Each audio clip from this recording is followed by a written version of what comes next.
When Zhou An awoke, he immediately sensed something strange, as the world was no longer like the previous dynasty.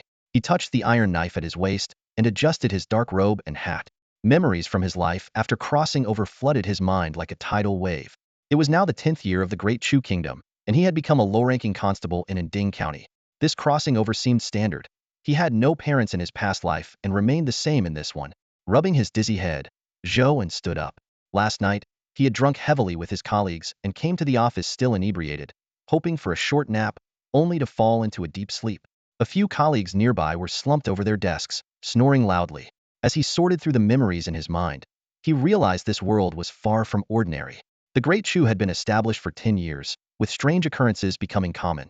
Emperor Xingwu had set up the Bureau of the Uncanny to handle these bizarre matters. Zhou An had hoped to be a stable constable, earn a salary, and marry, but instead, found himself constantly on edge. Reflecting on his situation, Zhou An sighed inwardly. These strange occurrences were eerily similar to the ghosts and spirits from novels in his previous life. His current predicament could be summed up in 5 words. No money, no strength. His life was precarious, like a drifting duckweed. Expressionless, Zhou An sat down and silently tried to summon a system, but there was no response. After repeated attempts, he realized that aside from the standard crossing over, he had gained nothing else. Fortunately, he still had a job, even if it was the lowest rank. The dizziness from his hangover hit him, and Zhou An decided to lay his head on the desk and join his colleagues in sleep. When he awoke in the afternoon, his colleagues were already busy, chatting or drinking tea. During their street patrol shifts, they enjoyed some leisure time. Young Constable Yuhang offered him a cup of tea, saying, "Old Zhou, yesterday you bragged about being able to drink 1,000 cups without falling.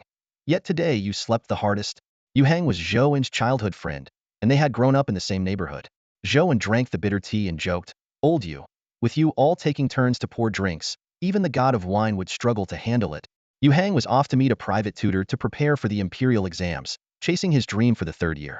Thanks to Emperor Xingwu's reform, which abolished previous dynasty restrictions, now everyone could take the exams, held annually and personally overseen by the emperor.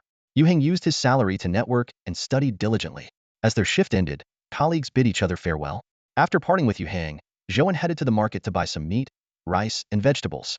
His home was in a secluded alley, where he once lived with his aunt. She was a large woman with a waist and height of 5 feet, idle and bossy. She accidentally hanged herself in a staged act gone wrong, leaving Zhou An in peace. As night fell, Zhou An returned home. He lit an oil lamp and began washing the ingredients. When he picked up the kitchen knife to cut the meat, he found the blade too dull. After sharpening it for a while, it finally felt sharp. Just as he was about to slice along the meat's grain, a line of text suddenly appeared before him, leaving him stunned. Knife skill LV1. 110000. My golden finger has arrived. Zhou An put down the kitchen knife, carefully washed his hands, and forced himself to calmly rub his eyes. The text that appeared before him was crystal clear. Knife skills LV1, 110,000. This wasn't an illusion. Staring at the line of text, Zhou An felt a wave of familiarity wash over him. Moments later, it hit him this was the life system game he had developed in his previous life. Picking up the kitchen knife again, he sliced through the pork on the cutting board. Sure enough, a new prompt appeared. Knife skills 1. Knife skills LV1, 210,000. Zhou An threw down the knife with a smack, fully confirming that this was indeed his game system from his past life. Back then, an indie game developer created a similar life skills game that became a hit online. So he followed suit, mirroring the concept and made a modest profit. What confirmed it was his creation was the unique way the level was displayed. To avoid accusations of plagiarism, he had deliberately placed LV1 at the end, unlike other games where it's at the front. He also introduced a unique feature. Every time a level was broken through, a special ability would be randomly acquired, selected from a vast array of preset options. Even he, the developer, didn't know what might appear. When a level increased, the proficiency cap would also rise accordingly. If I had known this would happen, I would have designed a game system where you start off invincible. Zhou An chuckled bitterly, looking at the daunting proficiency number. His liver ached at the thought.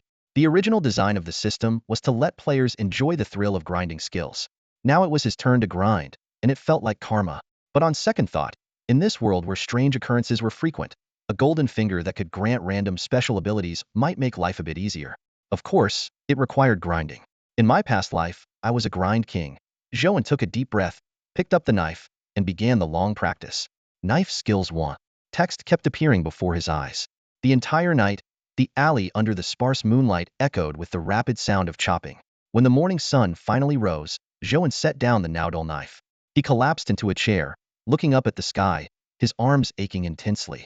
The vegetables, meat, and rice on the cutting board had been chopped into fine pulp, and even half of the cutting board was gone. A new prompt appeared. Knife speed 1 LV2, 120,000. After a whole night of practice, the proficiency growth had slowed significantly. This was a mechanism he had designed to prevent players from speeding through the game. A sudden surge of energy coursed through his body, slightly alleviating the soreness in his right arm. It was almost time for roll call. Zhou An struggled to his feet, with no time to cook, and decided to grab some breakfast outside. Before leaving, he casually swung the knife, and a barely discernible afterimage flashed by. This was the speed enhancement effect brought on by Knife Skills LV2, limited to knife work. Zhou An was in high spirits, thinking that if he continued practicing, the future would be promising. When he arrived at the yamen for roll call, it wasn't his turn to patrol today. He found a spot to sit, sipping tea while pondering that if it weren't for the strange occurrences, life here was more comfortable than in his past life. After all, having a government job in this era was quite a good deal. His colleagues gradually gathered, engaging in casual chatter. The last to arrive was Yu Hang, who sat beside Zhou An, looking troubled and sighing continuously. What's wrong? Got scolded by the private school teacher? Zhou An asked. Ever since Emperor Xingwu reformed the imperial examinations, those private school teachers had become quite arrogant. No, Yu Hang shook his head and explained. The teacher said I have to come earlier from now on, otherwise, he won't teach me. There's been weird stuff happening on his street lately. They say someone encountered a bowing gray rat and fell ill afterwards. Zhou An was about to offer some comfort when Master Zhang's voice suddenly echoed from the doorway. Everyone, grab your gear, we're heading out. The office was in chaos as everyone prepared for duty. Usually, street patrol officers handled routine cases, both public and private, following standard procedures. But this time was different. All officers were summoned, indicating something significant had occurred. The office employed officers like Zhou An specifically for such emergencies. While they typically appeared idle, sipping tea and chatting, they were actually ready for unexpected situations. Zhang Shiya, the county magistrate's longtime assistant, looked serious. After delivering a hasty message, he rushed out. The officers in the room immediately set down their teacups, strapped on their swords, and filed out. Zhou An and Yu Hang followed behind. The courtyard was bustling, led by Chief Xie, the head officer. He was a robust man with a scar running from his brow to his chin, a souvenir from a fierce battle with river pirates in his youth. Known for his lightning-fast sword skills, his technique was legendary in the martial world. Stroking his beard, Zhang Shiya reminded him, Chief Xie, let's move quickly. Once everyone was assembled, Chief Xie, with his long sword resting at his side, addressed the group briefly. To Hu Yang Ali, move out.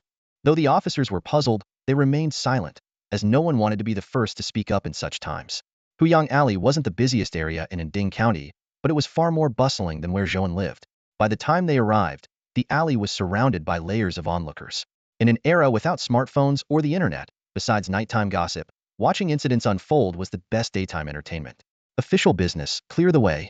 Chief Xie's command instantly silenced the noisy crowd, who quickly dispersed. The scene at the center of the alley was chilling. Several officers stood with weapons drawn around a disheveled male corpse, kneeling with hands clasped in a posture of prayer. More disturbing was that his chest was open, and his organs had been entirely removed. Zhou An thought he might vomit, but his experience of cutting meat to the point of numbness the previous night left him only slightly nauseated. The officer on duty reported the details to Chief Xie. The body was discovered in the morning, and the deceased seemed to have maintained this posture in life, showing no signs of struggle. There was no blood on the ground, as if the organs and blood had been completely drained. With a furrowed brow, Chief Xie ordered the body to be sent for examination by the coroner and, if necessary, to be reported to the Weisi Bureau, a special agency established by Emperor Xingwu to handle supernatural and bizarre matters, with imperial authority to oversee the martial world. Back at the office, everyone returned to their usual leisurely routine. Yu Hang complained about having to attend private school, while Zhou An half-heartedly listened, pondering the possible connection between the mysterious gray mouse worship and the eerie male corpse. However, he quickly dismissed the thought his meager monthly salary wasn't worth risking his life. After work, Yu Hang hurried to his private school, while Zhou An followed his usual routine of buying meat, vegetables, and rice to practice his knife skills at home. This time, he wisely ate first before starting his practice. With his knife skills at level 2, his left arm barely moved as the knife became a blur, and his proficiency steadily improved. Just then, a sudden cold breeze swept past his ear. When people are focused, they tend to fall into two categories. Zhou An belongs to the type that is easily influenced by the environment. Even the slightest noise can disrupt his concentration. At this moment, the room was enveloped in silence. The tightly shut doors and windows completely blocked out any external noise. No sound of wind, no sound of rain. Suddenly, An inexplicable cold breeze swept through, prompting Zhou An to immediately set down the kitchen knife and turn around warily. It's a natural human instinct to turn or lower one's head when touched by a breeze. The oil lamp flickered gently in the sudden draft, casting a poetic interplay of light and shadow in the small room. However, this poetic moment was quickly shattered by the sight on the Salinga pale cloth hung down, tied in a death knot, suspending a bulky woman. Her face was ashen, eyes bulging round, tongue protruding, and her neck appeared slightly elongated from the noose. Those unfocused eyes seemed to be staring directly at Zhou An. Memory told him that this was his aunt, the one who accidentally became a comedian in her demise. She had been given a grand funeral, yet here she was, bizarrely appearing on the ceiling. Zhou An's mind raced. This was undoubtedly a supernatural event.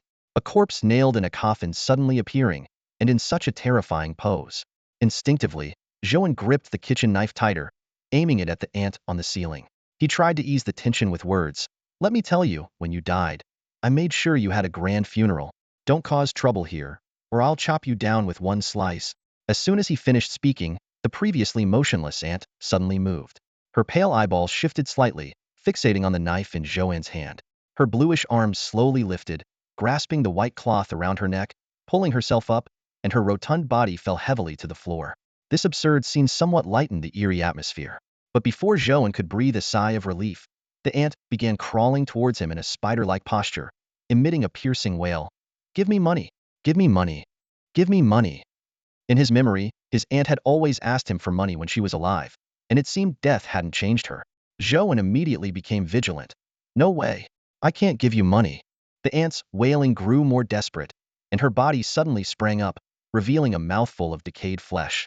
In a critical moment, Zhou An unleashed the knife skills he had practiced all night, the kitchen knife slicing through the air with a sharp gleam. The ant was hurled away, crashing against the wall and bouncing back to the floor. Despite a massive wound on her chest, she seemed to feel no pain and instead leapt onto the roof, hanging upside down, mechanically repeating, "Give me money! Give me money!" Zhou An was thoroughly enraged. Energy surged within him, enveloping the blade of the kitchen knife. As the ant lunged at him once more, he swiftly and deftly slashed 10 times, cutting her into 56 pieces.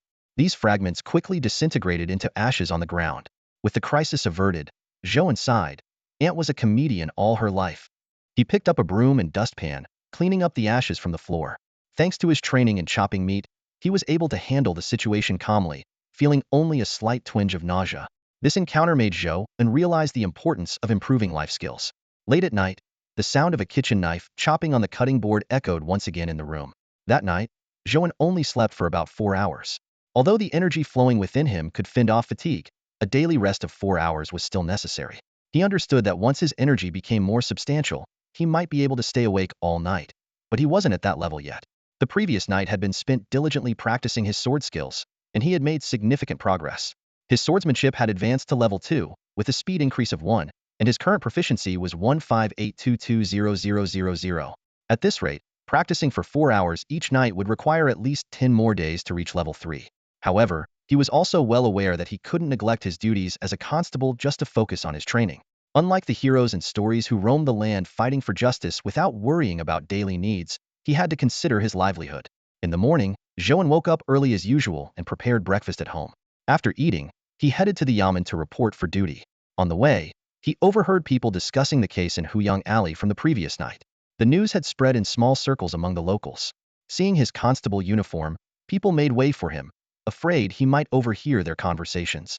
Although this official attire held little significance in the bureaucratic world, it was enough to instill fear in ordinary citizens. After reporting for duty at the yamen, Zhou An went straight to the duty room. Some colleagues were already lounging inside, and he settled into his usual spot, sipping tea and resting. Yu Hang, who had been reading, eventually moved his chair closer. "Old Zhou, have you heard?" Yu Hang whispered. "The county magistrate reported yesterday's murder case to the Bureau of Supernatural Affairs, and someone important is coming today." Zhou An opened his eyes to find Yu Hang looking gossip-hungry, and he reminded him, "It's none of our business. Focus on your studies and don't meddle in affairs that could bring trouble. It's wise to avoid getting involved with the Bureau of Supernatural Affairs. They deal with strange cases all year and are quite experienced." "I'm just trying to get a heads up," Yu Hang chuckled. "In case I pass the exams this time, I'll have to work with them. Deal with it if and when you pass." Zhou An rolled his eyes. "Even if you pass, you'll only be responsible for your own jurisdiction, not the Bureau of Supernatural Affairs." With his unique abilities, Zhou An preferred to quietly develop his skills and wait until they were advanced before making any bold moves. How about dinner together tonight? Yu Heng changed the subject. The two were childhood friends and neighbors, often visiting each other for meals, though such gatherings had become less frequent with Yu Heng's exam preparations. Sure, come over to my place, Zhou An yawned, covering his face with a book to feign a nap. In truth, he was feeling quite alert, but liked to think with his eyes closed. He had two issues on his mind. First, he needed to find more time to practice during the day, and second, he hadn't triggered any skills other than swordsmanship. After much contemplation, Zhou An began to devise a plan. To unlock proficiency in the game skill system, he first needed to grasp the basics. Swordsmanship was easy to start with, as even chopping vegetables neatly was enough. However, other skills seemed more challenging and required early attention and a multifaceted approach for comprehensive development. As for his role as a constable, he intended to keep it for now, as having an official status made certain tasks easier. After work, Yu Heng accompanied Zhou An to the market. Yu Heng also bought extra spices because his private tutor had gone home for a family visit and wouldn't return for about 10 days. With the imperial exams just a few months away, this delay made him anxious, especially since the tuition had already been paid.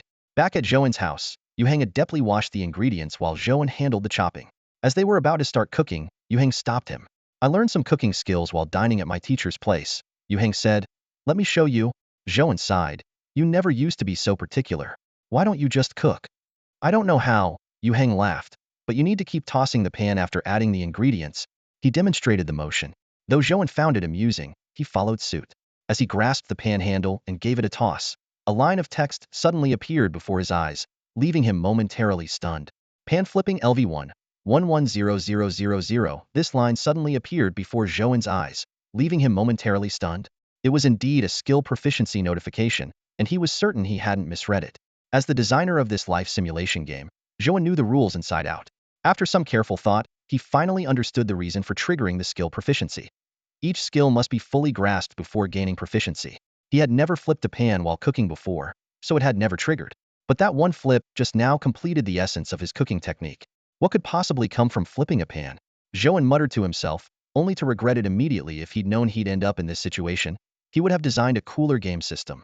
But this regret only lasted a second or two before he adjusted his mindset.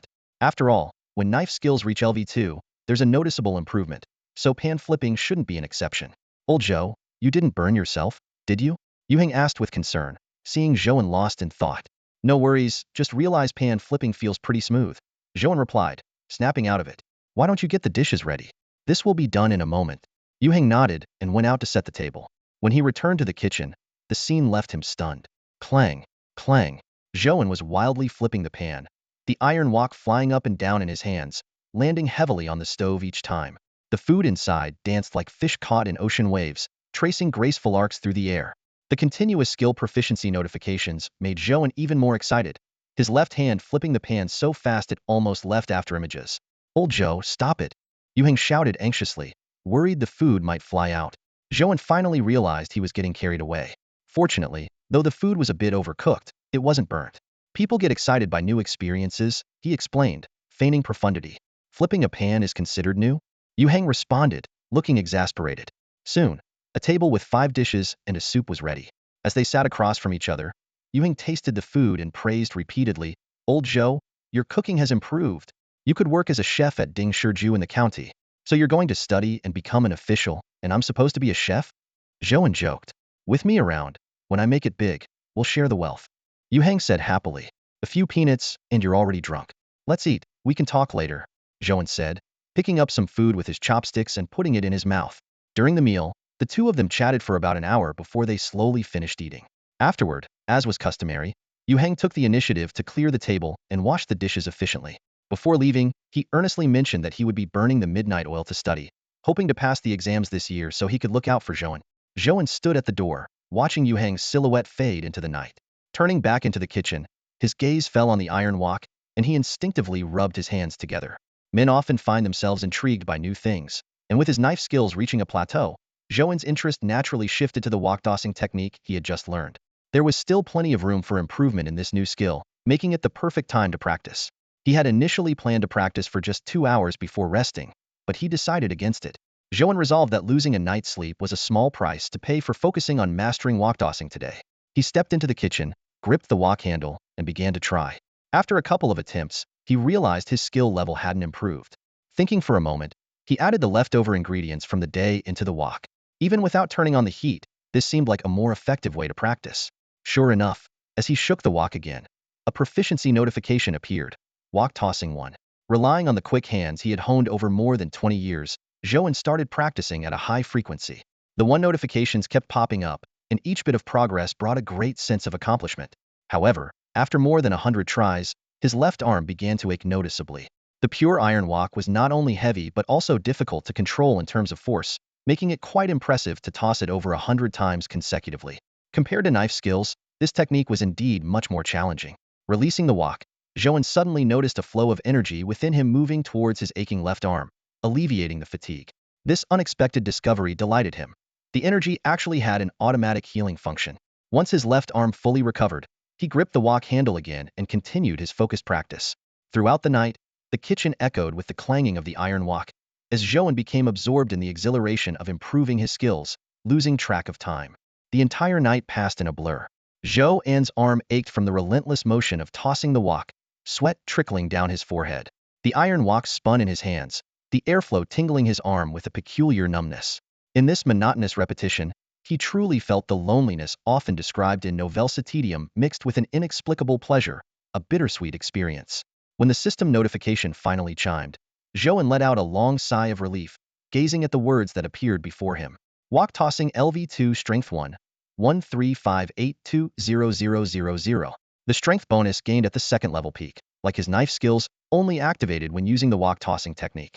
Zhou An gripped the handle of the iron wok and gave it a vigorous shake, causing the air to swirl with a metallic clang. The air inside the wok twisted violently, crackling with energy. He placed yesterday's leftovers into the wok, and with a slight flick, the vegetable leaves instantly crumbled into powder. What kind of twisted game did I design back then? Zhou An mused to himself, amazed at the terrifying power of this seemingly crude wok tossing skill. It seemed capable of reducing a person to nothing but bones and ashes. Daylight had broken, and sunlight streamed into the room through the window. Zhou An stretched and, after grabbing a quick breakfast from a street vendor, headed to the yamen to check in. Today was his turn to patrol the streets, assigned to an ordinary neighborhood with about a dozen alleys. With a long knife at his side, Zhou An walked the streets, his mind preoccupied with thoughts of wok tossing and chopping techniques. Street vendors were accustomed to other constables helping themselves to their goods, but Zhou An simply patrolled in silence.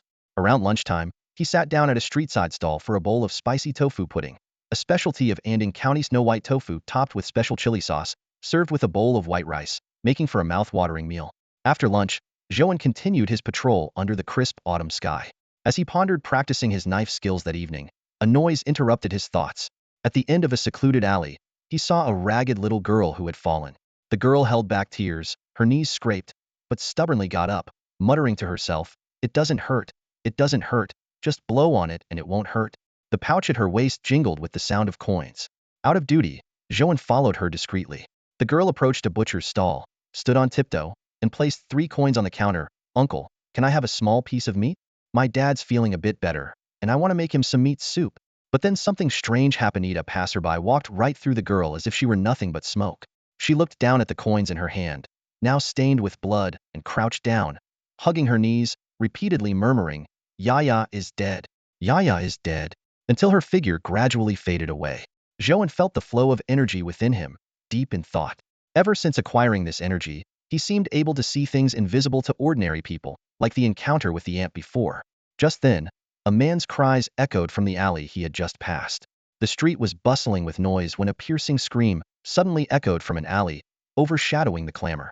Zhou An, who was patrolling nearby, halted his steps. The scream came from the alley he had just left. Curious onlookers were already heading toward the source of the sound. Without hesitation, Zhou An pressed the hilt of his long knife at his waist and strode purposefully toward the alley. Upon arrival, he found a crowd gathered at the entrance, whispering among themselves, "Isn't that old Wang? Why is he crying so desperately? He's inside. Who dares to take a look? Forget it. He's always been sickly and depends on his daughter. Better not get involved in anything unclean." As the murmurs grew, Zhou An stood at the edge of the crowd, cleared his throat, and shouted, "Official business. Clear the area." His authoritative voice had an immediate effect. Seeing his constable uniform, the onlookers scattered as if avoiding a plague. Only a few bold ones lingered, peeking from the corners. The moment Zhou An unsheathed his knife, The metallic sound sent the remaining onlookers retreating further, not daring to spy any longer. Zhou An sheathed his knife and focused on the dilapidated house ahead. The wooden door was ajar, revealing a frail man kneeling and weeping inside. In the dim light, a small figure lay beside him. Entering the house, Zhou An took in the full scene. The man was pale, with dark circles under his eyes, looking extremely unwell. Beside him, a little girl knelt with her hands clasped in prayer, her chest gruesomely opened and hollow. Zhou An's eyes narrowed. This death mirrored previous murder cases exactly. "Sir, please help me." The frail man crawled to Zhou An's feet, pleading desperately, "My daughter. She suddenly. Please catch the murderer and bring justice." Zhou An attempted to help him up, his expression growing darker. He recalled seeing the little girl buying meat alone earlier, the blood-stained copper coins, and felt his anger rising. He knew the world was dangerous, but he hadn't realized life could be so cheap. Just as he was about to return to the station to report the crime, footsteps approached from behind. A fist-sized gray rat stood upright, clasped its paws in a gesture of respect, and wore an unsettlingly human-like smile. This bizarre sight reminded Zhou An of folklore. When animals bow, it heralds an impending death. A chill ran down his spine as shadows on the wall flowed like dark water. The gray rat shrieked and fell rigid, and the shadow on the ground morphed into a human shape, twisting as it advanced toward Zhou An. He found his legs immobilized, unable to move, as the shadow neared, its 10 fingers black as knives, reaching for his abdomen. "So that's it," Zhou An murmured, recalling the previous corpses. Energy surged within him, and he drew his long knife, cutting through the darkness with a flash of white. The blade's glow split into numerous beams, piercing the shadow. The human shape froze, looking down at its own chest. On the chest of the dark shadow, dozens of fissures intertwined like a spider's web. The upper half of the shadow suddenly tilted and shattered into pieces with a crack, the remaining parts collapsing like dominoes and scattering across the floor. The room fell silent as the shadow completely dissipated. Zhou An sheathed his sword, the sense of danger in his heart vanished, and the state of enlightenment faded away. A system notification, Sword Skill 2, flashed before his eyes, indicating that his proficiency had indeed improved through the sequence of swordplay. The binding sensation underfoot gradually dissipated, and the shadow disappeared without a trace. He walked to the door and cautiously prodded the corpse of the gray rat with his long sword, confirming it was just an ordinary rat carcass. After checking the room to ensure no traces were left behind, Zhou An carried the unconscious man on his back and quietly left. He found a merchant on the street to help look after the injured person, then headed straight to the yamen to report to Constable Xie. Constable Xie was leisurely sipping his tea. As the sole constable in Anding County, his days were generally comfortable. However, upon hearing of another murder case with the same method, he hurried out, leaving his tea unfinished, and specifically instructed Zhou An not to get involved. Soon after, Constable Xie gathered all the constables and rushed to the alley where the incident occurred, doing only one thing: sealing off the scene. Zhou An and Yu Hang were assigned to guard one of the entrances. "Did you encounter any danger?" Yu Hang asked with concern. Zhou An shook his head. "Nothing major, just found a corpse. The Ghost Suppression Division should be arriving soon, right? This kind of matter should be left to the professionals from the Ghost Suppression Division.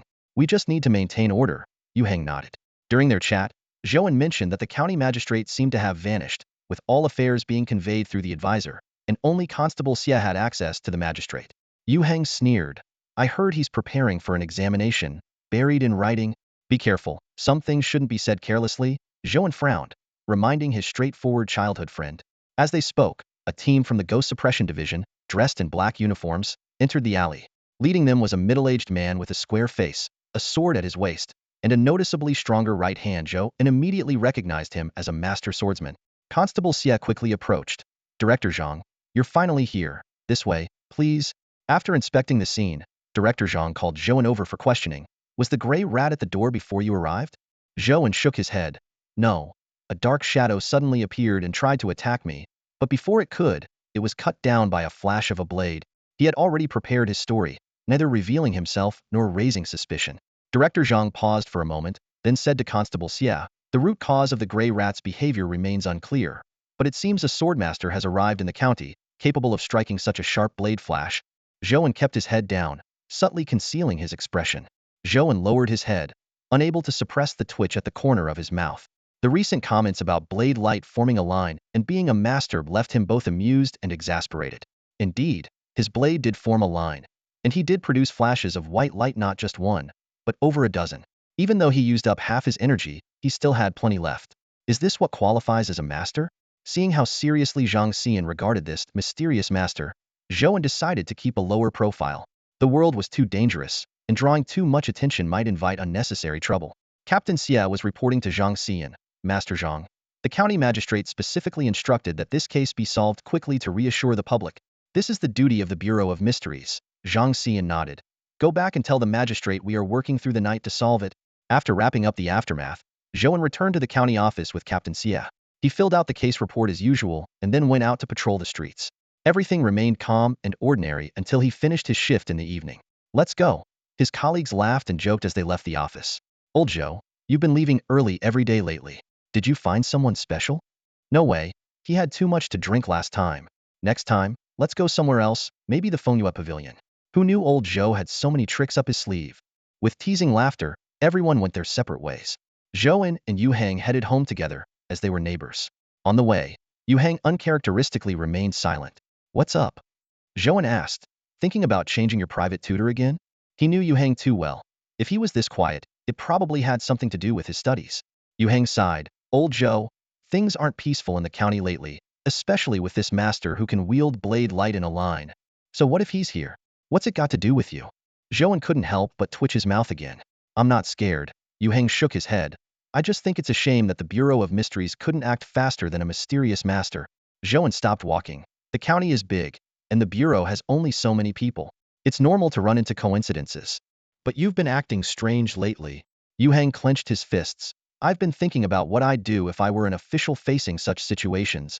Zhou An finally understood. Yu Hang was ambitious, wanting to bring honor to his family, but his luck had been poor. His literary talent wasn't bad, yet he had faced misfortune in 2 exams. One time his pen broke, disrupting his focus, and another time he fell ill unexpectedly and had to quit. Now, it was his 3rd attempt.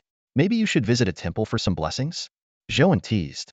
Scholars believe in themselves. Yu Hang shot him a look, by the way. Old Zhou, what do you think of this mysterious master? Zhou An shook his head. What do I know? Let the big shots worry about it. We're just small-time constables. Yu Hang glanced around, lowering his voice. Blade light forming a line isn't uncommon in the martial world, but it's different in our small county. There aren't many here who can do it. Captain Xie's one.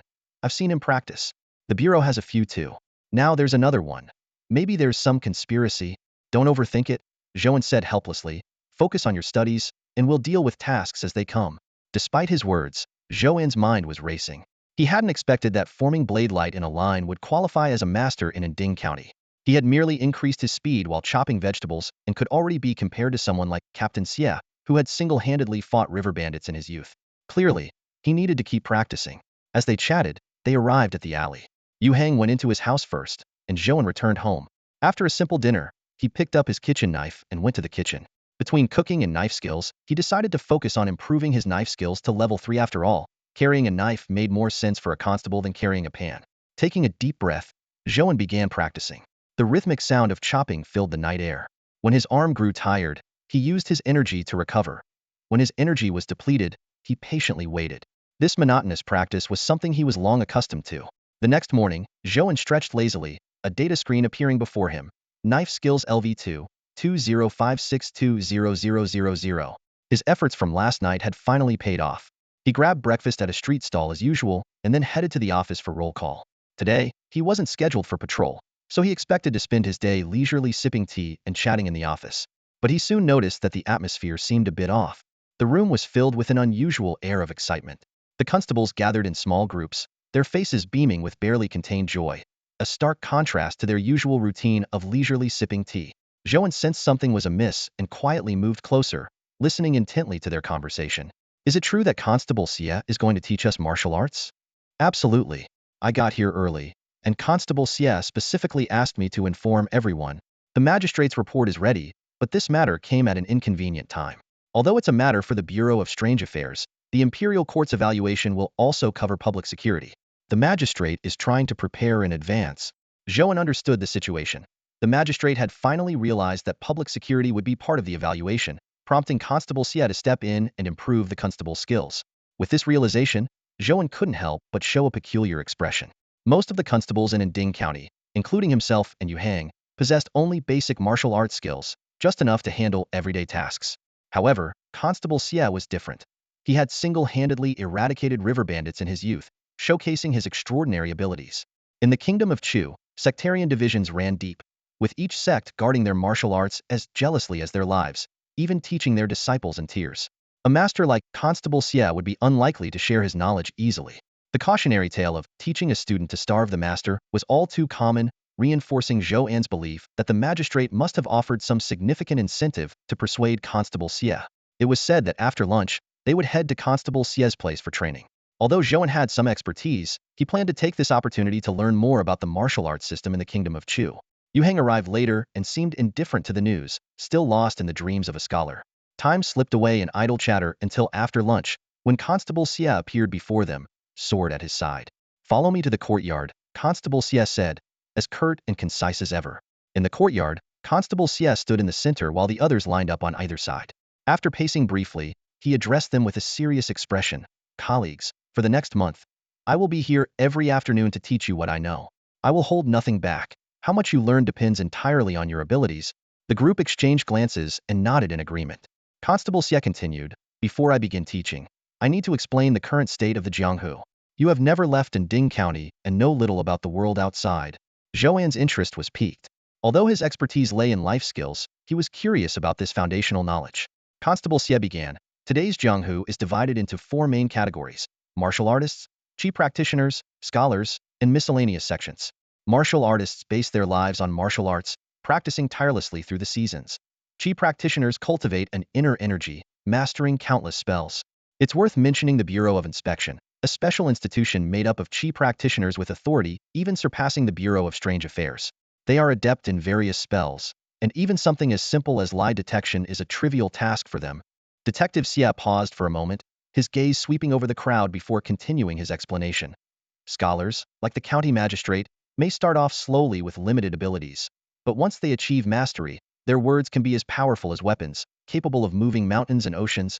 When he mentioned scholars, most of the constables remained indifferent, except for Yu Heng, whose eyes lit up with fascination. Zhou An was also fully attentive, silently committing every word to memory. With these categories explained, only the miscellaneous category remained. The audience waited patiently, watching as Detective Xie fell into a thoughtful silence, mulling over his words. He felt a pang of bitterness. Had it not been for the county magistrate's irresistible offer, he would never have agreed to teach. He feared that teaching his skills might breed competition, and truthfully, his knowledge of this field was limited. He had already strained his mind to say what he had. After a long pause, Detective Xie finally spoke with some difficulty. The so-called miscellaneous category, as the name implies, encompasses a wide range of practices that defy classification. For instance, there are the goo poison cults of the South, the spirit-summoning sects of the Southwest, as well as corpse retrievers and corpse carriers groups you might find hard to imagine. He touched the scar on his face, his tone serious. "Do not underestimate them. This scar on my face was inflicted by someone from one of these miscellaneous sections. During a raid on river bandits, I encountered an expert from the corpse retrieval trade who nearly killed me." At this revelation, everyone gasped, having never heard of such unique sections. Zhou An quietly noted down the words, miscellaneous and unique, continuing to listen intently. Seeing that he had nearly finished his lecture, Detective Xie shifted gears. "I am a martial artist, so naturally, I will teach the way of the warrior. Now, let's start with the mysterious expert who recently appeared, Zhou An," he abruptly called out. "Why am I talking about you?" Zhou An stood amidst the constables, his brow furrowed in thought. He was puzzled. Captain Xie had been instructing the constables in martial arts, so why had the conversation suddenly shifted to a mysterious master, who was clearly a reference to himself?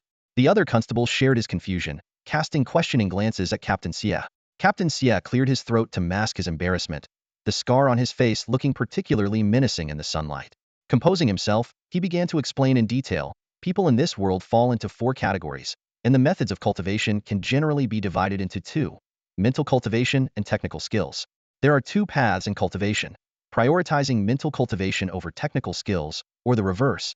He paused for a moment before continuing. "Mental cultivation enhances one's innate strength. When mastered, it can compensate for less refined technical skills. However," he gestured for one of the constables to step forward. The constable approached, puzzled. Captain Xie grasped his wrist and asked, "What do you feel?"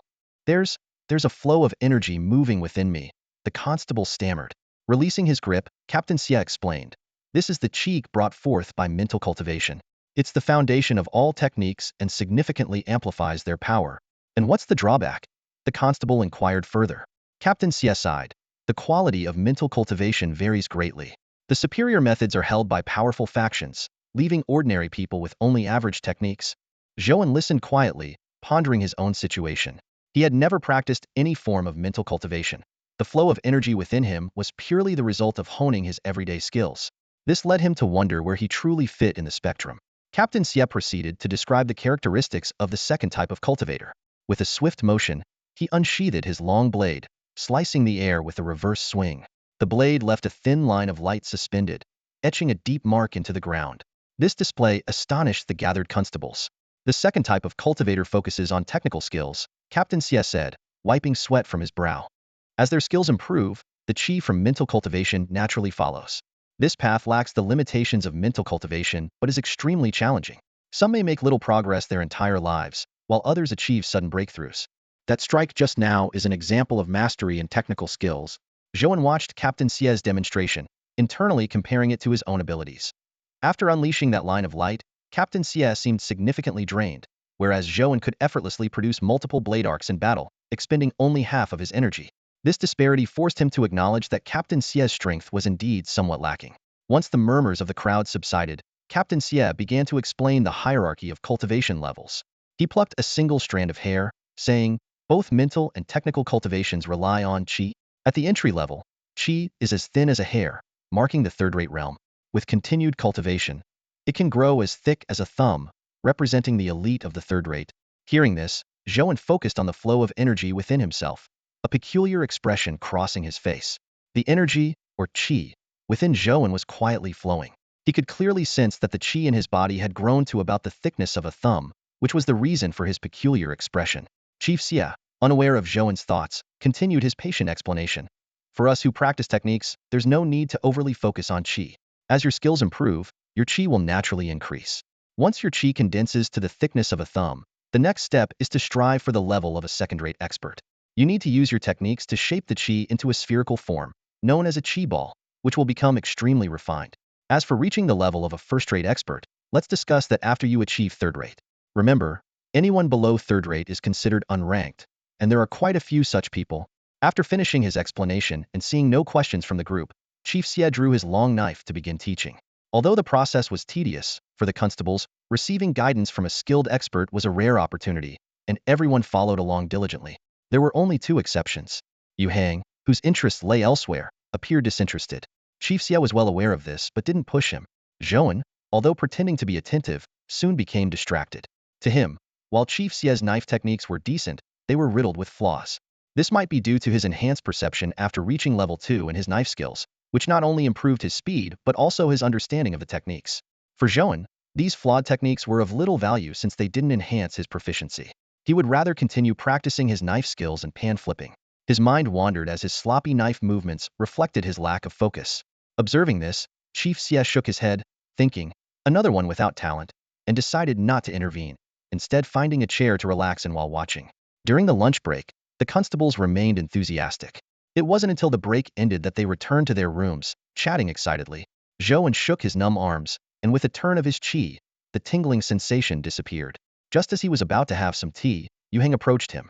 I have to attend class tonight. The private school teacher is back. Didn't he say he'd be gone for over 10 days? Zhou An recalled that Yu Hang's tutor had mentioned going home to visit family.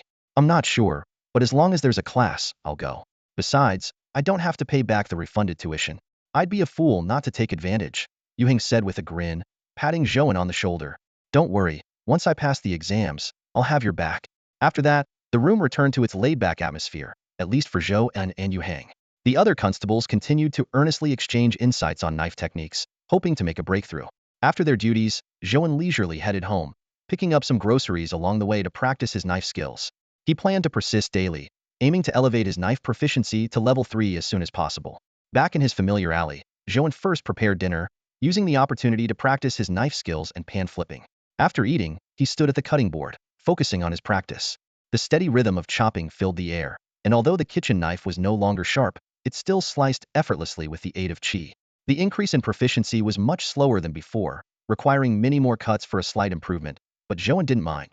It's just grinding. Who hasn't done it? I used to grind for the boss, now I'm grinding for myself, and it feels completely different, Zhou An thought to himself. As the qi circulated within him, The numbness in his hand faded, and he continued to chop with concentration. Meanwhile, Yu Hang had arrived at his tutor's home. His teacher, Sun Dan, was in his 60s, sporting a goatee, and was reputed to have passed the imperial exams in the previous dynasty. Living alone in a bustling alley, his room was lit by an oil lamp and simply furnished. After a simple dinner, the teacher and student began their lessons. It wasn't until late at night that Yu Hang bid farewell and left. Walking under the sparse moonlight on his way home, he frowned, unable to shake the feeling that something was off about his teacher today. Why does it feel so strange? Yu Hang lay on his bed, his hands behind his head, staring blankly at the ceiling.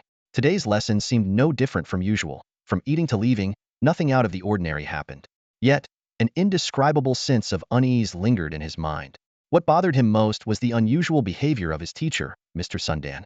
During the lesson, Yu Hang noticed more than once that Sundan turned his back to secretly lick his hand. Those once composed movements became restless, and there was a disturbing animalistic quality in his eyes. Animalistic? Yu Hang suddenly sat up, his hands pressing against the bed, finally understanding the source of tonight's unease. Every move of his teacher exuded a beast-like aura. Every time he lowered his head, every time he averted his gaze, there was an unmistakable sense of danger. Especially the hand-licking gesture and the slight bounce in his walk, all reminded Yu Hang of one animal rat. The thought sent shivers down Yu Hang's spine.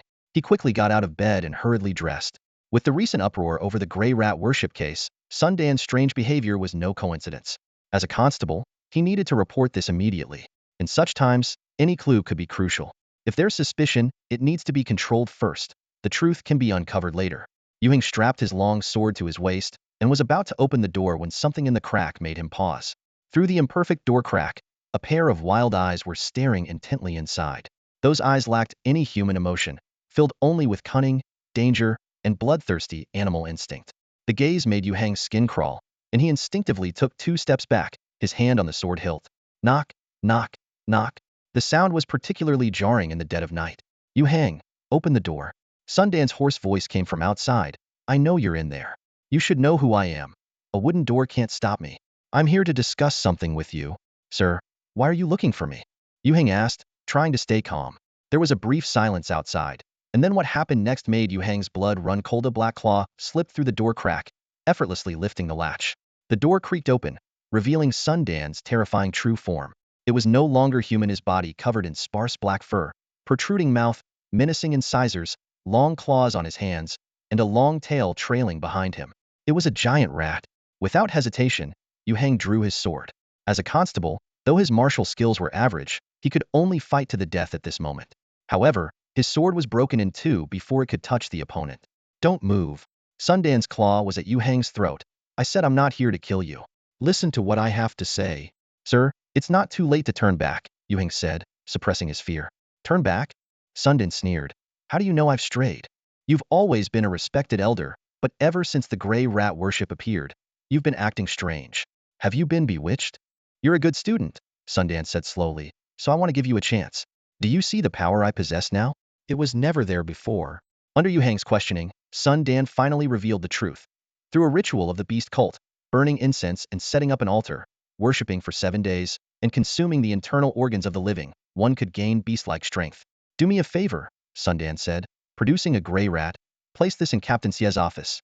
The innards of a third-rate expert are better than those of an ordinary person. Yu Hang instantly understood his intention and fell silent.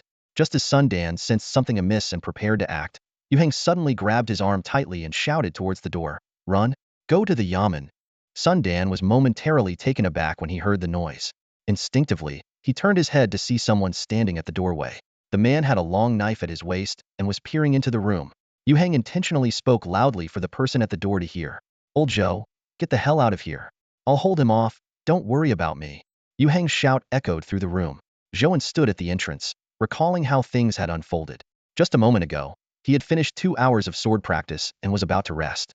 Suddenly, he felt a surge of energy within him, accompanied by a premonition of danger. Following this instinct, he had arrived at Yu Hang's room, witnessing the scene before him. Seeing Yu Hang by him time warmed Zhou An's heart, but he couldn't leave. First, because Yu Hang was his childhood friend. Despite being from another time, their recent interactions proved Yu Hang was no villain. Second, being discovered would only lead to more trouble. Old Zhou, Sundan's rodent-like face twisted with malice. So, this is the good brother you always talk about? Fine, then you can die together.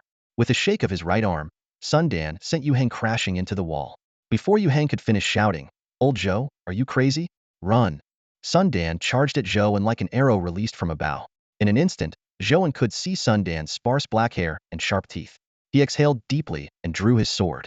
A dozen brilliant arcs of light formed a line, illuminating the entire room. Sun Dan's movement halted abruptly. He looked down at his chest, where a crack began to spread, and his entire body shattered into pieces. Zhou unsheathed his sword. The whole encounter had lasted only a few breaths. Yu Heng sat on the ground, dumbfounded by what he had just witnessed. He recalled what Captain Xie had said, that forming a line of blade light was the mark of a third-rate master. Coupled with rumors of a mysterious expert, Yu Heng suddenly realized, "You're the mysterious expert?" Zhou An remained silent. Yu Heng got up, feigning anger. "You even fooled your brother. What kind of person are you?" "You never asked," Zhou An replied helplessly. "You were always talking, and you seemed so excited. I couldn't just spoil your fun." Yu Heng sighed. "Old Zhou, how did you suddenly become like this?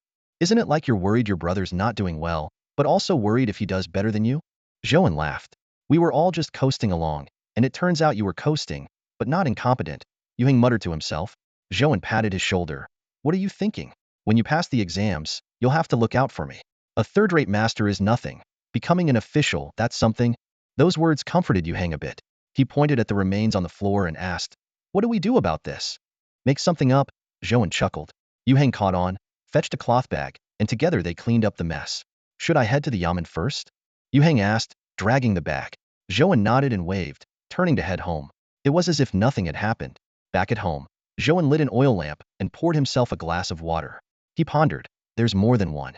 The shadow attack from that day was different from tonight's beast cult, indicating more unknown threats were lurking in Ding County. Fortunately, the Zhongguo division was handling the situation. He glanced at his proficiency level and resolved to address the matter at the yamen the next day. With that decision made, he extinguished the lamp. At the yamen, Captain Xie and Zhang Xixian from the Zhongguo division arrived overnight, surrounding Yu Heng in the courtyard. Holding the sack, Yu Heng felt the wind was unusually loud today. "Let's hear the whole story," Zhang Xixian asked sternly. Yu Heng cleared his throat and recounted the events in detail, concluding with, "It was that mysterious expert, with a dozen blade lights flashing, just like that." Yu Heng stood in the main hall of the yamen, animatedly recounting the events of last night. His hands sliced through the air, mimicking the clash of swords, and he occasionally made swish, swish sounds with his mouth. He knew that the best way to deceive the officers in front of him was to mix truth with fiction, describing the events accurately while being vague about the identity of the mysterious figure. Magistrate Zhang and head constable Xie exchanged a meaningful glance and fell silent. They didn't doubt Yu Heng's account. After all, Yu Heng was a native of Anding County, with a background as clear as a blank sheet, easily verifiable. How could such an ordinary person have any connection with a mysterious master? Moreover, his only close friend was Zhou An, who was even simpler. "A mysterious master appearing in our Anding County must have an agenda," Magistrate Zhang said gravely. "But for now, we need to prioritize solving the case of the Grey Rat cult. This villain has already taken 2 lives and must be dealt with quickly. As for the mysterious master, we can set that aside for now, as we don't know if he's a friend or foe and shouldn't provoke him recklessly." "Do you have any leads, Magistrate Zhang?" Head Constable Xie inquired. Magistrate Zhang nodded. "This beast cult has surfaced before. I'll look into old cases and see if there's a breakthrough." As he spoke, he cast a glance at Yu Heng. Yu Heng, who had been eavesdropping intently, quickly stood up straight and feigned nonchalance. "Since you're being targeted, you should stay at the yamen for a few days. With head constable Xie here, you should be safe," Magistrate Zhang advised. Yu Heng nodded repeatedly. Although he knew his good friend was highly skilled in martial arts, since the friend didn't want to reveal his identity, Yu Heng could only act according to common sense and take refuge in the yamen. Head Constable Xie arranged for Yu Heng to stay in a side room and decided to remain at the yamen himself to keep watch. Magistrate Zhang mysteriously left on his own. The next morning, Zhou An, having washed up, enjoyed breakfast at a street stall and leisurely made his way to the county office, as if nothing had happened the previous night. Upon entering, he encountered Yu Heng, and they exchanged a knowing glance, wordlessly communicating their thoughts. Zhou An went to his room as usual, poured himself a cup of tea, and sipped it slowly. He had pondered a lot the previous night and decided that 2 hours each night were too short. To balance rest and his duties as a constable, he needed to find another way. He set down his teacup and, with his long sword at his side, headed to the yamen's kitchen. As he opened the door, the aroma of food greeted him. Inside, a 60-year-old man was busy at the stove. Though frail-looking, his eyes were bright and sharp. This was Lu Lao, the yamen chef, known for winning the job with his exceptional large pot dishes. Old Liu, still busy? Zhou An greeted with a smile, pulling up a small stool to sit on. Chef Liu gave him a surprised look. What brings you here? You never eat here. I'm here to discuss something with you, Zhou An replied. I heard you mention to the magistrate that you'd like constables who aren't on patrol to help in the kitchen. How about me? Chef Liu frowned. Didn't you refuse before? You don't even eat here. Zhou An smiled mysteriously. Old Liu, do you think things are peaceful lately? Not at all. Chef Liu shook his head. It's unsettling. Even rats have started worshipping people, and they hollow out their insides. It's a real mess. Exactly, Zhou An said seriously. In chaotic times, what's most important? Money. We need to save up while we can. But it's just one meal, Chef Liu said helplessly. You can't say that, Zhou An assured, patting his chest. Every bit of money counts. Chef Liu pondered for a moment before nodding. All right, but you must promise me that whenever you're not on patrol or handling a case, you'll help in the kitchen? Absolutely. Zhou An agreed readily. With their arrangement settled, Chef Liu went to inform the magistrate, while Zhou An returned to his room to continue leisurely sipping his tea. Once everything was settled, Zhou An felt much more at ease, and even the slightly bitter tea in his cup seemed to taste more fragrant. He spent a leisurely half-day in his room before heading out in the afternoon to find something to eat. Shortly after he returned, Chef Liu strode into the room and succinctly announced, "It's done." Zhou An immediately stood up and clasped his hands in thanks. "Thank you, Old Liu. I'll treat you to a meal another day." Chef Liu shook his head, and before leaving, he couldn't resist grumbling, "Don't bother treating me. Just focus on your work and stop slacking off." After Chef Liu left, the bailiffs present exchanged puzzled glances, unable to decipher the cryptic exchange. Yu Hang, who was closest to Zhou An, sidled up and asked in a low voice, "Old Zhou, what are you up to this time?" Ever since he found out Zhou An was a mysterious expert, he had been curious about Zhou An's every move. Zhou An set down his teacup and replied calmly, "Nothing major, just planning to help in the kitchen." The bailiffs all wore strange expressions at this. Helping in the kitchen wasn't a well-paying job, and was usually overlooked. Seeing their thoughts, Zhou An explained, "In these times, every bit helps. We might look impressive to the townsfolk, but we all know the reality. We can't always rely on exploiting them. Too much of that would only lead to trouble." The others finally understood. Among the bailiffs in Ding County, only Zhou An and Yu Hang hadn't engaged in extortion. They assumed Zhou An wanted to earn some extra money without resorting to illegal means. Once they figured this out, they stopped paying attention to the matter. Only Yu Hang remained skeptical, quietly pressing, "Old Zhou, what's really going on?" "Nothing much." Zhou An shook his head, keeping his secret about his skill progression to himself, as it was his greatest advantage. Despite his skepticism, Yu Hang wisely refrained from probing further. Even among close friends, it's important to respect each other's privacy. "I'm staying at the office tonight," Yu Hang whispered. "So be careful." Zhou An nodded slightly. This was expected, given that Yu Hang was a bailiff and had to maintain order. This was also why Zhou An hadn't quit his job. One never knows when such an identity might come in handy. "Make sure not to leave the office tonight," Zhou An advised. Yu Hang acknowledged with a nod. Since the office only provided lunch, there was no need for kitchen help at that moment. Zhou An continued to while away his time until it was time to clock out. Clocking out was always a pleasure. Amidst the laughter and chatter, Zhou An strapped on his sword and returned home. After dinner, he resumed practicing his knife skills. Although progress was slow, he wasn't anxious, knowing that these skills required time to hone and that impatience could lead to mistakes. Through the night, Zhou An persevered despite the tingling in his right arm. Over the next 10 days or so, his life became extremely routine. Morning roll call, followed by kitchen duty chopping vegetables, and evenings spent practicing his knife skills at home. Strangely, Anding County had become unusually quiet, with no more incidents of the gray rat worshippers. Meanwhile, the town ghost division seemed busier than ever, with Zhou An often seeing hurried figures when he passed by. He speculated they might have found leads, and the culprits, aware of being watched, had temporarily gone into hiding. Zhou An noted the progress on his skill display. Knife skills LV2 speed 1, 198, 562, 0000. He had been practicing almost non-stop, sleeping only 2 hours a night. He even had to pretend to be a novice initially, gradually revealing his proficiency to make it seem more believable. At lunchtime, while eating, Zhou An informed Chef Liu, "I have street patrol tomorrow, so I won't be able to help." Chef Liu nodded. "Focus on your tasks. That's how it should be. Prioritize important matters. By the way, be extra careful during patrol," Chef Liu suddenly warned. Sensing something unsaid, Zhou An asked, "Why?" Chef Liu glanced around to ensure no one was listening, then lowered his voice. "A few days ago, when I was out buying supplies, I saw many people at the town ghost division wrapped in bandages." Zhou An's eyes narrowed. This was clearly a sign of injuries. Was it the gray rat worshippers? This wasn't a secret at the county office, so he could ask openly. Chef Lu raised an eyebrow. Most likely. So be careful. Avoid dead-end alleys during patrol. If something happens, I'll be sure to kitchen helper. Zhou An sighed. Old Lu. If you said that to anyone else, you'd get slapped, no matter how old you are. Over the past 10 days, he realized that Chef Lu was a straightforward old man, with no ill intentions but often too blunt, which could easily offend others. Who would dare hit me? Chef Lu joked. I'll just spike your food with laxatives. They finished their lunch, chatting away. Zhou An spent another lazy afternoon, and after work, he bought some groceries to take home. With just over 100 points left to reach level 3, he anticipated achieving it that night. After a simple dinner and a cup of tea, he stood before the cutting board, ready with the remaining ingredients. Let's do this. Zhou An flexed his wrist, picked up the knife, and began practicing. The sound of chopping filled the night until dawn. To max out his skill, Zhou An pulled an all-nighter. When he finally set down the knife the next morning, he instinctively gave it one last chop. Hard work pays off, and his efforts were rewarded. Seeing the notification in front of him, a satisfied smile spread across Zhou An's face. Upon reaching level 3 in his knife skills, the display changed to Speed 1, 240000. The proficiency cap doubled to 40,000, and 2 new paths suddenly appeared below. Butcher's Precision Technique. Precision 1, Speed 1. 5 Tigers Door-Cutting Blade. Precision 1, Strength 1.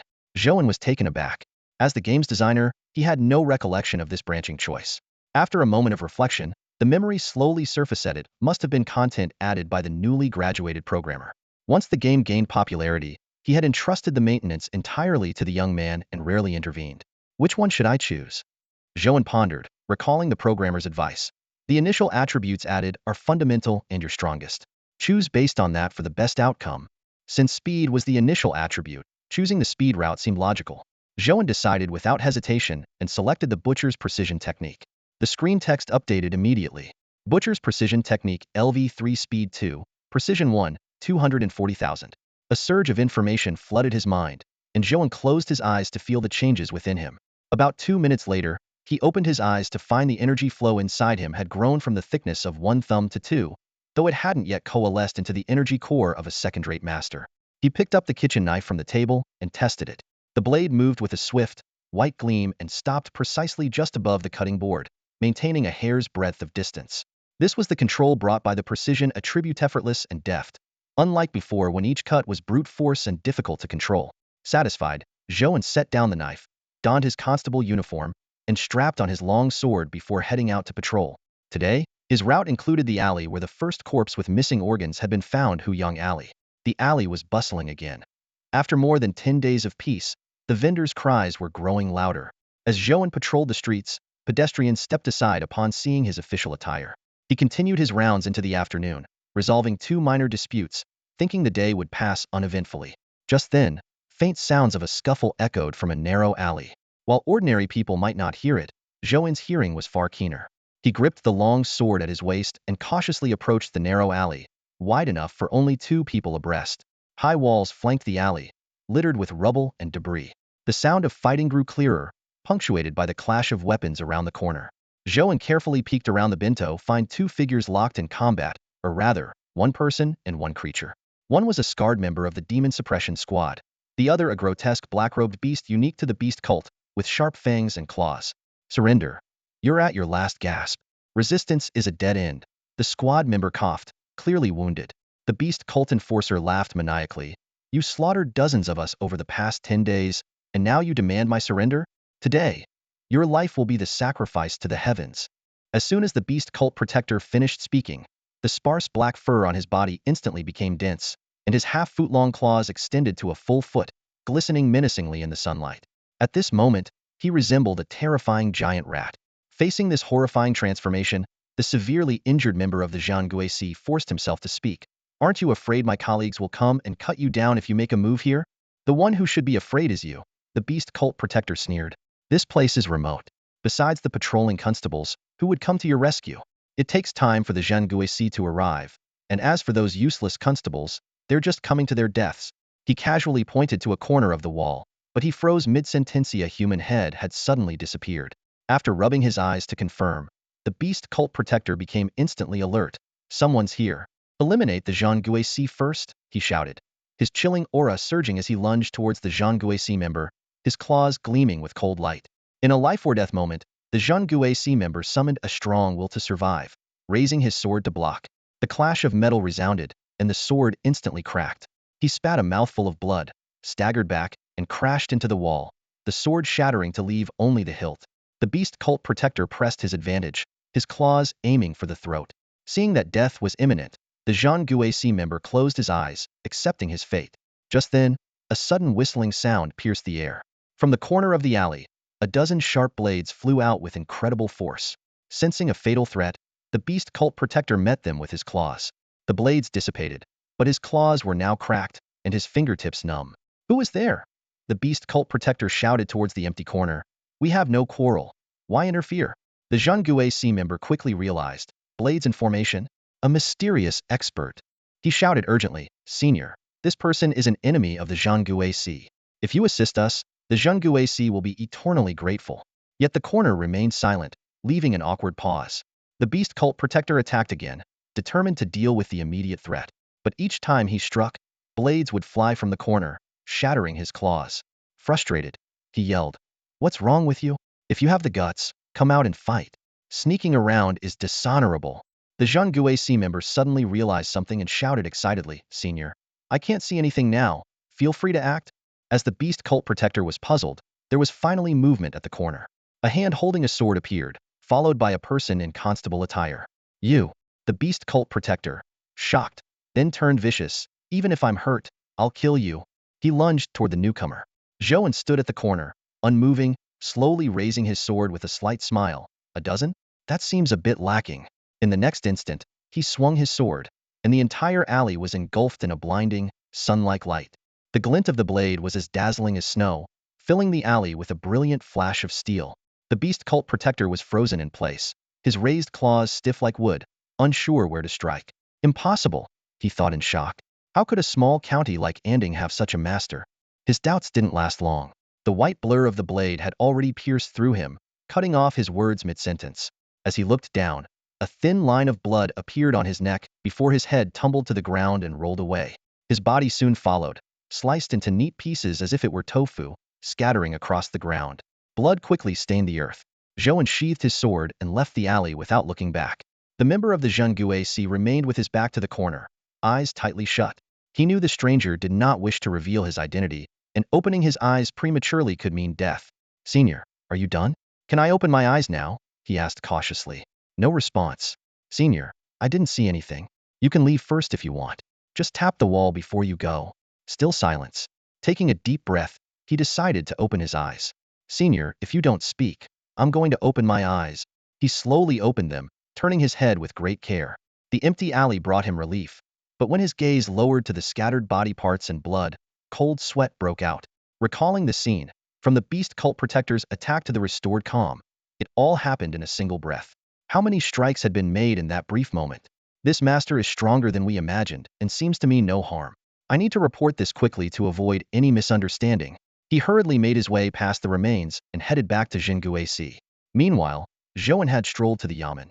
The feeling of using the third-level butcher's knife technique for the first time was exhilarating, unleashing 30 flashes of the blade in a single breath, leaving no room for defense. "I'll continue practicing the blade tonight," he resolved inwardly.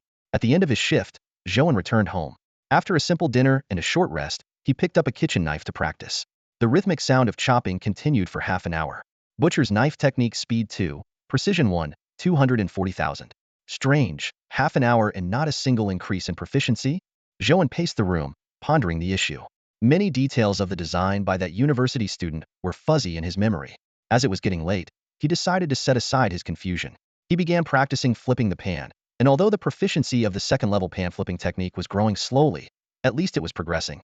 After finishing, he left 2 hours for sleep, and the night passed quickly. The next day, Zhou An reported to the yamen as usual and then headed to the kitchen. Chef Liu was washing vegetables and gave him a knowing look as he entered. "Something happened on the street you patrolled yesterday." Feigning ignorance, Zhou An asked, "What happened?" "Beast cult attacked Zhang-tall, but a mysterious master saved them. This master is becoming quite famous here in Anding County." Chef Liu continued washing vegetables. Jiangxi County is worried about retaliation against Zhang-tall and started targeting the beast cult overnight. Zhou An merely responded with a nod. Seeing his calm reaction, Chef Liu asked curiously, Aren't you curious? These days, Anding County is in constant turmoil. It's better to be less curious and stay alive. Zhou An replied with an excuse. You're a sensible lad. Indeed, staying alive is what's important now, Chef Lu chuckled. Zhou An said no more, picking up the kitchen knife to chop vegetables, but noticed his proficiency was still stagnant. Putting down the knife, he fell into contemplation again. What's on your mind now? Chef Lu asked, carrying the washed vegetables. I was thinking, my chopping skills are getting better. Maybe I can open a restaurant in the future. Zhou An joked. Heh, how can you open a restaurant when you can't even cook? Besides, your chopping skills still need improvement. It's not as simple as you think, Chef Lu replied. Zhou An paused, as if he had just grasped an important clue. Chef Lu's words left Zhou An deep in thought. The reason his skills weren't improving might be because he had been sticking to the same old method of chopping vegetables. Old Lu, how do you think I can improve my chopping skills? Zhou An asked the 60-year-old chef. Despite his age, Chef Lu's culinary skills were exceptional, and he wielded the large iron wok with ease. Are you really planning to make a career out of this? Chef Lu asked. Nowadays, having more skills means more opportunities. If I ever stop doing this, I can always become a chef, Zhou An replied candidly. Chef Lu pondered for a moment, looking at the only kitchen helper in the office, and decided to give him some guidance. After all, if Zhou An left, he'd be swamped with work. Chopping isn't as simple as it seems. The common methods are straight cut, push cut, pull cut, saw cut, chop cut, and roll cut. You've always used the straight cut. Maybe you should try the others. With that, Chef Lu took the knife and demonstrated each technique, explaining the key points in detail. Zhou An listened intently but had a puzzled look on his face. He took the knife and tried each method as he had just learned, but found that his proficiency still didn't improve. This method isn't working, Zhou An said. Chef Lu was secretly impressed. This young man's basics were solid, and he handled the fundamental knife skills with ease, showing great potential. Still not satisfied? Chef Lu asked. It's not making a difference, Zhou An replied bluntly. Chef Lu's forehead creased with frustration. He then found a piece of firewood from the kitchen corner and tossed it to Zhou An, saying, Here, use the long knife at your waist to carve this. When you can carve it so well that it looks real, then practice other things. He pointed to a piece of green vegetable on the table. Zhou An raised an eyebrow, recalling the tofu carving skills mentioned by a chef at a restaurant in Anding County. Chef Lu explained, start with something hard, and once you master it, progress step by step. When you can handle the long knife with precision and ease, other knives will be no problem. Zhou An drew his long knife and attempted the task, immediately sensing an unprecedented level of difficulty. Cutting through people was easy, but intricately carving a small piece of wood was much more challenging. His first cut was too forceful, leaving a crack in the wood. However, after several attempts, a system prompt appeared. Butcher's knife technique speed 2, precision 1, 440000. His proficiency finally had a breakthrough. Zhou An maintained a calm exterior, but inside he was elated, continuing to focus on carving. Half an hour later, Zhou An sheathed his knife. His right hand trembled slightly from intense concentration, but quickly steadied as he regulated his breathing. The finished piece was covered in wood shavings and somewhat cracked, but Chef Lu genuinely praised him. For a first attempt at carving wood with a long knife, this is quite impressive. As lunchtime approached, Chef Lu busied himself at the stove, while Zhou An continued to focus on carving. The practice extended until noon. After lunch, he attended his usual training session with Captain Xie, then carried several blocks of wood back to his room to continue practicing. Though his colleagues cast curious glances, he simply said he was practicing knife skills, and they didn't probe further. Just before they were about to leave work, Yu Hang, who had been missing all day, finally returned, looking troubled. He approached Zhou An and whispered, Old Zhou, keep a low profile for now. Magistrate Zhang is investigating a mysterious expert. While Zhou An was deeply engrossed in pondering how to enhance his carving efficiency, Yu Hang's sudden words caught his attention. Raising an eyebrow, Zhou An lowered his voice and asked, Did they question you? Seeing Yu Hang not wandering around the room all day, Zhou An knew something must have happened. Yu Hang nodded, confirming his suspicion. They asked me about the mysterious expert. I managed to brush them off, but from what Zhang Xixian implied, it seems like they want to find this mysterious expert to join forces against the beast sect. Worry clouded Yu Hang's face. Honestly, I'm a bit concerned. The saying goes, the tree that stands out in the forest is bound to be blown down by the wind. I'm thrilled you've become an expert, but the reality is how many experts in this world meet a good end? The more outstanding you are these days, the more likely you are to get into trouble. I'm doing my best to keep it under wraps for you. But if something unexpected happens and your identity is exposed, the consequences could be dire. You need to keep a low profile and avoid causing any trouble. Zhou An nodded in understanding. He indeed had no intention of causing trouble. He had merely intervened when he encountered members of the Zhengguaci and the beast sect in an alleyway a few days ago. At the time, His knife skill had just reached the 3rd level, and he wanted to test the difference in strength. Unexpectedly, the opponent didn't last even a moment. Zhou An was right. It's best to stay low-key these days, as standing out too much invites trouble. Are you still staying at the yamen? Zhou An asked. Zhou An replied helplessly, I don't have the skill to slice through the air like you do, so I have to stay here. I'm afraid of encountering danger outside, but it doesn't matter much. I can read anywhere. True, it's safer here. And the beast sect wouldn't dare to act up. Zhou An agreed. Just then, the constables began to rise. It was time to clock out. Zhou An didn't continue the conversation, and with thoughts of his knife skills in mind, he left the yamen. Back home, he looked at the iron pot in the kitchen and mused. All abilities must be developed in balance. Relying on a single skill makes it too easy for others to target you. He had now activated 2 skills, but couldn't neglect any of them. These were his trump cards. With only one ability, the opponent might find a way to counter it, but with an additional hidden technique, the outcome could be entirely different. Quickly, Zhou An devised a plan. Practice knife skills during the day and wok flipping at night. He could openly carve at the yamen, but as a kitchen helper, practicing wok flipping there might raise suspicions. Practicing at home at night was different. It was his private space, where he could train as he pleased. More importantly, his wok flipping was still at level 2 and could be improved, so he naturally wouldn't give it up. Meanwhile, in the most bustling part of Anding County, the 2-story building of the Zhenguac stood out conspicuously. This mysterious institution imposed a strong sense of oppression on the townsfolk, and few dared to set foot within 100 meters of it. In the central room on the 2nd floor, Zhang Xixian was scratching his head in frustration. 6 core members, each responsible for dozens of people, were also seated in the room. Recently, they had been focusing on suppressing the beast sect according to intelligence from higher-ups, with significant results. But now, the beast sect had chosen to go into hiding, which only added to Zhang Xixian's worries. He wasn't afraid of a direct confrontation. He was concerned about underhanded tactics. Unable to trace the beast sect's whereabouts, he could only focus on protecting Anding County to prevent further incidents. How is the investigation into the mysterious expert going? Zhang Xixian broke the silence. Since the beast sect matter was at an impasse, it might be worthwhile to consider another approach. The expert capable of slicing someone into pieces in a single breath was clearly not an enemy and might be persuaded to join their cause. The person in charge on the left shook his head and said, Sir, we've checked all the county's records and found no recent entries of outsiders. Another chimed in, Our county is quite remote, with few people coming and going. Sir, could it be someone from within our county? Someone from within? Zhang Xixian tapped his fingers on the table, lost in thought, considering this possibility as one that could not be ignored. Recently, the Zhenguaisai had been secretly investigating the whereabouts of the mysterious expert, but they had made no progress. Their search was limited to outsiders entering and leaving Anding County, until a member's comment suddenly enlightened Zhang Xixian. We've been looking outside, but we've ignored the closest place. Zhang Xixian's eyes lit up. Could this expert be hiding right here in Anding County? He recalled encountering a highly skilled individual with an unusual obsession fishing. Whenever this person saw water, they had to cast a line, almost to the point of madness. This realization made Zhang Xixian consider that perhaps a master might indeed prefer to live in seclusion in a small place like Anding County. Let's start from within, Zhang Xixian decided. Be thorough, but approach gently. We're here to seek cooperation.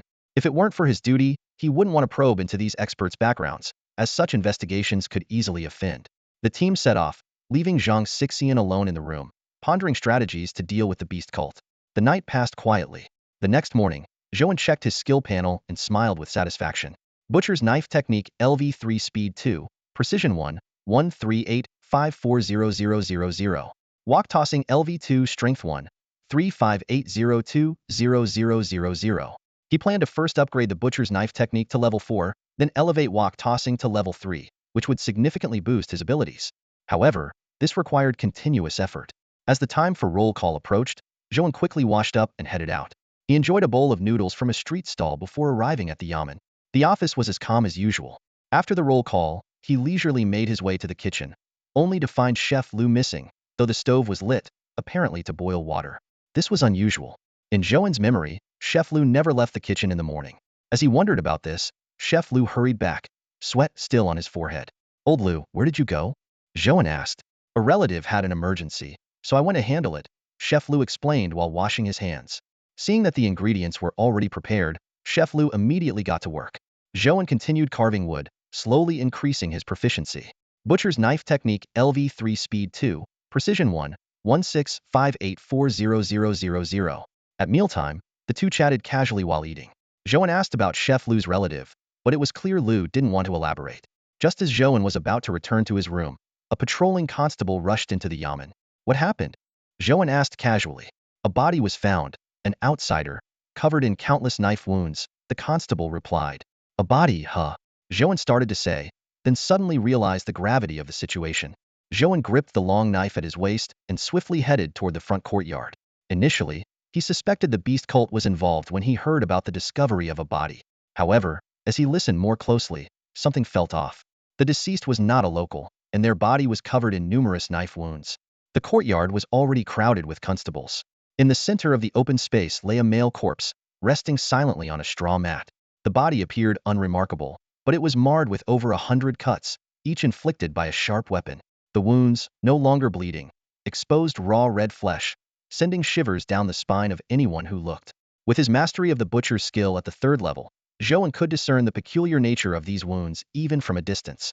Each cut was exceptionally precise, the edges clean, and most notably, they were all of consistent depth.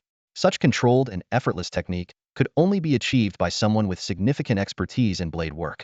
Although Zhou An, with his precise skills, could manage similar control, creating so many identical wounds on a single body was beyond him. Impressive, Zhou An noted silently to himself. Meanwhile, the experienced coroner was meticulously examining the body, while Captain Xie stood nearby, his expression somber. Zhou An quietly approached Yu Hang and asked in a low voice, "What's the situation?" "Not sure." Yu Hang shook his head, but judging by Captain Xie's serious demeanor, the victim's identity might be significant. After a while, the coroner stood up and reported, death was due to excessive blood loss caused by these knife wounds. The killer had the skill to deliver a fatal blow, but chose to let him bleed out slowly with numerous wounds. Upon hearing the coroner's detailed report, Captain Xie ordered the body to be taken away. The scene fell into a heavy silence, with no one daring to speak. Zhou An stroked his chin, pondering. The victim must be someone important for Captain Xie to be this grave, even more so than when dealing with the beast cult. Soon, Zhang Xixian arrived at the scene, looking weary, and immediately asked, "How did a member of the Blood Shadow sect end up dead in Anding County?" This unfamiliar name caught Zhou An off guard. Captain Xie handed over a dark token and confirmed, "We found this Blood Shadow sect token on the deceased." After examining the token, Zhang Xixian put it away. It is indeed from the Blood Shadow sect. If he died in Anding County, this could spell trouble. With the beast cult already causing panic, now we have the Blood Shadow sect to deal with, Captain Xie sighed. Upon hearing that the county magistrate had ordered the yamen to cooperate with the Zhenguasi in handling the matter, Zhang Xixian frowned and complained, "Such a serious incident, and he still refuses to come out of seclusion, all for some selection process?" In the end, Zhang Xixian hurriedly left, while Captain Xie ordered increased patrols, instructing the constables to work in pairs and report any incidents to the Zhenguasi immediately rather than acting on their own. Zhou An and Yu Hang were paired together, tasked with patrolling Cangyan Street. The street was bustling with vendors and pedestrians, and their presence with drawn swords attracted curious glances. "What exactly is this Blood Shadow sect?" Zhou An asked casually, not really expecting an answer. However, Yu Hang's unusual silence caught his attention. Zhou An stopped, furrowing his brow, and asked, "You know something?"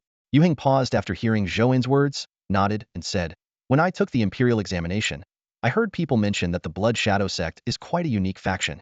They cultivate using shadows, but each member is inherently skilled." Zhou An frowned upon hearing this. Switching allegiances or changing sects wasn't uncommon, but Yu Hang's words seemed to carry deeper implications. "The shadow is just an aid," Yu Hang explained in detail. "They don't abandon their original abilities. Instead, they enhance them. For example, if you are proficient in swordsmanship, after learning their techniques, your sword skills would improve significantly. The shadow is the foundation of their enhancement." These words reminded Zhou An of the scene at the little girl's house. Besides the gray rat bowing to humans, there was also a shadow with beast cult characteristics, like long claws.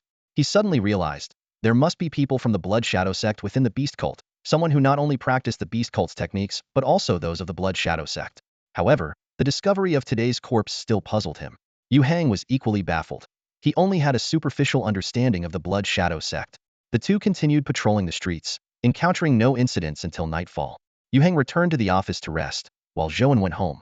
The office had arranged for people to take turns patrolling at night, allowing some officers to rest first, and then replace those who started patrolling earlier. Back home, Zhou An was still pondering the events of the day. He decided to practice his wok-flipping skills to improve his proficiency, knowing that the stronger he became, the better he could handle complex situations. After a simple dinner, he went to the kitchen to practice. Since he was scheduled to patrol the following night, he planned to practice more tonight. The clanging sound of the wok echoed in the room. Zhou An only slept for an hour and a half that night, but he woke up the next day feeling full of energy. The robust qi within him provided abundant vitality. After a quick breakfast outside, he hurried to the office for roll call. Yu Hang was already waiting. After a brief exchange, they continued their patrol, and the morning passed uneventfully.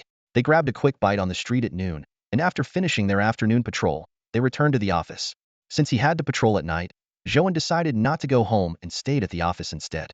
After a simple meal outside, Zhou An returned to the office. With some time before the night patrol, he headed to the kitchen to practice his knife skills. The kitchen hadn't been used for 2 days due to their busyness, and Chef Lu was leisurely lying on a chair, fanning himself. Seeing Zhou An, he greeted him and continued to relax. Zhou An picked up some wood and began carving. As he focused, he heard something whizzing through the air and instinctively caught the key Chef Lu tossed him. "You all have been busy and haven't been eating here. I've taken a few days off and might not come to the office. If you want to practice your knife skills, just unlock the door yourself," Chef Lu said, reclining in his chair. Zhou An thanked him, put away the keys, and continued practicing, steadily improving his proficiency. In the days that followed, Zhou An led a routine life, patrolling and practicing knife skills during the day and wok flipping at night. This cycle didn't tire him.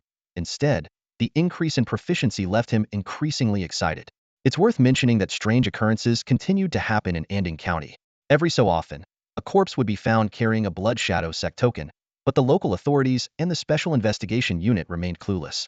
The beast cult, under pressure from the investigation unit, had gone silent, and the unit shifted its focus to the blood shadow sect. Zhou An didn't get involved in these matters, remaining focused on enhancing his own strength, as power was the most reliable asset in these times. One night, under a sparse moonlit sky, Zhou An bid farewell to Yu Hang and safely returned home. After closing the door, he looked at the words before him and smiled. Wok flipping LV2 Strength 1, 198, 562, 0000. He hadn't slacked off in these days, practicing diligently every night except during patrols. Hard work pays off, and he was on the brink of leveling up to level 3. With excitement, Zhou An planned to push through tonight to achieve a breakthrough. With this in mind, he eagerly prepared. After a simple meal, he picked up the large iron wok and headed to the stove. Placing some vegetables in the wok, he began his practice. Through consistent effort, he had become quite adept. The food flew within the wok without spilling, and his arm no longer felt sore. Immersed in the steady growth of his proficiency, Zhou An entered a state of deep concentration, losing track of time. When one is fully engrossed, the passage of time becomes irrelevant. His proficiency continued to climb until it reached its peak, and new words appeared before Zhou An's eyes. Zhou An patiently waited as the familiar text reappeared before him. After a moment, 2 options clearly presented themselves. Tumbler, Strength 1, Destruction 1. Wok, Speed 1, Aroma 1. Zhou An carefully weighed the 2 choices. While the wok could enhance speed, the Aroma 1 attribute seemed rather enigmatic in its utility. On the other hand, the attributes of the tumbler were more straightforward. An increase in strength would enhance his power, and the destruction bonus would boost his attack potency. Without hesitation, he chose the tumbler. Instantly, new information appeared. Tumbler LV3 Strength 2, Destruction 1, 140,000. As he grasped the iron pot, a sudden clarity washed over him. This skill not only allowed him to effortlessly handle cookware, but also to manipulate anything that fell into the pot. As long as the power gap wasn't too vast, even formidable opponents like the Beast Sect's Guardians could be thrown into disarray. His inner energy would envelop the iron pot, delivering powerful damage during the process. Zhou An suppressed the urge to test this immediately, instead pondering how to break through his current level. He tried flipping some vegetables, but noticed no progress in skill proficiency. It seemed he had hit a bottleneck and needed to find a breakthrough opportunity, similar to a master chef's knife technique. He decided to seek advice from Chef Lu on the art of flipping. As night fell, moonlight streamed through the window into his room. Zhou An soon drifted into a deep sleep. The next morning, he followed his routine and visited his familiar breakfast spot. The shop owner recognized him as a regular, having gone from being apprehensive around a constable to being comfortably acquainted. "Officer Zhou, the usual?" the owner asked with a smile while wiping down a table. Zhou An nodded. Soon, a basket of dumplings with thin skins and generous fillings, along with a bowl of hot porridge, was served. Ever since he cultivated his inner energy, his appetite had noticeably increased, though fortunately, a constable's salary was sufficient. As he was about to leave, 5 strangers caught his attention. Each wielded different weapon swords, knives, and even a pair of hooks, clearly marking them as martial artists. However, given the recent unrest in Anding County, Zhou An didn't pay them much mind. The rest of the day was uneventful. He patrolled the streets with Yu Hang, spent the afternoon at the office, and even carved a wooden figure during his downtime. As night fell, it was their turn to patrol, and they found themselves on the deserted Songyan Street. Strolling under the moonlight, they chatted leisurely as Yu Hang enthusiastically discussed the upcoming civil service exam. Once I pass and get my post, old Zhou, you should join me. I'll make you a head constable, Yu Hang boasted with a grin. Just as Zhou An was about to make a witty retort, he suddenly stopped in his tracks. What's wrong? Yu Hang asked in confusion. I hear sounds of a fight, Zhou An replied gravely, looking towards the alley on their right. Yu Hang looked at Zhou An with a bewildered expression. Fighting sounds? The alley was quiet. He even doubted his own ears. Old Zhou, maybe you've been under too much stress lately. How about I treat you to some relaxation at the tavern? Yu Hang joked. Zhou An pointed to the deep alley in front of them. We've been here before. It's deep. If someone is fighting at the end and trying to conceal it, the sound would hardly travel. Then how could you hear it? Zhou An thumbed toward himself. I have qi. That statement deflated Yu Hang like a withered eggplant. He had almost forgotten that Zhou An was already a third-rate martial artist, possessing the coveted qi. Sounds that ordinary people couldn't hear were clear to someone of Zhou An's level. Should we go to the authorities? Yu Hang asked. Zhou An shook his head. By the time we get there, it'll be too late. The fighting sounds are urgent, probably won't last long. He suspected it was the work of the beast cult. Zhou An had always considered them a significant threat. Although he had dealt with them decisively in past encounters, they remained a thorn in his side. You go to the Bureau of Anomalies. I'll keep watch here, Zhou An said. No way. Yu Hang protested. As your brother, how can I leave you here alone? Zhou An gave a faint smile. Don't you trust the abilities of a mysterious expert? If you stay, you'll only hold me back. Yu Hang paused, then understood Zhou An's intention. You want to eliminate the threat completely. Zhou An nodded, his eyes cold. To live well in this world, you have to act decisively. Those who don't cross me, I treat kindly. Those who do, I leave no trace. Yu Hang watched his childhood friend, feeling that Zhou An seemed to grow stronger every day, while he himself always lagged behind. I understand. I'll get there as soon as I can. Remember, your safety is the most important. With that, he quickly left the alley. Zhou An drew the long knife from his waist and stepped into the depths of the alley. The moonlight was like water, and the blade glinted like snow. His presence was so chilling that Yu Hang shivered as he glanced back. The alley's depths were pitch black, with only sparse moonlight filtering through. Zhou An moved cautiously with his long knife. The fighting sounds grew clearer as he approached a corner. He didn't rush in but stopped at the edge to observe. Using the qi flowing through him, he could clearly see the battle. 5 people, dressed differently, were using various weapons to surround a masked figure in black. One of them wielded a pair of striking silver hooks. It was the same group he'd encountered in the tavern that morning. The 5 worked in perfect harmony, their attacks and defenses seamless. The masked figure, fully covered even to the hair, wielded a common long knife, able to fend off each attacker but unable to break their encirclement. The hook wielder was particularly adept at targeting the weakest spots of his long knife. Hand over the blood shadow sect's item, and we'll spare your life. We're all from the same sect. There's no need to fight to the death, the hook wielder said. This statement revealed crucial information, and Zhou An immediately understood the situation. It was an internal conflict within the blood shadow sect. The body they had found earlier was likely killed by this knife wielder. You little brats dare attack me? The black-clad figure rasped. I'm a blood shadow sect elder. Can you bear the consequences of defying me? The voice struck Zhou An as oddly familiar, surprising him not only with the elder's identity, but also with the inexplicable familiarity of the voice. He was certain he had never heard such a voice before, yet there was something unsettlingly familiar about the tone. Zhou An decided to set aside this confusion for now, and focused on observing the situation in the alley. As soon as the masked man in black finished speaking, a man wielding double hooks sneered, An elder? You were indeed an elder of the blood shadow sect. If you still held that position, I'd have to show you respect. But times have changed, and now you're nothing more than a rat. We know your swordsmanship is exquisite, but our formation of 5 can counter you perfectly. Hand over what you stole, and we'll let you walk away alive. Before he could finish, the other 4 began to close in slowly. The masked man in black laughed loudly. 5 worthless fools. How can you hope to defeat me? Don't blame me then. Attack. At the command of the double-hooked man, the 4 launched a more ferocious attack than before. The masked man wielded his long sword like a shield, blocking all their attacks but unable to retaliate. The double-hooked man joined the fray, his hooks darting like snakes, aiming for vital points. Weapons clashed in the night air, leaving several wounds on the masked man. With his back against the wall, there was nowhere to retreat. 5 weapons, accompanied by fierce winds, sealed off all escape routes. The double-hooked man's eyes gleamed with triumph. They intended to cripple him first and then force him to reveal the stolen goods. At the critical moment, the masked man moved. His seemingly ordinary long sword slashed out, filling the alley with a fierce aura. "Blade cuts through injustice," he shouted, and the blade's light scattered like rain, enveloping the entire alley. "Even gods and spirits quake," he murmured, and with a flick of his wrist, the blade's light converged. Silently, the blade's light pierced through the five, leaving them covered in thin lines of blood, like intricate vermilion patterns. Blood sprayed as their bodies collapsed with a thud. Zhou An, hidden in the shadows, witnessed the entire scene, his brow twitching at the sight of the swordsmanship. As someone whose mastery of swordsmanship had reached the third level, he recognized the skill involved. The masked man not only created lines of blade light, but also controlled their direction with precision. The first strike spread out, while the second gathered with lethal intent.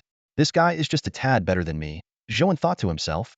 Although he could also control the blade light, achieving such precision was beyond him.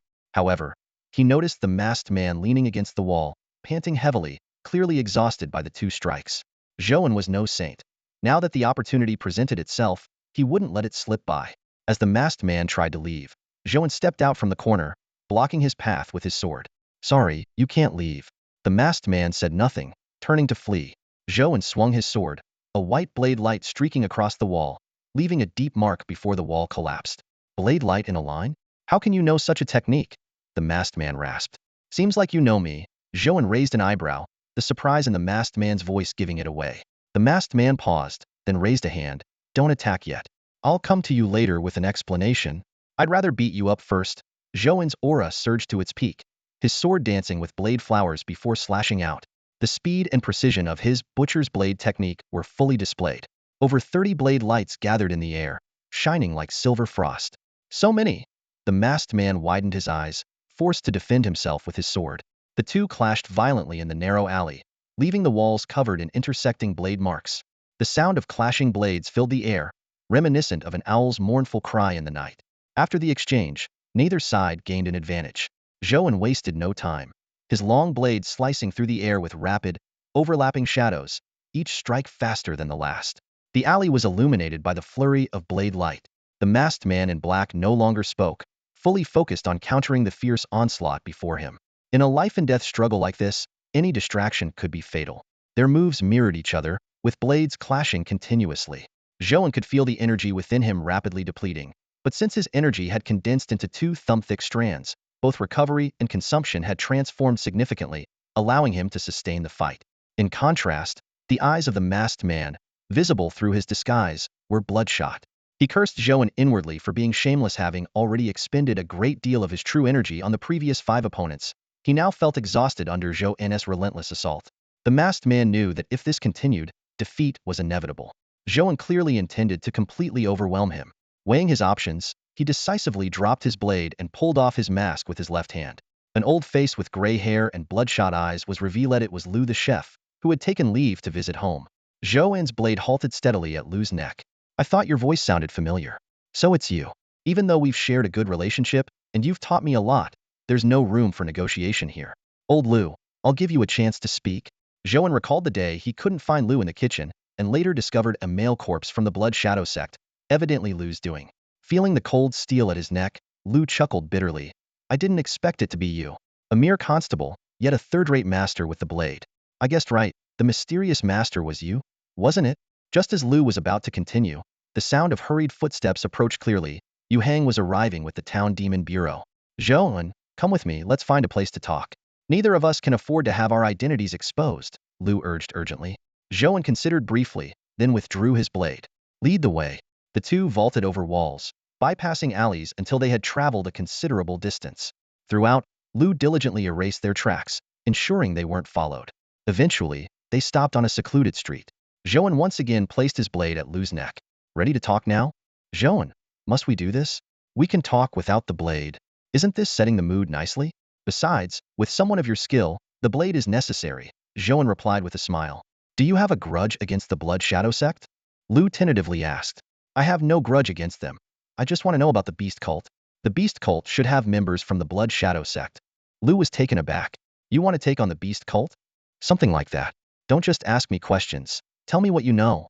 Lu pondered for a moment. "You're right, you've killed a few of them, and they're known for seeking revenge. As for me, you heard right, I'm a Blood Shadow sect elder. I stole a treasure from them and have been on the run ever since, Even in this small town under a false identity, they found me. If your target is the beast cult, then it seems we have a common goal. Let's hear it, Zhou An said, intrigued. He wasn't interested in the blood shadow sect's treasure, but the prospect of taking on the beast cult piqued his interest. The threat of the beast sect had always been a looming concern for him, and to live comfortably in this place, he had to eliminate it. Zhou An held a long knife, its blade firmly pressed against Lu Chuzi's neck. A glimmer of hope flashed in Lu Chuzi's eyes as he sensed the possibility of negotiation. He began to reveal the secrets of the Blood Shadow sect. This faction possessed a unique auxiliary ability that allowed practitioners to enhance themselves through shadows. Although the sect was composed of people from various parts of the martial world and had loose regulations, the sect leader harbored sinister intentions. He had crafted a treasure called the Shadow Banner, which could control anyone practicing the Blood Shadow sect's techniques. Unbeknownst to them, each member would contribute a wisp of their shadow to the banner, which could be manipulated at any time. Zhou An interrupted with a frown. What does this have to do with the beast sect? He was only mildly interested in the Blood Shadow sect schemes, and was more eager to learn about the beast sect. Lu Chuzi gestured for him to be patient. After discovering the truth, he had stolen the Shadow Banner to free himself from its control. The Blood Shadow sect sent skilled assassins after him, forcing him to flee to Anding County. He had hoped that the beast sect's leader, a friend who had once introduced him to the Blood Shadow sect, would offer protection. Instead, the leader betrayed him, selling him out. The corpses discovered recently were victims of Blood Shadow sect members, led by the sect leader. So, we share a common goal. To deal with the beast sect, Lu Chuzi lightly tapped the long knife, implying Zhou An could lower his weapon for a detailed discussion. However, Zhou An did not withdraw the blade. Instead, he pressed it even closer.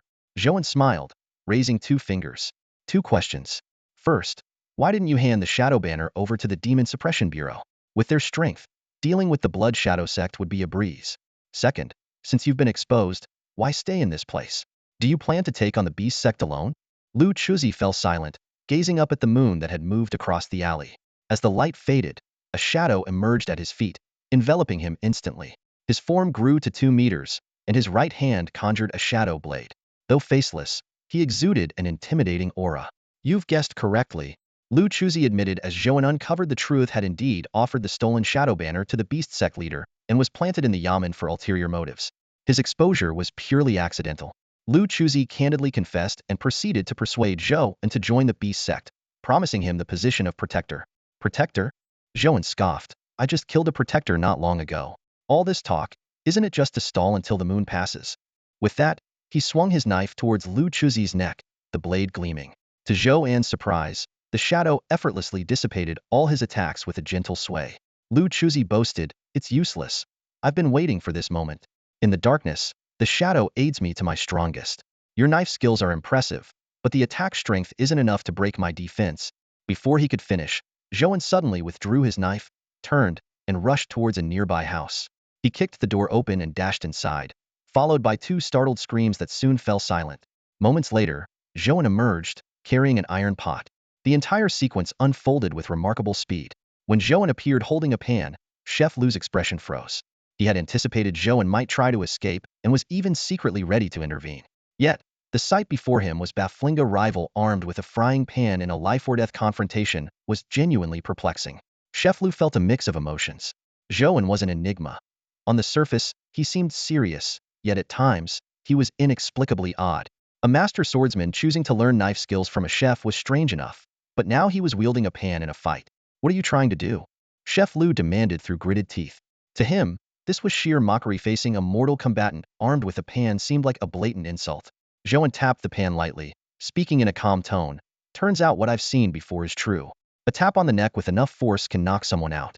Luckily, I can control my strength well enough not to kill. I asked what you're planning. Chef Lu nearly shouted. We're in a battle. A life-or-death struggle. Are you planning to cook me a meal with that pan? Zhou An paused to consider. If you were to switch sides, I might actually cook you a meal.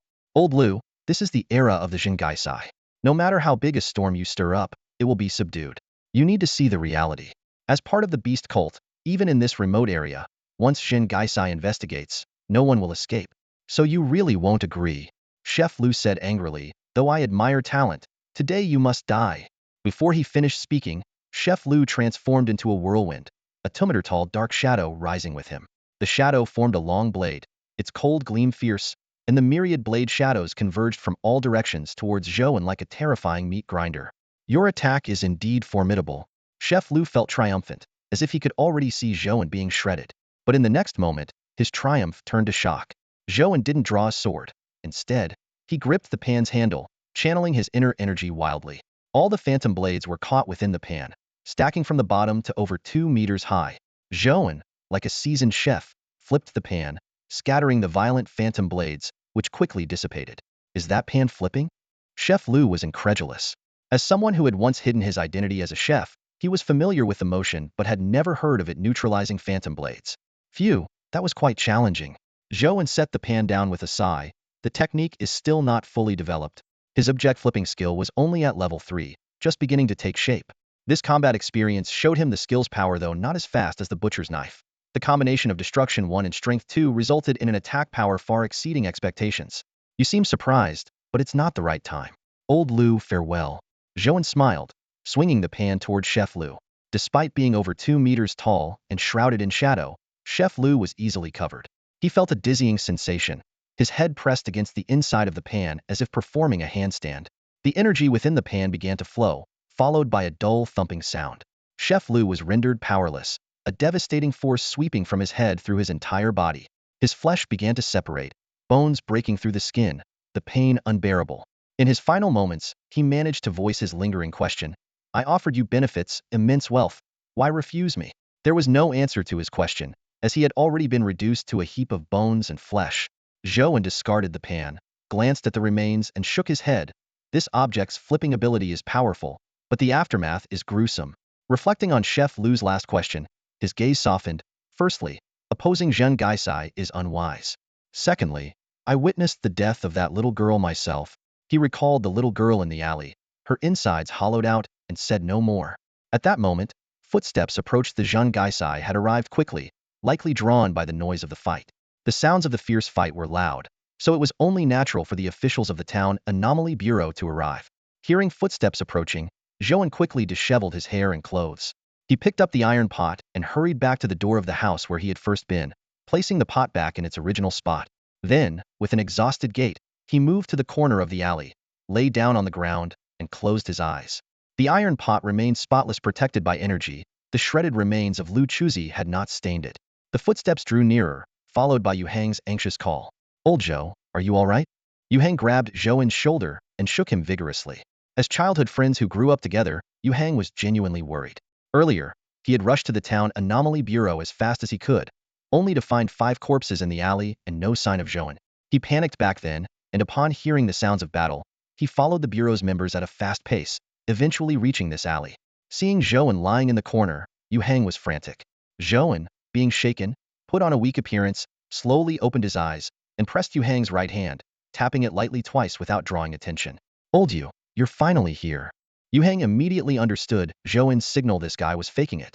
Being his old friend, Yu Hang quickly played along, maintaining a worried expression as he turned to look behind him. Officer Zhang, could you check if my friend is all right? Officer Zhang, accompanied by a dozen members of the town anomaly bureau, was carefully observing the surroundings. The dim alley lacked moonlight, making it hard for ordinary people to see, but Officer Zhang could see clearly. The shredded meat on the ground and the cuts on the walls were not made by ordinary weapons. As the person in charge of Anding County, he quickly noticed the unusual details. The unrecognizable shredded meat on the ground. Who was it? What was the purpose of such a hidden expert? First the beast cult, then the blood shadow sect, and now the mysterious expert. These accumulating issues were giving Officer Zhang a headache. Hearing Yu Hang's call, Officer Zhang finally turned his attention to Zhou An. This constable was a witness to the whole incident and might provide useful clues. He approached to check. Nothing serious, just some scrapes. Your name is Zhou An, right? Did you witness the entire incident? Zhou An feigned panic and said, a mysterious expert. It was a mysterious expert who intervened. Under Officer Zhang's questioning, he recounted the events, with slight alterations. 5 members of the Blood Shadow sect attacked a man in black, who was their elder.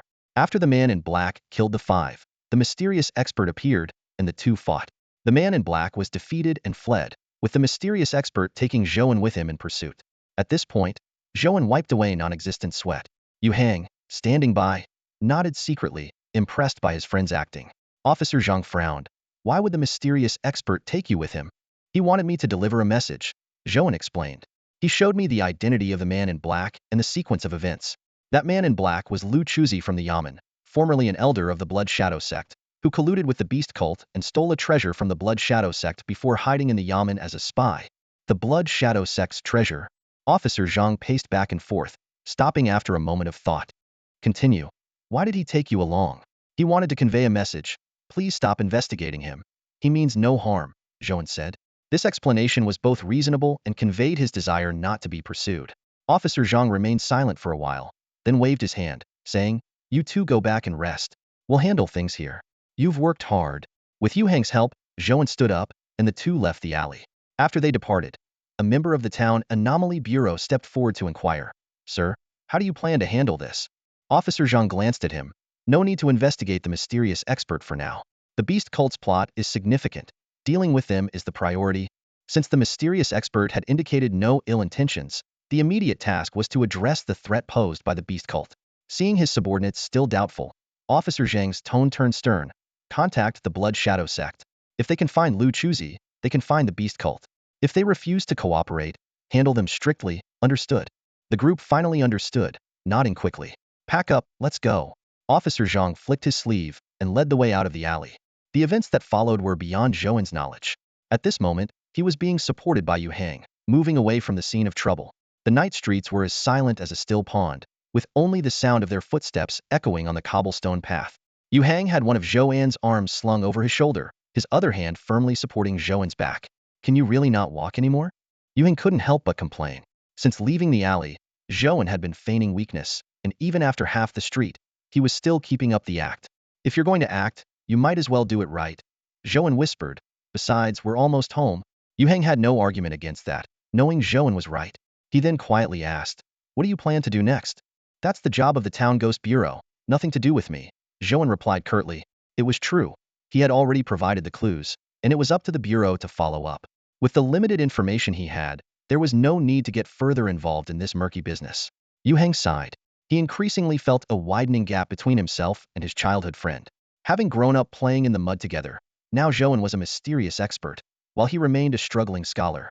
The stark contrast filled him with an unprecedented sense of loss. Old Zhou, how did you manage it? How did you suddenly become so skilled? Perhaps it's just the talent of a master, Zhou An replied pensively. Yu Hang almost laughed in exasperation. If he weren't sure Zhou An could beat him, he would have loved to punch this slick talker. He asked seriously, only to get such a ridiculous answer. Let's stop talking. The more we talk, the more frustrated I get. The two of them walked in silence to Zhou An's place. Just as Yu Hang was about to turn and leave, Zhou An stopped him. Stay here tonight? Yu Hang paused, then understood Zhou An's intention. He had been staying at the yamen to guard against the Beast cult. If he returned alone after escorting Zhou An home, he might run into danger. But staying at Zhou An's would be different. The newfound mysterious expert was enough to deter any mischief. Just as Yu Hang was about to agree, he suddenly remembered. Wait, aren't we still on patrol? Zhou An gave him a look of exasperation. Chief Zhang told us to head back. What are we patrolling for? After tonight's incident, if the Beast cult dares to show up again, they're really asking for it. Just get some rest. Yu Hang thought it over and realized he was right. This wasn't abandoning duty, but following orders. With that in mind, he decided to rest. I'm going to bed then. Honestly, night patrols are exhausting, he said, yawning as he headed to the guest room. Zhou An returned to his room.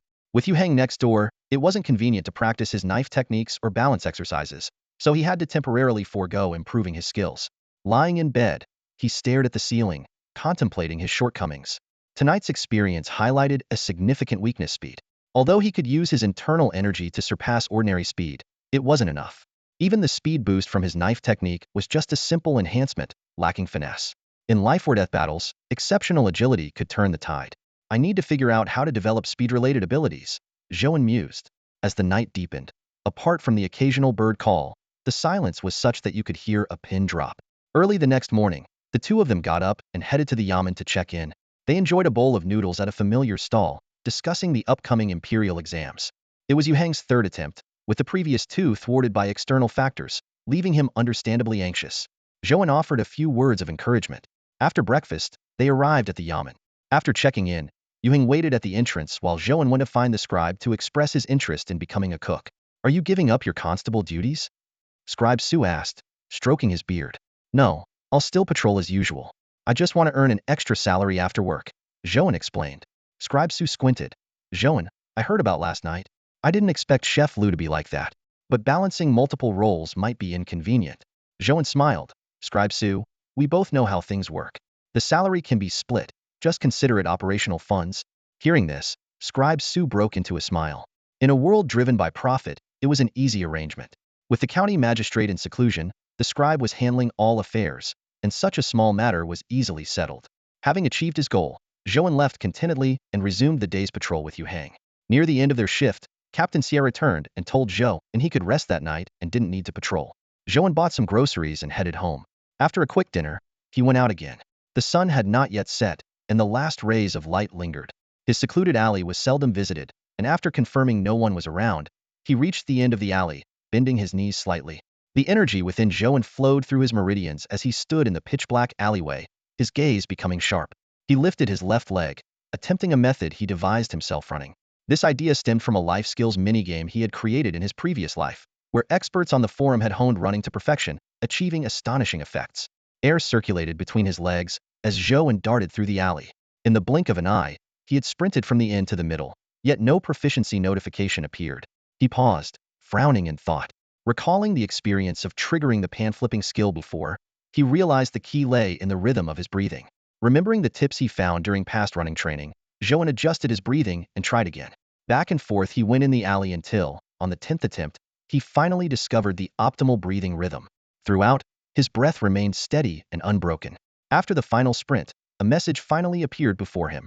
Running LV1, 110000. Excited, Zhou An decided to strike while the iron was hot. Although his object flipping and knife skills had reached level 3, their progress had slowed significantly. He chose to focus on enhancing this new skill. With continuous practice, he gradually uncovered the deeper mysteries of running, achieving a state of unity between body and mind through breath control. The energy within him continuously alleviated the soreness in his legs, allowing him to keep practicing. What was initially planned as a oni and a half a rest was completely dedicated to training until the first light of dawn and the crowing of roosters. The system then prompted him, running LV2 speed 120,000. Testing his newly acquired ability, Zhou An sprinted to the left, his figure becoming a blur. This increase in speed boosted his confidence, adding another card to his hand for survival. In the days that followed, Zhou An's life became increasingly routine. To focus on improving his running skill, he temporarily set aside practice of his other two skills. He ran every morning, patrolled the streets, and continued practicing when he wasn't on night duty. Although the proficiency increased more slowly, he found joy in the process. During this time, he also noticed the growing tension in Yu Hang due to the upcoming imperial examinations. Despite Zhou An's repeated reassurances, the effect was minimal. Finally, one morning, Zhou An stood outside, staring at the data that was about to break through. Running LV2 speed 198,582,0000. His relentless efforts over these days were about to lead to a breakthrough. He rose early, fully immersed in training, oblivious to the footsteps echoing on the street. When he finally stopped and exhaled deeply, new prompt text appeared before his eyes. Text appeared before Zhou An once more. He patiently waited for a moment, and as the original text faded away, two options emerged clearly. Vajra leg, strength 1, destruction 1. Dragon step, speed 1, evasion 1. Zhou An stroked his chin, deep in thought. These two options represented completely different paths. The Vajra leg was evidently a powerful leg technique, enhancing both strength and destructive capability. He recalled the skill that had allowed him to defeat Sheflu, relying on destruction attributes. However, the Vajra leg lacked speed enhancement. In contrast, the Dragon Step was purely a movement technique, adding 1 point each to speed and evasion. After careful consideration, Zhou An chose the Dragon Step for two reasons. First, it could be layered on top of his existing speed, aligning with the proficiency rules. Second, he indeed needed a movement technique. He already had two offensive skills, the Butcher's Knife and the Object Toss, which were sufficient for combat. In a scenario where skills were scarce, addressing his weaknesses was more crucial. Once selected, the text before him transformed. Dragon Step LV3 Speed 2, Evasion 114000. A wealth of information flooded his mind, and the energy within Zhou An grew stronger, with his chi expanding from the width of 2 fingers to 3. Though the increase seemed small, the qualitative change was significant. As he fully absorbed the information, he mastered the movement technique that emphasized graceful as a startled swan, swift as a wandering dragon. The Dragon Step utilized subtle changes in chi flow to achieve evasion with astonishing speed. The two speed boosts provided a notable improvement, could even predict and dodge projectiles from behind by sensing the minute changes in air currents. Zhou An immediately put it to the test. He picked up a pebble and tossed it over his shoulder towards the wall. The pebble bounced back towards him, and he deftly sidestepped it, guided by his chi's perception of the air's vibrations. The entire process was seamless, perfectly embodying the essence of graceful as a startled swan, swift as a wandering dragon. What a remarkable technique, Zhou An silently praised. It was nearly time for the morning assembly, so he hurried home to freshen up, grabbed a quick breakfast outside, and headed to the yamen. Everything was as usual, and he patrolled the streets with Yu Hang as always. At lunchtime, they grabbed a casual meal outside. With the imperial exams approaching, Yu Hang was in low spirits. All Zhou An could do was pat his childhood friend's shoulder in a gesture of comfort. "Old Zhou, I don't want to keep thinking about it, but it just won't leave my mind," Yu Hang said with a wry smile. "Forget it, don't bother comforting me. I'll sort it out myself." Seeing this, Zhou An said no more. After finishing their meal, they took a short walk before resuming their patrol, returning to the yamen just before the end of their shift. "We don't have to patrol tonight. Want to grab a bite?" Zhou An suggested. Yu Hang, feeling overly tense lately and reassured by having a skilled friend like Zhou An around, nodded in agreement. Just as they were about to head out to buy supplies, they were stopped by Captain Xie, who rushed over saying, "There's an urgent situation. Don't leave, stay at the yamen. I'll be right back." With that, he hurried off to the county magistrate's office in the back courtyard. "Old Zhou, something big must have happened." Yu Hang elbowed Zhou An. "You can smell it in the air," Zhou An replied wryly. "Looks like tonight's gathering is off." Returning to their room, they found the other constables already assembled and buzzing with speculation. Zhou An thought to himself, such a full-scale deployment of the constables was rare, likely related to the beast cult. The recent calm was merely a facade, with hidden turmoil brewing. Today's sudden assembly suggested that the underlying currents were about to erupt. Half an hour later, Captain Xie's voice called from outside, "Everyone, come out. There's an urgent matter." The constables immediately ceased their chatter, filing out of the room to gather in the courtyard. Sheriff Xie, holding a long sword in his hand, stood in the middle of the courtyard. After keenly counting the number of assembled constables, he pulled out a map from his chest. "Bring over a table," he casually instructed one of the constables. The constable immediately understood and hurried into the room to bring out a table. Sheriff Xie spread the map on the table and pointed to a spot. "This is Yunshan. There's a small temple on the mountain, which is the base of the beast sect.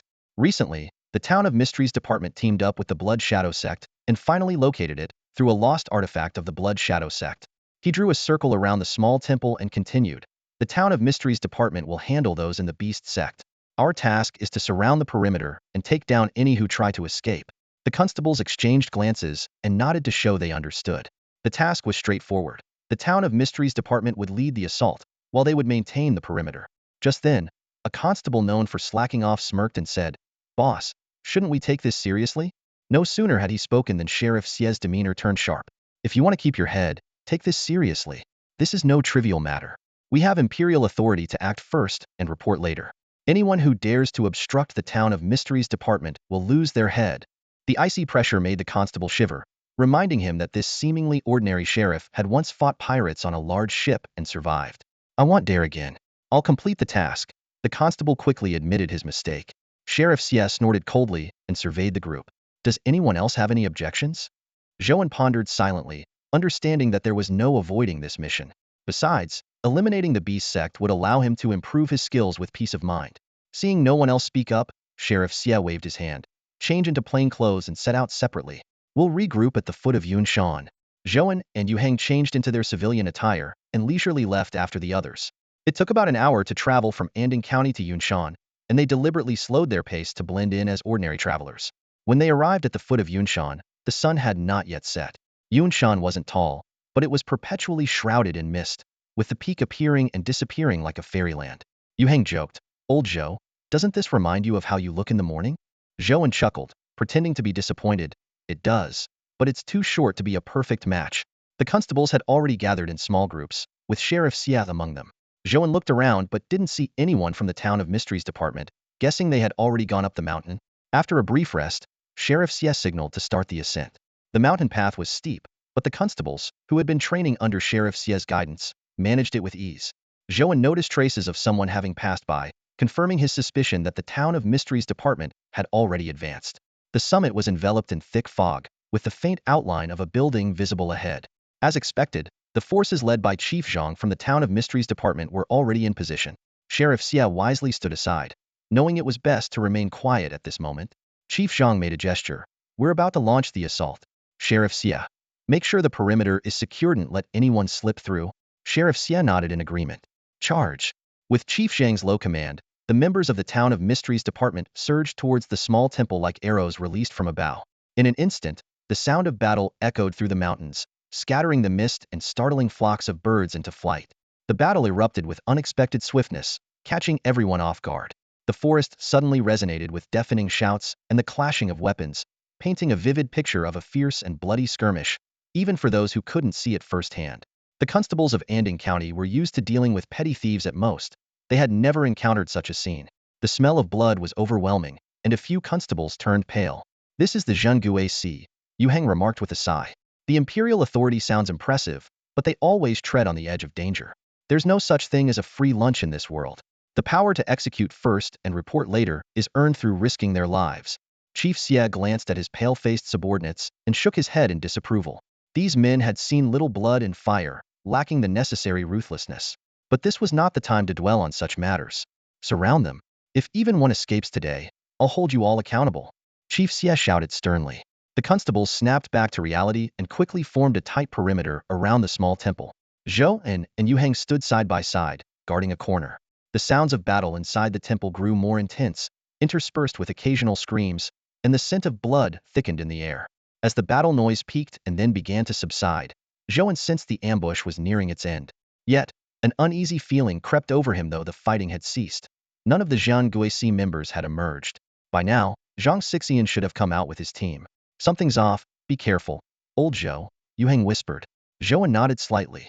At that moment, a maniacal laugh echoed from within the temple. Ha ha, I never expected my years of efforts would be thwarted by you. Zheng, I will never forgive you. I'll settle this score another day. Before the voice faded, a figure leaped into the air. It was a middle-aged man covered in golden fur, with gleaming claws and tiger-like stripes on his face. This was the Beast Sect leader, endowed with tiger strength, moving with blinding speed. The Beast Sect leader looked down on the constables with disdain, but when his gaze landed on Zhou An, his eyes narrowed sharply. In their brief eye contact, Zhou An read surprise, anger, and intense murderous intent. Has he recognized my identity? Zhou An's heart skipped a beat. Although he wasn't sure how, in this world, it wasn't impossible. Zhang Xixian swiftly pursued, exuding a strong sense of bloodlust. What are you holding back for? Act quickly, or if he escapes, there will be no end to our troubles. Zhang Xixian shouted to Chief Xia. With a sigh, Chief Xia drew his sword and joined the chase. The three figures soon vanished into the distance, leaving the constables visibly relieved. Yet, Zhou An frowned, his gaze turning sharp. Old Yu, be careful and don't act recklessly. Are you going? Yu Heng was startled. The Beast Sect leader has already recognized me. If he escapes, I'll be the first he seeks revenge on, Zhou An stated firmly. To ensure a peaceful future, he had to eliminate any threats. Understanding Zhou An's predicament, Yu Heng could only caution, be careful. If things get too dangerous, we can always leave Anding County. After nodding, Zhou An headed towards the small grove. When a constable asked curiously, Yu Heng casually mentioned he was going to the restroom, arousing no suspicion. Once he was sure no one was watching, Zhou An used his dragon step technique to pursue. The energy within him surged wildly, fueling his legs to move even faster than the Beast Sect leader. He became a fleeting shadow, disappearing at the edge of the forest as his killing intent surged like a tidal wave. The night was as cold as frost, with the moon hanging like a hook in the sky. In the desolate wilderness, three figures darted rapidly under the moonlight. Leading them was the Beast Sect leader, his entire body covered in golden fur, resembling a fleeing tiger in the moonlight. Close behind were Zhang Xixian and Detective Xia, their hands resting on their sword hilts, eyes cold as ice, steadily closing the gap between them and the figure ahead. The Beast Sect leader glanced back, baring his fangs in a sneer, relentless as always. The Town of Mysteries Bureau leaves no escape, do they? No one responded. The pursuit continued, each pushing their speed to the limit. But the Beast Sect leader was ultimately a fraction slower. As he was about to be caught, he abruptly halted. Zhang Xixian and Detective Xia also stopped, maintaining a cautious distance. It seems today, one of us must fall. The Beast Sect leader's golden fur trembled as he spoke, his gaze drifting to a distant, barely visible small temple. Zhang Xixian replied coldly, if you lay down your weapons and surrender, you might find your death a bit more bearable. Ha ha ha. The Beast Sect leader laughed. If your men were still here, I might have considered surrendering, but just the two of you? Not a chance. He recalled the earlier ambush. The Blood Shadow Sect and the Town of Mysteries Bureau had joined forces, launching a surprise attack when the Beast Sect was unprepared, obliterating them in an instant. Realizing the dire situation, he chose to flee. Now, a black shadow began to flow from beneath the Beast Sect leader's feet, enveloping his entire body like water. His form quickly elongated, growing from 6 feet to over 16, his hands transforming into sharp black claws that even swallowed the moonlight. I'm not just the Beast Sect leader. I was once a member of the Blood Shadow Sect. Today, I'll send you to the underworld. Before his words faded, he became a blur, lunging at Zhang Xixian with claws slashing down. In a split second, Detective Xie's long sword intervened, intercepting the lethal claws. The immense force traveled through the sword, pushing him back several steps. Zhang Xixian seized the opportunity, unleashing a powerful, earth-shattering sword strike, its dazzling light flooding toward the Beast Sect leader. Although the shadows on the Beast Sect leader absorbed the sword light, he clearly felt the impact, retreating a few steps, his claws gently scratching the ground. He turned to Detective Xie, his eyes mocking. Xie Feng, the thousand-faced blade, a renowned figure, now a lackey of the court. You once single-handedly fought water bandits, toppling over a dozen of their ships, and now the court has dulled your edges. Detective Xie's expression remained calm, the scar on his face slightly twisting. I'm no longer the thousand-faced blade of the past. The end of the martial world is the court. Following the court beats wandering aimlessly. You people just don't get it. Fine, fine. The Beast Sect leader sneered. 2 experts against me. How honored I am. Without revealing my trump card, I truly can't kill you. Zhang Xixian and Detective Xie attacked simultaneously. One's swordsmanship was as mighty as a mountain, the other's swift as lightning, working together to weave an impenetrable web of sword light. Each blade carried destructive power, encircling the Beast Sect leader. At the critical moment, the Beast Sect leader suddenly produced an exquisite small box, tossing it skyward. The lid snapped open, and a massive shadow burst forth, enveloping him entirely. The web of blades passed through but was easily neutralized. With a pained grunt, the Beast Sect leader's form continued to swell, soon reaching over 26 feet tall. It's the Blood Shadow Sect's treasure, the Shadow Box. Zhang Xixian's face turned pale. Detective Xie looked equally grim. We can't fight this, let's retreat. The Shadow Box was a treasure once offered to the Beast Sect leader by Lu Chuzi. It stored a fragment of each Blood Shadow Sect member's shadow. While it couldn't control others, it could unleash all the shadows to temporarily boost his strength. The temporary boost in power is closely tied to the number of shadows stored in the Shadow Box, which is the core of the Shuiying Sect's foundation. The Shadow Box is not only a lifeline for the sect, but also a powerful tool for turning the tide in desperate situations. At this moment, after activating the Shadow Box, the leader of the Beast Cult's form expanded to a towering 7 meters, exuding an even more terrifying aura. Detective Xie and Magistrate Zhang exchanged a glance, fully aware of the perilous situation they were in. Sensing Detective Xie's hesitation, Magistrate Zhang spoke in a firm voice. Old Xie, if we succeed, I will ensure you join the Zhangguo division.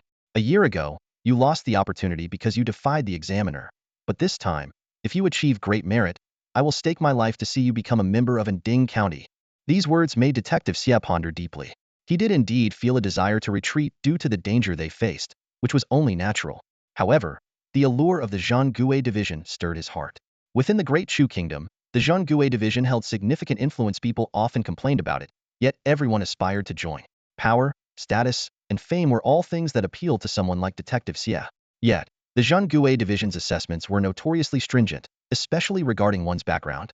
Detective Xie's youthful indiscretions and time in prison had cost him this chance. When the examiner had been difficult, he had impulsively slapped the man twice, thus severing his ties with the Zhangguo division, leaving him to serve as an ordinary detective in Anding County. Now, with the chance reappearing, Detective Xie took out 2 pills from his pocket, tossing one to Magistrate Zhang. These are treasures from the mixed school of alchemy, capable of boosting combat strength by 50%, but at the cost of 7 days of weakness. These were his life-saving items accumulated over years in the martial world, and he was now betting everything on them. Without hesitation, Magistrate Zhang swallowed the pill. In moments of crisis, only mutual trust could provide a glimmer of hope. As the drug took effect, their auras surged, just as the beast cult leader recovered from his agony. Now transformed into a colossal figure over 8 meters tall, the leader was shrouded in dense shadows, resembling a demon clawing its way out of the abyss. His tumter-long claws slashed down at the pair. Detective Xie and Magistrate Zhang barely managed to block the attack, but were still shaken to the point of spitting blood. The beast cult leader roared continuously, his claws growing ever more ferocious, each strike carrying the force to split mountains. Magistrate Zhang's eyes flashed with determination as he shouted to Detective Xie, "Cover me!" With that, he leaped into the air, his long blade raised high. Detective Xie understood, wielding his sword with lightning speed to create an impenetrable web of steel. Seizing the opportunity, Magistrate Zhang descended from above, striking the beast cult leader's neck with his blade, carving a massive wound from the neck to the left rib. The leader bellowed in rage, shadows wrapping around the injury, and with a backhanded blow, sent Magistrate Zhang flying. Magistrate Zhang's long blade shattered on impact, and he crashed to the ground, coughing up blood. Enraged, the beast cult leader's attacks became even more vicious. Detective Xie's web of blades was quickly destroyed, leaving him no choice but to carry the severely injured Magistrate Zhang and flee into the forest. As long as the green hills remain, there will be no shortage of firewood, Detective Xie muttered as he ran for their lives. Though he longed to join the Zhengue division, it was clear they were no match for their opponent at the moment, so it was better to retreat and plan for the future. Magistrate Zhang tried to resist, but his grievous injuries left him only spitting blood. The beast cult leader pursued relentlessly, reducing the trees in his path to splinters. As the distance between them closed, Detective Xie's anxiety grew. When they were less than 10 meters apart, he could feel the wind from the leader's approach. With nowhere left to run, Detective Xie gritted his teeth and set Magistrate Zhang down, preparing for a last stand. Yet, at that moment, he noticed the beast cult leader had stopped, his gaze fixed intently on something beyond them. Detective Xie froze on the spot, his gaze instinctively shifting behind him. As his eyes peered into the depths of the pitch-black forest, his pupils slightly contracted. A figure was gradually approaching. As the person drew nearer, Detective Xie recognized him. It was Zhou An. This unexpected visitor left everyone present in shock. Despite his severe injuries and spitting blood, Magistrate Zhang remained conscious and looked at the slowly approaching Zhou An with bewilderment. By rights, Zhou An should have been stationed at the small temple at this moment. Even more puzzling was Zhou An's attire. Aside from his usual clothing and the long knife at his waist, he carried a brand new wooden pot on his back, seemingly made from freshly cut timber. Unlike the confusion of the two men, the reaction of the beast cult leader was entirely different. Since merging with the beast, his sixth sense had become exceptionally keen, and he now sensed a hint of danger emanating from Zhou An. This beast-like intuition had always been accurate, making him hesitant to act rashly. "Zhou An, what are you doing here? Get out!" Detective Xie shouted. Despite valuing his own life, he never wanted to drag others down with him. Zhou An did not respond, instead silently moving in front of Detective Xie. On his way here, he realized he had forgotten his iron pot, so he had hastily carved a wooden one. To him, as long as he had a pot, he could unleash his objectifying skills, even if it were made of paper. This time, he came with his full strength. Whether his identity was exposed or not no longer mattered. The priority was to eliminate the threat of the beast cult leader. Rather than letting him escape and cause trouble from the shadows, it was better to eliminate him now and prevent future calamities. "It really is you," the beast cult leader said, licking his lips with a chilling tone. "You're the one who killed Lu Xing. Before he died, he left a mark on you, which I sensed just now." The revelation sent shockwaves through everyone present. Despite his injuries, Magistrate Zhang spoke with difficulty. "You are that mysterious expert." As the head of the county, he had long suspected something, but it was hard to believe Zhou An would be that enigmatic figure. He had thoroughly investigated everyone, including Zhou An, and found them all to be locals of Anding County with clean backgrounds. Detective Xie's mouth twitched. He had always thought he was good at concealing his identity, but Zhou An had outdone him. Usually unassuming, yet revealing his strength at critical moments. This contrast made Detective Xie feel like his own facade was a joke. Zhou An stood there with a wooden pot in one hand and a knife in the other, an odd sight that somehow exuded a commanding presence to those watching. He calmly faced the beast cult leader. "It's time to end this. Everything started with the beast cult, and it should end with it." "Ha ha ha." The beast cult leader laughed heartily. "Indeed, it should end. If Lu Xing hadn't died by your hand, I would have spies in the yamen forever, and I wouldn't be in this predicament. Since you're here, let's all die together." With a swift and lethal movement, the beast cult leader lunged at Zhou An, his claws brimming with killing intent, moving at a speed that was hard to react to. "Watch out!" Detective Xie shouted. He knew all too well the beast cult leader's strength, which he and Magistrate Zhang struggled to withstand even together, especially under the effects of his drugs. Just as the claws were about to reach Zhou An's forehead, Zhou An, as if already anticipating it, gently shifted his left foot. The claws sliced through the air, missing him entirely. "Impressive footwork," Magistrate Zhang and Detective Xie exclaimed in unison. As martial artists, they were both impressed by Zhou An's graceful and agile movements. The beast cult leader paused for a moment, then erupted in fury, launching attack after attack in a barrage, as fierce as a violent storm. The shadows cast by the claws were so dense they seemed like a black net. Under the moonlight, the beast cult leader's figure appeared especially menacing, his claws slashing through the air like lightning, leaving overlapping afterimages as he attempted to trap Zhou An in place. However, Zhou An's response was unexpected. His movements were light and agile, as if dancing on the edge of death. Each time the sharp claw shadows were about to touch him, he managed to evade them by the narrowest of margins. This breathtaking display left Chief Xie and Magistrate Zhang wide-eyed and breathless. The beast cult leader launched hundreds of claw strikes, yet failed to even graze Zhou An. This stirred a hint of panic in his heart, causing him to retreat involuntarily. "My turn," Zhou An said with a slight smile, his long sword flashing like a dragon unsheathing. The sword light wove a tight net, layer upon layer, enveloping the beast cult leader. The Tao of the butcher's knife technique displayed astonishing power in his hands, each strike precisely slicing away the shadows on his opponent. But it wasn't enough. The shadows on the beast cult leader's body, though shaved away, quickly regenerated. He laughed maniacally, his 8-meter-tall frame exuding an overwhelming sense of oppression. "Is that all you've got? Your skills are impressive, but they're not enough to counter me." Seeing Zhou An's attack having limited effect, Chief Xie and Magistrate Zhang couldn't hold back and were about to step forward to assist. But Zhou An turned to them with a puzzled expression, as if asking, "Why should I be worried?" Zhou An suddenly switched his grip to a wooden pot in his left hand. Just as the beast cult leader's claws came striking down, Zhou An deftly placed the pot bottom over them. With a surge of energy, the pot spun forcefully, flipping the entire 8-meter-tall beast cult leader over. Flip, rise.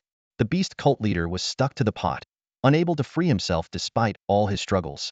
Zhou An began to flip the pot, his energy seeping through it and invading his opponent's body.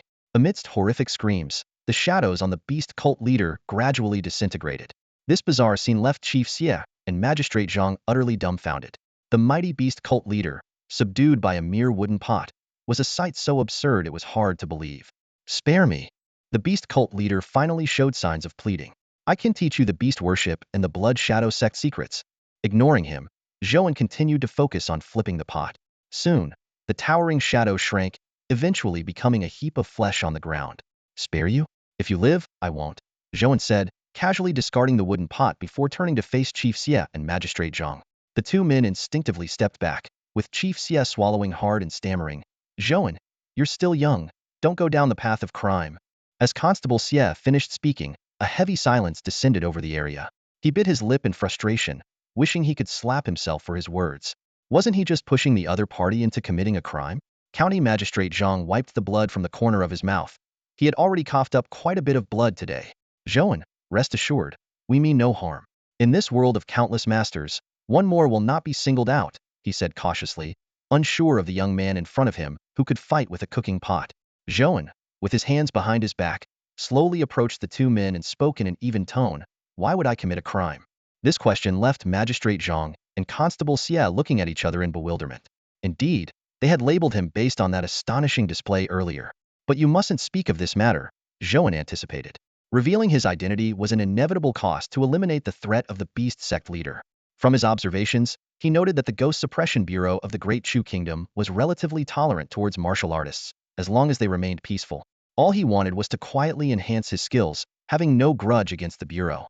"Of course, we respect the freedom of every martial artist," Magistrate Zhang stated earnestly. The Great Chu had only been established for 10 years, transforming from a destitute state to its current stability through the emperor's strong governance. Policies such as promoting civil service exams, strengthening military force, and reducing taxes had brought about today's peace. The policy of leaving martial artists to their own devices was a temporary measure by the emperor. Once the nation became stronger, they could then address the vast martial world. "No worries, let's head back for now. Rest assured, your identity will remain a secret," Magistrate Zhang added. "However, once back, you'll need to discreetly register with the Ghost Suppression Bureau." Zhou An nodded in agreement and then departed alone. Once he was gone, Magistrate Zhang and Constable Xie breathed a sigh of relief. Constable Xie wiped the sweat from his forehead, remarking that the pressure Zhou An exerted was greater than when they battled river bandits at night. Magistrate Zhang patted Constable Xie on the shoulder. "With this achievement, your entry into the Ghost Suppression Bureau is a sure thing. I'll make sure you get in." Things then proceeded smoothly. Magistrate Zhang and Constable Xie sent people to handle the aftermath and left Yunshan. Yu Hang returned home, while Zhou An went back to his own place. Instead of resting, he practiced his knife skills and flipping techniques in the kitchen, the clangs echoing throughout the room. The next morning, Zhou An realized that his third-level dragon step technique could no longer be improved through morning runs and sought new ways to break through. After breakfast, he reported to the government office.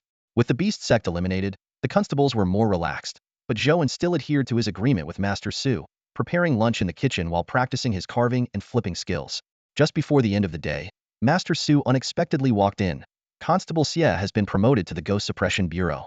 The constable position is now vacant. Interested parties can come to me to apply. As soon as those words were spoken, the room fell into a deathly silence. Su Shiye maintained his shrewd demeanor, stroked his beard, and then turned to leave. The moment his footsteps faded at the end of the corridor, the previously quiet county office erupted into a frenzy. The constables gathered in small groups, passionately discussing this unexpected news. To them, Captain Xie's promotion wasn't significant. The most exciting part was the vacancy for the captain's position. This meant that one of them was bound to be promoted, leading to a pay raise and the authority to oversee the constables. Even the perks from the streets would increase. A few eager constables were already preparing to apply. Zhou An, however, showed no interest. In his view, whether he became a captain or not was irrelevant. Earning a salary and having a small official position for security was enough. At the moment, improving his skills was more important, and it was wise to keep a low profile despite having attracted some attention recently. You should head home today. I have some matters to attend to, Zhou An said to Yu Hang before leaving alone. Yu Hang, preoccupied with the upcoming imperial exams, simply nodded in response. After leaving the office, Zhou An headed straight for the Bureau of Mysteries. Coincidentally, he encountered Captain Xie, dressed in his bureau uniform, at the entrance. As soon as they met, Captain Xie approached him warmly. Greetings, Officer Xie, Zhou An greeted with a smile. Captain Xie waved his hand dismissively. No need for formalities, Brother Zhou. You saved my life. If you don't mind, just call me Brother Xie. In his eyes, although Zhou An was currently in the small Ding County, his future was limitless. You're here to register, right? Come with me. I'll tell them you're my friend so we can handle it discreetly, Captain Xie assured, knowing Zhou An preferred to keep a low profile. Zhou An bowed slightly. Thank you, Brother Xie. I owe you one, and I'll definitely treat you to a meal sometime. With Captain Xie's guidance, Zhou An entered the Bureau of Mysteries for the first time. Unlike the leisurely atmosphere of the county office, everyone here moved with urgency, and the air was tense. Zhou An observed that the members here were generally quite capable, far surpassing the ordinary constables at the county office. The aftermath of the beast cult incident is still ongoing, so everyone's busy, Captain Xie explained as he led Zhou into a discreet room. Chief Zhang is inside. Just go right in, he said before leaving. Zhou An knocked and entered to find a small, but tastefully decorated room. Chief Zhang was engrossed in paperwork related to the beast cult case. Upon seeing Zhou An, he put down his brush and gestured for him to sit. After some pleasantries, Chief Zhang handed him a booklet. I've recorded everything in detail. See if there's anything amiss. Zhou An flipped through it, noting that it contained his information, rating him as a top tier among third-rate experts. Finding no issues, he inquired about the confidentiality of this information. Chief Zhang explained that it was filed according to the Great Choose regulations, making it difficult for ordinary people to access, and assured him there would be no disturbances. As Zhou An was about to take his leave, Chief Zhang suddenly mentioned the recruitment of a new captain at the office, probing his interest. Zhou An declined directly. You have good sources, Chief Zhang, but I have no grand ambitions. I just want some freedom. In his mind, he was focused on improving his mastery of the dragon step and developing new skills. Seeing Zhou An's firm stance, Chief Zhang revealed his true intention. Brother Zhou, actually, I wanted to invite you to join the Bureau of Mysteries. Zhou An quickly interrupted. I appreciate your offer, Chief Zhang, but I really don't like being tied down. He knew that joining the Bureau, while offering power and status, would require significant sacrifices, hindering his plans to enhance his abilities. Realizing persuasion was futile, Chief Zhang didn't press further. As Zhou An departed, he was already contemplating how to develop new applications for the Dragon Step. The journey from the county office to the town ghost division wasn't far, and Zhou An quickly finished his business. Seeing that it was still early, new ideas about the Yulong Step began to form in his mind. In the distance, the sky was tinged with a red glow. Though it wasn't quite dusk, the market vendors were already starting to pack up. The stalls from the morning and afternoon markets gradually disappeared, leaving only those operating all day standing firm. Zhou An wandered through the thinning marketplace and eventually stopped at a craft stall. The vendor, with rough hands, was twisting ropes that looked sturdy and durable. After purchasing a long coil of rope, he moved to another stall to buy a large amount of burlap. Back home, after a simple meal, Zhou An eagerly began setting up. He first tied the rope to the ceiling beam, recalling the comedic talent of a certain ant he had met before. Ensuring the rope's length was perfect for hanging midair in the room, He tugged at it forcefully to make sure it could withstand vigorous shaking. Next, Zhou An took a long knife and cut the burlap into evenly sized pieces. This reminded him again of the ant he had evenly divided into 56 pieces. Indeed, comedians are always memorable. After tidying up the fabric pieces, Zhou An stepped outside. Confirming that no one was around, he used the long knife to scoop up a basketful of yellow earth.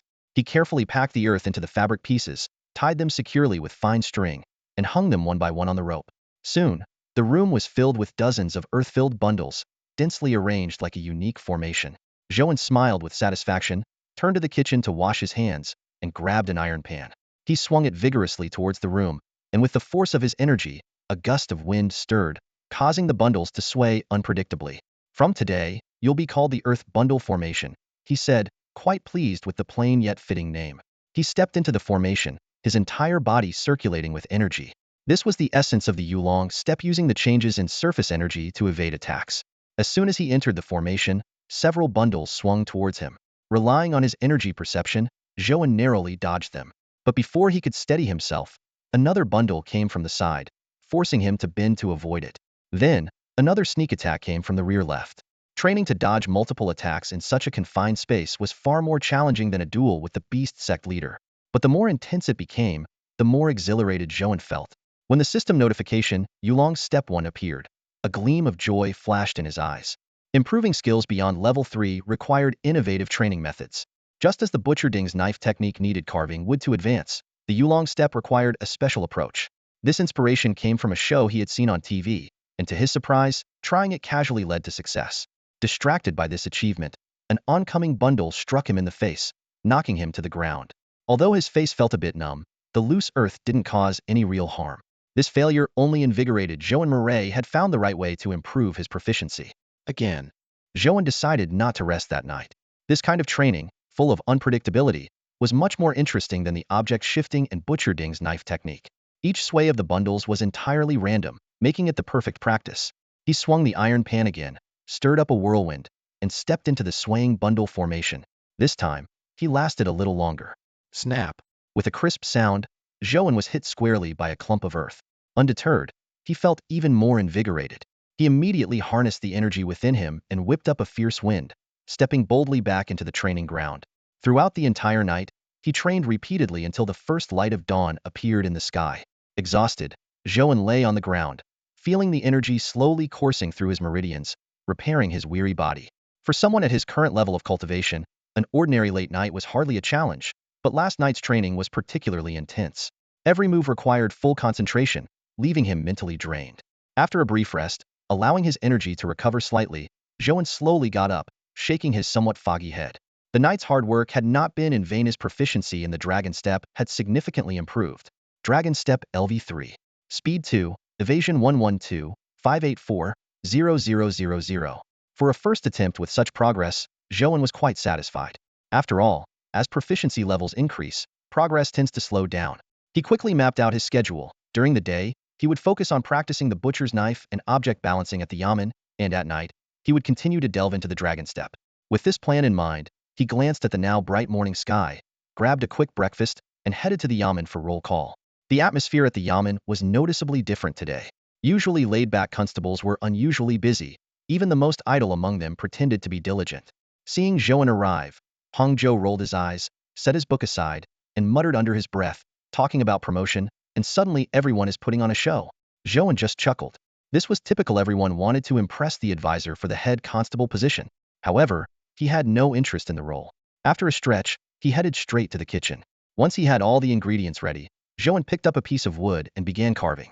As noon approached, he switched to practicing object balancing. Watching his proficiency steadily increase, his mood lifted accordingly. This period has been particularly pleasant for Zhou An. Over the past month, he has led a disciplined life, focusing daily on honing 3 skills: the butcher's knife technique, object balancing, and earth dodge. There have been new developments in the yamen. Among the many constables vying for the position of head constable, one unremarkable constable managed to win the favor of Master Su through a simple gift-giving gesture, and was immediately appointed as the new head constable. Although this decision seemed rash, it received the magistrate's approval. This reflects the reality of the Great Chu Kingdom. Rapid development cannot afford the extensive background checks of every position like those conducted by the Bureau of Strange Affairs. The Emperor understands the trade-offs involved. The new head constable has taken a low-profile approach, merely accepting a slightly higher salary without making any grand changes. This has allowed Zhou An to focus more on his own training. After over a month of diligent practice, Zhou An has made significant progress in his 3 skills. Butcher's knife technique has reached level 3 speed 2, precision 1, proficiency 39, 5404000. Object balancing has reached level 3 strength 2, destruction 1, proficiency 37, 6584000. Dragon step has reached level 3 speed 2, evasion 1, proficiency 33, 4564000. Seeing the butcher's knife technique on the verge of breaking through, Zhou An decided to focus on advancing this skill over the next few days. He has a slight obsession with completing progress bars and is eager to break through when they are nearly full. After lunch, Zhou An greeted Yu Hang, who was busy studying for exams, and headed to the kitchen to continue practicing. He picked up a piece of wood and began carving it in the likeness of the vegetables on the table. His carving skills had become quite refined, allowing him to effortlessly create lifelike vegetable sculptures, although the wood's natural color differed slightly from that of real vegetables. However, Zhou An felt something was missing from his work. After repeated comparisons, he finally identified the key element veins. The veins of real vegetables were crucial to capturing their essence. With this realization, he picked up the block of wood again and began carving with greater attention to detail. This time, Zhou An entered a unique state where the outside world seemed to fade away, leaving only the wood, the knife, and the reference vegetable in his view. His left hand was as steady as a rock, while his right hand moved with the grace of a butterfly, each cut executed with precision. When the final cut was made, Zhou An, though exhausted, was delighted with the result. The veins of the 2 vegetable sculptures were identical, and if not for the color difference, they would be indistinguishable from the real thing. A system notification appeared. Butcher's knife technique upgraded to level 4 speed 2, precision 2, proficiency 160,000. At that moment, Zhou An experienced a revelation. He picked up a long knife and swung it at the vegetable. The knife moved swiftly yet controlled, slicing the vegetable into strands finer than hair, while maintaining its overall shape. His level of control had surpassed the extraordinary skills he once witnessed from Chef Liu in the alley. Just as Zhou An was about to rest, he suddenly sensed an unusual change in the qi within his body. This discovery instantly heightened his alertness. The initial excitement from his recent promotion gradually subsided, and Zhou An began to carefully sense the changes in the qi within his body. The qi, which used to be as thick as 4 fingers, now took on a peculiar curved shape in his dantian. It seemed as if the 2 ends were trying to converge, causing a slight tearing sensation in the middle due to the bend. If I can bring the 2 ends together and fill the empty circle in the middle, wouldn't that form a qi cluster? Zhou An thought to himself. For experts on both the path of mental cultivation and skill techniques, the ultimate goal is to refine their qi into a qi cluster. Such a cluster is not only purer but also far more powerful than before. This explains why a third-rate expert stands no chance against a second-rate one. The key lies in the purity of their qi. This realization ignited a fervor in Zhou An's heart. He was clearly aware that he was on the verge of reaching the level of a second-rate expert. As long as he could merge the qi and fill the gap, he could truly step into the ranks of second-rate experts. More importantly, he possessed the trump card of proficiency, ensuring a foolproof advancement in his cultivation. Despite his eagerness to continue training, it was already time to clock out. Zhou An suppressed his impatience, left the kitchen, and closed the door behind him, just in time to bump into Yu Hang coming out of his room. "Let's head home," Yu Hang said. Ever since his private tutor passed away, he hadn't found a new one.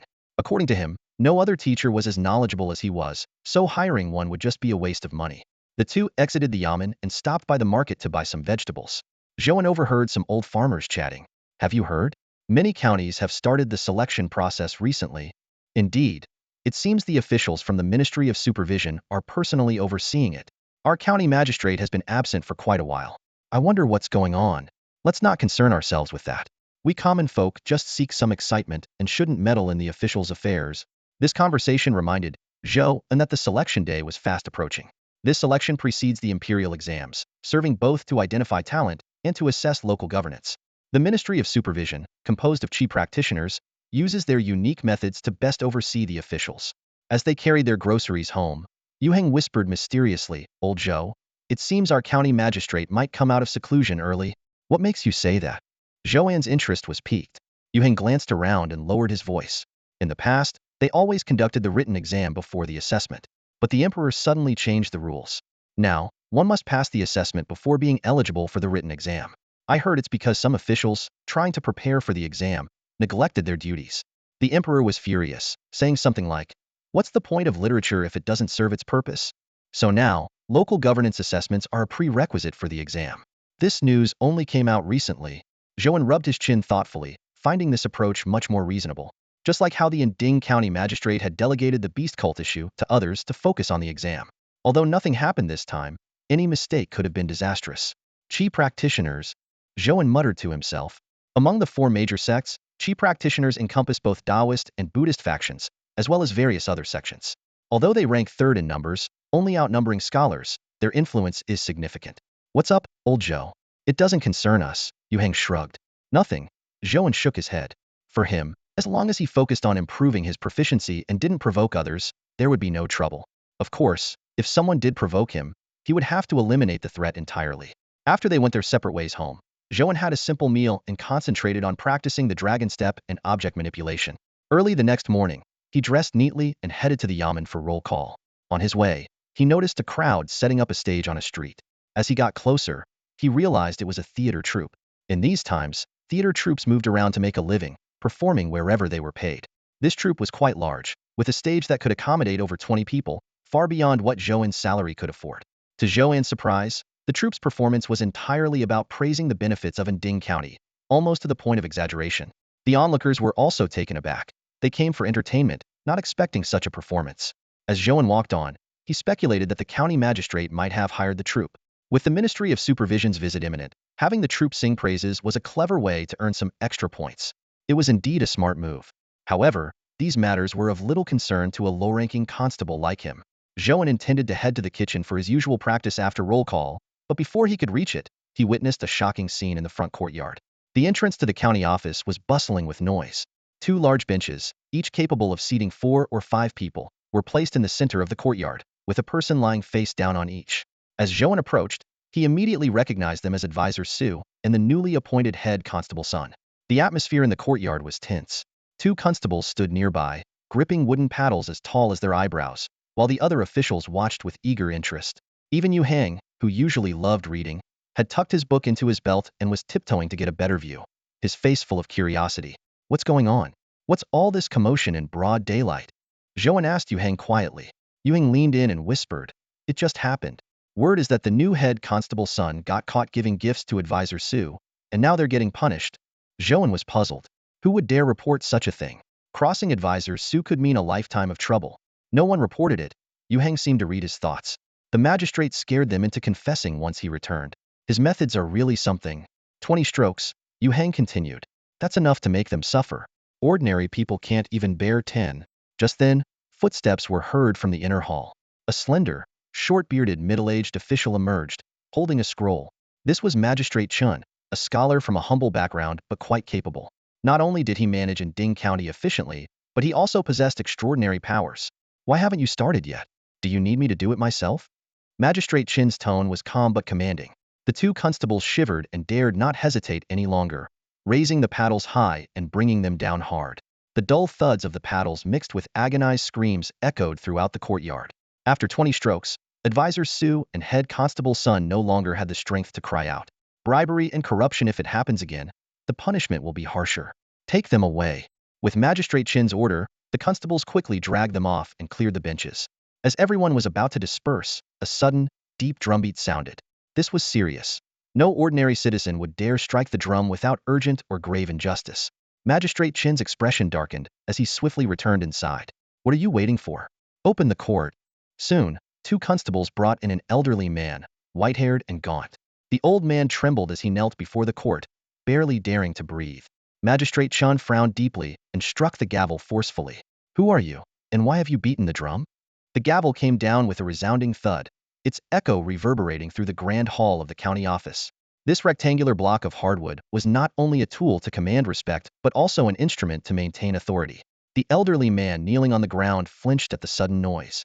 Your Honor, I am Wang Xuan, the village head of Qinglu village, here to report an urgent matter, he said, his voice trembling with fear of withholding any information. Your Honor, all the children in our village mysteriously vanished last night. Despite searching the entire night, we found no trace of them. I am at my wit's end, which is why I dared to beat the drum for attention. If blame is to be assigned, let it fall on me alone. I only ask that you help us find the children. Zhou An stood nearby, his expression calm, yet his mind was racing with thoughts. The disappearance of all the village's children overnight was a grave matter, especially with the inspectorate's visit looming. He noticed the county magistrate, Zhou An, growing increasingly stern, his beard quivering with rage. Despite having endured 20 lashes, Advisor Su stood determinedly. He recognized this as a chance to restore his dignity. Your Honor, perhaps we should send Captain Sun to investigate first. This suggestion preserved the magistrate's dignity while also providing Su with a way to save face. After a moment of contemplation, Magistrate Chin finally spoke. Very well. Take some constables and find out who dares to cause trouble in our county. Captain Sun promptly selected half of the constables to set out. Zhou An, known for his low profile, was not chosen, which brought him a sense of relief. He suspected the case was more complicated than it seemed. In a village where everyone knew each other, how could such a significant event as the disappearance of children yield no clues after a whole night of searching? Before leaving, Yu Hang bid farewell to Zhou and watched them depart, then returned to the kitchen to continue his practice. He had advanced to level 4 in both the flowing dragon step and object balancing techniques and was contemplating how to develop new defensive skills. An hour later, Yu Hang's group arrived at Qinglu village.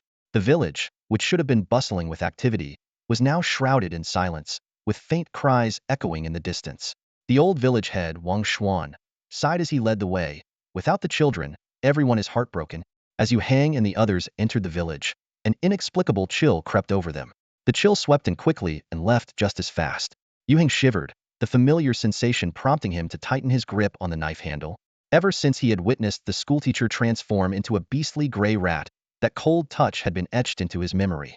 Village Chief Wang led the way, giving a detailed introduction to Qinglu village.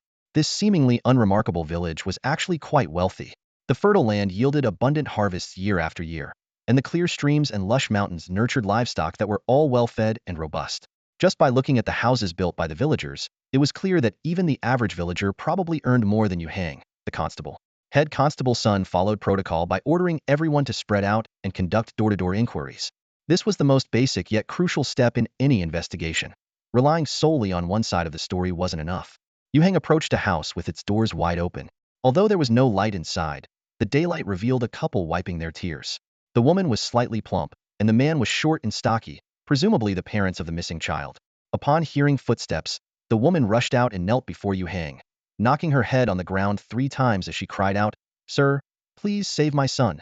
We finally had this child at our age, and if we can't find him, how can we go on living?" In contrast, the man was somewhat composed. He scolded the woman a bit before choking up and asking, "Sir, is there any result from the investigation?" Yu Hang sighed and helped the woman stand up. "We've just arrived and are gathering information. Rest assured, we will do our best to solve this case." The man nodded and recounted the events. His account was largely similar to what Village Chief Wang had said, with minor differences in details. One night, a villager got up to use the bathroom and found the child missing. The alarm woke the entire village, and it turned out that any household with children found them all gone. After a futile night of searching, they reported it to the authorities. Just as Yu Hang was about to leave, the woman suddenly said, "It's all your fault. This year, the river god was worshipped late, and the river god got angry and took the boys and girls as offerings." "Don't talk nonsense," the man snapped at the woman. "The river god has always protected Qinglu village with bountiful harvests. How can you blame it on this?" Yu Hang was taken aback by the mention of the river god. The Great Chu was only founded 10 years ago, and local cultures and customs had yet to be unified. He inquired further about the river god, and the man explained that it was a tradition in Qinglu village, named for its proximity to the Qinglu River, and they worshipped the river god every year. Half an hour later, the constables gathered in the village square to report their findings. Everyone's discoveries were similar, aligning with what Village Chief Wang had described. Head Constable Sun was at a loss. Ever since he took over the position, he felt like he was cursed. Not only had he been punished with a beating, but now he had this case to deal with. If he returned with nothing, the county magistrate would surely be furious. "If anyone has an idea, speak up. I'll report the merit and reward you accordingly," Head Constable Sun said, his temper flaring. The constables all kept their heads down, silent. Such matters, if handled well, could lead to fortune. If not, it could mean punishment. Yu Hang looked around and raised his right hand. "I do." Seeing no progress, he had already thought of some leads. Head Constable Sun's eyes lit up. Yu Hang was a learned man, presumably more capable than the rest of them. "Speak." "It should be related to the river god." Yu Hang explained the situation regarding the river god and concluded, "We should go and investigate the Qinglu River." "The Qinglu River? The river god?" As soon as these words were spoken, Village Chief Wang's face changed dramatically. Beads of sweat appeared on his forehead, and he began to flail his arms and legs in a panic. No, absolutely not. The Qinglu River blesses our village with bountiful harvests and fertile land. We mustn't anger the river god. Upon hearing this, Captain Sun furrowed his brow and shouted angrily, this is forbidden and that is not allowed. Do you have some shameful secret? He recalled what Yu Hang had said earlier, a gleam of insight flashing in his eyes. This might be the only clue. Could it be that someone, fearing the river god's wrath, he couldn't help but think of some of the unsavory customs in certain places, like those disgraceful wedding traditions? As a captain who had secured his position through gift-giving, he was not in the county magistrate Chin's good graces. Solving this case would solidify his standing. Watching the elderly village chief continue to ramble on only added to his irritation. Being faced with such a major case right after taking office was already troublesome enough. Village Chief Wang trembled at the captain's reprimand and fell silent, knowing well the gravity of the situation. Such a major incident during an inspection would surely anger the magistrate. If he obstructed the investigation, he might be seen as an accomplice, a stain that even the waters of the Qinglu River couldn't wash away. Let's go check the Qinglu River, Captain Sun ordered, and the officers immediately sprang into action. Led by Village Chief Wang, the group headed out of the village. Qinglu Village was built along the river, and it wasn't long before a wide river came into view. As the sun set, the red glow reflected off the calm river, casting a warm light. Yet Yu Hang felt something was off. The warmth did not reach him. Instead, an icy chill swept over his limbs. Though fleeting, he was certain it was not his imagination. "Nyoair," Captain Sun suddenly called out. A scrawny officer stepped forward hesitantly. "You're the best swimmer. Go take a look." Nyoair froze, surprised that the task had fallen to him. Captain Sun spoke coldly. "The only clue we have is this river. Are we all supposed to go in? If you can recover a body, we can make a breakthrough in the case." After much persuasion, Nyoair reluctantly removed his outer clothing. With a splash, he dove into the river, the water settling back into calmness. A few minutes later, he surfaced, shaking his head. "Nothing." At this moment, Yu Hang, who had been silent, spoke up. "Captain, it's not that simple. The river is constantly flowing. If anything was there, it might have been washed away long ago. I suggest we report this and gather more people to search downstream. If the children did fall into the river, we should find some traces." Captain Sun realized the truth in these words and quickly called Nyoair back to shore. The group then set off back to the county office, taking Village Chief Wang with them. Before leaving, Yu Hang glanced back at the clear river, a sense of foreboding lingering in his heart. On the way back to Anding County, the oppressive feeling lingered. As the sky darkened, Captain Sun and his team arrived at the county office at dusk. All the constables, including Zhou An, remained on duty, awaiting orders. Captain Sun gave a detailed report of the situation to Magistrate Chen. Zhou An silently observed Yu Hang, noticing his unusual demeanor. A shadow seemed to cloud his brow. Magistrate Chen frowned upon hearing the report, puzzled by the sudden emergence of the river god worship custom. Advisor Su timely suggested organizing a team of skilled swimmers for a salvage operation. Magistrate Chen immediately agreed and ordered action to be taken overnight. Despite his greed, Advisor Su was remarkably efficient. Within half an hour, he had coordinated the personnel and prepared the rewards as instructed by Magistrate Chen. Zhou An and Yu Hang naturally paired up and headed to the downstream area. The riverbank was illuminated by torches, casting light over the dark waters. Several skilled swimmers were already searching the river. At that moment, Yu Hang suddenly spoke. "Old Zhou, do you think I'm cursed?" He confided in Zhou An about his strange feelings, a chilling sensation, as if he could hear chaotic sounds from the river. Suddenly, Yu Hang's condition deteriorated. He crouched down, clutching his head, claiming he heard a child's cries and a seductive female voice, even feeling an urge to jump into the river. Zhou An acted swiftly, knocking Yu Hang unconscious with a single blow. But then something eerie occurred. Yu Hang stood up in a bizarre manner, with a drenched little boy perched on his neck. The child covered Yu Hang's eyes with his hands, staring at Zhou An with a menacing gaze. The boy's appearance rapidly transformed into something horrifying. His body turned pale and bloated, his face swollen, eyes bulging, resembling a corpse that had been submerged for days. Leaning close to Yu Hang's ear, he caused Yu Hang to scream, "Zhou An, I heard it clearly. They're dead. You won't find them. They've been sealed underwater." A chilling wind swept through, causing the onlookers to faint. The sinister boy stared at Zhou An with his swollen eyes, silently mouthing the words, "So cold." Zhou An remained calm, drawing his long knife from his waist, its blade gleaming like icy water. "Cold? It won't be for long." As the blade's gleam flashed, Zhou An's face remained calm. The appearance of the eerie boy had somehow simplified everything. His mastery of the knife had reached a new level, and his Tier 4 butcher's knife technique now made him far more formidable than before. The blade traced a crescent in the air, but just as it was about to strike its target, it straightened into a piercing white line aimed directly at the eerie boy's forehead. This was a strike more fierce than any he had delivered before. So cold. The water is so cold, the eerie boy murmured, his bloated body and pallid skin exuding an unsettling aura. He suddenly leaned back, trying to evade the deadly line, only to find that the blade light bizarrely curved midair and continued its pursuit. Bang! The eerie boy transformed into a filthy stream, rushing toward the riverbank. But Zhou An's dragon step was swifter. With a few quick movements, he intercepted it at the shore. His long knife descended, shattering the stream into countless droplets that splashed into the river. The river's surface rippled before returning to calm, and the chill around Zhou An dissipated. He knew the opponent had retreated into the water, but chose not to pursue recklessly. Was aware that the water was treacherous and not his domain.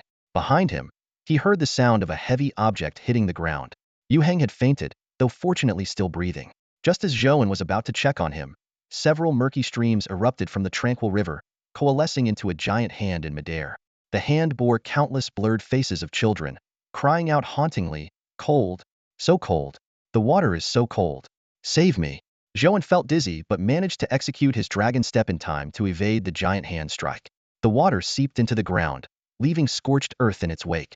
More streams shot from the river, this time forming ropes to ensnare Zhou An. He swung his knife, slicing through the air, weaving hundreds of blade lights into a net that shredded all the streams. The river surface returned to peace, leaving only the stench of decay in the air. Zhou An stood ready, but the eerie presence did not reappear. After checking on the unconscious Yu Heng and the other villagers, Zhou An discovered a bruise on Yu Heng's neck.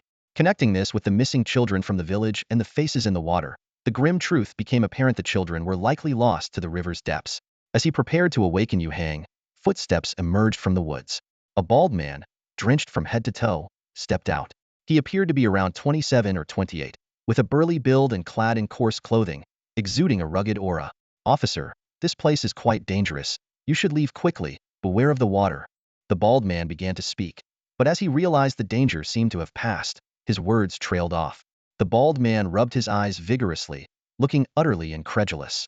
The danger he had sensed earlier seemed to have vanished into thin air, leaving him bewildered as he asked, "Danger? Where is it?" Zhou An chuckled softly. "I should be asking you, where exactly is the danger? You suddenly claimed this place was dangerous, so you must know something."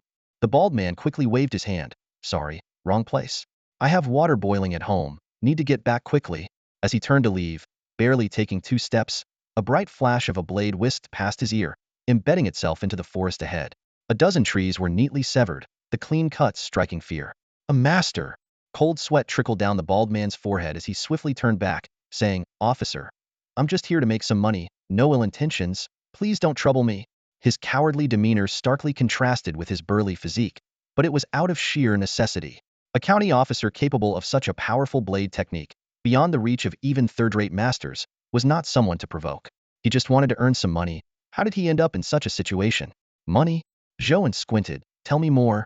A bald man appearing in the dead of night was suspicious enough, not to mention his bizarre statements. "My name is Feng Yi. I'm a corpse retriever," the bald man quickly explained. "Someone paid me to come here and retrieve a body." "A corpse retriever?" Zhou An's hand remained steady on his sword. "A miscellaneous trade?" Among the 4 major categories, the miscellaneous category was the most diverse, encompassing all that didn't fit into the other 3. Corpse retrieving likely fell within this category. Feng Yi nodded repeatedly, elaborating on his trade. "People die in countless ways, drowning being the hardest to handle. The deceased need to be buried, but ordinary people can't retrieve bodies from riverbeds. By the time bloated corpses float up, burial becomes pointless. Thus, corpse retrievers emerged, possessing unique abilities to locate bodies in dark waters and evade eerie attacks. "I really didn't know." Feng Yi continued to lament. "I got the money a few days ago. Don't even know who paid me. Just told me to come here for a retrieval. I'm just trying to earn some honest money, sir. This has nothing to do with me." Zhou An sensed something amiss. Receiving payment a few days ago to retrieve a body, yet the child disappearance case happened only yesterday. This suggested premeditation by the payer, possibly the perpetrator. The key issue was Feng Yi didn't even know who paid him. "Retrieve," Zhou An suddenly commanded. Feng Yi was stunned. "What? Retrieve?" Zhou An nodded in affirmation. "Received money but won't do the job? Retrieve it right here. The eerie entities don't discriminate. If not dealt with now, they'll seek revenge sooner or later." Zhou An never feared retaliation. Even the cult leader who sought his life, he dared to expose himself to eliminate the threat. Only by removing all hidden dangers could he proceed with peace of mind. With the eerie entities lurking in the river, Feng Yi, the corpse retriever, was just the right person to test the mysterious payer's intentions. Feng Yi felt helpless, though it was his first time working in front of an officer. The sight of the long knife deterred any refusal. He opened his bag, taking out a wooden stick and a paper boat. At the riverbank, Feng Yi used the stick to probe the water surface. It immediately turned black, emitting a puff of dark smoke. Feng Yi inhaled sharply. Such strong resentment. Sir, did something major happen here? What makes you say that? Zhou An inquired. Feng Yi pointed to the blackened stick, explaining, this is a tool of our trade, detecting resentment in water. The stick turning black upon contact indicates heavy resentment. Many must have died here. Zhou An remained silent, his meaning clear. Feng Yi awkwardly scratched his head, realizing he had asked something he shouldn't have. Can you retrieve it? Zhou An asked. I can. Feng Yi nodded. We can also deal with the eerie entities in the water. When it comes to water, we corpse retrievers are quite skilled. Zhou An was somewhat surprised. This man seemed weak, yet could handle eerie entities in water. On reflection, it made sense. Those who dealt with water regularly would naturally be more adept there than on land. Feng Ye's demeanor turned serious. Sir, I'll take the boat to the river surface, find a spot with lighter resentment, and dive in. If I'm not back in the time it takes for an incense stick to burn, please report to the authorities and call for a stronger corpse retriever. This was the rule of their trade. Money taken meant the job had to be done. If not, the money had to be returned. They dealt with dirty, exhausting, and life-threatening work. Despite the risks, he felt capable of handling it. Boat. Zhou An pointed at the palm-sized paper boat. You're going to use that? That's right. When it came to his expertise, Feng Yi became confident. He approached the riverbank, placed the paper boat on the water, and began chanting incantations. The tides rise and fall. Fear not. Life and death are but fleeting. Standing solemnly by the riverbank, Feng Yi recited this incantation. The small paper boat in his hand gently touched the water's surface and instantly began to expand, transforming into a canoe just large enough for one person. Zhou An watched this miraculous scene in silence. As part of the most unique branch of the miscellaneous sect, each corpse retriever had their own specialties. Feng Ye's method exemplified true expertise. Sir, no matter what strange things you see in the water, do not come in, Feng Yi advised, taking a deep breath before stepping onto the paper boat. Under the moonlight, the boat dipped slightly, creating gentle ripples. Zhou An nodded, watching as Feng Yi paddled his way to the center of the river like a gust of wind. Half an incense stick later, Feng Ye's figure halted mid-river. Return, O souls. His voice floated across the water as he repeatedly probed the depths with his wooden staff, which darkened as it sought the weakest point of the lingering resentment. Sir, I'm going in to retrieve the bodies now. With that, Feng Yi plunged into the water with a splash.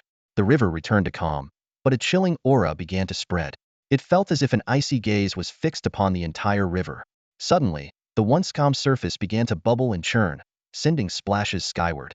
The paper boat eerily held its position at the river's center before suddenly growing into a wide vessel. With a thud, one child's body after another was tossed onto the boat, quickly amassing over 20.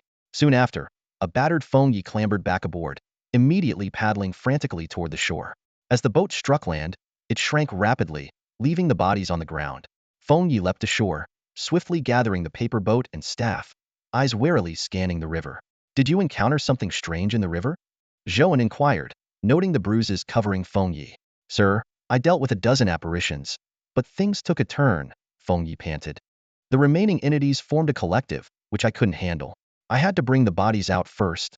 Before his words could settle, a fissure opened in the river's center, and a house-sized, semi-transparent sphere slowly emerged. Inside, dozens of childlike spirits floated silently, their faces twisted, skin bloated and pale, some with eyes already opened in rage. The river erupted skyward, transforming into countless droplets that rushed toward Zhou An, carrying a foul stench. Zhou An effortlessly evaded them, moving through the barrage with an ease akin to a leisurely stroll. Meanwhile, Feng Yi chanted spells to protect the common folk and Yuhang, astonished by Zhou An's skill. The droplets seemed to avoid Zhou An as if they had eyes, a testament to his extraordinary ability. Sir, Feng Yi suddenly shouted, I can seal the water's surface for 10 breaths, but you must eliminate the apparitions within that time, or the surrounding villages will suffer. With that, he gestured with both hands, causing the entire water surface to solidify like ice. The eerie amalgamation was preparing to merge into the water's surface, but as it touched the jelly-like water, it unexpectedly bounced off as if hitting cotton, launching into the air. At this moment, Feng Ye's face was pale. Beads of cold sweat dotted his forehead. Zhou An gazed intently at the amalgamation suspended in midair, wielding his long blade. The sword flashed, and in an instant, hundreds of icy glints descended from the sky, coalescing into a massive 10-meter-long blade of light. This was no longer the Zhou An who was a novice in the art of butchering, but a master whose blade technique had reached the 4th level, capable of decapitating the likes of Lu the cook and the beast cult leader in an instant. Despite being drenched in cold sweat, Feng Yi was awestruck by the magnificence of the strike. He mused to himself that if he were to face such a blade, unless he stayed submerged forever, stepping ashore would certainly mean his end. It was astonishing to find such hidden talents in the small and Ding County. The gigantic blade descended, slicing through the icy surface like a red-hot iron through ice, releasing billows of white smoke. The amalgamation let out a screech reminiscent of a night owl, thrashing wildly and spewing river water in an attempt to defend itself. However, the water seemed to shy away, allowing the blade to effortlessly cleave the entity in two. The bisected entity writhed in agony on the jelly-like surface, putrid water oozing from its wounds and corroding the water's surface. Just 3 breaths later, Zhou An chuckled lightly. It's still early. With a flick of his wrist, he swung his blade once more. This time, the hundreds of blade lights transformed into strands, enveloping the 2 halves of the entity. Wherever the blade passed, the entity was continuously sliced, each cut doubling the number of fragments. In the blink of an eye, the entity was reduced to grain-sized specks, dissipating into wisps of smoke. Feng Yi could no longer hold on, collapsing to the ground, gasping for air. The river returned to its usual state, but his complexion was even paler. It wasn't just due to exhaustion, but also from witnessing the terrifying prowess of the blade master before him. He marveled, having never seen anyone capable of such versatile blade techniques. Zhou An sheathed his sword and turned his gaze to Feng Yi. The latter shivered and forced a smile. Your blade skills are truly remarkable, sir. Don't be afraid. I'm a rather gentle and refined person, Zhou An replied calmly. Now that the bodies are out, how should we proceed? Lying on the ground were the bodies of several village children, all drowned, their deaths tragic. Feng Yi snapped back to reality, suggesting they report to the town's anomaly bureau, as the death of so many children at once likely involved unusual means. He took out a wooden stick, broke off a piece, and stuck it into the ground, borrowing a torch from Zhou An to perform the river soul tracing technique to find the culprit. However, at that moment, the children's bodies suddenly turned to dust. Feng Ye's eyes widened in shock, while Zhou An had already drawn his blade, his gaze fixed behind Feng Yi. He said softly, "A master." Feng Yi heard a strange noise behind him and instinctively turned around, his pupils widening in shock. A hunched middle-aged woman had somehow appeared behind him. She was dressed plainly, but what she held in her hand was Chilinga's severed head of another middle-aged woman, so bloodied and mangled it was unrecognizable. Fresh blood dripped from it, staining the ground a deep red. Zhou An tilted his head slightly, his tone calm. People often say it's surprising that such a small county like Anding hides great talents. Now, I have to say, even a tiny village like Qinglu has its share of hidden masters. The middle-aged woman smirked coldly, her entire being exuding a suffocating aura of malice and killing intent. Even from a distance, Zhou An could feel the bone-chilling cold she emanated. It was she who had just set fire to all the children's corpses, burning them to ashes. Hee hee. The woman chuckled coldly. You found the bodies and claimed your reward. Why are you still pursuing the spirits? As she spoke, a crimson flame ignited in her right hand, instantly reducing the severed head to ashes. Zhou An, I had no intention of becoming your enemy. After all, you were still useful. But you just had to get involved in this. You know me? Zhou An raised an eyebrow. This woman called him by name and seemed unfazed by his swordsmanship, clearly familiar with him. Of course I know you, the woman sighed. It's not your time to die yet, but your friend just had to meddle with those eerie things and investigate the Qinglu River. My friend was equally foolish, going to hire a corpse retriever, so I had to kill her. Feng Yi, after glancing around, chose to stand beside Zhou An. In his view, although Zhou An seemed like a villain when dealing with the supernatural, he was still more reassuring than this woman. Sir, he whispered, this person is likely a fire priest. In ancient times, people revered fire, and this profession arose from that. They excel at manipulating flames and are extremely rare even among the miscellaneous section. Zhou An nodded silently. The pressure this woman exerted was greater than that of the beast cult leader. Before he could speak, the woman had already released a bright flame, instantly reducing the surrounding forest to ashes. You've lost your pot, the woman sneered. Zhou An felt a chill in his heart. Even his crafting of wooden pots had been exposed, leaving him puzzled about how he had been discovered. But now was not the time to think. It was time to fight. Without a word, he swung his long sword, unleashing countless blades of light, like a meat grinder, sweeping towards the woman. She merely raised her right hand, and the crimson flames, like a raging inferno, turned all the sword lights into nothingness. Your skills are formidable, among the best of third-rate masters. Your swordsmanship is improving rapidly, and if you advance further, even I might not escape death. But unfortunately, I've already stepped halfway into the second-rate realm. Today, you will surely die. Before her words finished, the flames in midair transformed into a massive dragon, the size of a house, charging at Zhou An with a force capable of destroying everything. If struck, he would be reduced to ashes in an instant. Bang! Zhou An grabbed Feng Ye's shoulder, tossing him out of the dragon's path. As the dragon was about to strike, a sense of impending doom surged within him. The energy in his body surged wildly, sensing the dragon's movements, narrowly avoiding the lethal attack. Boom! The ground shook with a deafening roar, scorched black by the heat, forming a massive crater. Even though he had dodged the attack, Zhou An could still feel the intense heat as he wiped the cold sweat from his forehead. Realizing his opponent excelled at long-range attacks, Zhou An charged towards the woman without hesitation, his long sword swinging again. This time, the white blades of light layered upon each other, forming a deep vortex, accompanied by a fierce wind, closing in on the woman. You are clever, knowing that if I use flames to block, the wind would blow them back at me, the woman said indifferently. But have you considered that a fire priest is not afraid of fire? Flames instantly enveloped her, incinerating all the sword lights. No one can stand in his way. The woman's voice emerged from the flames. In my heart, he is perfect. I even killed his lover. So what chance do you have? Him? Who is he? Zhou An, though unsure of the person the woman referred to, knew he was in deep trouble today. This fire priest, halfway into the second-rate realm, was the strongest opponent he'd ever faced. It seems you know a lot. I don't really want to kill you. If I could capture you alive, I might extract a lot of information, Zhou An said. The woman paused. Kill me? Zhou An nodded solemnly. You will die sooner or later. Why not share some information, and I'll make your death less painful. Were you responsible for those children's deaths? Even if you didn't do it personally, you can't wash your hands of it. Today, you won't escape alive. To die a little easier, you might as well confess. The woman was taken aback. I'm the one with the upper hand now. Who do you think you are? I killed those children. What can you do about it? For him, what's the loss of a few children? Her tone turned nearly maniacal, as if the lives of those children were as insignificant as ants. Hearing this, Zhou An's gaze grew colder.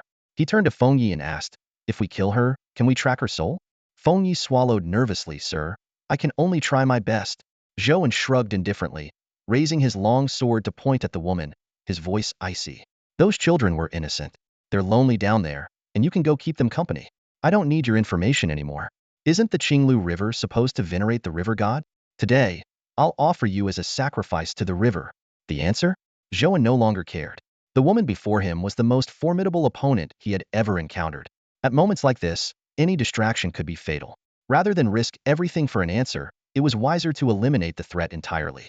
Whether Feng Yi could successfully reclaim the soul afterward was a concern for later. A third-rate fighter trying to kill a second-rate master? What a ridiculous joke. The woman laughed heartily, as if she had heard the most absurd thing in the world. But her laughter was abruptly cut off. Zhou An's blade was already unsheathed, its gleam pouring down like a torrential rain. In an instant, hundreds of flashes intertwined in the air. His internal energy was depleting rapidly, but fortunately, his reserves far exceeded that of an average third-rate fighter. Using his expert skill, Zhou An condensed the myriad of blade flashes into a 10-meter-wide sheet of light, which he directed toward the woman. Is this all you've got? Repeating your old tricks is just a waste of effort, the woman sneered. Is that so? Zhou An replied calmly. We'll see who prevails soon enough. The sheet of light formed by the blade flashes did not attack the woman directly, but instead created an enclosed space around her. Though she couldn't discern its intricacies, she launched an attack. Flames like a fire dragon swept outward, attempting to break through the barrier, but they inexplicably extinguished in an instant. Only then did the woman sense something was amiss. The blade flashes continued to dance around, slicing through the air. She tried to summon the flames of her primal fire technique again, but only a few feeble sparks emerged. You've drained the air. She staggered back, feeling as though a massive weight was pressing on her chest. No, you exhausted the air yourself, Zhou An said indifferently. The flames were too fierce and became your undoing. The woman wanted to retort, but she was too weak to speak. She struggled to escape but collapsed after only a few steps, her face turning purple. What kind of sorcery is this? She demanded with the last of her strength. Zhou An sighed. Even if I explained, you wouldn't understand. In truth, he had conceived this method when he was at his wit's end. Fire needs air to burn. By isolating the air, her raging flames would only hasten the depletion of oxygen. Without her flames, she was no more than an ordinary person.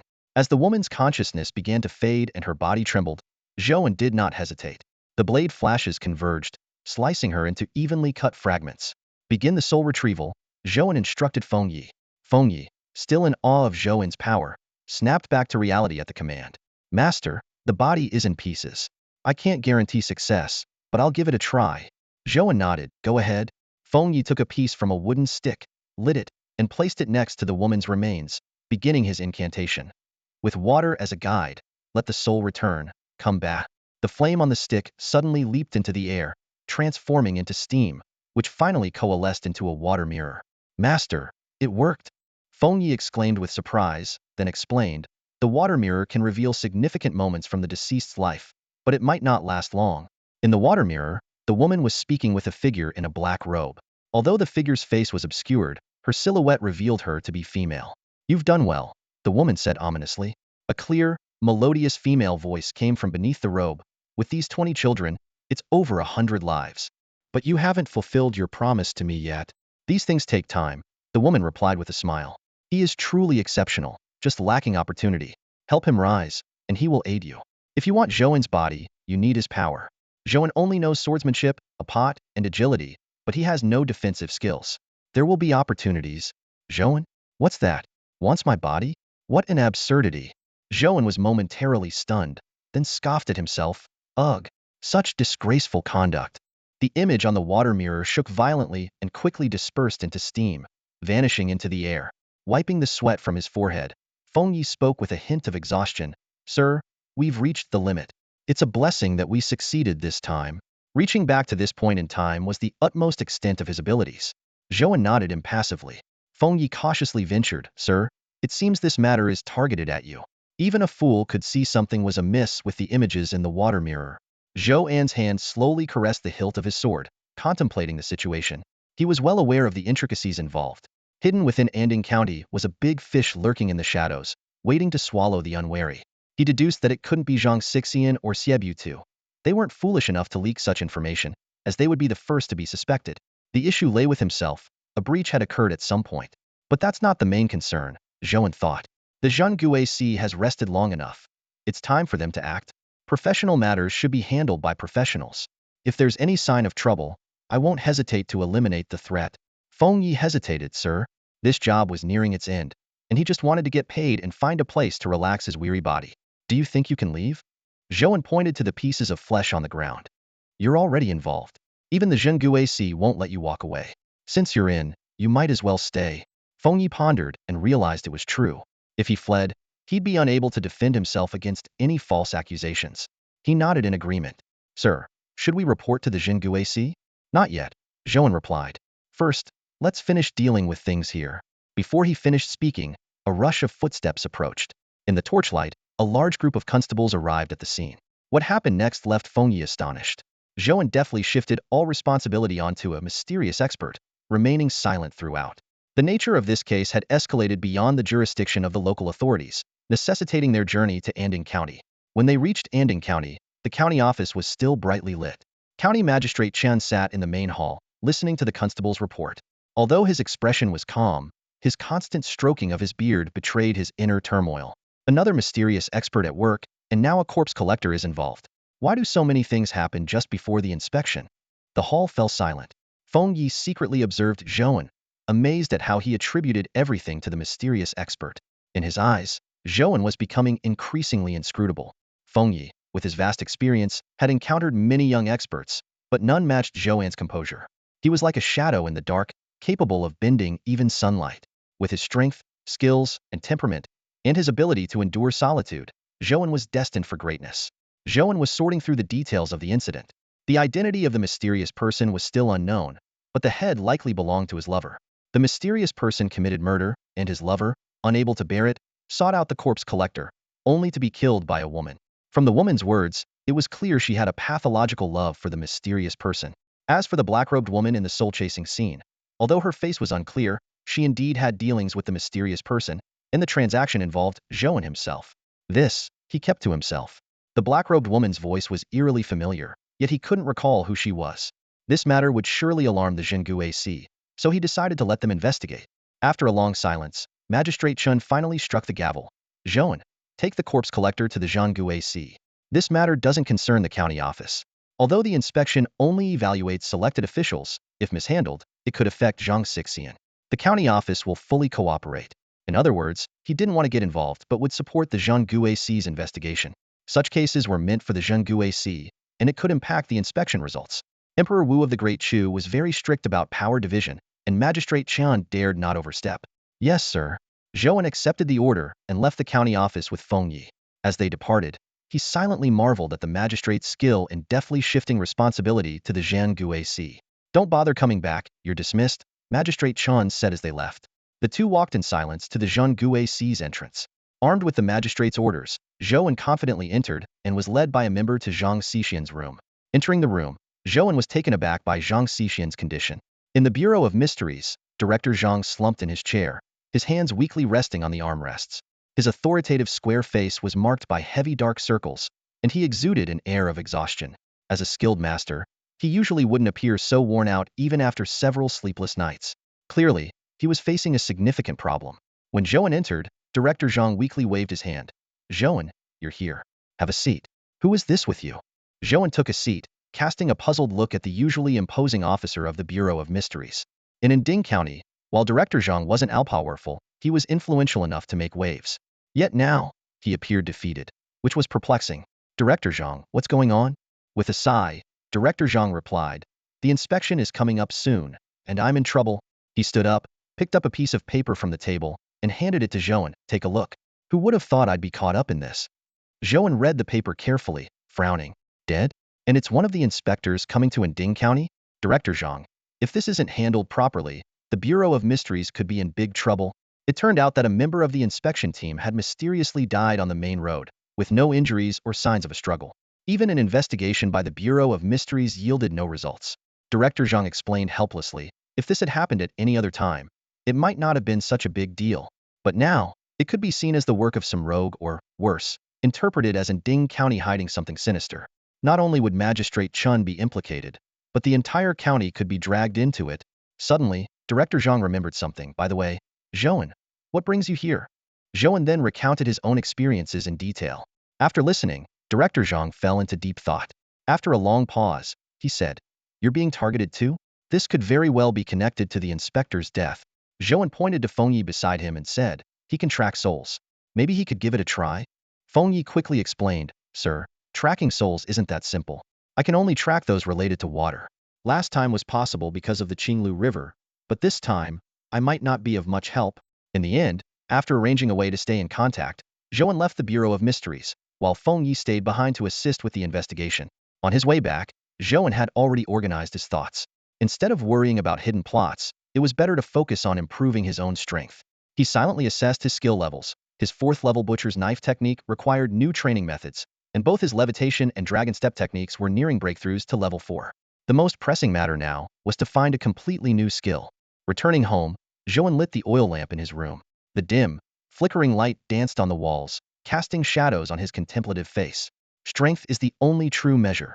Everything else is just an illusion, he murmured to himself. No amount of scheming can withstand absolute power. After carefully reviewing his skills, Zhou An realized that his biggest weakness was in defense. The dragon step allowed for evasive maneuvers, but it was ultimately a movement technique. If luck was not on his side, or he was caught off guard, lacking defensive skills left his body too vulnerable. Much like a game boss, a high attack but low defense setup often leaves little room for error. He rhythmically tapped his fingers on the table, pondering ways to enhance his defense. After half an hour, he concluded there were 2 paths. The first was to enhance his defense through external means, such as learning blacksmithing to forge armor. This approach required time and tools, but offered multiple benefits. The second was to directly improve his personal defense, which was simpler to implement but seemed too one-dimensional. Zhou An paced back and forth in the room, his footsteps echoing in the firelit space. After a stick of incense had burned, he finally decided on the first option. Though it was more troublesome, the benefits were greater. Not only could he enhance his defense, but he could also craft various tools. As for the necessary tools, he trusted he would find a way to acquire them when needed. Having made his decision, Zhou An felt much more at ease. He practiced flipping a wok and the dragon step for a while before retiring early. The next morning, Zhou An practiced the dragon step indoors before heading to the street for breakfast and then reporting for duty at the yamen. A tense atmosphere pervaded the yamen, as a major issue had arisen close to the inspection, leaving Magistrate Qian in a foul mood. Unperturbed, Zhou An exchanged a few pleasantries with Yu Hang and then busied himself in the kitchen. After lunch, he didn't linger at the yamen but went straight to the streets to find a blacksmith shop. There weren't many blacksmiths in Ding County, so he chose the one closest to the yamen. The shop was divided into two areas. The outer room was a counter selling farming tools, and the inner room resonated with the clanging of iron being forged. The clerk behind the counter was dozing off, waking with a start when Zhou An tapped on the table.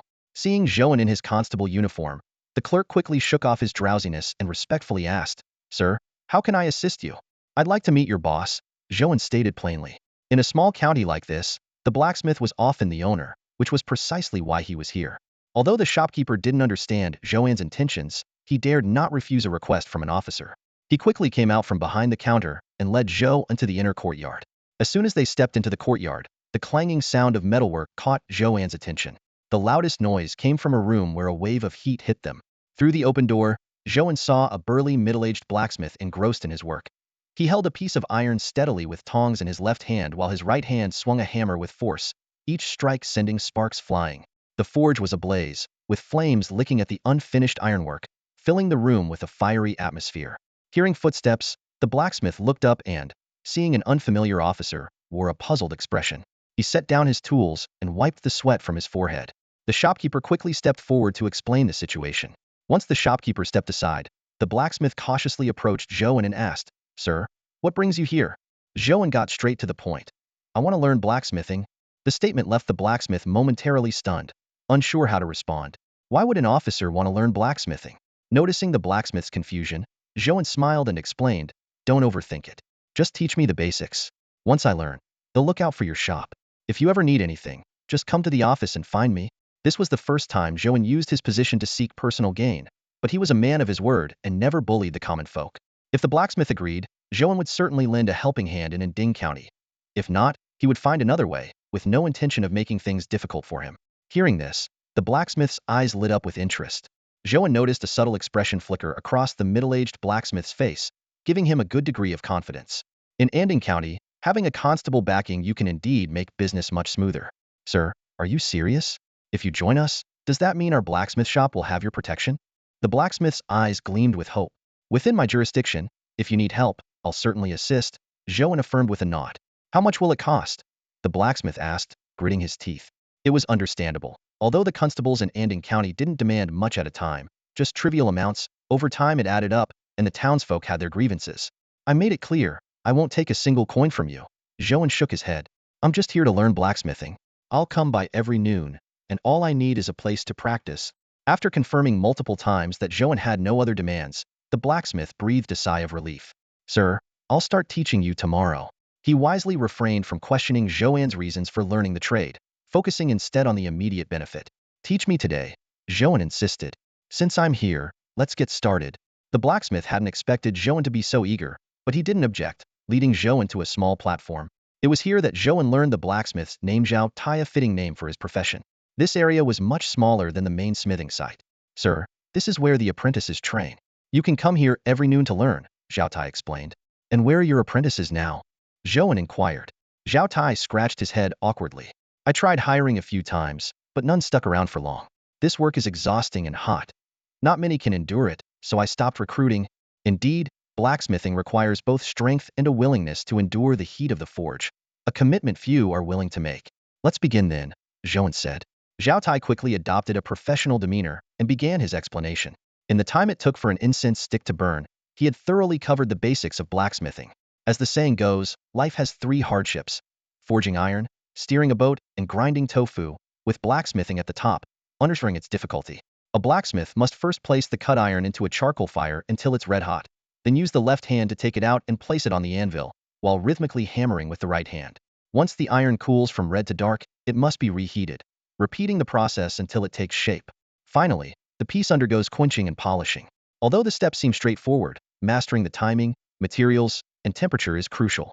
Without strong quenching skills, a blacksmith can't sustain a livelihood. Typically, the master wields the small hammer, and the apprentice the large one. But with no apprentice, Zhao Tai had to manage alone. After the explanation, Zhou An began to practice. Try forging an iron rod, Zhao Tai suggested. Under Zhao Tai's guidance, Zhou An placed the iron in the forge, and once it was red hot, began to hammer it. His technique was surprisingly steady, even astonishing Zhao Tai, who remarked that he had never seen such a naturally talented novice. The clang of the hammer rang through the room. Soon, a roughly shaped iron rod began to take form. Though it was bent and uneven, resembling a twisted worm more than a straight rod, it was a commendable effort for a beginner. You're making rapid progress, sir, Zhao Tai praised sincerely. Next is quenching, the most critical step. Quenching involves immersing the red-hot iron in water or oil to increase its surface hardness. The cooling speed must be just right, as too fast or too slow can affect the quality of the final product, relying heavily on experience. Zhou An nodded, reheated the bent iron rod, and plunged it into the water. Steam rose as the rod cooled rapidly. However, as a novice, he lacked the experience, and the final product was uneven, discolored, and quite brittle. Seeing Zhou An's darkened expression, Zhao Tai quickly reassured him, "Don't be discouraged, sir. For a first attempt, this is quite impressive." Inside, Zhou An saw a system prompt. Blacksmithing LV1, 110,000 proficiency. This confirmed he was on the right track. With persistence, his proficiency would naturally increase. Let's keep going. Zhou An encouraged himself, diving back into practice. The entire noon passed this way. As Zhou An left the blacksmith shop, he shook his sore arms, grateful for the chi energy within him that aided his recovery. The system showed Blacksmithing LV1, 258010000. Although the practice session wasn't long, the rapid increase in proficiency reminded him of times when he could level up overnight. Zhou An resolved to spend every noon there. Back at the yamen, the afternoon was uneventful, and he left with Yu Hang at the end of the day. As he entered his home and lit the oil lamp on his desk, he noticed a letter that wasn't there before. The envelope lay neatly on the table, with no sign of anyone having been there. Zhou An picked it up and, under the dim light of the oil lamp, carefully opened it as he sat down. It contained the investigation results sent by Zhang Xixian, and the contents were much as he expected. After 2 days, there had been little progress in the case. However, the situation had already escalated to the imperial court. Emperor Xingwu had been furious during the morning assembly, erupting in anger. As a ruler who rose from humble beginnings and placed great emphasis on military might, he was particularly incensed by the murder of a supervisory official during inspection, viewing it as a blatant challenge to the dignity of the Great Chu. He ordered that the Yinding County's Zhenggui department solve the case within a month, or the entire department would face dismissal and investigation. As Zhou An pondered, he burned the letter to ashes with the oil lamp. Was there an enemy of the Zhenggui department stirring up trouble behind the scenes? The political struggles in the bureaucracy were always complex and elusive. Since the opponent dared to act so decisively, they must have more tricks up their sleeve. The Zhenggui department was likely to face a headache for some time. With the situation urgent, Zhou An quickly formulated a plan in his mind. The priority was to elevate his blacksmithing skill to level 3 to trigger a qualitative change, while also advancing his Dianwu and Yulong steps to level 4. Skills undergo transformation at level 3, which was why he kept learning new skills. Dianwu and Yulong steps were already close to level 4, and the enhanced attributes would be substantial. He meticulously planned his time. Practiced blacksmithing at noon and used the rest of the time to improve Dianwu and Yulong steps. Although it was late at night, Zhou An didn't slack off for a moment and immediately went to the dirt mound array to practice Yulong steps. 5 days passed swiftly. During this time, Zhou An maintained a disciplined routine, checking in at the morning assembly, practicing Dianwu afterward, and forging iron after a simple lunch. Limited to practicing blacksmithing only at noon, he reached the second level after 5 days. With a hiss, Zhou An pulled an iron rod from the water. The surface of the rod was now smooth, and its hardness had noticeably improved. "Sir, I've been blacksmithing for decades and have never seen someone with your exceptional talent," blacksmith Zhao praised sincerely. "In just 5 days, you've managed to shape the iron rod into its initial form. If you weren't a constable, you could make a living just by blacksmithing." Zhou An glanced at the text prompt before him. Blacksmithing LV2 Hardness 1, 120000. A wealth of information flooded his mind, and he quickly grasped the intricacies of level 2 blacksmithing. Although it didn't provide a significant combat boost, the Hardness 1 attribute would grant any item he crafted this characteristic. He struck 2 iron rods together with a clang, and the ordinary rod broke instantly, while the one he crafted remained intact. Faced with blacksmith Zhao's astonishment, Zhou An merely smiled and took his leave. On his way back to the office, he considered whether to forge some equipment with his level 2 proficiency, but ultimately decided to wait for the metamorphosis at level 3. Upon returning, he headed straight to the kitchen to practice Dianwu. Observing the skill panel, which displayed Dianwu LV3 Strength 2, Destruction 1, 398, 994-0000 and Yulong Step LV3 Speed 2, Evasion 1, 376-994-0000. Zhou An resolved to achieve a double breakthrough today. Throughout the afternoon, the kitchen echoed with clattering sounds. Even with the support of internal energy, the intense practice left his arms aching. Yet Zhou An knew that in this world, only strength could ensure his survival. Finally, Dianwu broke through to level 4. Dianwu LV4 Strength 2, Destruction 2, 160000. Zhou An gently shook the cabbage in the pot, and it instantly shattered into pieces. This formidable destructive power reassured him that even if he encountered the 8-meter-tall beast cult leader again, he could easily subdue him.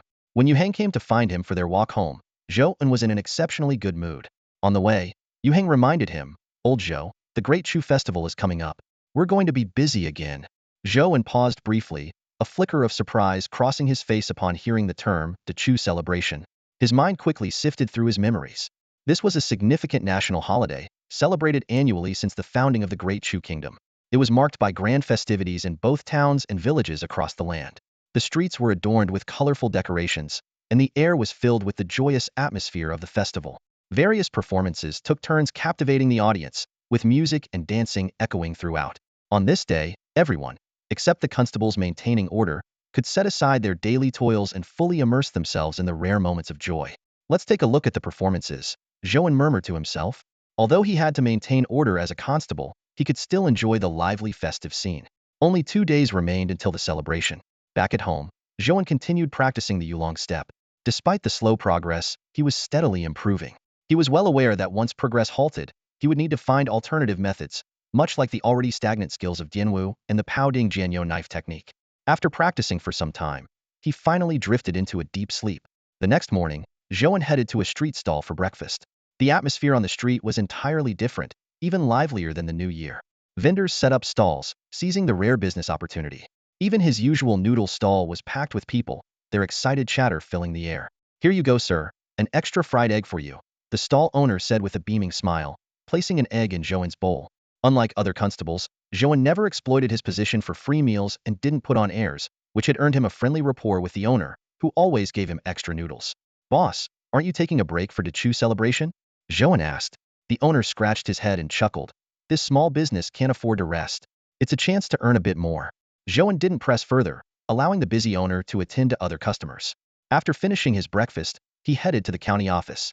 The streets were bustling with cheerful faces, people momentarily setting aside their burdens. Passing a street corner, Zhou An overheard 2 locals discussing a theater troupe.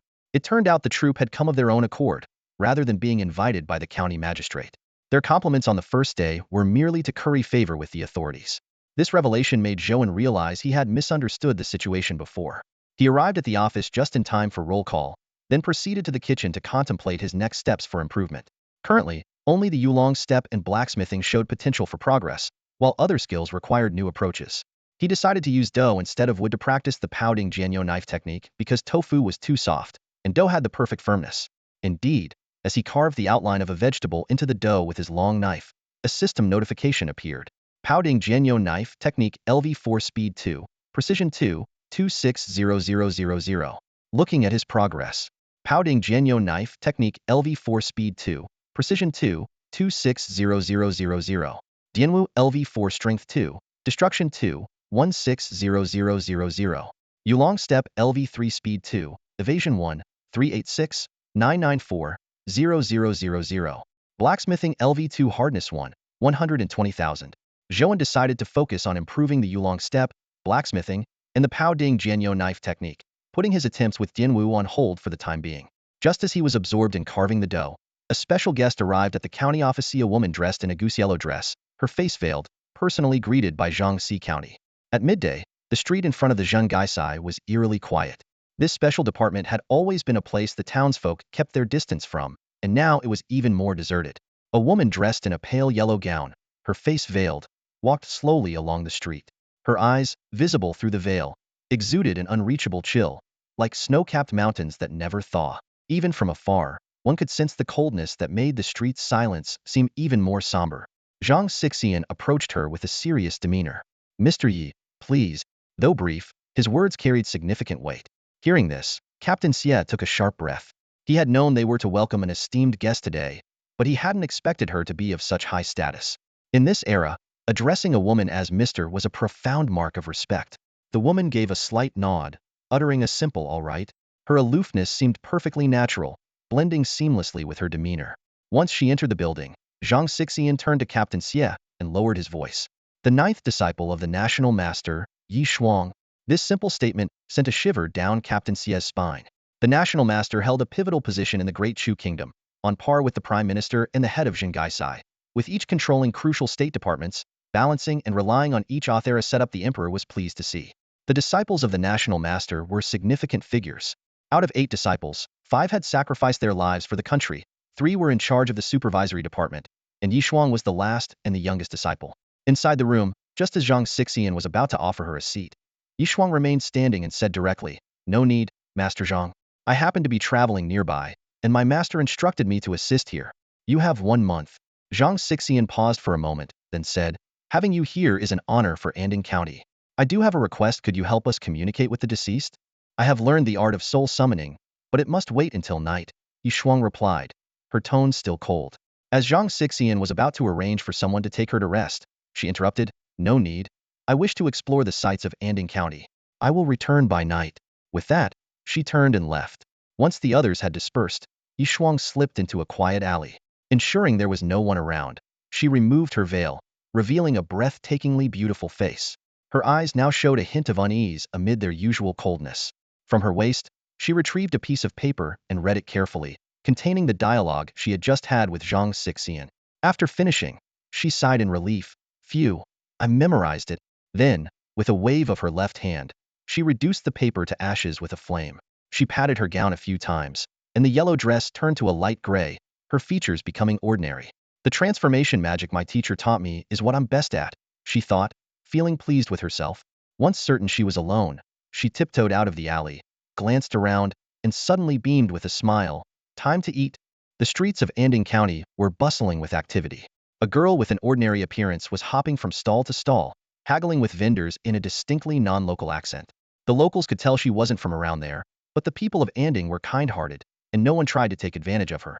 Before long, the girl, Yi Shuang, had a skewer of glistening candied hawthorns and a variety of trinkets in her hands. As she nibbled on the candied fruit, she looked around with the curiosity of a little kitten, her initial shyness gone. At each stall, she lingered, asking questions, fascinated by everything. Surprisingly, the vendors were not annoyed by her inquisitiveness. Instead, her innocence endeared her to them, and they patiently answered her queries. After half an hour, Yi Shuang had only managed to cover 100 meters of the street, but her hands were already full of local specialties and knickknacks. Just then, her stomach growled loudly, reminding her that she hadn't eaten since her teacher unexpectedly summoned her. At that moment, the enticing aroma of tofu wafted over to her. Following the scent, she spotted a small stall selling tofu rice. Her eyes lit up, and she hurried over, laden with her bags. "Boss, 1 bowl of tofu, please." Her clear voice drew the attention of many. The vendor glanced at her. "You're not from around here, are you? Our tofu rice is special because of the rice." Yi Shuang nodded, setting her things down on a table. "Then I'll have a bowl of rice too." Finding a seat, Yi Shuang looked at her haul with satisfaction. She recalled her teacher's advice: maintain a cool demeanor in unfamiliar places to avoid being taken advantage of. But with her changed appearance, she could act as she pleased. This was her usual trick. She played this game wherever she went. Soon, the vendor brought over a bowl of plain tofu and a bowl of rice, pointing to a condiment table nearby. "Miss, the condiments are over there. Help yourself." Yi Shuang bounced over to the condiment table, only to be bewildered. She recognized the chili, oil, scallions, cilantro, and garlic, but was she supposed to mix them all into the tofu? "Boss, why isn't there any sugar?" she asked innocently, immediately drawing murderous looks from nearby diners. "Sugar? That would make it too sweet," someone couldn't help but exclaim. Yi Shuang shrank back, murmuring, "Well, a bit of salt would do." Her remark only drew more disdain. "Salty? Who eats it like that? It's supposed to be spicy." "Spicy?" Yi Shuang's eyes widened. She had traveled far and wide, tasting sweet and salty tofu, but she'd never heard of spicy tofu. Trembling, she picked up a piece of tofu, dipped it in the red chili oil, and hesitantly placed it on her rice, but she couldn't bring herself to take a bite. Just then, a young man in a constable's uniform approached. "How will you know if you don't try?" he said, sitting across from her. "Sorry, there's no other seat. Mind if I sit here?" This constable, named Zhou An, had intended to eat at home, But with vegetable vendors closing early for the Chu festival, he came for a bowl of tofu rice instead. As he spoke, he casually started eating. Yishuang watched him, astonished, before finally mustering the courage to close her eyes and take a bite of the tofu rice. It's delicious. So good, she exclaimed, transforming into a voracious eater, devouring the dish until the chili oil plate was empty. Zhou An watched the girl with her exaggerated eating habits, wondering if there might be something a bit off about her. Zhou An watched in amazement as the young woman before him devoured her meal with astonishing speed. A bowl of tofu pudding paired with a bowl of white rice was gone in less than 3 minutes. Observing the half-empty bowl of rice left in front of her, Zhou An hesitated, contemplating whether he should offer her more. Yishuang was still savoring the delicious tofu rice when Zhou An's suggestion caught her off guard. It was only then she realized her bowl was empty. The unique flavor of chili with tofu left her wanting more, and her eyes unconsciously drifted to Zhou An's remaining tofu. Noticing her gaze, Zhou An quickly shielded his bowl. Being someone who valued food almost as much as money, and notorious for his ruthless nature, having once chopped an ant eyeing his fortune into 56 pieces, there was no way he'd share his meal so easily. He swiftly finished his tofu, matching Yishuang's speed. "Boss, the bill please," Zhou An said, placing down his money, eager to leave. This slightly odd girl had him worried he might catch whatever strange ailment she had, and he was keen to get back to practicing his butcher's knife technique. However, he'd barely taken a couple of steps when Yishuang blocked his path, awkwardly fiddling with her clothes.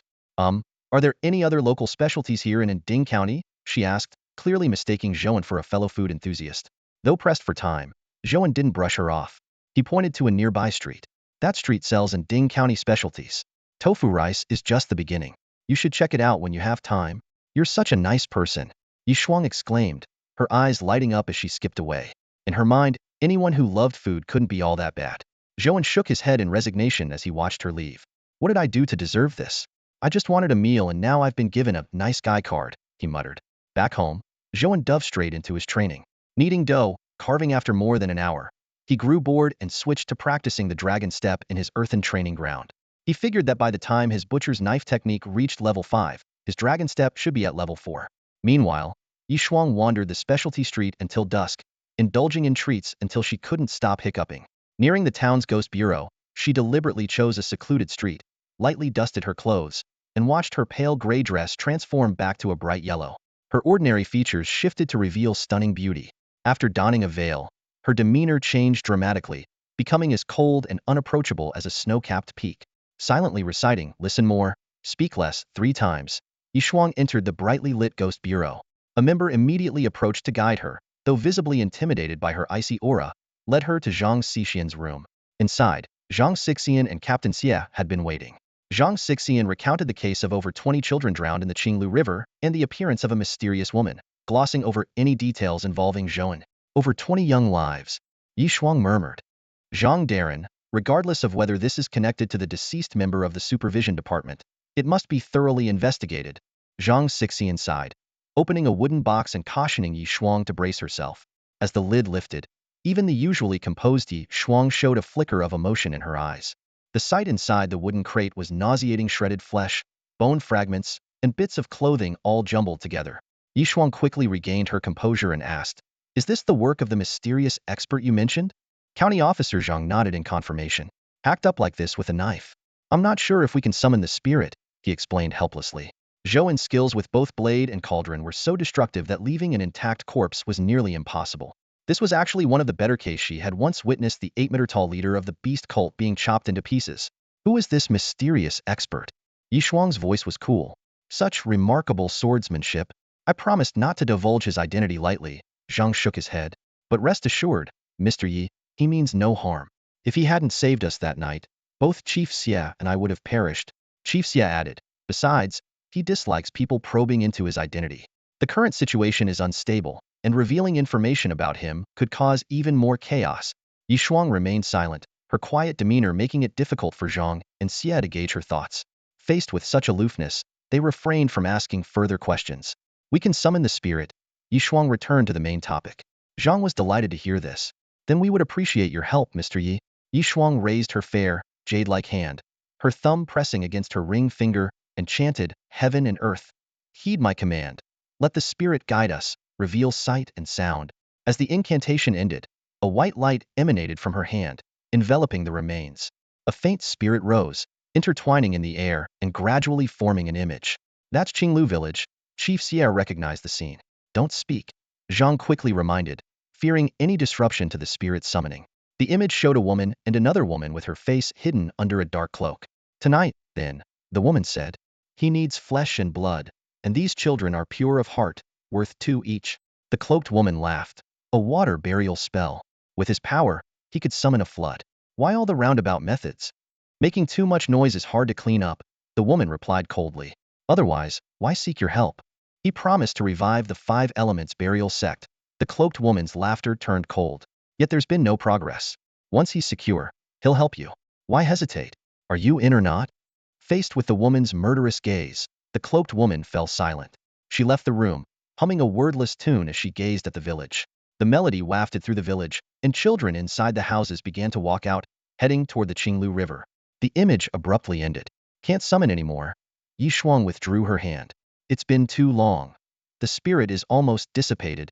Although Zhang felt a tinge of regret, he had gained some insight. I've heard of the 5 elements burial sect. Yi Shuang immediately showed interest.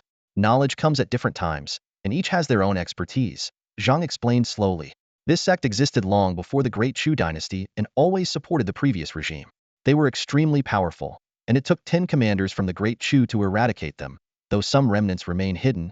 He continued, they practice sinister techniques, advocating for 5 burial methods: metal, wood, water, fire, and earth. The more people they bury, the stronger they become. Metal is for attack, wood for recovery, water to mimic, fire to incinerate, and earth for unparalleled defense. It's said that at the peak of their practice, they would bury themselves for 14 days with 5 fellow practitioners rich in elemental power, emerging with the power of the 5 elements. This woman likely has more than one trick, Chief Xie interjected. Her voice seems to have a hypnotic effect on people. We might start investigating from there. Zhang appeared thoughtful at this. Yi Shuang seemed somewhat unsettled, unsure of what to say, so she maintained her silence, making her demeanor even more aloof. After discussing for a while, they decided to investigate all local professions related to sound. Zhang then remembered Yi Shuang. Mr. Yi, thank you for your hard work. A guest room is prepared for you to rest at any time.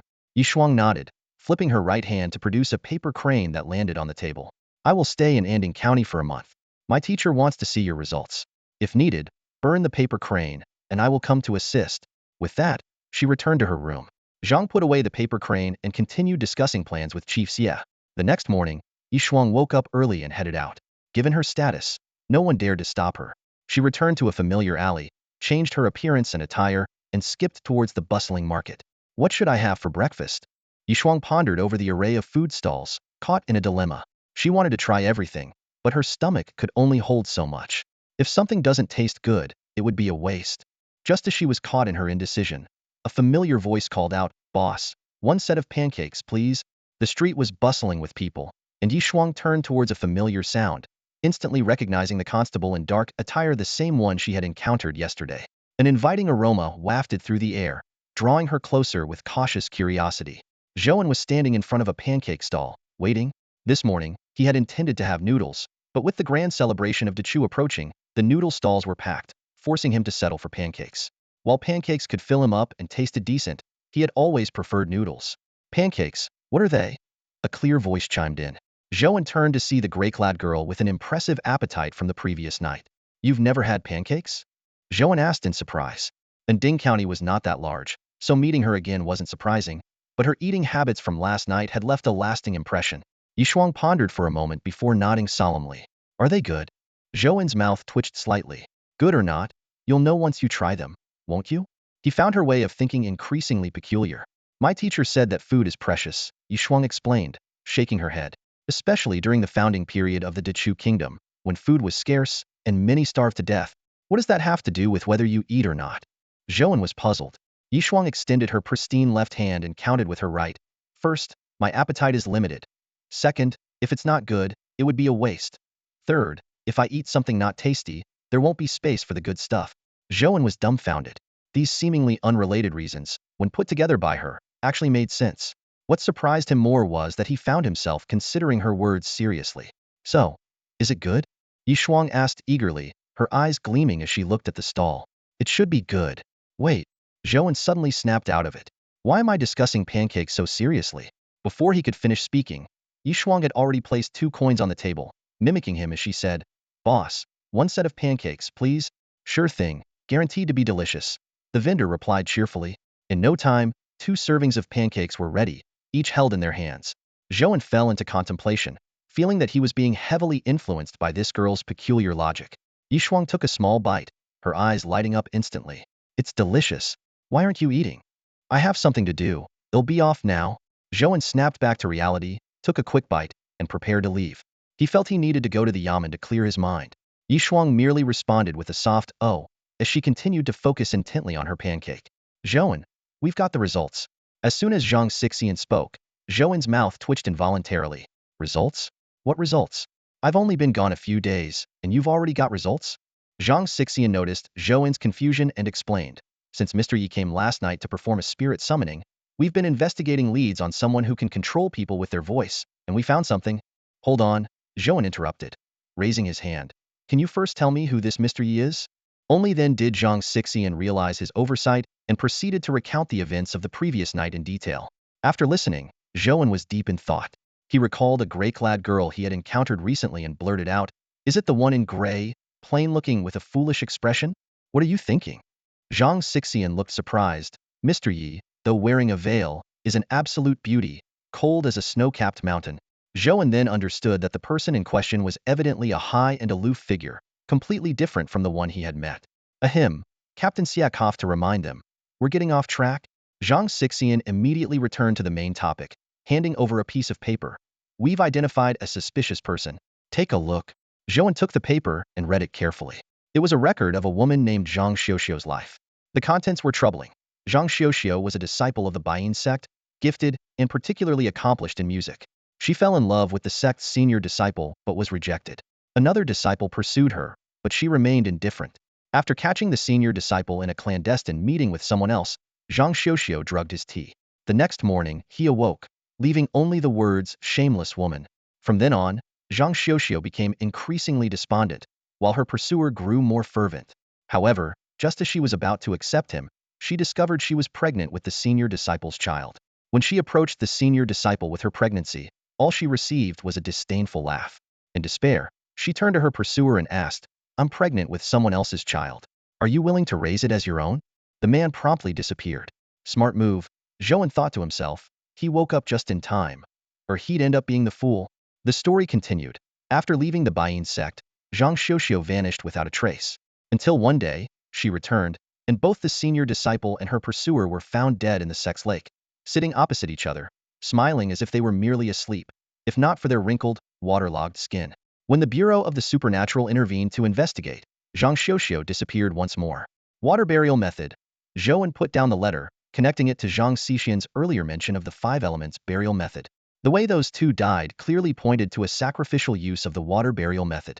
The woman in the black robe is probably Zhang Xiuxiu. Saying she wants my body likely means she intends to bury me in water. Zhou An mused. The 5 elements burial method involved either quantity or quality, and she seemed to have chosen the latter. "Master Zhang, what are your plans?" Zhou An asked, impressed by the Bureau of the Supernatural's intelligence capabilities. "We believe that if she really has dealings with a mysterious figure, she will strike again. We're planning to stake out places near water," Zhang Xixian replied. Zhou An tapped the table lightly, then looked up. "You didn't call me here just to tell me this, right?" Zhang Xixian nodded and handed him a portrait. "This is Zhang Xiuxiu's likeness. If you encounter her, make sure to capture her alive." The portrait depicted a woman with a seductive face. "Don't worry, I'll make sure she's captured alive," Zhou An assured. Captain Xia emphasized. "Zhou An, make sure you capture her alive. Don't cut off our lead." Zhou An felt exasperated. "Do you guys see me as some sort of killing machine?" Captain Xia remained silent. Zhang Xixian chose his words carefully. "It's not that we think you're a killing machine, just that we're afraid you won't hold back." He recalled the scenes when Zhou An took action, leaving nothing but shattered remains or minced flesh. Zhou An was speechless. This local gang is so disrespectful. Am I really that kind of person? Fine, I'm leaving. With their discussion concluded, he planned to return and continue practicing his dragon step technique. He intended to stay up all night to master it. The night was still young when Zhou An found the last open shop on his way home, filled his stomach, and then returned to his house. After a brief rest, he went to the earthen mound formation, where familiar words appeared before him. "You long step LV3 speed 2, evasion 1, 39 25840 000. Recently, He had been focusing on improving the Yulong step. Seeing that he was just a step away from reaching level 4, Zhou An resolved to stay up all night to break through. He swung an iron pot, stirring up a whirlwind, causing the mounds to sway unpredictably. The densely packed formation would challenge even the most skilled in footwork to escape unscathed. Taking a deep breath, Zhou An executed the Yulong step and entered the formation. He maximized the essence of this movement, technique graceful and agile like a startled swan or a swimming dragon. With every step, he moved with elegance.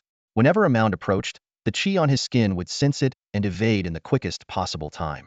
Dodging a few mounds would increase his proficiency, and this direct feedback brought him immense satisfaction amidst the monotonous practice.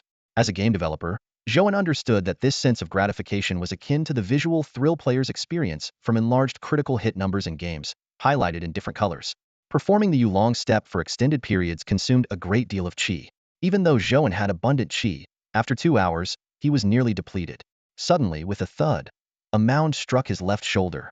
He immediately stopped and sat down to recover. If anyone were present, they would be astonished at his rapid recovery speed, far surpassing martial artists of the same level. After half an incense stick's time, Zhou An was fully restored and resumed creating a whirlwind, continuing to weave through the mound formation. The night passed in the blink of an eye. When the last mound ceased to sway, Zhou An expressionlessly walked over to a chair and sat down, his legs sore and weak, while his qi was repairing his fatigue. He had worn out his shoes from practicing all night and ended up training barefoot. Fortunately, his efforts paid off. As he washed his feet, he checked his new attributes. Yulong step LV4 speed 2, evasion 2, 160,000. Now at level 4, the mound formation could no longer aid his progress. He needed to find new methods of practice. While the speed of the level 4 Yulong step remained unchanged from level 3, the evasion had increased by 1 point. This seemingly small enhancement allowed him to navigate the mound formation with his eyes closed until his qi was exhausted. Next, Zhou An planned to simultaneously improve his butcher's knife and blacksmithing skills, aiming to achieve a transformative level 3 in blacksmithing. He speculated that every 3 levels might bring a transformation, consistent with his intuition as a game developer, even though he had handed over the later stages of game development to others. Feeling the qi within him, Zhou An smiled slightly.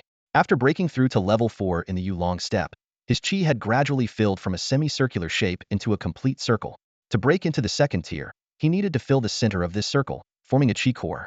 For him, it was just a matter of continuing to increase his proficiency.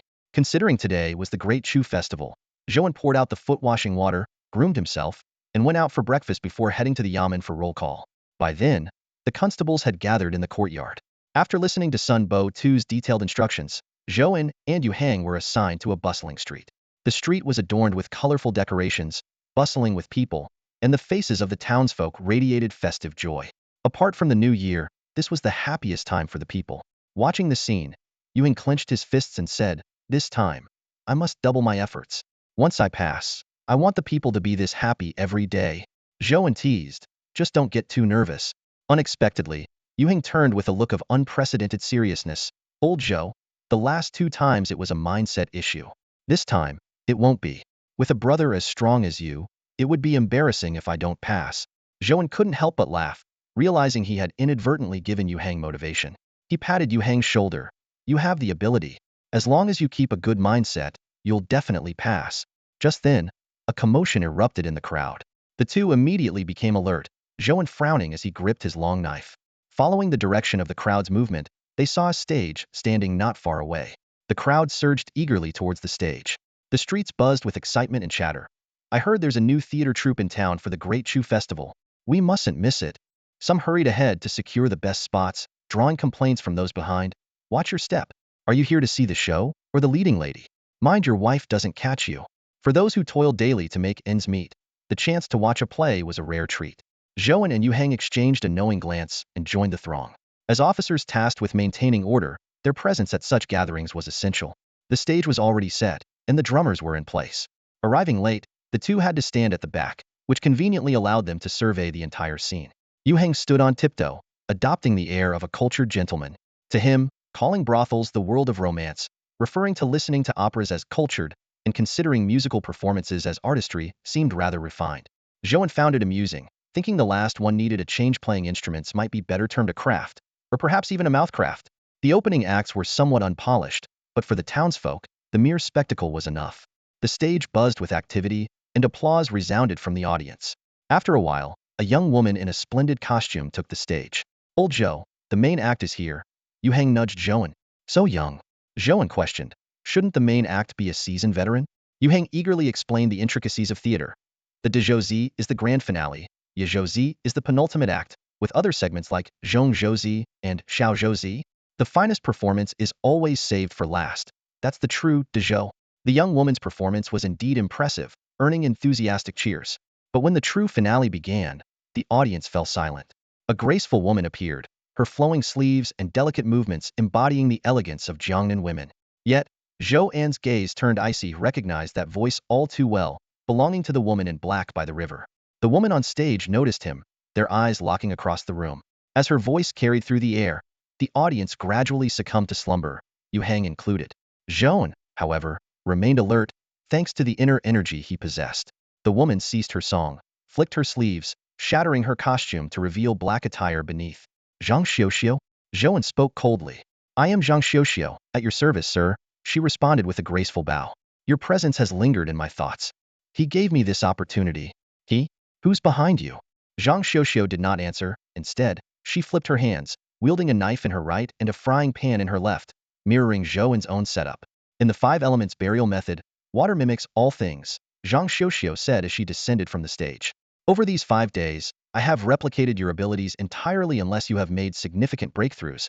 Her voice turned icy. Today, prepare for a water burial, sir. There's no water here either. The murderous intent that Zhang Xiuxiu had been building up to its peak was instantly dispersed by Zhou An's comment. Her mind buzzed, and her thoughts were involuntarily led astray. Indeed, how could there be a water burial without water? No, this isn't the issue to be concerned with now. She gritted her teeth, her eyes flashing coldly. I'll kill you first and then find a place for the water burial. It's all the same. Oh, Zhou An drawled. Are you sure you can kill me? I spent 5 days simulating this. My abilities have surpassed yours. Why wouldn't I be able to kill you? Zhang Xiuxiu sneered. Don't expect the Bureau of Strange Affairs to come to your rescue. This is a chance he created especially for me. I've helped him so much. I deserve some reward, and you are that reward. Today, you will undoubtedly die. Zhou An stroked his chin, his tone relaxed. Since I'm destined to die, why not tell me who this he you're talking about is? Let me die knowing. Trying to get information out of me? Zhang Xiuxiu scoffed. You'll die in ignorance. Zhou An sighed inwardly. This scenario was different from novels. Normally, he should be able to extract some information at this point. But this woman was too vigilant, unwilling to reveal her backer even when she thought she had the upper hand. Full of nonsense. Zhang Xiuxiu stopped wasting words and raised her long knife, hiding a frying pan behind her back with her other hand. Zhou An watched her movements thoughtfully. This gave him an idea. A frying pan could indeed be considered a kind of weapon. Before he could ponder further, Zhang Xiuxiu attacked. A torrent of knife light descended like a waterfall, its power astonishing. The knife light matched Zhou An's techniques in form and force, even perfectly replicating his ability to control and wield them effortlessly. Zhou An employed his dragon step technique, easily weaving through the knife light. But Zhang Xiuxiu quickly followed, using the same dragon step to pursue him, while her left hand suddenly revealed the frying pan, which he swung at Zhou An's head with force. Anomaly? Zhou An blocked the frying pan with the tip of his knife, producing a crisp metallic clang. The water burial technique excels at mimicking everything. That's the strength of the 5 elements burial technique, Zhang Xiuxiu boasted. Metal excels at attack, wood at recovery, fire at burning, water at simulation, earth at defense. The combined power of the 5 elements is immense. If not for its harsh cultivation methods, I wouldn't have suffered such a calamity. As she spoke, her right hand once again unleashed a wave of knife light. Zhou An, now constrained by the frying pan, would face a double assault if he retreated. Zhang Xiuxiu could already see the dawn of victory, imagining the power she'd gain after burying Zhou An in water. However, Zhou An simply shook his head and smiled. Do you really think you've got me? Just as the knife light was about to strike, Zhou An suddenly withdrew his knife. Zhang Xiuxiu was delighted, unaware that Zhou An had made significant progress over the last 5 days, rendering her simulation outdated. With a flash of white light, Zhang Xiuxiu's left arm fell, blood gushing. Her face turned pale instantly. More shocking was Zhou An's ability to sway the knife light she had unleashed, as if it obeyed his command. Return. Zhou An commanded softly, and all the knife light reversed direction. Zhang Xiuxiu barely dodged, only to hear a mocking voice by her ear. Isn't this fun? Zhou An had somehow appeared by her side, his long knife raised again. A piercing scream echoed as Zhang Xiuxiu's right hand was severed as well. Don't kill me, she finally begged. Zhou An smiled gently. Did those children beg for their lives before they died? No, Zhang Xiuxiu admitted through gritted teeth. Have you heard of the term human stick? Zhou An's smile remained gentle. Chief Zhang said to let you live. So, I'll leave you half a life. Zhang Xiuxiu trembled all over, finally experiencing true fear in the face of the cruelty hidden beneath that gentle smile. The human stick. She had heard of. But she didn't want to be something like that. At that point, it would really be worse than death. The water burial method simulates everything. I can teach you. You are a master of techniques. You can sense other people's techniques through this, and it will be overwhelmingly beneficial to you. Zhang Xiuxiu begged for mercy. Spare me. Those dead children are just ordinary people. They were born to serve us. Zhou An did not answer. What answered Zhang Xiuxiu was the snowy blade light. The moment the blade light was raised, the pain struck once again. Zhang Xiuxiu looked down at her legs. From the position of the root of the thighs, they were broken in unison. There was a delay in the pain, but it would come in full force. Ah! At this moment, Zhang Xiuxiu collapsed on the ground, rolling and struggling. Her eyes reddened and her hair spread out. She knew that the other party was oil and salt. She also knew that the other party wanted to get something out of her mouth. For what? For the children she had killed? They were nothing but a bunch of lowlifes. On what grounds? You will never, ever try to get a single word out of my mouth. Zhang Xiuxiu frantically said. I really don't care. Zhou An laughed. The Zhengguaci has existed for so many years, they have plenty of means, and also, I hate it when people ride my face. You did it. So you can't live. In addition, those more than 20 lives, they won't let you live either. I really thank you for creating an opportunity for you. And also for me. No one here saw me. Speaking of this, Zhou An stepped forward, grabbed Zhang Xiuxiu's hair, and dragged it towards Yu Hang's position. Zhang Xiuxiu struggled, but there was nothing more she could do. Blood spilled out, dragging long trails of blood on the ground. Zhou An planned to wake up Yu Hang and let him go to the Zhengguaci to call someone. It didn't matter that these people were still asleep. And he himself was considered to be a bit of a promise keeper. No, Zhang Xiuxiu was still alive, just living a pretty miserable life. Without arms and legs, it was still considered alive. But just as Zhou An was dragging Zhang Xiuxiu, he suddenly felt a looseness in his hand. When he looked again, there was only a handful of hair in his hand. And at Zhang Xiuxiu's limbs, both hands and legs were actually condensed out of blood, pulling their legs and running away. Water burial, proposed limbs. Zhang Xiuxiu used blood instead of water, and performed the secret technique of water burial, intending to escape. She didn't know how far she could run, but this was all she could do now. Alas! Zhou An sighed. Why do you want to do useless things? At this speed, one only needed a few breaths to arrive. Later, gouge your eyes out. Zhou An thought. He didn't feel that he was cruel. In fact, to each person, he had a different way. If you feel cruel, think about the 20 or so children who were screaming cold in the water. To the good people, Zhou An was elegant and easygoing. To the bad people, Zhou An was like a demon. The swimming dragon steps were executed. Zhou An felt that after grabbing it, he only needed to give Zhang Xiuxiu the ability to talk. The distance between him and Zhang Xiuxiu was closing. But just at this time, Zhou An realized that a person had appeared at the corner of the street. A girl in gray clothes with an ordinary look was holding a sugar gourd in her hand and eating it prettily. This scene was not expected by anyone present. Today is the Great Chu celebration. Frost prettily changed her makeup, prettily strolled on the street, and prettily ate. She felt that her whole person today was gorgeous. Unique places have unique ways of celebrating. In the past, during the Great Chu celebration, she stayed in the inspection division, and her teacher didn't allow her to go out. Today, she finally felt the unique atmosphere. Wandering all the way over, stopping for a while at each place, her mouth was stuffed. Frost had a small dream today, to stroll through the entire Anding County. So then, she really started to wander blindly. What she never expected was that she wandered into a small alley. When she emerged from the alley, she saw a scene that surprised her. On the street in front of her, a theater stage was set up in the middle, while the other people were all sleeping on the ground. And at this moment, there was a woman covered in blood, pouncing towards herself. The woman's limbs were all broken, and she was running at a fast pace as she used blood and water to gather fake limbs. Frost could even hear the woman's frantic shouts. What was this situation? Frost was confused. A moment later, she heard another voice. Get out of the way.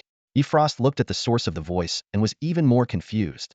A constable with a long sword in his hand, exercising a marvelous stance, was approaching at great speed. The most crucial thing was that this constable was someone she recognized, the same person who had eaten the bean flour rice pancake with herself that day. Zhou An was also in a hurry, looking at Zhang Xiuxiu's meaning. It seemed like she wanted to deal with this girl in gray. According to this bridge, it seemed like he wanted to use the gray girl to threaten himself. At the moment, he was closing the distance at full speed. This was a variable that he wished he could stop. Zhang Xiuxiu also saw a ray of hope. She madly rushed towards Frost. Maybe it could be a threat? She wasn't sure, but this was her last chance. Looking closer and closer to Frost, the elation on Zhang Xiuxiu's face grew thicker and thicker. But just at this time, Zhang Xiuxiu realized that this gray-clothed person opposite her. Zhou An swiftly ducked into the alleyway, carrying an ice sculpture. The footsteps behind him grew louder. It was the people from the Zhengguo Sea catching up. Leading them was Zhang Xixian, who frowned at the scene before him. Citizens lay sprawled on the ground, unconscious, with alarming bloodstains everywhere. Among them was Yu Hang, but Zhou An was nowhere to be seen. Check their injuries, Zhang Xixian ordered tersely. He was deep in thought. The Great Chu Celebration Day had both patrol officers maintaining order and their own hidden lines in place. A sudden explosion in the distant northern street had drawn away most of their forces. By the time they arrived at the scene, it was in chaos, with their undercover agents severely injured and unconscious. Clearly, someone had set a trap to lure them away. Zhang Xixian crouched beside Yu Hang and roused him. Yu Hang opened his eyes groggily, looking bewildered. Where's Zhou An? I don't know. I fell asleep after hearing the music. Yu Hang realized something was wrong. Zhang Xixian stood up, his expression grave. Leave 10 people to search with me. The rest, disperse the citizens. Yu Hang hesitated, but Zhang Xixian cut him off. You can't help. Given Zhou An's status, if something truly happens to him, there's nothing you can do. Take care of yourself. Surprisingly, Yu Hang remained unusually calm. He took a deep breath and said, Please, Officer Zhang. Once I pass the exams and get an official position, I'll make sure to have my brother by my side, so he won't be in danger like this again. Watching his childhood friend repeatedly fall into peril while he was powerless to help tore at his heart. Zhang Xixian was at a loss for words. With Zhou An's skills, unless Yu Hang became a true scholar and gained extraordinary power, even if he became an official, he might not be able to truly protect Zhou An. But seeing Yu Hang's determined expression, he chose silence. Meanwhile, Zhou An was in pursuit of the girl in gray. She held 2 sticks of incense between her fingers, and as smoke curled around, her speed suddenly increased. Yi Shuang was anxious. She had hoped to avoid the Zhengguo Sea, as her teacher had repeatedly warned her that as a naturally pure-hearted Taoist, she must never reveal her true nature. She hadn't expected the officer to be so persistent. Stop chasing me, Yi Shuang called back, her voice tinged with frustration. This is the only path. I have no choice, Zhou An replied helplessly. He would have climbed over the walls, but with the Great Chu celebration and the bustling crowds, carrying a massive ice block with a frozen, dismembered female corpse would be too conspicuous. An intersection appeared ahead, and Yi Shuang's eyes lit up. I'll go left, you go right. However, when she glanced back, Zhou An was still on her heels. Yi Shuang stomped her foot in exasperation. Why are you still following me? Please, stop chasing me. Zhou An narrowed his eyes. This woman's sudden appearance and knowledge of his identity were suspicious. He needed answers. If there was an issue, he would deal with it accordingly. Yi Shuang was sharp-witted. The woman's cleanly severed limbs and Zhang Xixian's mention of the dismemberment case made her realize Zhou An's identity. No wonder he was so relentless. I won't tell anyone, she shouted. Zhou An pursued even harder. With no other choice, Yi Shuang came to a halt. Zhou An halted his steps and gently placed the ice block he was holding down beside him. A gentle smile appeared on his face. We've shared a meal together, haven't we? Why be so heartless? In response, Yi Shuang's eyes widened. She quickly pulled out a talisman from her chest. As soon as the talisman ignited, the surrounding scenery twisted and distorted, isolating this space from the outside world entirely. Zhou An's expression became wary, and he thought to himself, the methods of a Qi practitioner are indeed varied. At that moment, Yi Shuang began chanting an incantation, talisman. Heed my command. A single leaf obscures the eyes. Before she could finish, she felt a chill on her neck. Glancing down, she saw a gleaming long blade resting against her pale neck, causing goosebumps to rise. Impressive power, but it takes too long to activate. A single leaf to blind the eyes? Huh? Trying to fool my sight? Zhou An's hand holding the blade remained steady. He assessed his opponent. Strong, with a variety of techniques typical of a Qi practitioner, but the talisman's activation time was a liability in close combat. Just as Zhou An was about to speak, his gaze froze. Yi Shuang's left hand flickered, revealing a chaotic stack of talismans, dozens clutched in her fist. Don't act rashly. These talismans are all instant activation and extremely powerful. Yi Shuang's voice was soft, but the aura from the talismans was formidable. Zhou An could sense their tremendous power, realizing that at such close range, they could both be caught in the blast. Are you planning on dragging me down with you? Zhou An asked with a smile. Yi Shuang nodded seriously. My teacher said if I encounter a strong enemy and am threatened, use these talismans. If they get scared, I can escape. If not, we both go down. Zhou An felt a headache coming on. As naive as it sounded, he had to admit her teacher's advice was sound. Seeing the earnest look on the gray-robed girl's face, he believed she would truly go through with it, so he sheathed his sword. Yishuang looked at Zhou An in disbelief as he put away his sword, then glanced at her talismans in confusion, wondering if their threat was that effective. "You can't threaten me," Zhou An said calmly. "If I wanted to kill you, I wouldn't have waited for you to finish speaking. You used an illusion earlier, not these talismans. If they are really instant activation, it means you bear no ill will towards me. Now, I'm more curious about who you really are." Yishuang was taken aback, but had to concede that Zhou An made sense. Ever since she suspected Zhou An was the mysterious expert, she knew he wasn't a bad person, having helped the town bureau solve major cases. So from the start, she never intended to use the talismans against him. "Let me guess," Zhou An said, circling Yishuang with interest. "You know who I am. So let me guess who you are, right, Mr. Yi?" Yishuang instinctively started to speak, then caught herself and quickly changed her words. "What are you talking about? Who's Mr. Yi? I don't understand." Zhou An continued his analysis unhurriedly. "You're a chi practitioner with powerful talismans, and you mentioned a teacher. Plus, with the recent arrival of the national teacher's disciple, your identity is obvious." Yishuang tried to maintain composure. "How could I be Mr. Yi? The rumors say Mr. Yi is ethereal and beautiful. I'm just an ordinary girl." "Complimenting yourself without blushing, are you?" Zhou An drew his long blade again. "Changing your appearance is no big deal for you chi practitioners. Since you won't admit it, I might as well take you down with me. Go ahead. Detonate the talismans. Let's see who survives." Yishuang looked at the gleaming blade and then at the talismans in her hand, whispering, "It doesn't have to come to this. You said yourself I mean you no harm. I don't know who you are. Letting you go is a risk I can't take. Better to kill you now," Zhou An said, his voice cold, as a murderous aura enveloped Yishuang. He had killed many, including experts, and when serious, his demeanor was entirely different. Yishuang could clearly feel the genuine threat of death. She sighed and glanced at the talismans. Despite being called a pure-hearted future Taoist by her teacher, she feared death. Even newborn animals know to avoid danger. There was no need to act recklessly here. The other wasn't an enemy. No need to escalate the misunderstanding. Having thought it through, Yishuang patted her clothes lightly. Instantly, her gray attire transformed into a goose-yellow dress, her appearance shifting to one of breathtaking beauty. Her plain face turned into one of nation-toppling allure, with brows like paintings and eyes like stars, exuding a cold and pure aura akin to a snow lotus. "That's more like it," Zhou An said with a smile. This appearance and aura suit the title of the national teacher's disciple. Yishuang shot Zhou An a glare, her tone unfriendly. Teacher was right. There are too many bad people in the world. With that glare, her cold demeanor vanished, making her seem like a pouting child, creating a stark contrast. "I needed to know who you were. My apologies, Mr. Yi." Zhou An sheathed his sword, pointing at the ice block beside them. "You said the woman inside isn't dead?" Yishuang nodded in confirmation. "Then take her to the town bureau. They should be able to get her to talk," Zhou An said with a yawn, preparing to leave. "Wait, didn't you capture her? You should take her." Yishuang hurriedly stopped him, baffled by his sudden laziness. "I don't want my identity exposed." Zhou An waved dismissively, walking past Yishuang out of the alley. "But it's different for you. As the disciple of the national teacher bringing in a criminal, it makes sense, doesn't it?"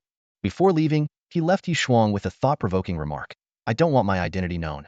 Mr. Yi, you wouldn't want yours known either, right?" After Zhou An finished speaking, his figure quickly disappeared at the end of the alley. Yishuang quietly watched his departing silhouette until it vanished from sight, and then she sighed softly. The events that had just unfolded left her unsettled. She had been threatened by Zhou An, and the threat indeed struck a nerve. Yishuang knew well that once her personality flaws were known to others, as her teacher had warned, they could be easily exploited. What concerned her more was the delicate balance that had formed between her and Zhou An. Neither wanted their identities exposed, and this mutual concern had ironically become a bond that constrained them both. Putting on her veil, Yishuang looked towards the block of ice in the corner with a complex gaze. She quickly walked over, grabbed a corner of the ice, and in an instant, vanished from the street. At that moment, she reverted to her cold and intimidating demeanor, making others wary of her. Not long after, as Zhou An was leaving the alley, he encountered Zhang Xixian and his two subordinates. He didn't reveal himself immediately, but made a subtle noise to catch Zhang Xixian's attention. Zhang Xixian noticed a fleeting shadow in the corner and, after a brief thought, sent his subordinates to search elsewhere. Approaching the alley where Zhou An was. "What happened?" Zhang Xixian asked urgently. Zhou An briefly recounted the events but deliberately omitted details about Yishuang's personality, only mentioning that the icy Yishuang arrived just in time to help subdue the enemy. Zhang Xixian found the encounter both surprising and reasonable. Surprising that Zhou An had met Yishuang, but reasonable given her cold demeanor. Little did he know, Zhou An had already seen a completely different side of Yishuang, but that was a secret best kept crossing. A figure as powerful as the national teacher was not wise. I'm heading back to the town investigation bureau to take custody of the criminals and start the investigation, Zhang Xixian said as he prepared to leave. The emperor had given him only a month to solve the case, and failure could result in losing his position at the very least. Hold on, Zhou An stopped him. We need to get our story straight. The two then discussed a plausible explanation for the entire incident, particularly to protect Zhou An's identity. With Zhang Xixian's endorsement from the town investigation bureau, their story would seem all the more credible. After leaving the alley, Zhou An found Yu Hang. Seeing Zhou An safe and sound, Yu Hang was both surprised and relieved. Despite the day's events, the Dechu festival continued, and they, as constables, still had to fulfill their duty patrolling the streets. Throughout the day, Anding County was immersed in the joyous atmosphere of the Dechu festival. It wasn't until nightfall that the crowds began to disperse.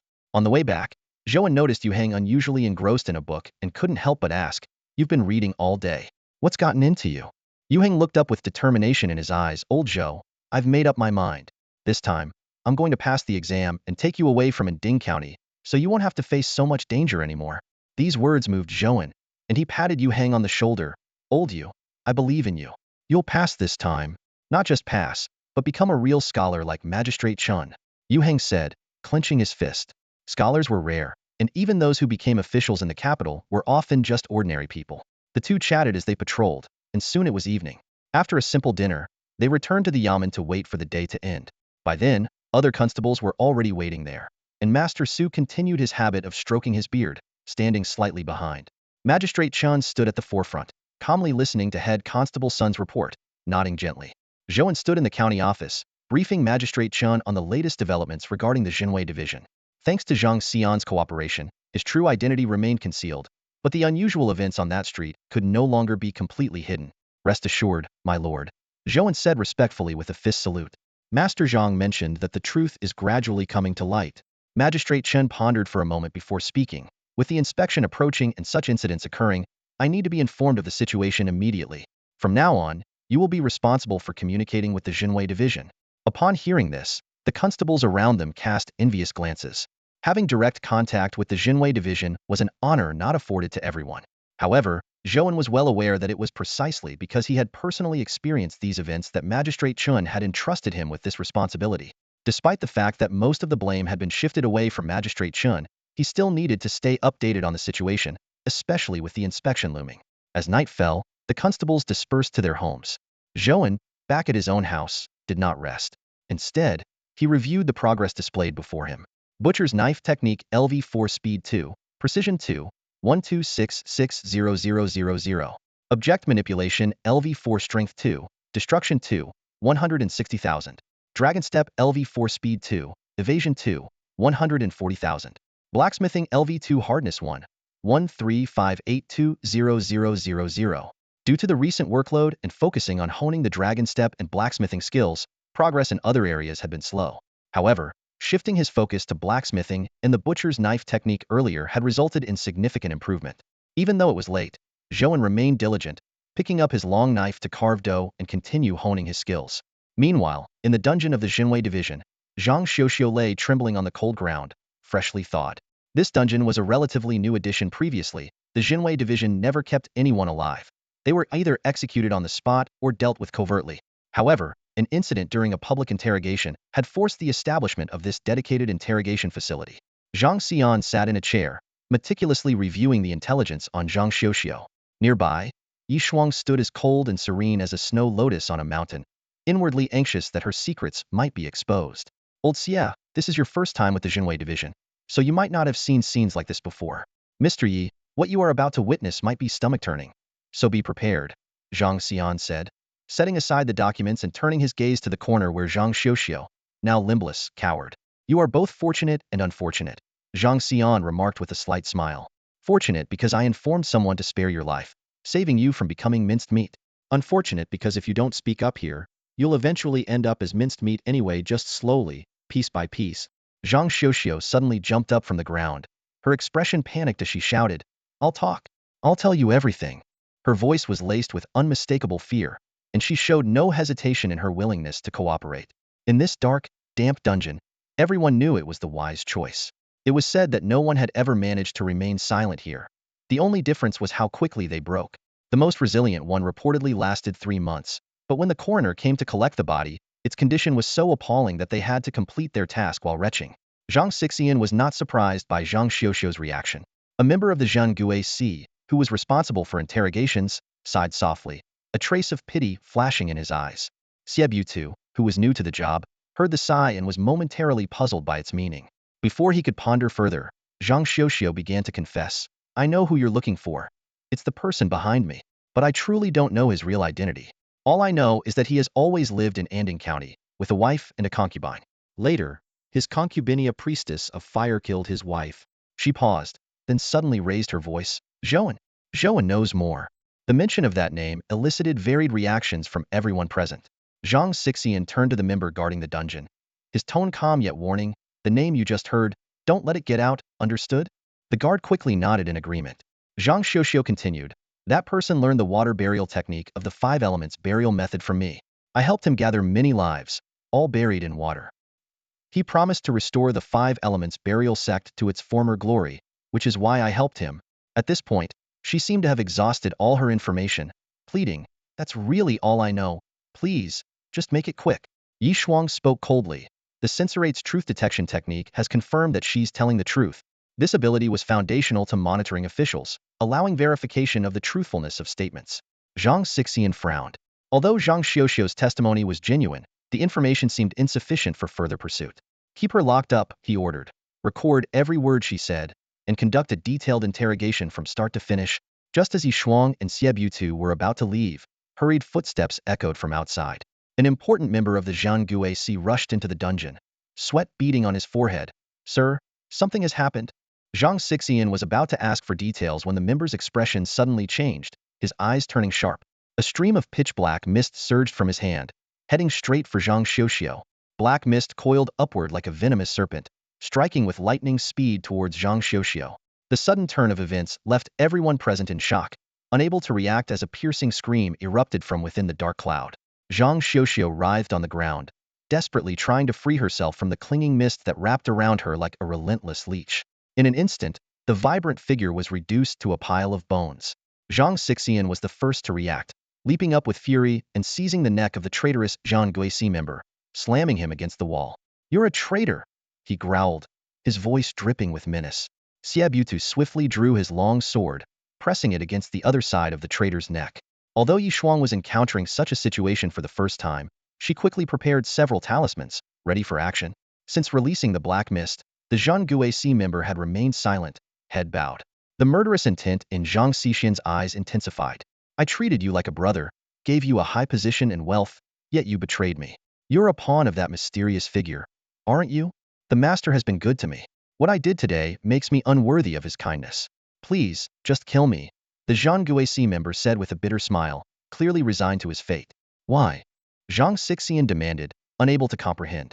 Everyone has moments where they are powerless to choose. As for the reasons, I'd rather not say. Sir, I know the methods of Zhang dungeon, and I know you will want to interrogate me. But you won't get that chance. He paused. For me, a quick death is best. Also, I know the methods of the Jian Cha Si. You won't be able to summon my spirit. As soon as he finished speaking, the Zhang member lowered his head, life slipping away, black blood seeping from his mouth, a clear sign of poison. Zhang Xixian pried open the man's mouth, discovering a broken poison capsule hidden within. Bang! Zhang Xixian threw the traitor's body to the ground with force, his fists clenched in rage, veins bulging. If news of this got out, the Zhang of Anding County would become a laughingstock. A department managing supernatural and martial affairs infiltrated to such a high level. Master Zhang, now is not the time for anger. Stay calm, Xie advised. Even the usually aloof Yi Shuang nodded in agreement. He's right. Zhang Xixian took a deep breath to calm himself. Mr. Yi, old Xie, we still have a chance to turn this around. Though Zhang Xiuxiu is dead, the trail isn't cold. Xie looked puzzled, but Yi Shuang immediately understood. Use their plan against them, she said succinctly. Zhang Xixian nodded in approval, leaving Xie confused. While the undercurrents swirled in Anding County, Zhou An continued to focus on honing his skills as usual. The next morning, Zhou An woke up early, and after washing up, practiced his butcher's knife technique before heading out alone. His routine had diverged from Yu Hang's, who had already gone to the office to study. Originally planning to have noodles, Zhou An worried about being late and losing his salary, grabbed a pancake to eat on the go. As he paid at the familiar pancake stand, he heard familiar footsteps behind him. Without turning, Yishuang peeked over his shoulder. She was still dressed in her usual gray attire, looking hesitant to speak. Noticing her gaze, Zhou An quickly told the vendor, "Add another pancake?" Yishuang's face lit up with a smile. With their pancakes in hand, the two walked silently towards the office. Half a stick of incense later, Yishuang had already finished her pancake. Zhou An glanced at his own half-eaten pancake, then at Yishuang's empty hands, his mouth twitching involuntarily. Her eating speed was surprisingly faster than his own. Zhou An looked at Yishuang, speechless. "What exactly are you trying to do?" Yishuang tilted her head, her eyes flickering. "I just thought eating alone is boring, so I wanted to eat with you. Does anyone actually believe that?" Zhou An scoffed.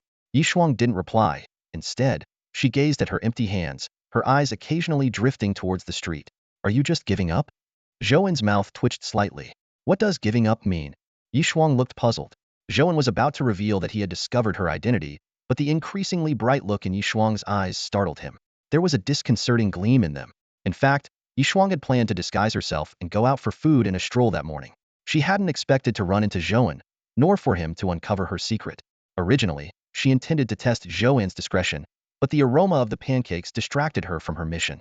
"The pancakes are delicious," Yishuang said sincerely.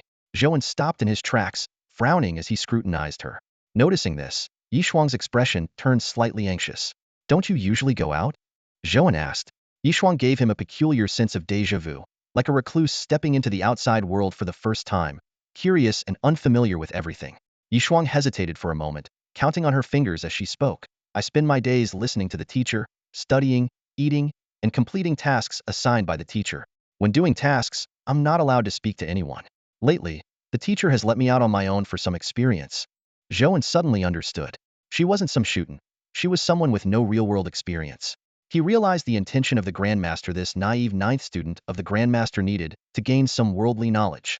The aloofness she exuded was probably a guise taught by the Grandmaster. This so-called training was to improve her social experience. "But you don't have to follow me, do you?" Zhou An remarked. Yishuang remembered her purpose and cautiously asked, "You won't tell anyone about me, right?" "I won't," Zhou An assured her, waving his hand. Besides not wanting to offend the Grandmaster, he had no interest in bullying someone so naive. "Then I won't say anything either," Yishuang added. "You better not," Zhou An said, giving her a meaningful look. Yishuang quickly raised her left hand in a vow. "Don't worry, I'll keep my lips sealed." "Good then. I'm off," Zhou An said, turning to leave. Yishuang watched his retreating figure, words on the tip of her tongue. A hint of disappointment crossed her face, but it quickly vanished as her attention was captured by the delicious aroma from a food stall nearby. "Here I come, delicious food," she exclaimed, bouncing towards the snack stall. For Zhou An, this was just a minor episode. His routine continued: morning roll call, practicing his knife skills, working at the blacksmith shop by noon, and honing his culinary skills back at the office in the afternoon. He didn't bother to inquire about Zhang Xiuxiu's affairs at the Office of Supernatural Affairs, knowing that news would reach him eventually. Yu Hang remained diligent in his preparations for the exam, more confident than ever. A few days later, on a crisp morning, Zhou An finished his knife practice and headed to his usual noodle stall. He had just ordered 2 bowls and barely started eating when a figure in gray quietly sat across from him. Yishuang picked up chopsticks naturally, slurping a mouthful of noodles, her eyes sparkling with delight. "Delicious," she declared. Recently, Zhou An's life has been graced by an unexpected guest, Yishuang. Ever since that day with the pancakes, she's become a regular at his dining table. Every morning, like clockwork, she shows up with a variety of dishes, sometimes pancakes, other times noodles, and even soy milk. Fried dough sticks and dumplings take turns appearing. Zhou An has grown quite accustomed to this routine.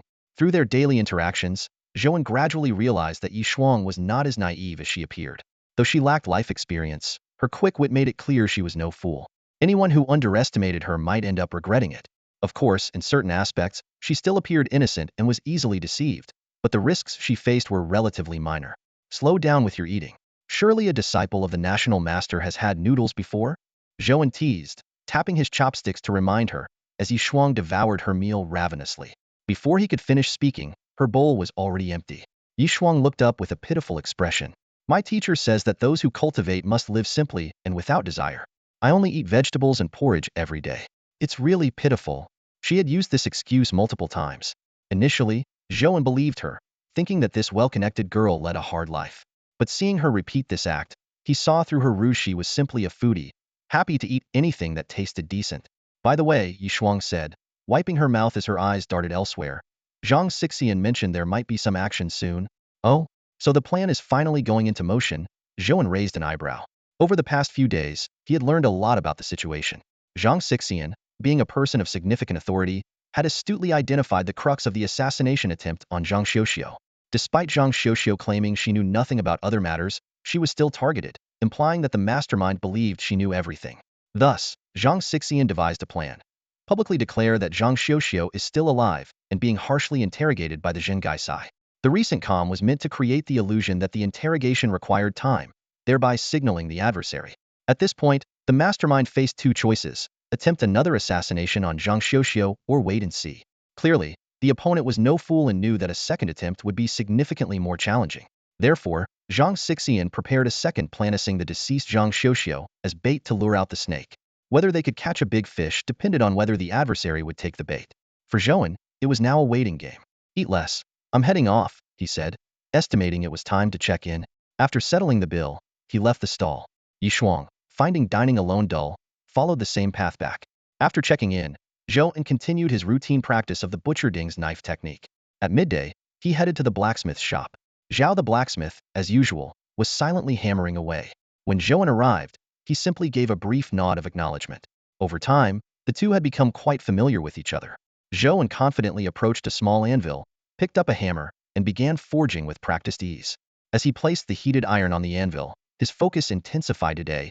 His blacksmithing skill was about to reach level 3. He raised the hammer high and brought it down with force, sending sparks flying.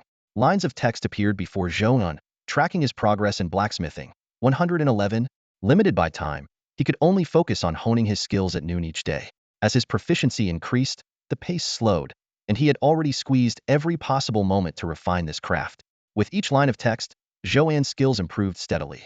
At that moment, a glowing red iron bar lay on the anvil. He swiftly quenched it in water, causing a swirl of steam to rise. When he retrieved the iron bar, the text before him changed. Under the prompt, choose a direction, 2 options appeared. Fusion forging method, hardness 1, fusion 1. Gentle flex forging method, toughness 1, sharpness 1. Both methods had unique advantages. Aware that his foundational skills had already given him a decent hardness attribute, Zhou An confidently chose the fusion forging method. Once the choice was made, the previous text faded, replaced by new information. Fusion forging method, hardness 2, fusion 1, level 3, 140,000 proficiency. A wealth of information flooded Zhou An's mind.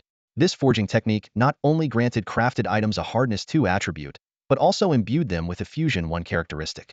This fusion meant a 10 increase in the item's power.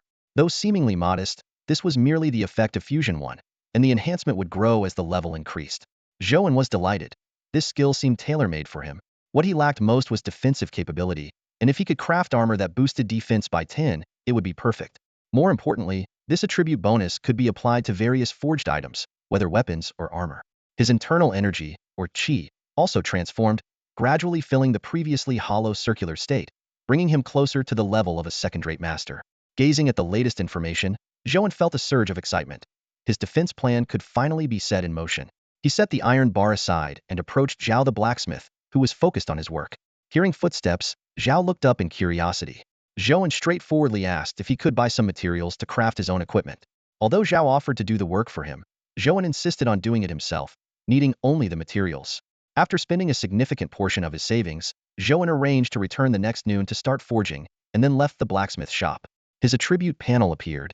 Butcher's knife technique level 4, speed 2, precision 2, 1668600000.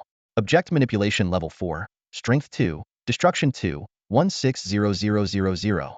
Dragon step level 4, speed 2, evasion 2, 160000. Fusion forging method level 3, hardness 2, fusion 1, 140,000. In his spare time over the past few days, Zhou An has made significant progress in his skill of butcher's knife mastery. He has resolved to focus solely on enhancing this skill once he forges his new equipment tomorrow, aiming to reach level 5 before considering anything else. When Zhou An returned to the county office, the constables were leisurely passing the time. After exchanging a few pleasantries with them, he headed straight to the kitchen to practice. On the way, he ran into Master Su, who appeared quite pleased, with a hint of redness on his neck suggestive of a recent visit to a pleasure house. His smile as bright as a blooming chrysanthemum. After greeting each other, Master Su contentedly went on his way. In the kitchen, Zhou An discovered that dough was more suitable for practicing his carving skills than wood. It could be kneaded again once used, making it both economical and practical. He practiced until nearly dusk before putting away his long knife and heading home with Yuhang. As night fell, after dinner, Zhou An picked up his long knife and continued practicing. His knife skills flowed like water, transforming the dough into various shapes. After a while, his arm began to ache, and considering he had to forge equipment the next day, he decided to rest. In this era, it was common to keep a knife close by. Just as he was about to lie down, there was a sudden, urgent knock on the door. Who is it? Zhou An gripped his long knife. Zhou An, get dressed quickly. Something big has happened. It was Yuhang's voice, filled with urgency. Zhou An quickly dressed, grabbed his knife, and opened the door. Yuhang was already fully armed and looked anxious. Master Su is dead. The news stunned Zhou An. He recalled the confident and cheerful Master Su he had seen earlier that day, now suddenly gone, which was undoubtedly suspicious. They immediately rushed to the county office. In the courtyard of the county office, all the constables had gathered. In the center lay Master Su's body, with no visible wounds but a fixed expression of excitement on his face. After a careful examination, the coroner reported to Magistrate Chun, "Sir, Master Su died from exhaustion." This absurd cause of death shocked everyone present. Magistrate Chun, furious, demanded to know who last saw Master Su. The newly appointed head constable, Sun, admitted that he had taken Master Su to the Spring Dawn house earlier that day. Everyone understood that Constable Sun's promotion was due to his gifts to Master Su, indicating a close relationship between the two. Zhou An wasn't surprised. After all, in this era, there were 4 types of relationships that were particularly strong. The memories flooded Zhou An's mind. Going through thick and thin together, sharing moments of camaraderie, facing dire situations side by side. Such an unbreakable bond was indeed rare. Inside the county office, Magistrate Chen erupted in anger upon hearing that head constable Sun had visited a brothel. Outrageous. As an officer of the county, to frequent such a place is utterly disgraceful, he fumed, his eyes blazing. Sun, the head constable, could only stammer, unable to defend himself against the magistrate's wrath. And Ding County, a remote and small jurisdiction, lacked an official entertainment bureau. Even if one existed, Sun's salary wouldn't suffice for such indulgences. Chunqiao House, though not renowned, was one of the few places of leisure in the area. Magistrate Chen knew that anger would not solve the issue. The priority was to uncover the truth. The advisor had left unharmed but returned dead, indicating foul play. You, head to Chunqiao House. The rest, stay here and remain on alert. Magistrate Chun instructed, selecting a few constables, Zhou An among them. The advisor's death demanded a thorough investigation. The chosen constables accepted their orders and set off for Chunqiao House. Despite its remote location, Chunqiao House attracted a steady stream of patrons due to its affordability. As Zhou An entered the establishment with the other constables, he was met with a strong scent of perfume. Visiting such a place for the first time, he couldn't help but feel curious. In modern times, the ladies might call their clients Big Brother. But back then, a simple young master could melt one's heart. Their entrance in uniform immediately altered the atmosphere. Regular patrons and scantily clad women alike instinctively stepped back. The madam approached cautiously. "Honored officers, what brings you here? Would you like some company?" The lead constable shook his head and got straight to the point. "Are you open during the day?" Advisor Su visited during daylight. The madam sighed, explaining, "We have to make a living. Being so remote and with the girl's average skills, we have no choice but to operate day and night, earning whatever we can." Zhou An couldn't help but reflect on how even brothels were caught in the competitive hustle. When the constables revealed their purpose, the madam turned pale, insisting, "I swear, this has nothing to do with us. We'd never dare harm someone, especially not an advisor." "All right, bring in the girls who attended to Advisor Su. I have questions for them. Also, prepare a room for us." The senior constable, usually laid back, showed his seasoned investigative skills. The madam hurried to comply, leading them to a spacious room before leaving to gather the girls. After the time it takes for an incense stick to burn, 4 girls entered, visibly nervous and anxious. Inside the brothel, 4 young women dressed in sheer garments stood gracefully. Though their looks were rather average, their semi-transparent attire added a certain allure that caught the attention of several young constables. Zhou An, however, appeared uninterested. After witnessing the icy beauty of Yi Shuang, these ordinary women failed to capture his attention. Still, he contemplated silently, realizing that Captain Sun had indeed spent a considerable amount of resources this time, hiring 4 women at once, which must have been quite costly. The madam respectfully introduced, "Officers, these ladies have all entertained Mr. Su." The old constable nodded, evidently accustomed to such scenes. He then began to inquire about the case in detail, while the four women nervously answered each question. Zhou An listened attentively, piecing together the case. On the surface, it seemed like a typical day where Mr. Su and Captain Sun visited for pleasure. However, there was an obvious discrepancy. Why did Mr. Su suddenly die after returning to the county office, while Captain Sun remained unharmed? This couldn't simply be attributed to differences in constitution. As Zhou An tried to connect this incident with the mysterious individual, an unexpected turn of events occurred. The four women and the madam suddenly collapsed, and the other constables slumped over the tables, overcome by a faint scent permeating the room. Zhou An quickly realized his internal energy was slowing poison. He swiftly drew his long knife and dashed towards the door. Just as he opened it, a pale arm reached in from outside, with sharp nails aimed at his face. In a split second, Zhou An tilted his head to narrowly avoid the lethal strike, and used his agile footwork to create distance. Despite the poison slowing him down, he managed to see his attacker clearly, a middle-aged woman dressed in red, glaring coldly at him. Although she was past her prime, the woman exuded a mature allure, with an enticingly voluptuous presence. Yet Zhou An was unaffected by such charm, preferring the company of younger, elder sister types. Even the soft bone powder couldn't take you down. Your internal energy must be exceptional, the woman remarked icily. Zhou An raised an eyebrow, suddenly considering a serious question. Could you be one of his wives or concubines too? He already knew that the fire priestess was a concubine of the mysterious man, and she had murdered his wife. You've guessed correctly. It seems you have quite a bit of information, the woman sneered. Zhou An drew a sharp breath. The web of relationships was indeed complex. Even more surprising was that despite such chaos, the mysterious man remained unseen, relying solely on his wives and concubines to act on his behalf. He is a man of talent. How could he be troubled by ordinary people like you? The woman's face showed a fanatical expression. Today, you will die here. Before her words finished, she waved her right hand, releasing a cloud of black mist from her wide sleeve. More accurately, countless tiny insects like ants swarmed towards Zhou An with an unsettling buzz. Zhou An responded calmly, drawing his long knife to perform the butcher's knife technique. The blade flashed like snow, swiftly cutting through the swarm, leaving none alive, and continued its momentum towards the woman's vital points.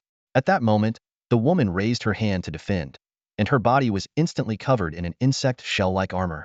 The blade struck the shell, producing a crisp metallic sound, yet it felt as if it hit cotton.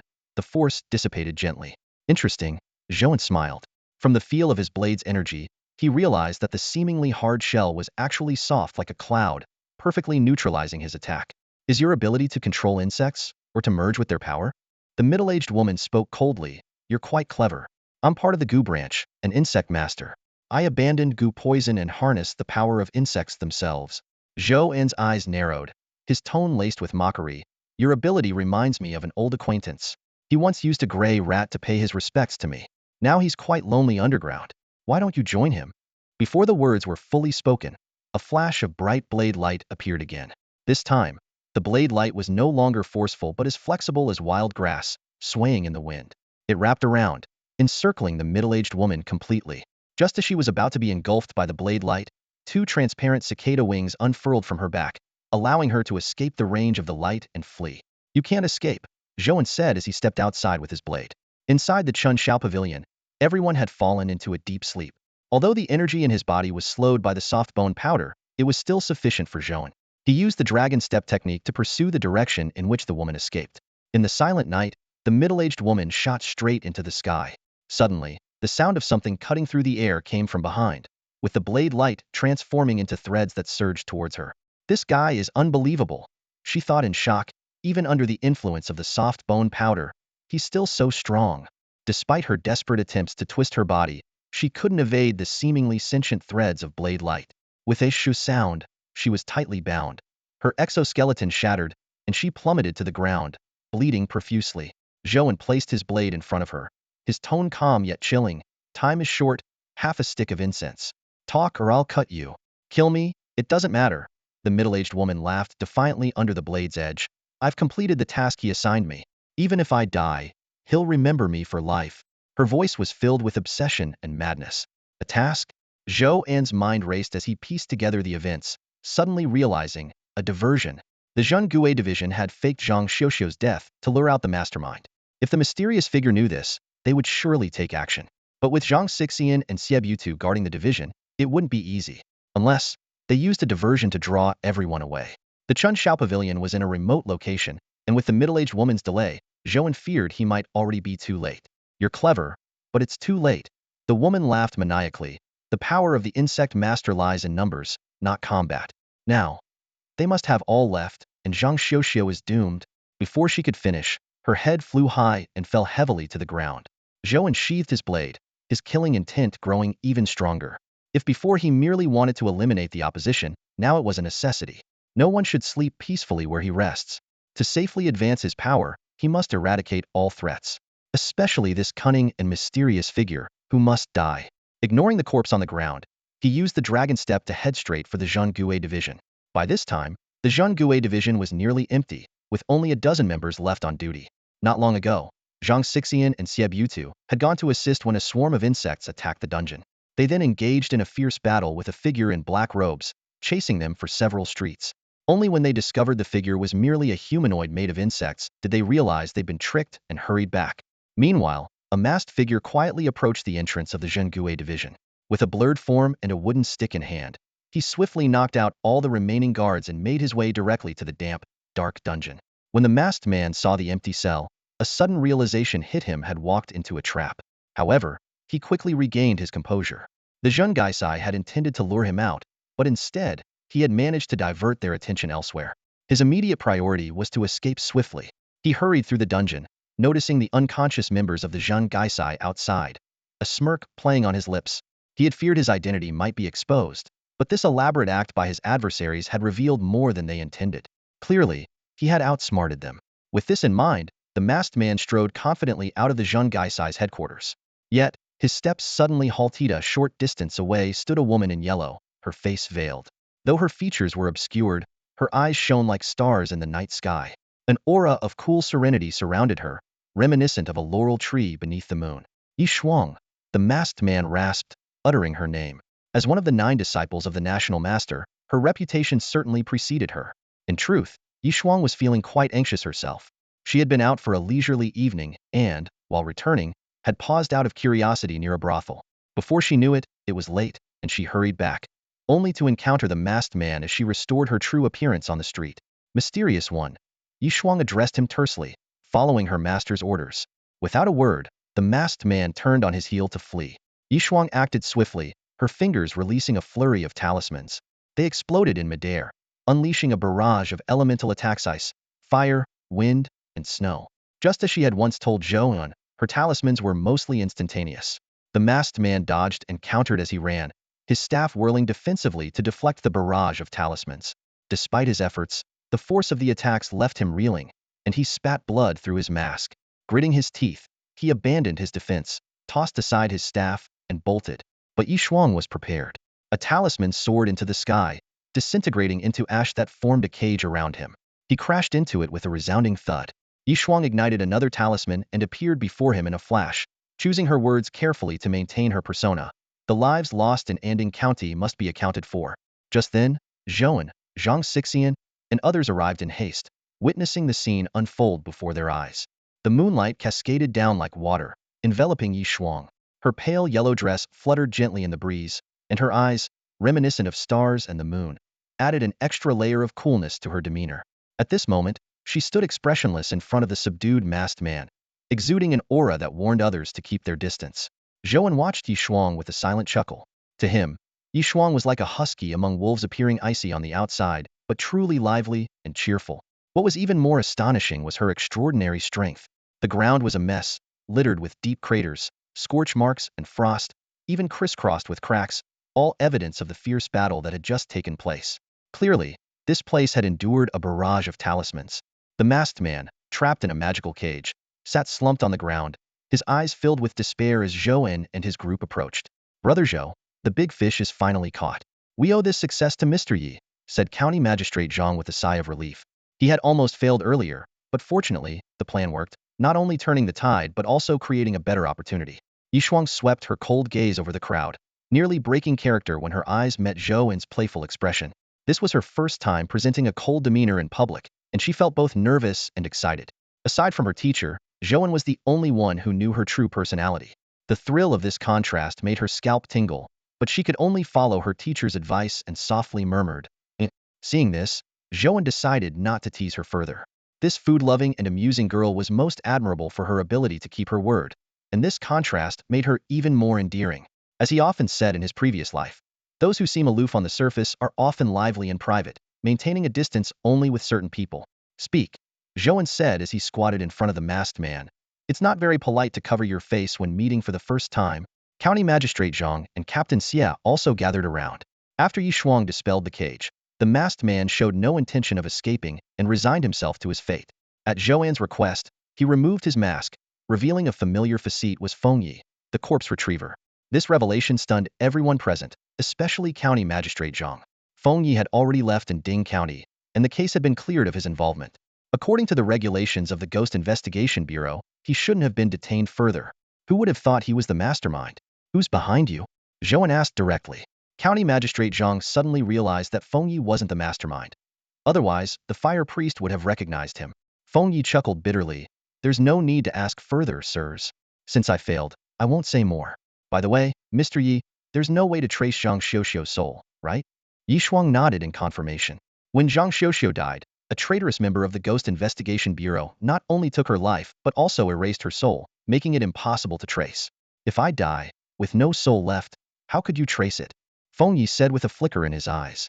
You don't want to die, Zhou An pointed out bluntly. Those who truly want to die wouldn't say so much. He recalled people from his past life who would make a scene with poison but had no real intention to die. Speechless, Feng Yi lowered his head. Seeing this, Captain Xia quickly seized the opportunity. Though your crimes are serious, you're at most an accomplice. If you cooperate and confess, we can plead for leniency and spare your life. For someone with a will to survive, there was room for negotiation. The simplest and most direct way to deal with someone afraid of death is to promise them a chance at life. Once their fear of dying is alleviated, they tend to reveal everything. This principle is straightforward, yet it often yields unexpected results. I'm not afraid of dying. I'm just tired of it all, Feng Yi said, looking at the interrogator with deep weariness in his voice. I've done many bad things, all for a burial technique. Once I got it, I realized it was nothing special. I'm not here for your lamentations. Just get to the point. Zhou An interrupted with a frown. He had seen this kind of last-minute remorse many times before. Those who were so arrogant before being caught now claiming it was all a momentary lapse, oblivious to the consequences. The 5 elements burial method is a shortcut, Zhang Xixian said gravely. It requires the lives of others to enhance one's own power. There will always be people looking for shortcuts in this world. Feng Yi began to explain slowly. My existence was to erase all of his wives and concubines. This statement fell like a heavy blow, leaving everyone present in silence. You've all been played, every one of you. Feng Yi continued. He knew his first wife still had a sliver of kindness, so he placed me there through certain channels. This situation displeased the chief fire master, who then killed his first wife. We are all his pawns, including Zhou An. If the chief fire master is killed, it completes his plan. If not, you die, and he loses an enemy. Zhou An thought back carefully, realizing it was true. The opponent's strategy was extraordinarily clever, never even showing his face throughout the process. During the trip to Qinglu village, 2 women had already died, one at the hands of their own. Why did he want to kill all his wives and concubines? Zhou An pressed on. Every case should have a motive. Feng Yi gave a bitter smile. To ensure his past remains forever hidden. You all are influential people, and know some histories are better left unmentioned, especially when they could cost him his head. The burial technique goes against the natural order. He even harmed children, so guessing his past isn't difficult. By erasing everyone connected to him, he ensures absolute safety. Who is he, really? Zhou An asked the crucial question. I don't know. Feng Yi shook his head. Someone as cautious and ruthless as him wouldn't let me know his true identity. If I did know, he wouldn't have sent me today. All I know is that he was initially useless, except for being a master in romance. The women he was involved with were no ordinary people until he encountered the burial technique one day. You must wonder why he told me all this? Yi Shuang, who had been silent, suddenly spoke, to boast. Those 2 words hit the nail on the head. As a disciple of the national teacher, he could always see through to the truth from an unexpected angle. Feng Yi nodded in agreement. You live up to your reputation, Mr. Yi. When I first met him, although he had altered his height, build, and appearance, his speech was always tinged with arrogance. He believed his talents were unmatched, yet limited by fate. To him, it was all a game of chess. After obtaining the burial technique, he finally entered the realm of the professionals and orchestrated such a brilliant game. If no one knew, wouldn't his brilliance be wasted? It's like someone wanting to show off but having no audience. No matter how spectacular the performance, it can only be self-appreciated. Now, I'm the last one who knows the truth, and all his history will be sealed away. You practice the burial technique too? Zhou An stood up, his voice cold. Yes, Feng Yi admitted without hesitation. Few can resist such temptation. I indeed killed many, but now I finally see how terribly wrong I was and just hope to atone with the rest of my life. The sound of a long knife being drawn filled the room. Feng Yi felt an icy chill on his neck, raising goosebumps. A flicker of panic crossed his eyes, but he quickly regained his composure. I know my crimes are unforgivable, but I hope my life won't end so simply. I want to spend the rest of my days making amends, Zhou An said, turning his head with a calm smile, his gaze sweeping over the gathered crowd. Master Zhang, what do you think? Magistrate Zhang and Captain Xie exchanged a knowing glance and silently turned away, unwilling to witness what was unfolding. Mr. Yi, what's your opinion? Zhou An continued. Yi Shuang merely raised an eyebrow, his tone indifferent. Doesn't matter. At this moment, the panic in Feng Ye's eyes was more apparent, cold sweat trickling down his forehead. Do you know what kind of people I despise the most? Zhou An's voice was eerily calm. Feng Yi instinctively shook his head, his Adam's apple moving slightly. Zhou An slowly continued. Those who are clearly terrified of death but pretend otherwise, placing themselves on a pedestal. You say you want to atone with the rest of your life? Sorry, people like you don't deserve a future. I've seen many like you before, desperate for something yet pretending it's their due. Just watching it makes me sick.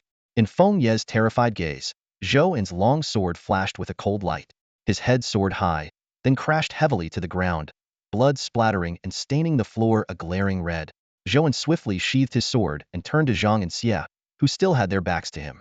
I thought you two might stop me, maybe even suggest leniency for confession. Magistrate Zhang shook his head, sighing. If someone like that lived, I fear I wouldn't be able to face the 20-some innocent children in the river after I die. Captain Xie added. When I killed those river bandits, one begged for mercy, claiming he was forced. And what did I do? I cut off his hands and feet and threw him into the water to drown. This man, who dared to slap an examiner during the town's ghost division selection, recalled his past deeds with the same icy tone. Yi Shuang was silent for a moment, then simply uttered, right? Magistrate Zhang rubbed his temples, his brow furrowed with worry. The trail's gone cold again. Tonight, we uncovered the mysterious man's motive, but his identity remains unknown. We still have Zhang Xiuxiu, Captain Xie suggested. Her death hasn't been reported yet. We can use her as bait. Yi Shuang shook his head and pointed to the insects on the ground. It's no use. The insect master can share vision through these bugs. The dungeon is empty. The news has likely already spread. Upon hearing this, they all rushed to the dungeon. Despite Zhang and Xie's efforts to stop them, a few insects had slipped through and into the dungeon. With that, the trail was completely severed. All those involved in this matter had perished. Magistrate Zhang and Captain Xie fell into deep thought, aware of the complexities involved. If the mysterious man vanished without a trace, their investigation would hit a dead end. Adding to their troubles, the Emperor's one-month deadline was nearly up. Just then, Zhou An, who had been silent, spoke up. Actually, we're not entirely without leads. His words drew everyone's attention to him. He's a strategist, wanting as many people as possible to watch his game. But he doesn't realize that every player has a unique perspective. The more spectators, the more flaws exposed. Upon hearing Zhou An's suggestion, Magistrate Zhang's eyes lit up. Zhou An, what do you propose? It's impossible for someone to completely erase their past. Zhou An began. Anyone who's been in this world leaves traces behind. We should start with those we've encountered, his wives and concubines and Feng Yi. Zhou An elaborated further. There's no such thing as absolute perfection. If someone has left a mark in this world, there's always a trail to follow, no matter how hidden. Though the mysterious figure hasn't shown himself, his wives and Qinglu village are crucial clues. Magistrate Zhang fell into deep thought, then nodded. Given the circumstances, that's our best course of action. Zhou An, will you join the investigation? Zhou An politely declined. I think I'll pass. Don't forget, I'm just an ordinary constable. When it comes to finding people and gathering clues, the Zhengguac is much more specialized. Whether it's intelligence gathering or other matters, you're far more capable than I am. It's best to leave professional work to the professionals. Though Zhou An was formidable in combat, he knew he wasn't as skilled in investigations as the Zhengguac. Moreover, without their willingness to share information, his involvement would be futile. I should focus on mastering the butcher's knife technique. I've got to prepare for tomorrow's tasks, which is more pressing right now. With that, Zhou An turned to leave, leaving the follow-up work to the more adept Magistrate Zhang and his team. After departing from the Zhengguac, Zhou An headed straight for Spring Dawn Pavilion. The constables there were still asleep, which suited him perfectly, sparing him the trouble of making excuses. He found a spot and quickly blended into the slumbering crowd. As the time passed, the constables gradually awoke, and Zhou An woke up along with them. The sudden mass fainting left them all in a state of panic. Even the seasoned constables couldn't hide their unease. But the experienced ones soon found a solution when in doubt, reported up the chain. It was the simplest way to avoid responsibility. So, after a brief inquiry, the group headed back to the yamen. The on-duty constable hadn't left yet, and upon hearing about the incident, Magistrate Chen immediately decided, let the Zhang handle it. Clearly, this was beyond the yamen's jurisdiction, and Magistrate Chen deftly shifted the responsibility. Zhou An inwardly chuckled at the old fox's cunning, but since the Zhang was already overwhelmed, one more case wouldn't hurt. Dismiss. Magistrate Chen ordered after arranging for notifications. The constables were relieved, as no one wanted to work overtime when the higher-ups had spoken. These days, a stable job with a steady paycheck was what really mattered. Zhou An walked home with Yu Hang. On the way, Yu Hang nervously remarked, "Old Zhou, I have a feeling something big is about to happen." The recent strange occurrences had everyone on edge, not just him. Zhou An patted his chin, trying to reassure him. Don't scare yourself. Even if something big happens, it's not your concern. If the sky falls, there are taller people to hold it up. Why worry? After parting ways, Zhou An returned home. With dawn approaching, he decided to forego sleep and continue his practice. He took out some dough and began carving with focus. The next day, satisfied with his progress in the butcher's knife technique, Zhou An washed up and went out for breakfast. As usual, he ordered 2 bowls of noodles from a street vendor. Before long, Yishuang appeared, dressed in her usual gray attire. "Zhou An, good morning," she greeted, waving as she sat across from him, happily devouring her meal. Her demeanor was a stark contrast to the cold, aloof persona she had the night before. "You've got quite a stash of talismans," Zhou An remarked, recalling the scene where Yishuang had fiercely dealt with Feng Yi, gaining a new appreciation for her abilities. "Just some minor tricks," Yishuang replied, taking another mouthful of noodles. "But you, Zhou An, are the real expert." Zhou An chuckled. "So you can give compliments, huh?" Her sincerity was refreshing, and it was genuinely nice to hear. "I'm not just flattering." Yishuang set her chopsticks down, resting her chin on her hands, her eyes sparkling as she spoke, counting on her fingers. Yishuang, like a child, started listing Zhou An's strengths. "Look, your sword skills are so fast. You can even use a wok as a weapon, and you move like a dragon. Plus, you're still young." As she spoke, she suddenly realized she hadn't eaten much of her noodles and quickly buried her head in her bowl to eat. "Slow down." Zhou An tapped his chopsticks. "Didn't you go with the others to investigate today?" "Master Zhang and the others went to Qinglu village. I didn't go." Yishuang shook her head. "Aren't you here to investigate? Why didn't you go?" Zhou An was puzzled. Yishuang explained seriously, "I can't overstep my authority. In the Great Chu Kingdom, overstepping authority was a grave matter. The national teacher, the chief commander, and the prime minister held a balance of power, and Emperor Xingwu would not tolerate any overstepping. Yishuang's role was limited to supervision and coordination, and she couldn't delve any deeper." Understanding her point, Zhou An urged, "Then hurry up and eat. I have to check in at the office after breakfast." After finishing breakfast and settling the bill, Zhou An headed to the yamen. The atmosphere there was somewhat tense today. While it was true that the higher-ups would shoulder the big problems, it was impossible not to worry. However, Zhou An was quite laid back and continued practicing his butcher's knife technique in the kitchen as usual. It wasn't until after lunch that Zhou An went to the blacksmith shop. The assistant at the entrance greeted him warmly. "Master Zhou, you've arrived." Zhou An acknowledged with a nod and walked straight into the inner courtyard. The constant clanging of ironwork filled the air. Zhao, the blacksmith, was a diligent man who never complained about the hardships of his trade. Zhou An, having tried blacksmithing himself recently, understood the difficulty well. Just the heat from the forge was enough to deter many. "Master Zhou is here." Zhao set down his hammer, pointing to a corner. "I've prepared the iron materials you requested." Zhou An looked at the substantial pile of iron and chuckled. "Old Zhao, you have quite the connections for sourcing materials." Zhao scratched his head sheepishly. "You're too kind, sir. It's nothing special. Everyone has their ways to get by." Zhou An didn't press further and began moving the materials to a smaller anvil. After finishing his own work, Zhao approached and asked, "Master Zhou, what would you like to forge?" Zhou An straightforwardly outlined his plan for a 3-piece set: a suit of armor, a sword, and a palm-sized frying pan. The armor was for defense enhancement. The sword, crafted with a fusion forging technique, would amplify his butcher's knife technique, and as for the frying pan, as long as it could flip, it was sufficient. After all, he had once flipped the 8-meter-tall leader of a beast cult. The pan's size wasn't the key, but rather its lethal potential. "Do you have any designs?" Zhao asked. This question prompted Zhou An to think for a moment. The sword and frying pan are straightforward, just the usual styles. The armor needs a special design. Something hidden to be worn underneath. As a constable, he didn't want to wear armor openly like a soldier, which would be both conspicuous and an open declaration of his defensive capabilities, akin to announcing his moves before a fight. After pondering a bit, Zhao suggested, "In that case, you could consider making a soft armor.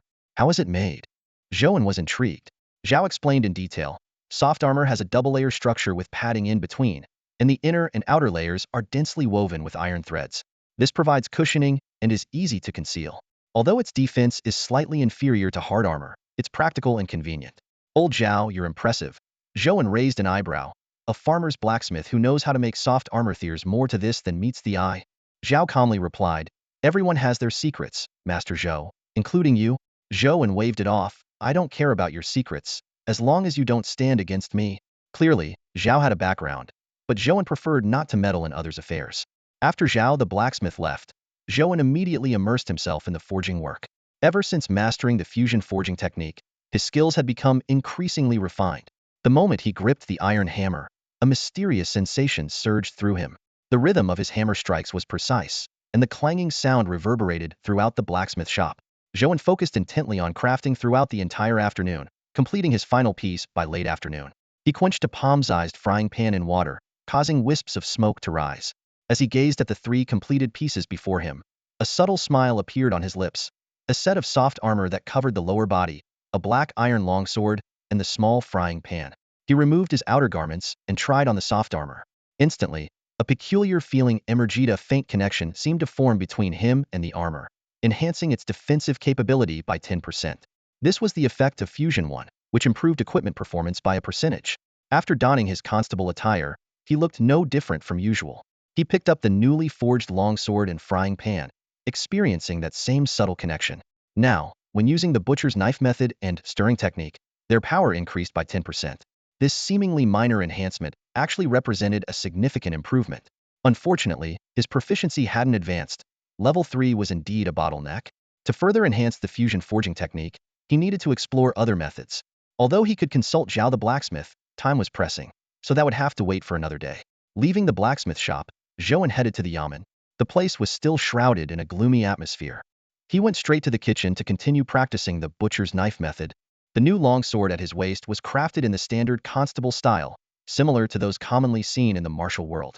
As for the palm-sized frying pan, it served as a memento of his recent side job as a cook, hanging perfectly at his waist. An afternoon of practicing the knife technique left Zhou An's arms sore. The butcher's knife method had improved to Speed 2, Precision 2, Level 4, 188260000. The road ahead is long and arduous, Zhou An mused to himself. When it was time to leave, Zhou An went home with Yu Hang to continue diligently practicing his knife techniques. Meanwhile, at the Office of Strange Affairs, Zhang Xixian, Captain Xie, and others were poring over a mountain of intelligence reports. Suddenly, a member of the Office of Strange Affairs stood up abruptly and exclaimed, "Sir, there's something suspicious here." When the member of the Zhang spoke, the atmosphere in the room instantly froze, and all eyes turned to him. Zhang Xixian put down the documents he was reviewing and quickly walked over to take the book. Qinglu Village? He scrutinized the household registry in his hands, noting a name that had been deliberately crossed out, standing in stark contrast to the surrounding entries. The name Li Guo, though crossed out, was still clearly legible. This must have been done by Magistrate Chun, right? Zhang Xixian asked, looking up. The Zhengguo member immediately produced another document and explained, "This is Magistrate Chin's report to the higher authorities. According to the records, Li Guo was a child who mysteriously disappeared and never returned, so his registration was removed. Although cases of childhood disappearances are usually hard to resolve, in these unusual times, any suspicious detail warrants attention." Zhang Xixian promptly made a decision. "Old Xie, stay behind and continue researching. The rest of you, come with me to Qinglu Village." Upon arriving in Qinglu Village, the villagers seemed intimidated and uneasy by the presence of the officials. Zhang Xixian ordered his men to spread out and search, while he found a place to sit and wait. When his subordinates regrouped, their reports made Zhang Xixian frown. The villagers were oddly consistent in their account of Li Gaowadi. All said he vanished inexplicably. This uniformity in their stories only heightened his suspicion. "Arrest everyone and take them to the Zhangguo dungeon," Zhang Xixian suddenly ordered, shocking the members present. "It's suspicious that after so many years, everyone has the exact same story," Zhang Xixian said with a cold smile. "It's clear the villagers are collectively lying."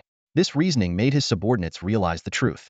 Indeed, it was unlikely that everyone would remember an exact account of an event from so many years ago. especially when some of the older generation had passed away. Such an unusual consistency in their stories indicated something was amiss. The following days were uneventful. Zhou An continued his routine, breakfast with Yishuang at the noodle stall, then off to train, followed by resting at home.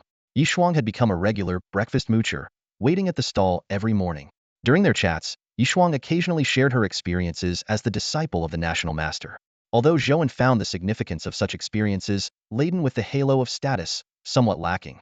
For someone like Yishuang with her pure nature, it was at least a way to see the world. Still no results from the interrogation? Zhou An asked while eating his noodles. Yishuang shook her head. No, the villager seemed to genuinely know nothing. In beginning to wonder if Zhang Xixian made a mistake, even Magistrate Chen was furious, saying that the Zhang shouldn't have arrested people without his consent. However, Zhou An agreed with Zhang Xixian. Villagers of Qinglu village were definitely hiding something. Sigh. I don't dare to use torture, Zhou An murmured, tapping his fingers on the desk. From Yishuang's report, he had understood the predicament of Magistrate Zhang, determined to get to the bottom of the matter, yet unwilling to use harsh interrogation methods on these villagers. Even subtle threats and intimidation seemed to have no effect on them. Yishuang, holding a bowl of soup, moved to sit beside Zhou An, her bright eyes fixed on him.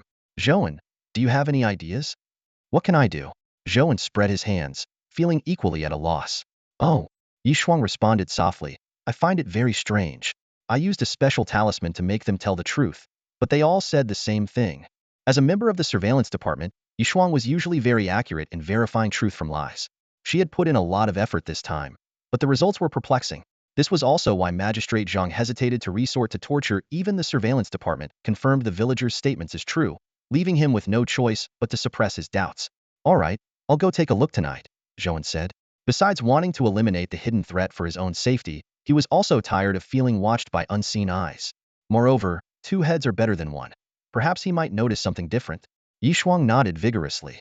Zhou An urged her to continue eating, then, as usual, paid the bill and returned to the office, spending the afternoon idly, honing his skills. As night fell, he informed old Yu and left alone, heading towards the town's investigation office. The office was brightly lit. Magistrate Zhang was troubled if no useful clues were found soon. The villagers would have to be released. He had no choice. Even Yishuang from the surveillance department found no issues, so he dared not use torture rashly. After all, Emperor Xingwu was protective of the people, regarding them as the foundation of the state. Even though Zhang found it suspicious, he had to trust the surveillance department's judgment. As Magistrate Zhang was deep in thought, the door swung open. His eyes lit up when he saw Zhou An entering with Chief Xie and the ever-cool Yishuang. Zhou An got straight to the point. Magistrate Zhang, take me to the dungeon. Without a word, Magistrate Zhang led the way. It was Zhou An's first time in the town's investigation office dungeon, and its spacious and bright interior surprised him. If not for the iron bars, it could have passed for ordinary housing. The villagers inside, however, were expressions of fear and exhaustion. Zhou An questioned each one, receiving the same answers about Zhang Guhua from Qinglu village. The villagers' expressions revealed no flaws. After speaking to the last person, Zhou An leaned against the wall, lost in thought. Well? Magistrate Zhang broke the silence. Zhou An gathered his thoughts. Magistrate Zhang, your suspicion that they conspired is reasonable. But there's another possibility.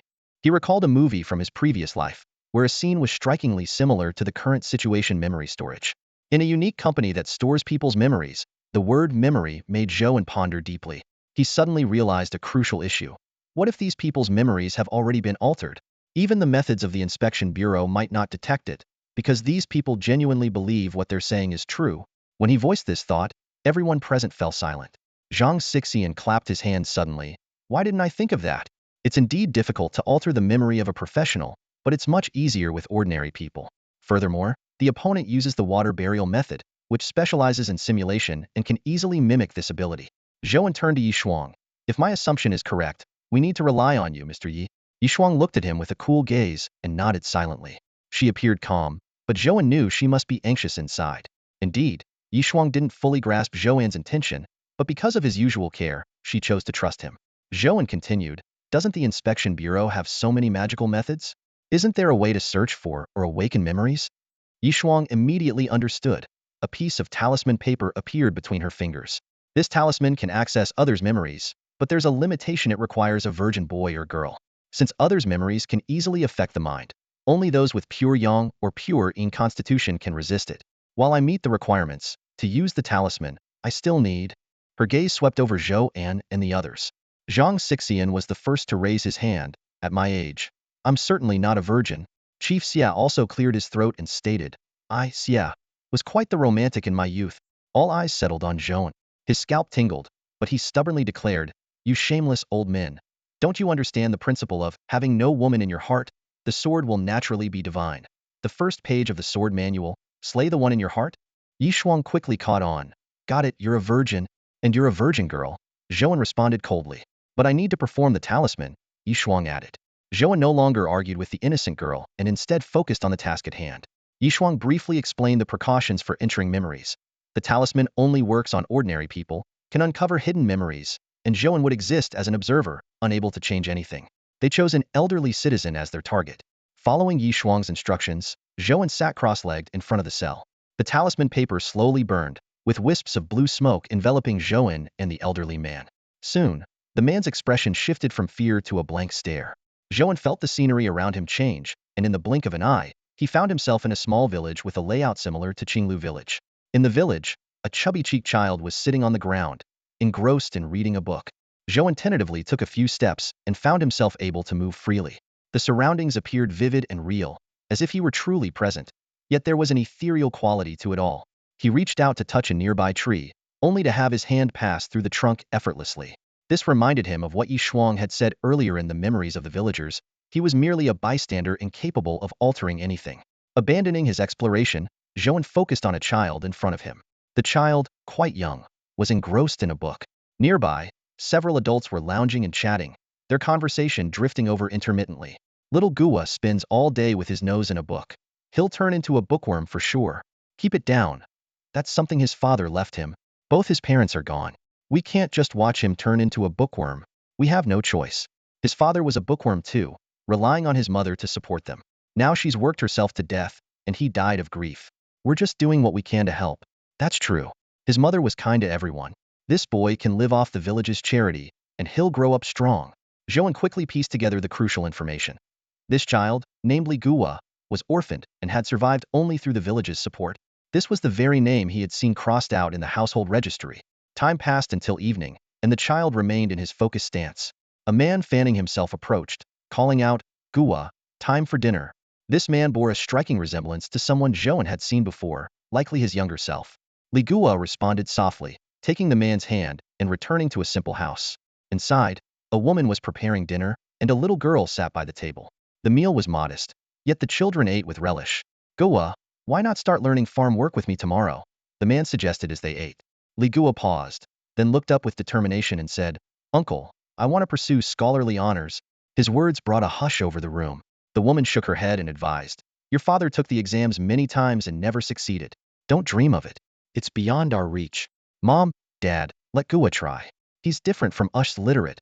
The little girl chimed in. The scene shifted abruptly, and Zhou An found himself at the village entrance.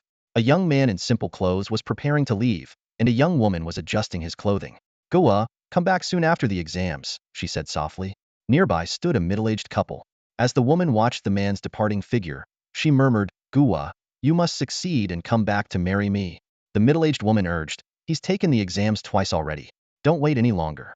You should marry soon. You work so hard in the fields to buy him books. Why? The young woman shook her head resolutely. Gua has this gift. I don't want him to be disappointed. The scenery shifted once more. In the autumn breeze, the villagers of Qinglu gathered in the central clearing. A man stood at the front, shaking a bell and announced, from now on, Li Gua went missing as a child, and you have never seen him since. The bell's sound echoed, and the villagers' eyes grew vacant before they fell into slumber. The man put away the bell, sighed, and slowly turned around. At that moment, Zhou An finally saw the man's face clearly. He stood there, frozen as if struck by lightning. This face just had a touch of a beard and some age, and it was the spitting image of Magistrate Chen. This realization unraveled all the clues for Zhou An. The mastermind was indeed Magistrate Chen. Everything made sense now. Being summoned to Chunshao Tower that night was a ploy to lure him away, and the opera troupe's arrival in Anding County was orchestrated by him. Zhou An felt as if a fog that had clouded his mind for years had finally lifted, revealing clarity. He continued to observe the scene before him. Magistrate Chen approached the young woman, gently caressing her face and whispering, Xiaohua, I'm sorry. At that moment, three figures silently appeared behind Magistrate Chen. Zhou An recognized two of them as the fire priest and the insect master, and the third was presumably Magistrate Qin's first wife. The wife wore a look of compassion, while the other two appeared indifferent. The fire priest sneered, a dignified magistrate, yet still so obsessed with a peasant woman? Magistrate Chan turned around, silent. The insect master added, if it weren't for the first lady's softness, these people would have been dealt with long ago. The first wife, biting her lip, said, husband, your wish is fulfilled. There should be no more bloodshed. It disrupts the natural order. Magistrate Chan remained silent until he heard his wife's words, then spoke. His voice filled with gloom. It's not enough. Nowhere near enough. The first wife urgently pleaded, husband, you must not fall deeper into this. You don't understand. Magistrate Qin's tone grew even darker. This world is inherently unfair. Despite my talents, I'm trapped in this remote county because of my lowly origins. Meanwhile, fools occupy prosperous places. Only by continually increasing my power can I gain the emperor's favor and achieve my ambitions. The first wife fell silent, clearly understanding that any attempt to persuade him now could escalate the conflict. Zhou An, witnessing this, finally understood everything. Although Magistrate Chan held an official position, he harbored resentment for losing the imperial exams to true scholars, leading him to learn the art of water burial to mimic their abilities. The vision suddenly dissipated, and Zhou An opened his eyes to find himself back in the cell. The talisman in Yi Shuang's hand had just burned out. Magistrate Zhang and Constable Xia were still watching the last traces of the vision vanish into thin air. Everything is clear now, Zhou An said. Magistrate Zhang was silent for a moment before turning to leave. Where are you going? Zhou An asked. This man has surely claimed many lives with his water burial practice, including the blood debt of over 20 children from Qinglu village. I will ensure he has no place to rest in peace. Magistrate Zhang replied through gritted teeth. Zhou An signaled Constable Xia to stop him, then said, and then? Will you fight him in the town square? If he finds himself at a disadvantage, he'll surely threaten the lives of the townspeople. Can you protect everyone? Magistrate Zhang fell into contemplation. As a member of the Jianghu-born Demon Suppression Division, he realized he had almost let his emotions get the better of him. To deal with him, Zhou An said slowly, we must first lure him away. How do we lure him?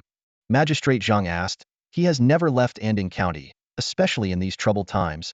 Zhou An's gaze fell on a woman huddled in the corner of a cell, a slight smile playing on his lips.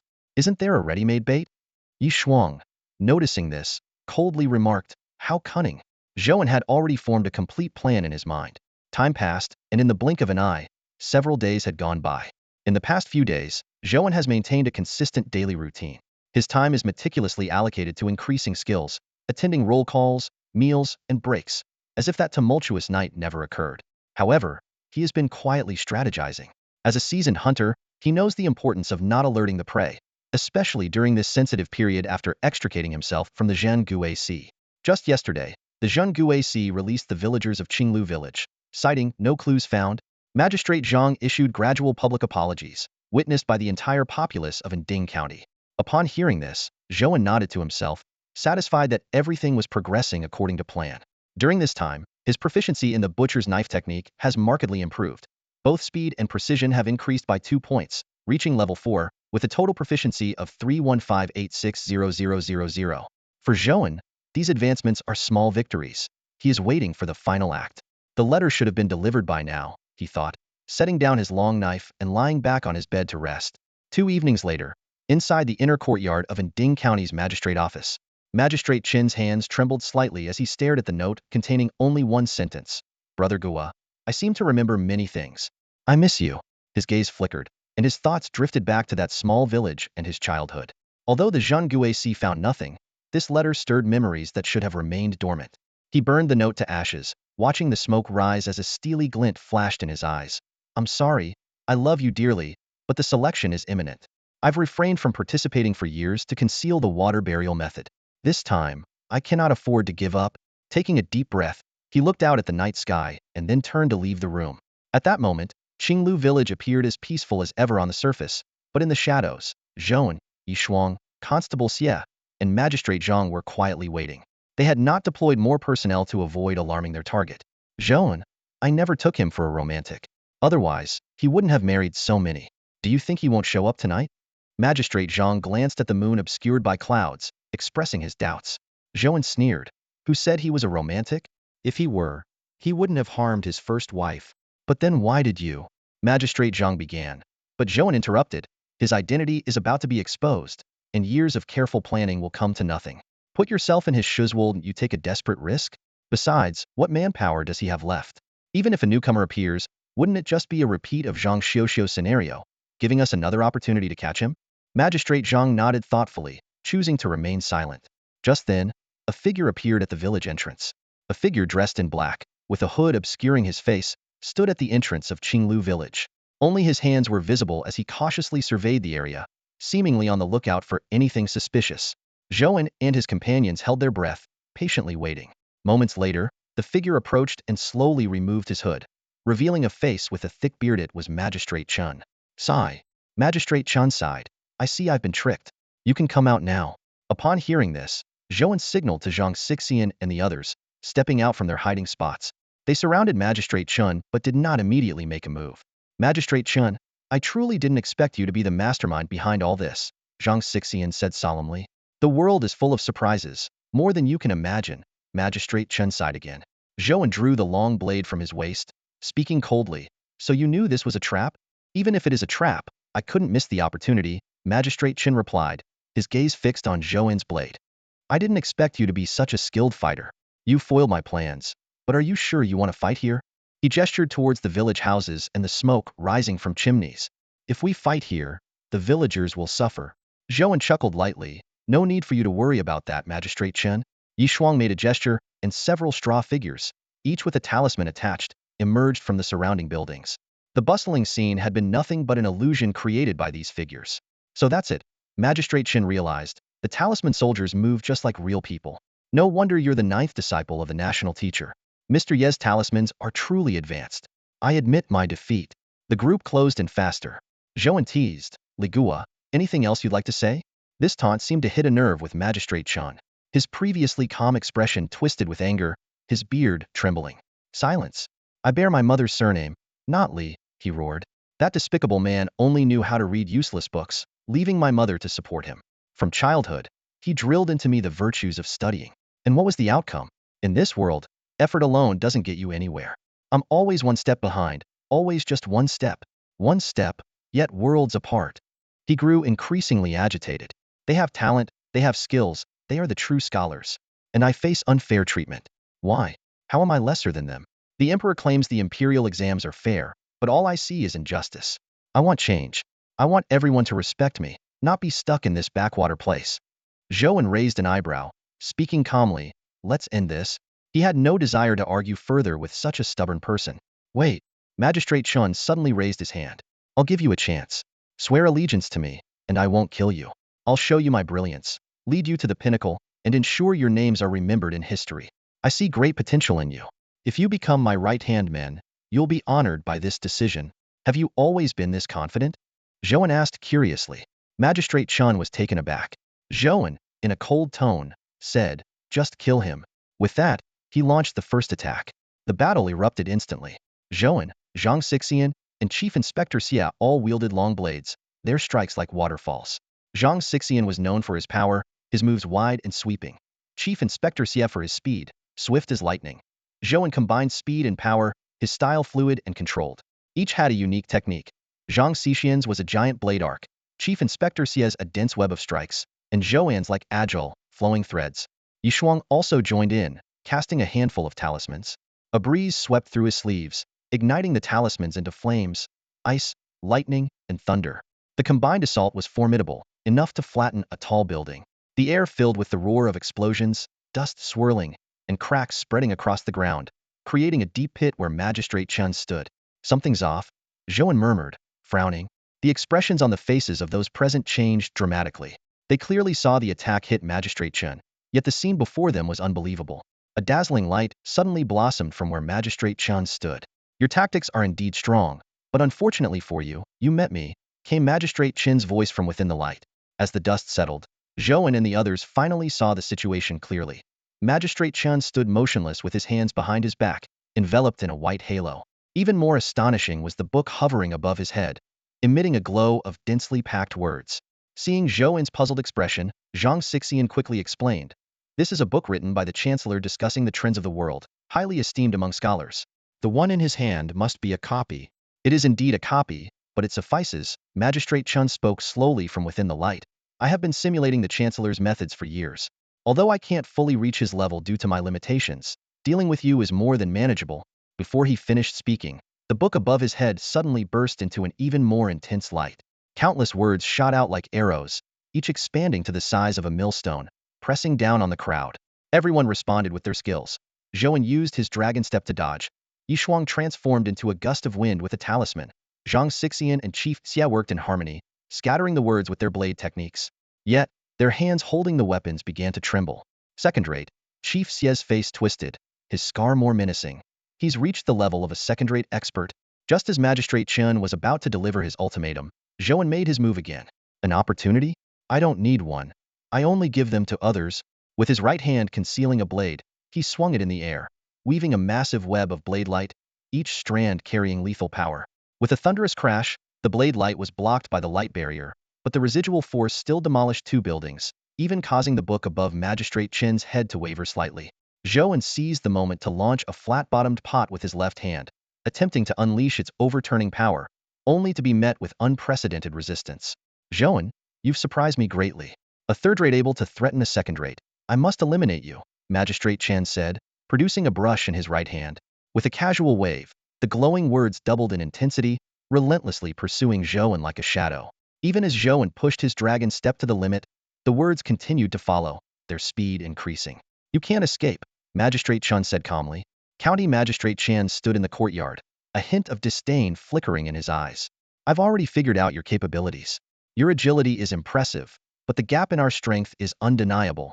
Before his words could settle, Magistrate Zhang and Constable Xia launched another fierce attack. With a mere wave of his hand, Magistrate Chen unleashed a barrage of words, sharp as swords. This strike far exceeded Zhang and Xia's defensive abilities. Their long swords shattered instantly, and they spewed blood as they were flung back, grievously injured. In the nick of time, Yishuang swiftly produced a talisman. It transformed into a blue mist, enveloping Zhou An, who was dodging nearby. Zhou An suddenly felt as light as a swallow, his speed dramatically increasing, allowing him to easily evade the now-slowing onslaught of words. Seizing this fleeting opportunity, he struck twice, shattering the words into fragments. Turning his gaze, he saw that Magistrate Zhang and Constable Xia were already incapacitated, lying helplessly on the ground. "I've had a change of heart. I'll spare your lives," Magistrate Chen said slowly, a calculating glint in his eyes. "You are the masterminds behind everything, even daring to target an official of the court. I was merely defending myself by capturing you. As for the 9th disciple of the National Preceptor and Constable Zhou An, it's unfortunate they perished in the confrontation. Master Chen, after all these years as an official, if you've learned nothing else, you've certainly mastered the art of framing others," Zhou An retorted with a cold laugh. Magistrate Chen stroked his long beard, smugly replying, "This way, everything makes sense. Not only can I continue as magistrate, but I might even be rewarded and transferred to a better post. Then, no one will uncover my secrets." "Zhou An, Mr. Yi, run!" Magistrate Zhang shouted from where he sat, ignoring his injuries. He understood the situation clearly. As long as Zhou An and Yishuang lived, there was a chance for the truth to come out. If they died here, they'd be unable to defend themselves. "You won't escape," Magistrate Chen declared, waving his brush again. A myriad of words rose up, sealing off all exits. Zhou An raised an eyebrow and said, "Master Chen, you're making this difficult for me." "There's no choice, Zhou An. Why did you insist on opposing me?" Magistrate Chen chuckled. "Master Chen, you might have misunderstood something." Zhou An replied calmly. "From the start, you've been the one targeting me. Should I just stand by and wait for death? Explaining now is pointless. You're destined to die," Magistrate Chen said, unwilling to waste more words. Yet, Zhou An smiled with ease. "Are you so sure of your victory, Master Chen?" This confidence unsettled Magistrate Chen.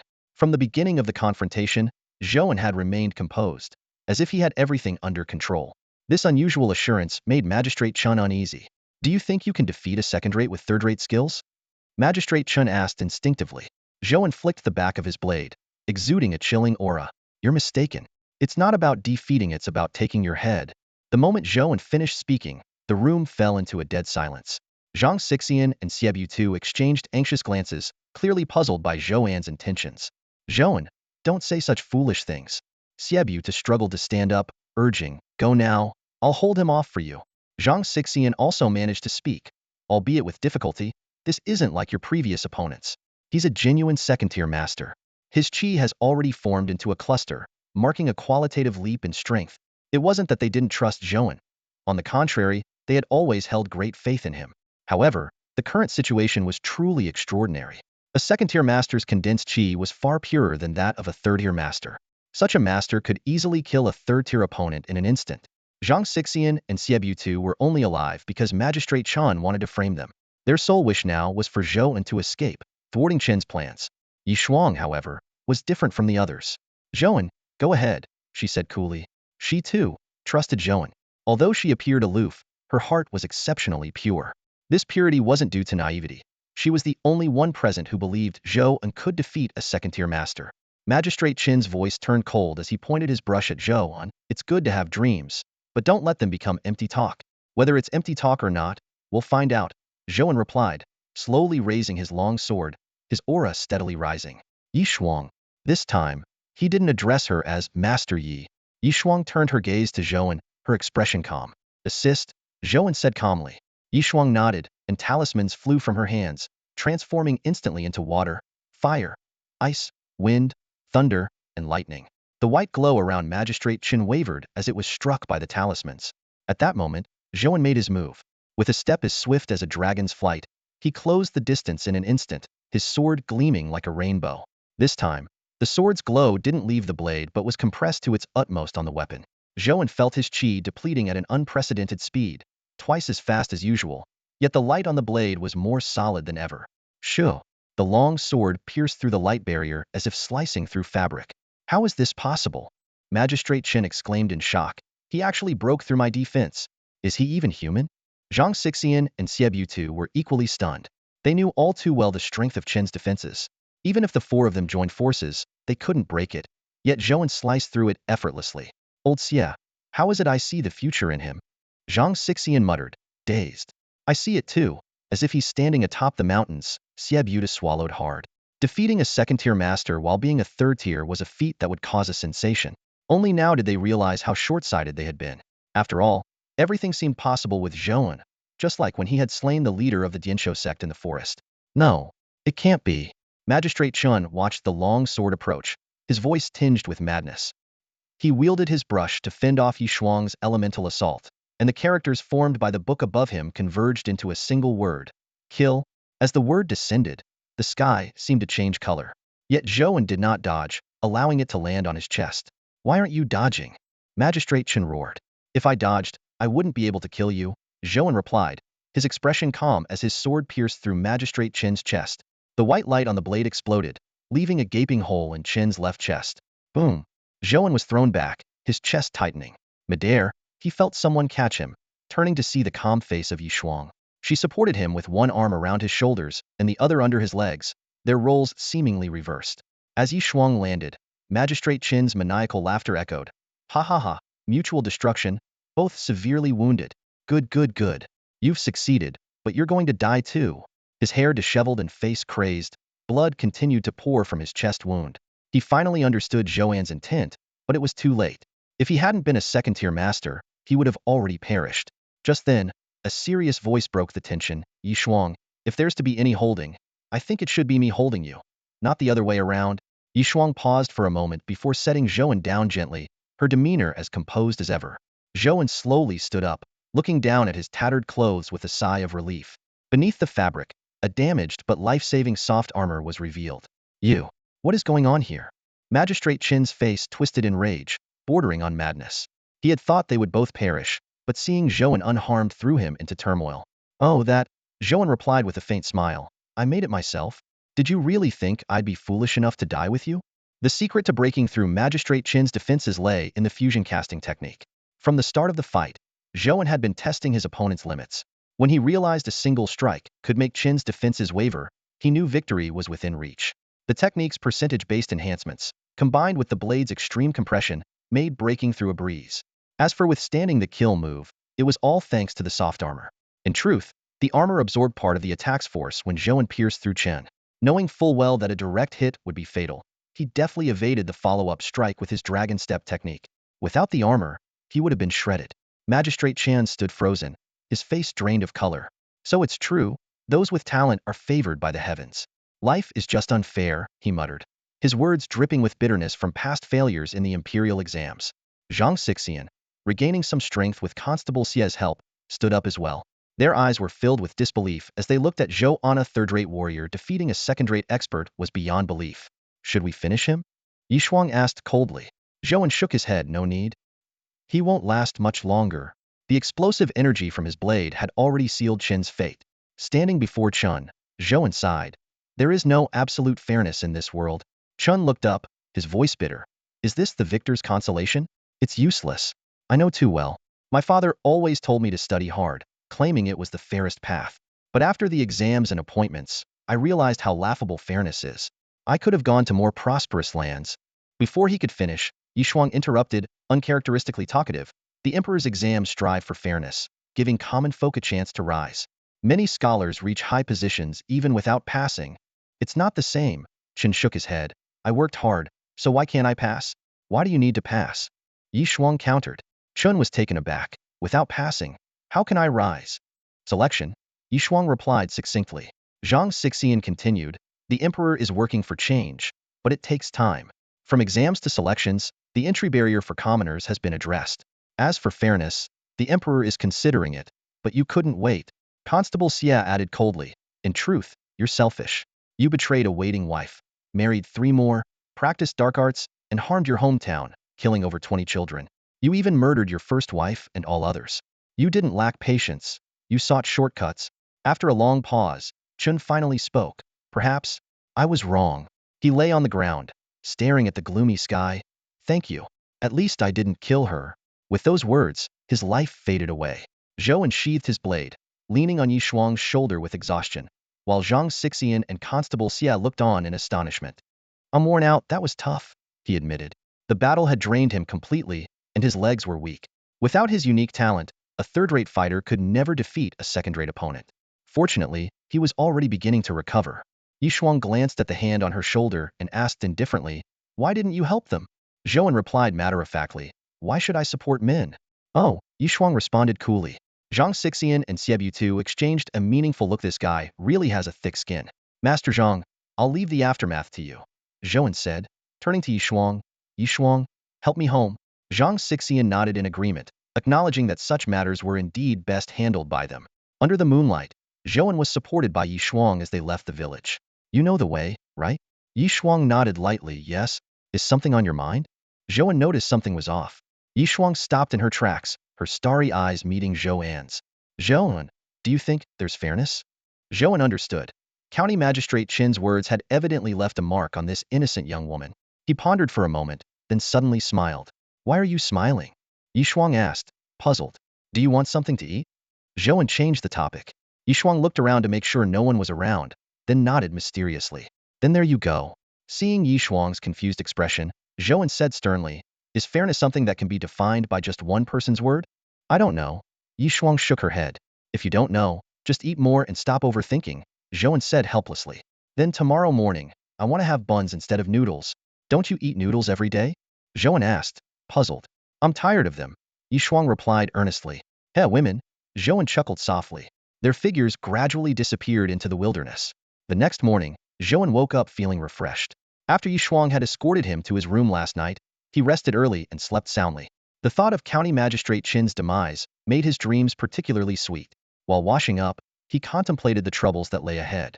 The death of a county magistrate couldn't be concealed, so it was up to the Bureau of Mysteries to explain it to the public. Telling the truth would surely damage their authority. Instead of going for noodles, Zhou An went to a bun shop and ordered 3 portions of buns and 2 bowls of porridge. Knowing Yishuang's good appetite, he ordered an extra portion. Just as the porridge was served, Yishuang, dressed in gray, appeared at the stall. Eat. Zhou An tapped the bowl. Oh, Yishuang replied listlessly, sipping the porridge while barely touching the buns. What's wrong today? You seem off. Zhou An asked with concern. Yishuang looked up, her face filled with disappointment. I'm leaving tomorrow. Yishuang took a fierce bite of the meat bun, as if venting her frustration. Zhou An watched her intently and immediately understood her thoughts. Yishuang had come to Anding County to help the Bureau of Exorcism deal with a major issue. Now that it was resolved, it was only natural for her not to linger. What's the matter? You can't bear to leave me? Zhou An teased while munching on his own bun. Yishuang shot him a glare. Who can't bear to leave you? I just haven't tried all the delicacies of Anding County yet. Zhou An almost choked on his porridge. Can't you do the same in another place? It's not the same. Yishuang shook her head. taking another bite of the bun. She couldn't quite explain why it felt different. Oh, come on. What's different? You'll still be feasting wherever you go. Zhou An waved his hand dismissively. Yishuang glared at him again, thinking how infuriating his words were. This wasn't just feasting. It was savoring the local cuisine. She imagined the bun as Zhou An and bit into it with renewed vigor. After Zhou An finished his meal and set down his spoon, he asked, "Shall I see you off tomorrow?"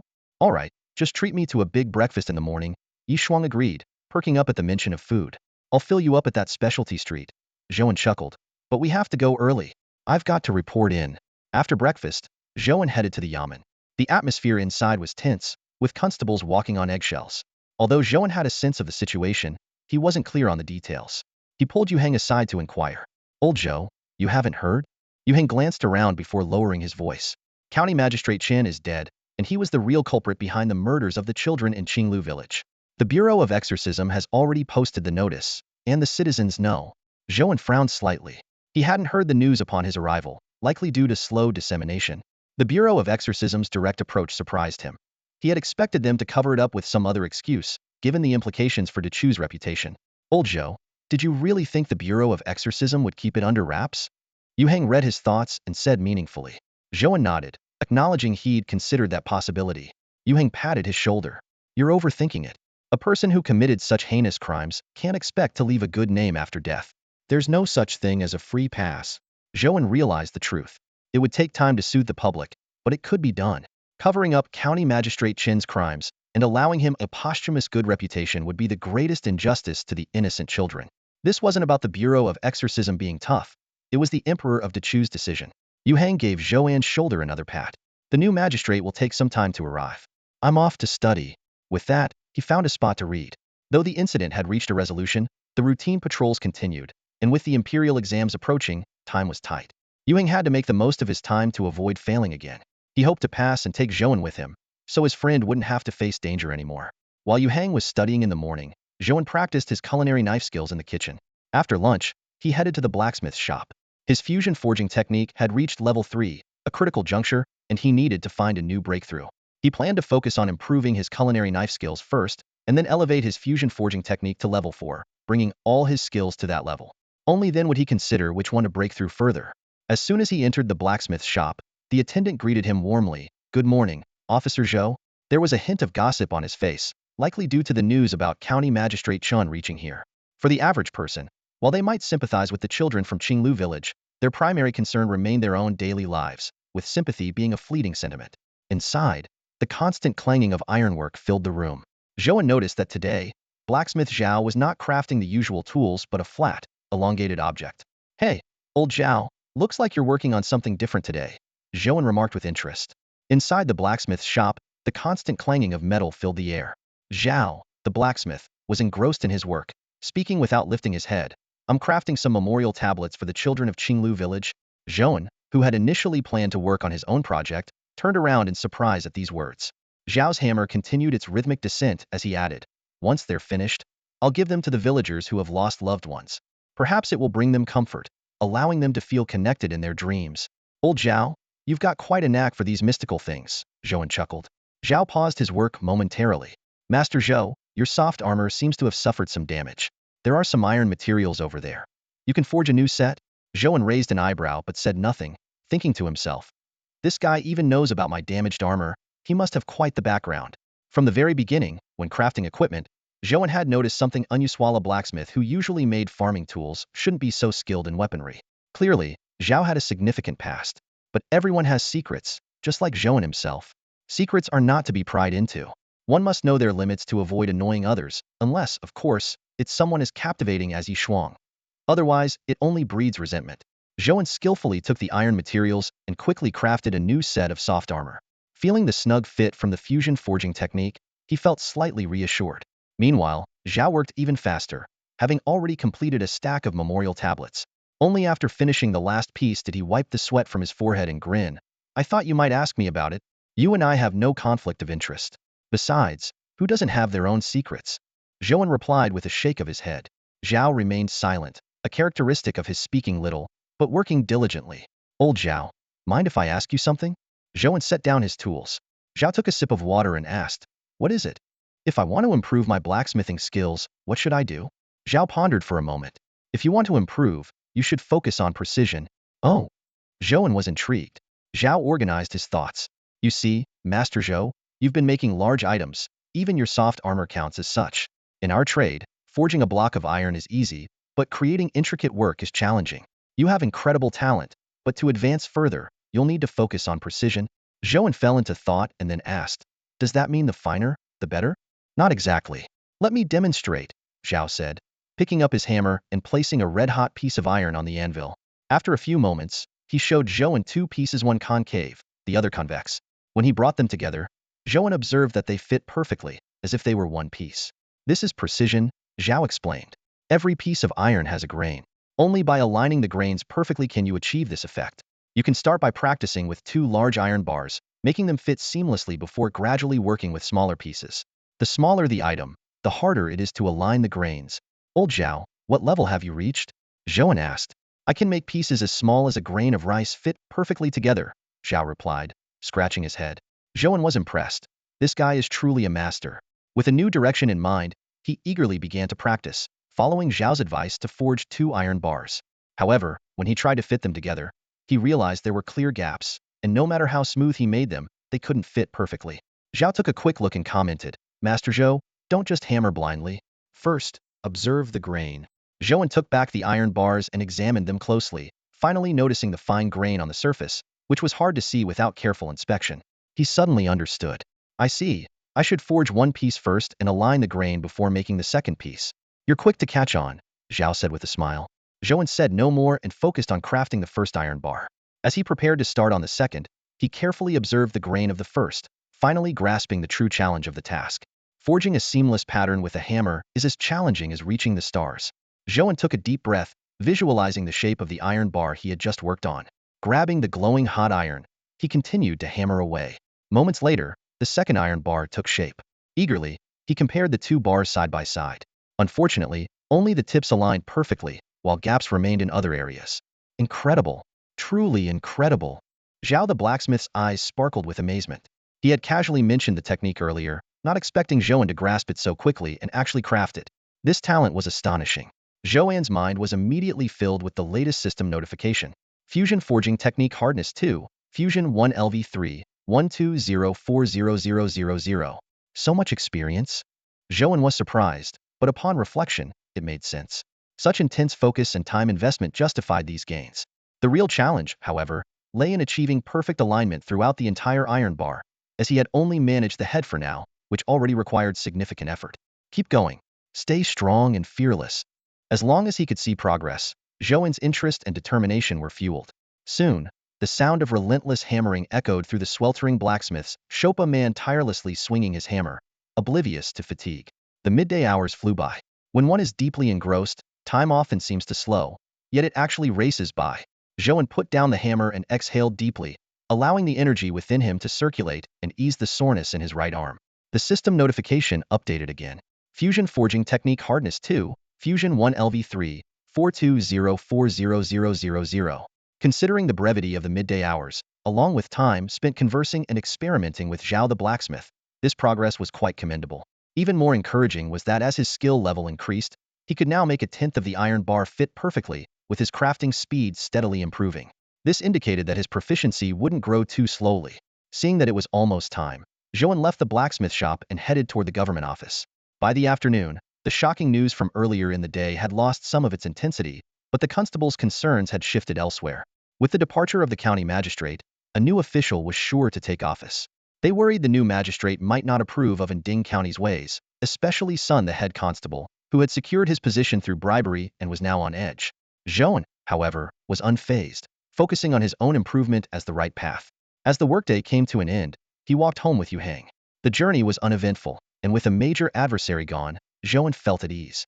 After returning home, he practiced his sword technique for a while before settling into a peaceful sleep.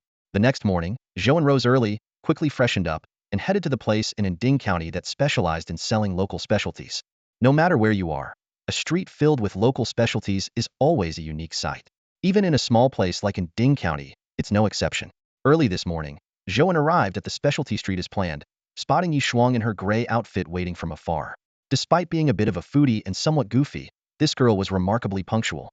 Every time they had breakfast, she would appear just as the food was served, making Zhou An wonder if she secretly watched the kitchen. Zhou An, good morning. Yishuang waved excitedly. Zhou An then noticed she was carrying an oversized cloth bag in her left hand. You're not really planning to take everything from this street, are you?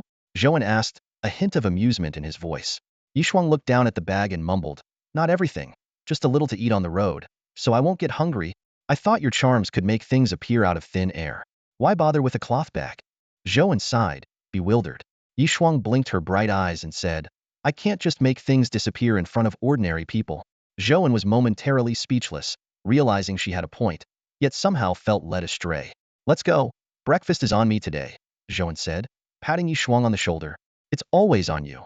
Yishuang muttered softly. The specialty street was already bustling, with vendors busy from early on. In this competitive era, getting up early was key to success. Just as Yishuang was about to rush to a stall, Zhou An grabbed her collar. Hold on. Zhou An warned. Some things are just tourist traps, not real local specialties. Follow me, I'll show you. As they strolled through the street, Zhou An ended up with an oversized cloth bag of his own, filled with various snacks. As it neared time to part ways, Yishuang stood at the street's edge, saying she had to leave to continue her training. Before leaving, Yishuang suddenly suggested visiting a brothel, which earned her a swift smack on the head from Zhou An. Get lost. A young lady like you going to a brothel? People would laugh. Yishuang shrugged, complaining, fine. No need to hit me. Just as Zhou An's face darkened, Yishuang tossed him a pink embroidered pouch. Here, you've treated me to so many meals. I made this with some help from my teacher's friend. It has about a cubic meter of space inside.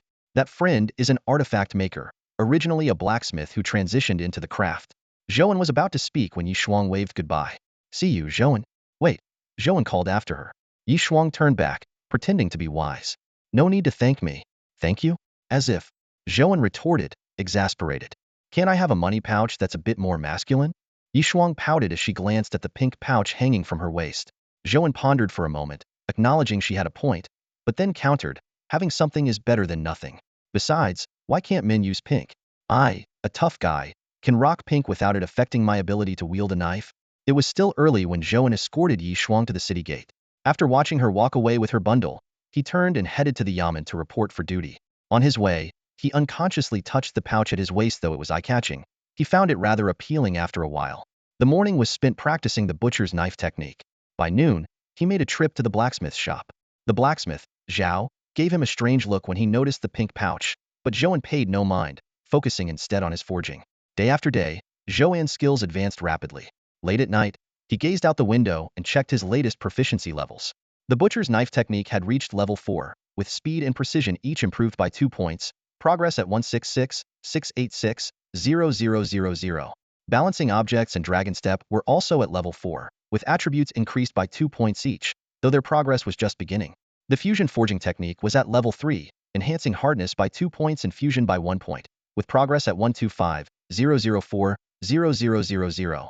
His rigorous training during this period had led to significant improvements, particularly in the butcher's knife technique and fusion forging technique. He estimated that once he could fully merge 2 iron bars, the fusion forging technique would reach level 4. The road ahead is long and arduous. Zhou An murmured, suddenly recalling, the new county magistrate should be arriving soon. The next morning, he visited his usual noodle stall. This time, he ordered just 1 bowl. The owner teased as he served the noodles. Officer Zhou, still not patched things up with your little wife? It's been a while, and you're still eating alone. Zhou An responded with a blank expression, unwilling to explain. The locals loved gossip, and explanations would only be a waste of breath. Upon reporting for duty at the yamen, the atmosphere was noticeably different. The usually laid-back constables were all busy. Some were watering flowers, others were rifling through old case files. Seeing Zhou An, Yu Heng quickly gave him a knowing look and whispered, the new magistrate has arrived. He's inside. Better find something to do. Zhou An understood instantly this was typical workplace behavior. When a new leader arrives, subordinates need to gauge their temperament. But directly probing was unwise, so the safest approach was to appear diligent. Just as he took the cloth Yu Heng handed him and prepared to wipe the walls, footsteps echoed from the inner courtyard. A young man in his 30s emerged, dressed in official robes and holding a scroll, exuding a scholarly air. If not for the official attire, one might mistake him for a dedicated scholar. Greetings, Master Wu. Sun Butu was the first to step forward, bowing with an ingratiating smile. The other constables quickly followed suit, bowing and greeting as well. Wu Yud, the newly appointed county magistrate, stood in the courtyard of the yamen, his brow slightly furrowed. After passing the imperial examinations, he had been serving in the capital. Although his position wasn't high-ranking, it was still a role within the emperor's vicinity. Unexpectedly, due to an incident in Anding County, the emperor's decree sent him to this remote place. On the surface, it seemed like a promotion, but in reality, it left him feeling frustrated. Returning to the capital from here seemed almost impossible. Having come from a scholarly background, he had been slowly building his career in the capital with promising prospects, but now his future seemed uncertain. What troubled him even more was the state of the constables before him. They were lazy and undisciplined. Particularly, Sun Bu Tu, who had obtained his position through bribery, was a mediocre talent. Even more absurd was the fact that some constables had taken up cooking duties, degrading the dignity of the yamen for a pittance. Wu Yud surveyed the courtyard, his gaze sharp. He had already looked into the situation of his predecessor, Magistrate Chen. Although Chen had been sentenced to death, Anding County's situation was not beyond repair, merely mediocre. To revitalize the yamen's atmosphere, the first step was to discipline this group of lax officials. "Stop what you're doing, gather around," he commanded sternly. The constables quickly put down their tasks and scrambled to line up, fearing the new official might find fault with them. Wu Yud began slowly. "From today onwards, the yamen will not support idlers." This initial decree sent a chill through the group. "You must patrol the streets daily, with only essential personnel remaining on duty, and you must be diligent." His gaze landed on Sun Bu Tu, who shivered under the scrutiny. "I know how you became the head constable. I won't pursue it for now. But from this moment, any mistakes will not be tolerated." Yes, I will do my utmost," Sun Bu Tu replied, wiping sweat from his brow. "Who is Zhou An?" Wu Yud inquired next. A constable, who had appeared uninterested, raised his hand. "From today, you are relieved from kitchen duties. Focus on patrolling." Zhou An lowered his hand, his brow slightly raised, clearly having some objections. "Do you have a problem?" Wu Yud asked, frowning. "Yes," Zhou An replied curtly. When Zhou An answered yes, the atmosphere in the courthouse became tense. All the constables turned their eyes on him, some looking surprised, others frowning, while a few seasoned veterans had a glint of amusement in their eyes. Wu Yud suppressed his anger, maintaining a friendly demeanor. As a new official, he had intended to make an example of the lazy constables, but Zhou An's defiance caught him off guard. This both infuriated and pleased him. It was the perfect opportunity to set an example. "I had to make a living, so I took a job as a cook in the kitchen," Zhou An stated bluntly. "Is that so?" Wu Yud replied with a cold smile. "The government salary isn't enough for you?" "As far as I know, a constable's salary is above the average in Anding County." Zhou An understood Wu Yud's intention but had already made up his mind. "It's enough, but I find it too little." This statement was like adding fuel to the fire, and Wu Yud slammed the table, rising to his feet. "How dare you? As a government constable, you have such thoughts? Well, this is just perfect." Seeing Zhou An not only refuse to admit fault but also talk back, Wu Yud was secretly delighted. Just as he was about to continue his reprimand, Zhou An suddenly said, "I quit." These words hit everyone like a sledgehammer, leaving them stunned. Wu Yud was momentarily speechless. "What did you say? You're quitting? Since you won't let me do these things, I might as well stop." "It's pointless," Zhou An replied with a relaxed smile. He had calculated that without free time to hone his skills, a low-ranking government position wasn't worth it. Wu Yud's face darkened instantly.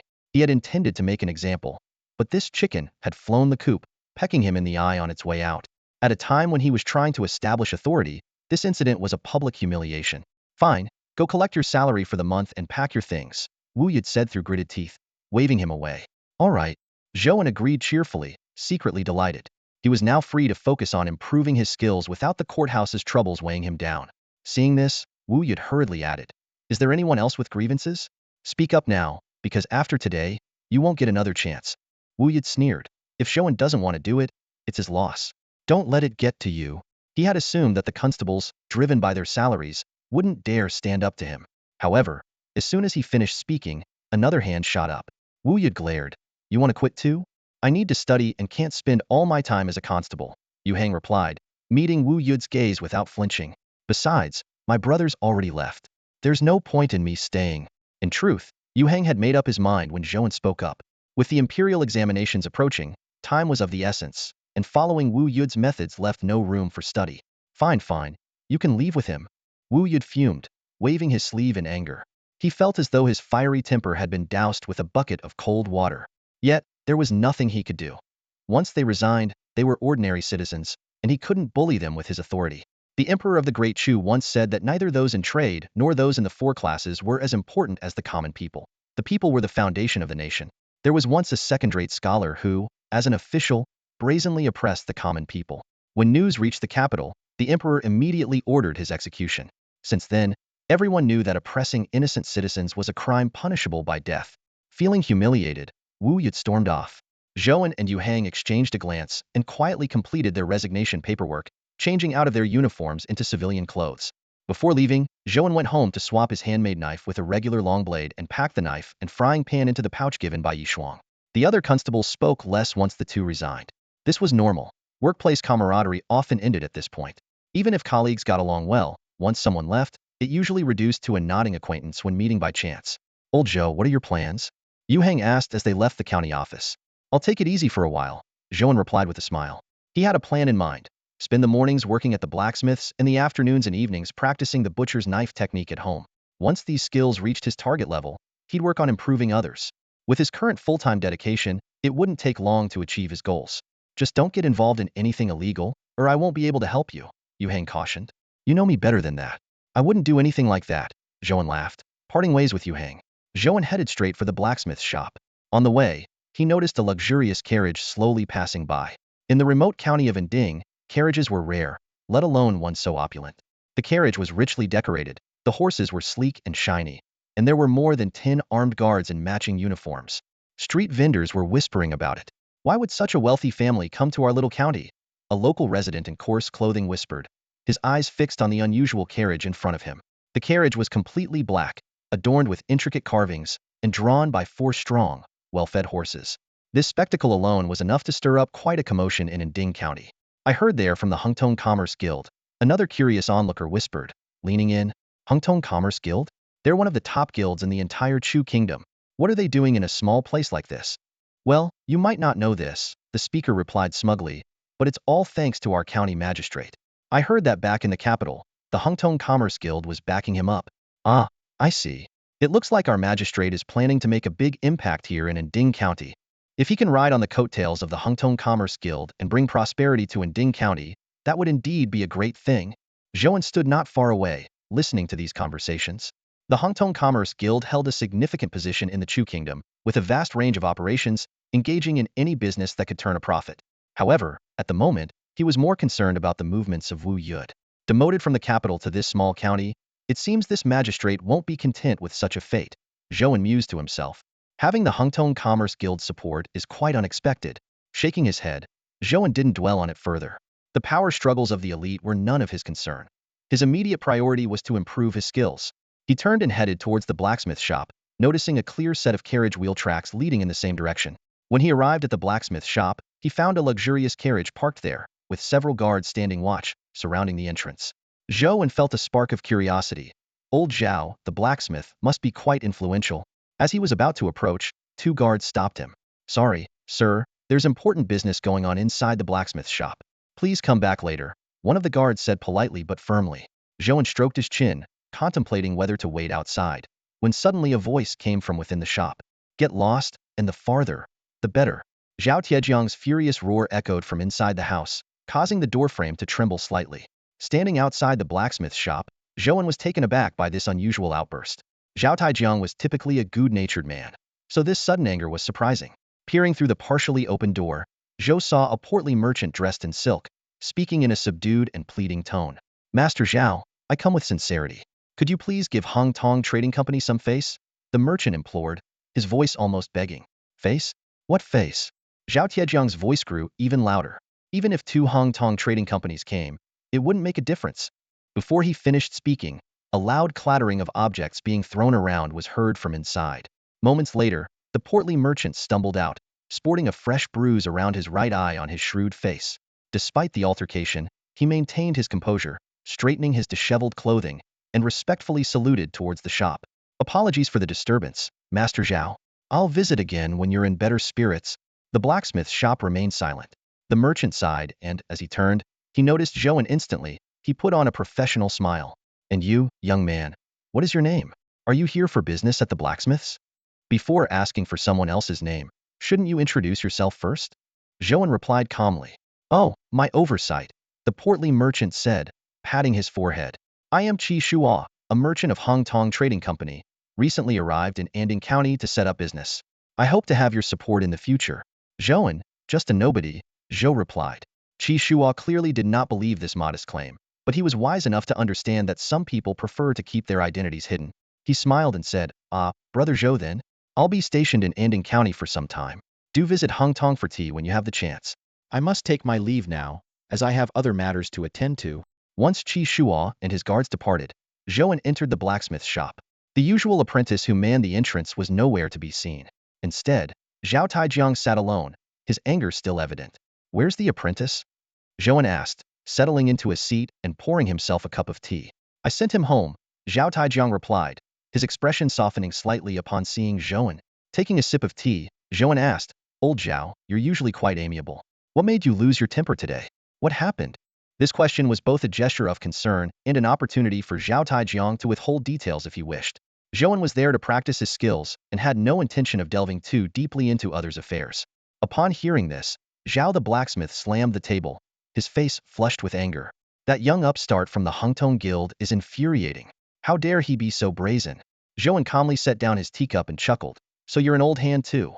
Actually, I've come to tell you something today. I've decided to quit being a constable. Zhao cast a sidelong glance at Zhou. It's probably for the best. With the new magistrate stirring things up, you'll avoid some trouble by leaving. But without you there, I can't watch your back anymore. Well, how about I come and learn blacksmithing from you instead? Zhou An spread his hands in suggestion. Zhao spoke with a meaningful tone. Let's not beat around the bush. You've got a knack for this trade. Why waste it being a lowly constable? I've noticed your extraordinary talent. If you focus on honing your skills as a blacksmith, especially in our lineage of spirit smiths, you could become a master. Spirit smiths? Zhou An took a sip of water, puzzled. He hadn't heard of such a field before. The world of martial arts had many obscure branches, and even seasoned veterans couldn't know them all. Zhao nodded in explanation. It's all about infusing spirit into craftsmanship. A spirit smith gives life to objects. As he spoke, he produced an ordinary iron needle, which suddenly floated in midair. With a flick of his finger, it drilled a hole into the ground. Zhou An inhaled sharply. He never imagined Zhao possessed such skills. The needle was swift and stealthy, capable of leaving a bloody hole if it struck someone in an ambush. This wasn't just a simple hidden weapon. It was as if Zhao was guiding it with his will. With a gesture, Zhao summoned the needle back to his palm, where it hovered. This is just one branch of the craft. My master's sibling practices another branch, called the primal smith, which maximizes the inherent abilities of objects.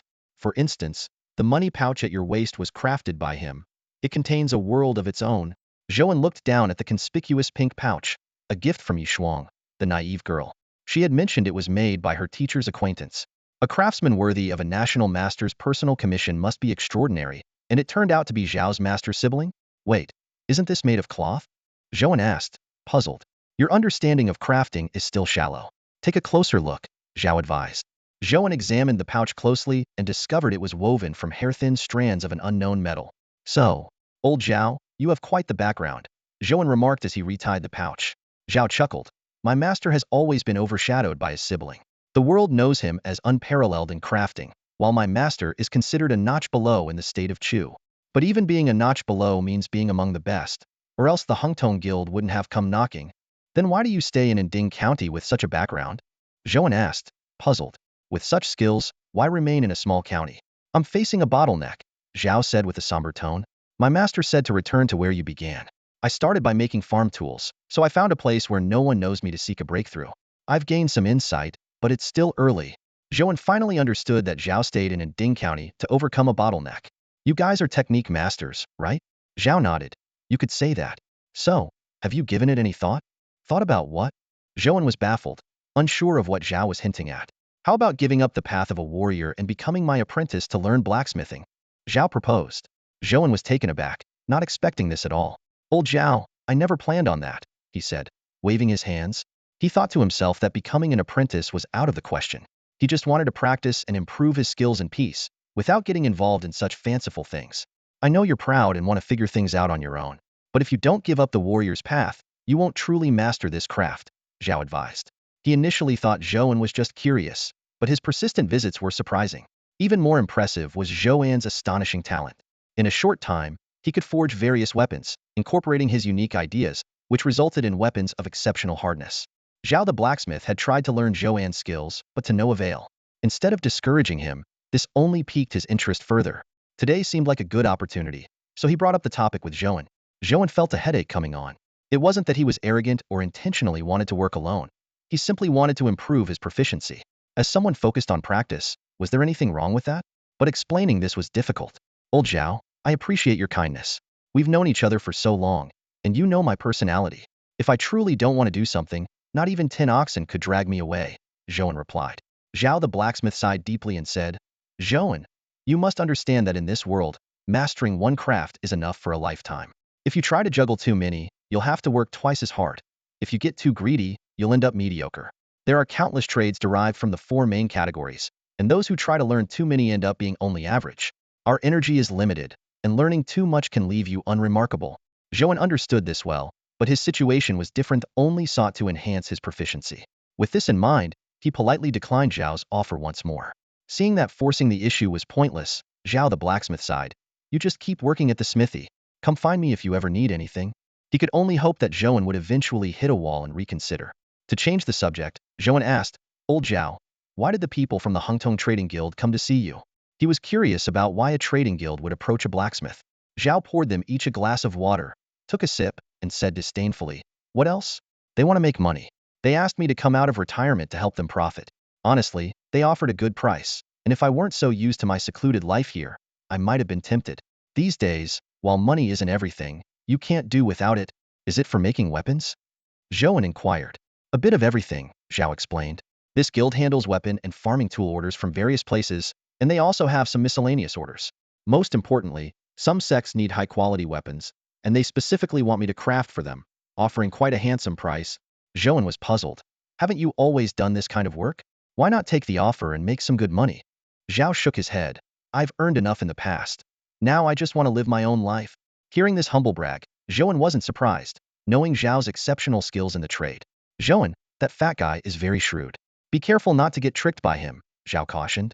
Zhou An stood up, acknowledging the warning. With everything said, he didn't linger and turned to the inner room to focus on improving his skills.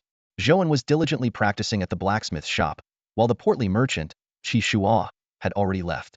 He walked down the street with a furrowed brow, maintaining silence, as did the guards accompanying him.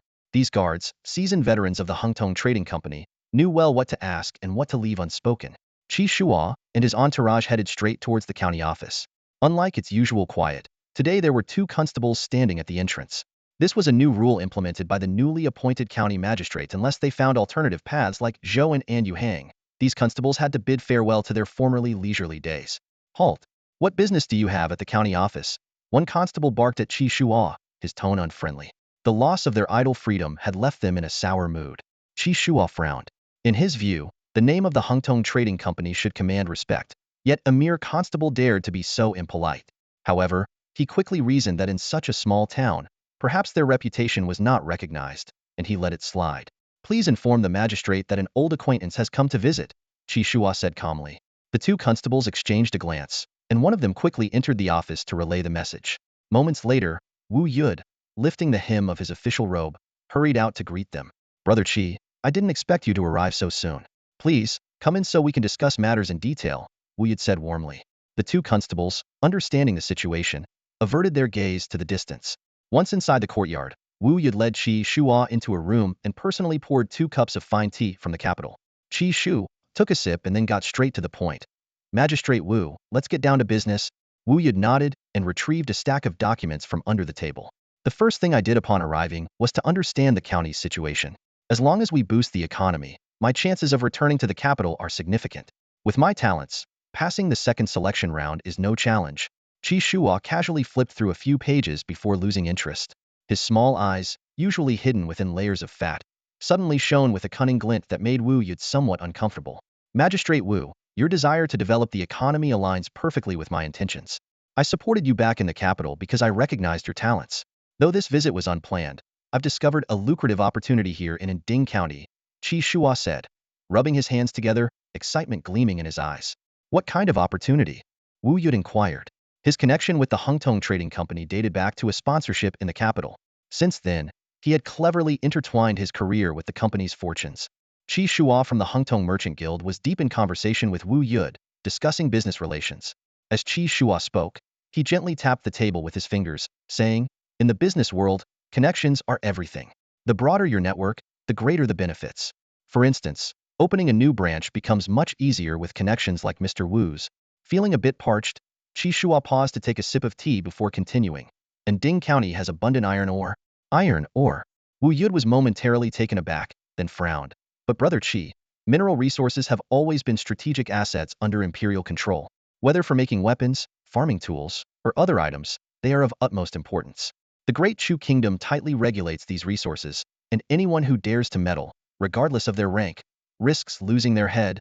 Qi Shua quickly waved his hand. "You're overthinking, Mr. Wu. No matter how large the Hungtong Merchant Guild is, it could be dismantled with a single word from His Majesty. We wouldn't dare involve ourselves in anything illegal like that." He carefully retrieved a piece of paper from his pocket and handed it to Wu Yud. "Mr. Wu, even in remote areas, it's crucial to stay informed." After reading it, Wu Yud exclaimed in surprise. "So His Majesty has already lifted the restrictions, and now merchants can operate iron mines within the Great Chu Kingdom? To be precise, it's the mining rights," Qi Shua corrected. "This is a recent imperial edict. Our emperor indeed has grand ambitions." Seeing Wu Yud's puzzled expression, Qi Shua shook his head slightly. As a scholar, understanding imperial intentions is crucial, yet Wu Yud seemed to lack this skill. Nonetheless, he continued to explain, "There are many benefits to opening up mining rights. It allows us to profit, increases tax revenue for the court, and provides livelihood opportunities for the people through mining. More importantly, it attracts more merchants and promotes development. For guilds with mining rights, it enhances their competitiveness and status." Though Wu Yud was somewhat confused, he grasped the main point. "So Brother Qi, when you said the Hungtong Merchant Guild would support me, it was because of this iron mine?" Qi Shua furrowed his brows, his tone slightly displeased. "Mr. Wu, you may be well read, but you must choose your words carefully. This is called a win-win situation, understand?" Wu Yud quickly nodded in agreement. Softening his tone, he said, "I wasn't in the best mood today, but after hearing your explanation, Brother Qi, I feel much better. Let me host dinner tonight to welcome you."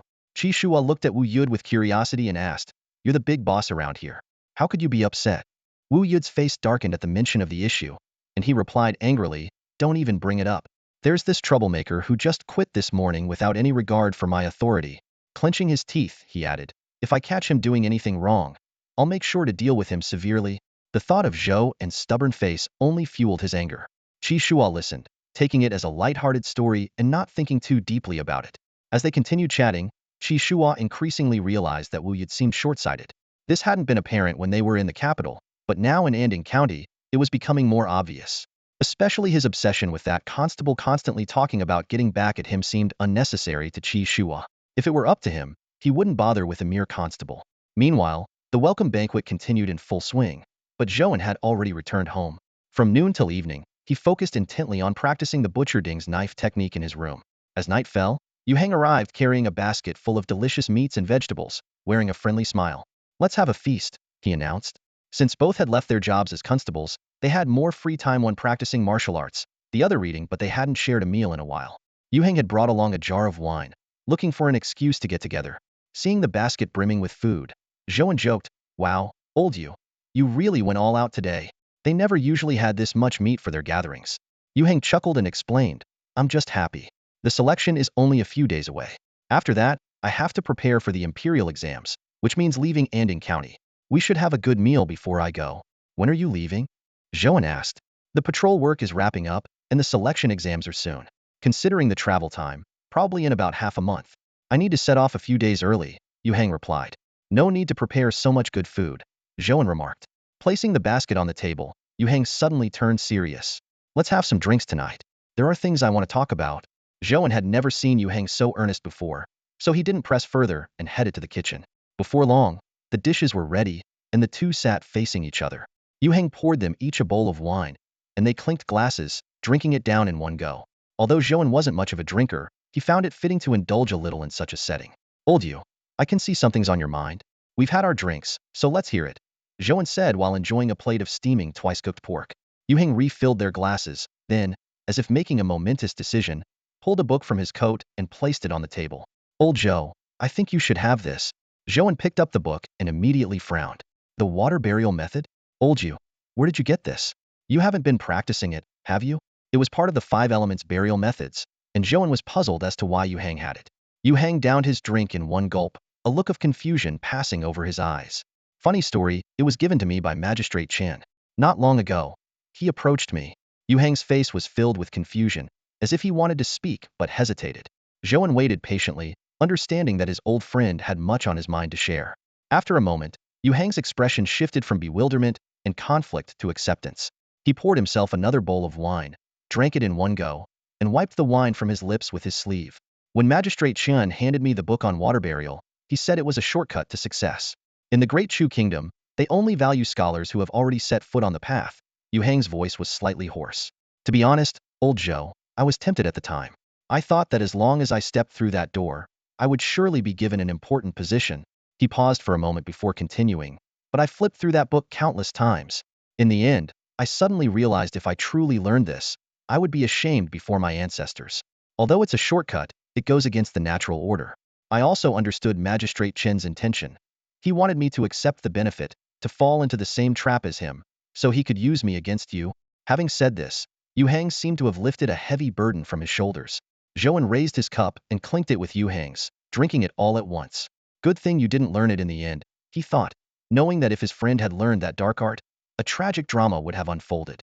I wanted to tell you earlier, Yu Hang smiled, but I was worried that cunning Magistrate Chen had more tricks up his sleeve.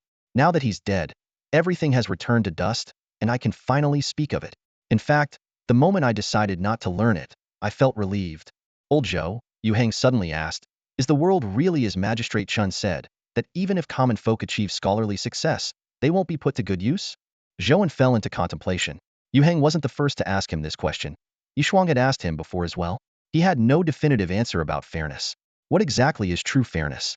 It's not something that can be measured with a ruler. You'll know once you try, Zhou An simply replied. Then I'll use this examination to find out. Yu Hang took another sip of wine. Zhou An nodded. He felt like he had become a counselor, always helping others find clarity.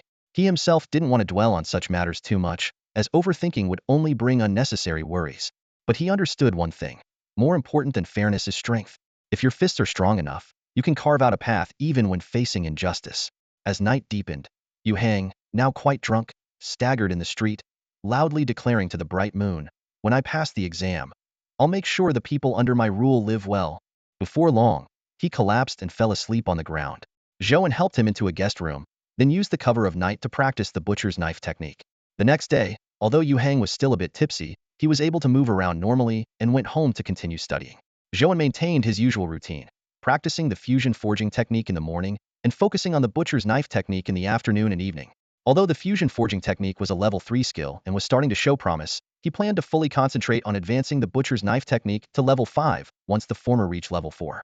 After breakfast, Zhou An arrived at the blacksmith shop's entrance, witnessing a familiar scene. Inside the shop, the blacksmith Zhao's angry shouts could be heard. Soon, the chubby merchant Qi Shuo emerged with another blackened eye, looking resigned. Clearly, he had taken another punch today. The surrounding guards kept a straight face, as they were professionally trained not to laugh unless they absolutely couldn't hold it in. By not looking, they managed to keep their composure. Qi Shuo held his slapped cheek, yet maintained a humble demeanor as he cupped his hands towards the blacksmith shop. Sir, it seems you're not in a good mood today. I'll come back another day to pay my respects. Get lost, came the cold, single-word response from Zhao the blacksmith inside. Just as Qi Shuo reluctantly turned to leave, he bumped into Zhou An. Greetings, Brother Zhou An, he said, immediately offering a respectful salute. No need for such formalities, Brother Qi. Zhou An casually waved his hand. Qi Shuo was astute. He noticed that Zhou An could enter the blacksmith shop twice without any harm, suggesting he had an unusual status. As a businessman, Qi Shuo was adept at reading people and spotting opportunities in subtle details. Brother Zhou, do you have some free time? I'd like to invite you for a meal, Qi Shuo inquired tentatively. Zhou An shook his head and declined. I'm actually quite busy lately. This wasn't an excuse. He truly had no time to spare. His priority was to hone his skills, and those previous troubles were brought upon by others. As the saying goes, I hate trouble, so I get rid of those who bring it, a quote from Wazji showed. Now that he finally had some peace, he didn't want to complicate things, especially with a shrewd businessman like Qi Shuo. Qi Shuo showed a hint of disappointment. Well, if you're ever free, you can find me at the Merchants Guild in Ding County, just on the first street east of the yamen. Next time for sure. Zhou An replied noncommittally. After Qi Shuo and his guard left, Zhou An entered the shop, seeing Zhao the blacksmith looking sullen. What's wrong? You slapped someone and ended up upset yourself? He deserved it. If he comes again, I'll slap him again. Zhao the blacksmith fumed. The first time he came, I politely advised him, but he insisted I leave to forge weapons for him. He dared to come again today, so I had to teach him a lesson. Zhou An didn't say much, simply moved to the small anvil and began working intently. Zhao the blacksmith asked, "Aren't you even a little curious, Zhou An? What's there to be curious about? He just wants you to come out of retirement." Zhou An replied without looking up. Zhao the blacksmith said meaningfully, "It's not just about coming out of retirement. The court recently opened up mining rights and is holding a grand forging competition for the younger generation in 2 weeks. The winners will not only receive generous rewards, but also have the chance to join the imperial workshops. My senior brother is the head there." "Oh." Zhou An responded with little interest. "That doesn't concern me. Do you really not want to participate?" Zhao the blacksmith asked eagerly. Zhou An put down the iron he was working on and said seriously, "Old Zhao, I understand what you're getting at, but I need to be clear today. I'm just not interested in that." Seeing Zhou An's resolute attitude, Zhao the blacksmith could only sigh. "By the way, what does this competition have to do with a businessman?" Zhou An asked, puzzled. Zhao the blacksmith let out a cold laugh. "He wants me to help make things on the surface, but in reality, he wants me to teach them." A cold smirk played at the corners of Zhao the blacksmith's mouth, his eyes glinting with a touch of shrewdness. The Hongtong Guild is no simple entity, and Qi Shuo is even more complex. On the surface, it's all about the mine, but there's a lot more beneath the surface. He lowered his voice slightly. "Think about it. Choosing such a remote location neither attracts attention nor arouses the suspicion of other guilds. They're quietly grooming a young man to compete. Once he wins and joins the Imperial Workshop, Hongtong Guild's reputation will naturally soar. Now, aiming to get a share of the mining profits is a surefire deal for them." Zhou An listened and suddenly saw the light. Qi Shua's real motive wasn't the mineral resources of Anding County, but rather, to use the cover of this secluded place to plan something astonishing. Taking advantage of the unnoticed location, they wait for the right moment. "Hongtong Guild is indeed quite crafty," he remarked. "More than just crafty," Zhao the blacksmith said, looking Zhou An straight in the eye. "If you ask me, as long as you participate, these people wouldn't stand a chance." Zhou An chuckled and shook his head. "Old Zhao, don't flatter me, and don't try to provoke me. I'm really not going. Let's drop this matter and focus on our own tasks."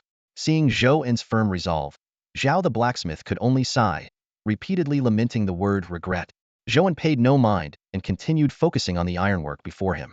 In the afternoon, Zhou An returned home and engrossed himself in shaping dough. "What competition could be more practical than improving my skill level?"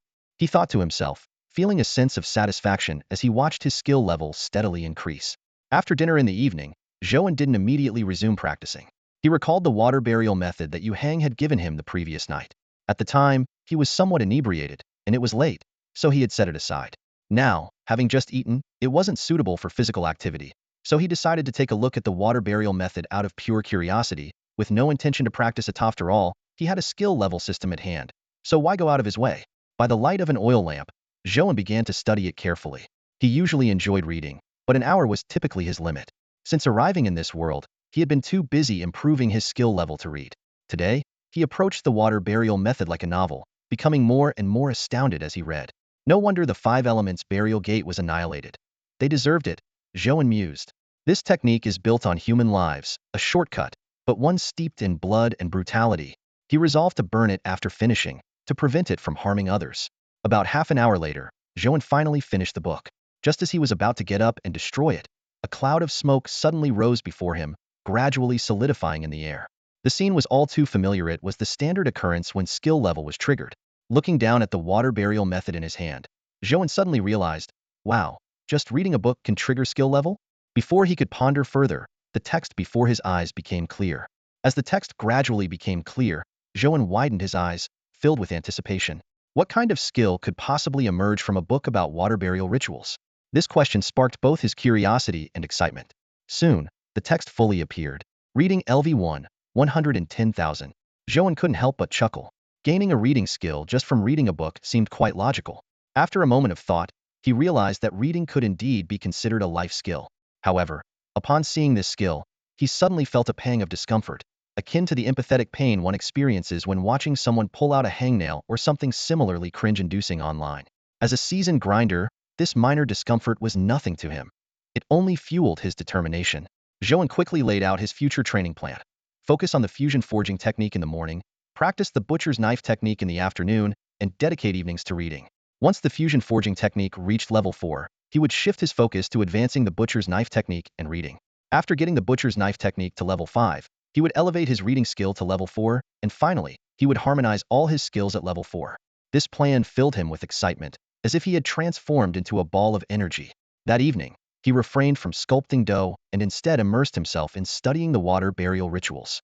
As he delved deeper, the system continuously prompted, "Reading 1111?" To his surprise, even books he had already read contributed to his proficiency. This discovery made Zhou An even more engrossed. However, a night of reading made him realize that even for a dedicated grinder, reading was the most challenging task. He almost fell asleep multiple times, relying solely on willpower to keep going, reminiscent of the grueling study sessions from his high school days. As dawn broke and the rooster crowed, Zhou An finally finished the last few pages. The system promptly displayed, "Reading LV2 Spirit 1, 120,000. Suddenly, Zhou An felt revitalized, as if all the fatigue of the night had vanished. He noticed his need for rest had decreased, and that he had gained resistance against mental attacks. This discovery thrilled him, as it perfectly compensated for his previous weaknesses. Checking the chi within his body, he realized he was one step closer to becoming a second-rate master, with the ring of chi beginning to fill toward the center. At this moment, the system showed the progress of all his skills. Butcher's knife technique LV4 speed 2, precision 2, 258, 006, 0000. Object manipulation LV4 strength 2, destruction 2160000. Dragon step LV4 speed 2, evasion 2160000. Fusion forging technique LV3 hardness 2, fusion 1, 359, 004, 0000. Reading LV2 spirit 120,000. The progress of the fusion forging technique had already surpassed that of the butcher's knife technique, filling Zhou An with anticipation for the future. This is certainly because the fusion forging method is still at level 3. Zhou An has decided that once the method reaches level 4, he will shift his focus to the butcher's knife technique and reading. Let's start with blacksmithing this morning, Zhou An resolved, and after filling his stomach, he headed straight to the blacksmith shop. The morning forging went smoothly, and seeing Zhou An's determination, blacksmith Zhao refrained from saying much. After finishing the forging, Zhou An had lunch and leisurely walked home. On the way, he made a detour to a nearby bookstore. Last night, while studying the water burial method, he had grown impatient. Reading indeed requires perseverance, but this method was truly dull. It was more of a torment than mere boredom. After some thought, he came up with a good idea. Since reading could increase his proficiency, why not choose books that interested him? He remembered how he would feel drowsy reading high school textbooks, but could stay up all night reading novels. The bookstore wasn't far from where he lived. In this culturally and martially inclined nation of Dechu, while the bookstore's business wasn't exactly booming, it was sustainable. As soon as he approached the entrance, the rich scent of ink wafted towards him. Inside, a few young scholars in plain robes wandered with books in hand, some wealthy, some not. The bookstore operated on two models, outright purchase and rental, to cater to different customer needs. As Zhou An stepped inside, a few glances were cast his way, but the scholars quickly returned their attention to their books. This was perfectly normal, as people came to the bookstore to read. The bookstore owner was behind the counter, fiddling with an abacus. Upon hearing footsteps, he looked up and was visibly surprised. "Master Zhou, what brings you here?" Since the shop was nearby and Zhou An was approachable, the owner naturally recognized him. "I've resigned from my position as a constable. Just call me Zhou An," Zhou An replied with a smile. This puzzled the owner even more. Having a stable job in these times was something many desired. Although he didn't understand Zhou An's choice, due to their amicable interactions, the owner remained welcoming. "Feel free to browse around. Let me know if you need anything." Zhou An didn't head straight to the bookshelves, but instead walked to the counter. Facing the vast array of books, searching one by one was too time-consuming. "Do you have any interesting books, like storybooks?" he asked. The owner immediately understood. "Ah, you're looking for something entertaining to read. That's easy." He quickly flitted between the shelves, selecting a few books and placing them on the counter. "These are some popular storybooks right now. I didn't bring too many, in case you can't finish them all at once. You can rent or buy them." After a moment of thought, Zhou An decided to rent. After all, he wasn't a serious reader. He was just looking to increase his proficiency. Besides, with storybooks, 1 or 2 reads would suffice, and renting was more economical. Although he had some savings, he didn't want to be wasteful. After paying, he carried the stack of books home. In the afternoon, Zhou An focused on practicing the butcher's knife technique. After dinner, he casually picked up one of the storybooks and began to read. Meanwhile, at the yamen, Wu Yid poured 2 cups of tea for Qi Shuo, unable to resist asking, "Brother Qi, I've been meaning to ask, you came here with a black eye, and today you've got another one. What happened?" Opposite him, Qi Shua, sporting two large black eyes, expressionlessly sipped his tea. Well, I went to invite a senior to come out of retirement, but the senior refused and gave me 2 punches. But I volunteered for it. This simple answer left Wu Yud astonished. After all, Qi Shua was a merchant with backing from the Hungtong Commerce Guild. For someone to dare lay a hand on him, and for him not only not to be angry but also to speak on their behalf, who exactly was this senior? Wu Yud was secretly delighted. To think there was such a master in the county town, this was an opportunity not to be missed. However, Qi Shua quickly poured cold water on his enthusiasm, saying, Master Wu, that person is not someone you can easily approach. Wu Yud understood this well and immediately changed his approach. Brother Qi, I'm thinking of your best interests. If I accompany you, wouldn't it give that master more face? Even if he doesn't agree, he won't be able to act against you. His reasoning was quite sound. Hearing this, Qi Shua fell into thought. Although he didn't have high hopes for Wu Yud, letting him try wouldn't hurt. It certainly couldn't make things worse. After coming to this conclusion, Qi Shua nodded in agreement. Wu Yud was overjoyed. This trip would not only allow him to meet a master, but also curry favor with the Hongfeng Chamber of Commerce. A win-win situation. Whether successful or not was secondary. At least he would make himself known and show he had made an effort. The two then turned their discussion to the matter of mining. The next morning, Zhou An woke up feeling refreshed. That Spirit One effect was evident, and he felt no fatigue. As was his routine, he had a simple breakfast and exchanged a few pleasantries with the innkeeper before getting ready to head to the blacksmith shop. On the way, he happened upon Yu Hang, who was engrossed in his studies. With exams approaching, Yu Hang couldn't even spare a moment during meals to stop revising. After a brief chat, Zhou An continued on his way to the blacksmith shop. Zhao the blacksmith was as taciturn as ever and looked at Zhou An with a pained expression, as if it were a great loss for him not to participate in the grand competition. But Zhao, being worldly wise, knew that persuading too much would only annoy people, so he remained silent. Zhou An was glad for the peace and didn't wish to bring up the topic again, fearing Zhao might try to persuade him. He skillfully approached the small anvil, heated the iron, and began hammering. By the end of the morning, 2 iron bars, each as long as an arm, were nearly perfectly aligned. Once they were completely aligned, the fusion forging technique would reach level 4. After a busy morning, Zhou An felt slightly fatigued. He bid a simple farewell to Zhao and went out for lunch. He decided to focus on the fusion forging technique that afternoon, putting aside the practice of the butcher's knife technique. With level 4 in sight, Zhou An was eager to reach his goal quickly. After lunch, Zhou An estimated that he would break through to level 4 by tomorrow and headed back to the blacksmith shop. However, outside the shop, familiar guards had gathered again. Zhou An thought to himself that Qi Shua was indeed persistent. He would have done the same. He expected to hear the usual sounds of fighting, but was surprised to hear 4 distinct thuds. There were 2 people taking a beating inside. Today, 2 people got beaten up? Zhou An was slightly surprised upon hearing the commotion. The noise from inside was louder than usual, indicating that it wasn't just Qi Shua taking a beating. Sure enough, the doors soon swung open, and Qi Shua emerged with another person. Zhou An couldn't help but smile when he saw who it was. Wu Yud, sporting 2 black eyes and looking utterly miserable. Qi Shua's bruises seemed even darker than before, clearly showing that his old wounds hadn't healed before he got new ones. Yet, he seemed to take it all in stride. In contrast, Wu Yud's expression was much worse, his face practically screaming unlucky. Wu Yud was deeply frustrated. He had thought that a friendly demeanor would spare him from a beating, but barely a few words in the door, he was met with 2 heavy punches, leaving his face bruised. The worst part was he couldn't even get angry. Qi Shua had introduced the man inside as the head of the Craftsman's Bureau, someone far above Wu Yud's own status. The Craftsman's Bureau handled the most critical projects in the Kingdom of Chu, with an extensive network of connections, making them untouchable. In these times, both the underworld and officialdom had their own rules. Wu Yud had no choice but to swallow his grievances. Brother Zhou, fancy seeing you here again. Are you here on business? Qi Shua asked cheerfully as he approached, unfazed by the bruises on his face. Hearing this, Wu Yud looked up, and upon recognizing Zhou An standing there, his eyes widened in disbelief. He even rubbed them vigorously, as if doubting his own sight. Zhou An looked at them with an amused smile, clearly finding the situation entertaining. You, what are you doing here?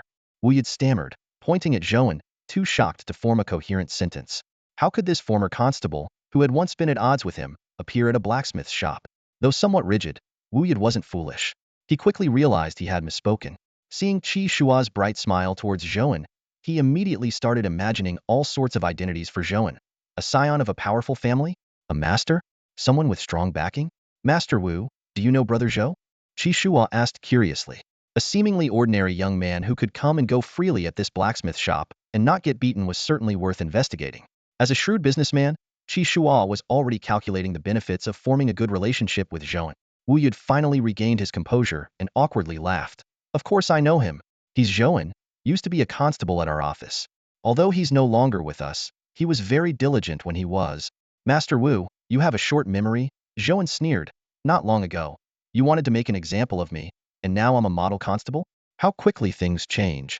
Qi Shua caught the undertone and, recalling Wu Yud's mention of a constable who had resigned voluntarily, quickly pieced together the story. His expression darkened as he turned to glare at Wu Yud, clearly displeased with his actions. Frankly, although Hung Tong Trading Company had supported Wu Yud for mining rights, Qi Shua found him to be of little use. Upon arriving in Anding County, the incident involving Wu Yud and the constables further convinced Zhou An of Wu's narrow-mindedness. Watching the county officer recklessly offend someone as enigmatic as himself, Zhou couldn't help but find it all rather amusing. Master Wu, Mr. Zhou is a very good friend of mine. I hope you won't cause any more trouble in the future, Qi Shua said coldly. Zhou An nodded silently as he observed the exchange. This businessman certainly knew how to handle situations, especially with his use of very good friend, which instantly brought them closer. It was no surprise that someone in business would excel in social interactions. Sweat beaded on Wu Yud's forehead as he quickly forced a smile. How could I have known he was connected to the Hungtong Commerce Guild? I would never have acted that way otherwise. Brother Zhou, I was wrong last time. Let me make it up to you with a dinner sometime. In another county, a magistrate might not need to be so deferential to Qi Shua, but Wu Yud knew he had to rely on the Hungtong Commerce Guild to advance his career. The humiliation was a small price to pay for future success. A true man knows when to bend and when to stand firm. Zhou An found Wu Yud's sudden change in demeanor laughable and casually waved his hand. No need for formalities, Master Wu. Just avoid causing trouble in the future. And try to broaden your perspective a bit. Zhou wasn't a petty person and didn't want to create conflict with Wu Yud. Their positions and perspectives were worlds apart, making any confrontation meaningless to him. Wu Yud's face reddened slightly, but seeing that Zhou An wasn't angry or holding a grudge, he secretly breathed a sigh of relief. Never underestimate seemingly insignificant people, he silently reminded himself. Qi Shua, seeing the situation, brightened up. Brother Zhou, since it was all a misunderstanding, let's put it behind us. Since it started with Master Wu, as a mediator, how about I treat you to a meal? This shrewd businessman saw an opportunity. Although Zhou An's identity was mysterious, his close relationship with Zhao the blacksmith was evident. Perhaps a meal and some gifts could establish a connection, allowing him to subtly learn Zhao's preferences and potentially achieve great things by catering to them. Maybe another time. I'm quite busy at the moment, Zhou An declined, shaking his head. He had no interest in getting involved in these affairs. His priority was honing his skills, and socializing seemed unnecessary. Qi Shua, a perceptive man, recognized the gentle refusal in Zhou An's words and sighed. Then I'll take my leave. If you ever need anything, Brother Zhou, feel free to find Master Wu at the yamen. If he can't help, then come to me. Forced relationships are never sweet, and this wasn't the time or place to push.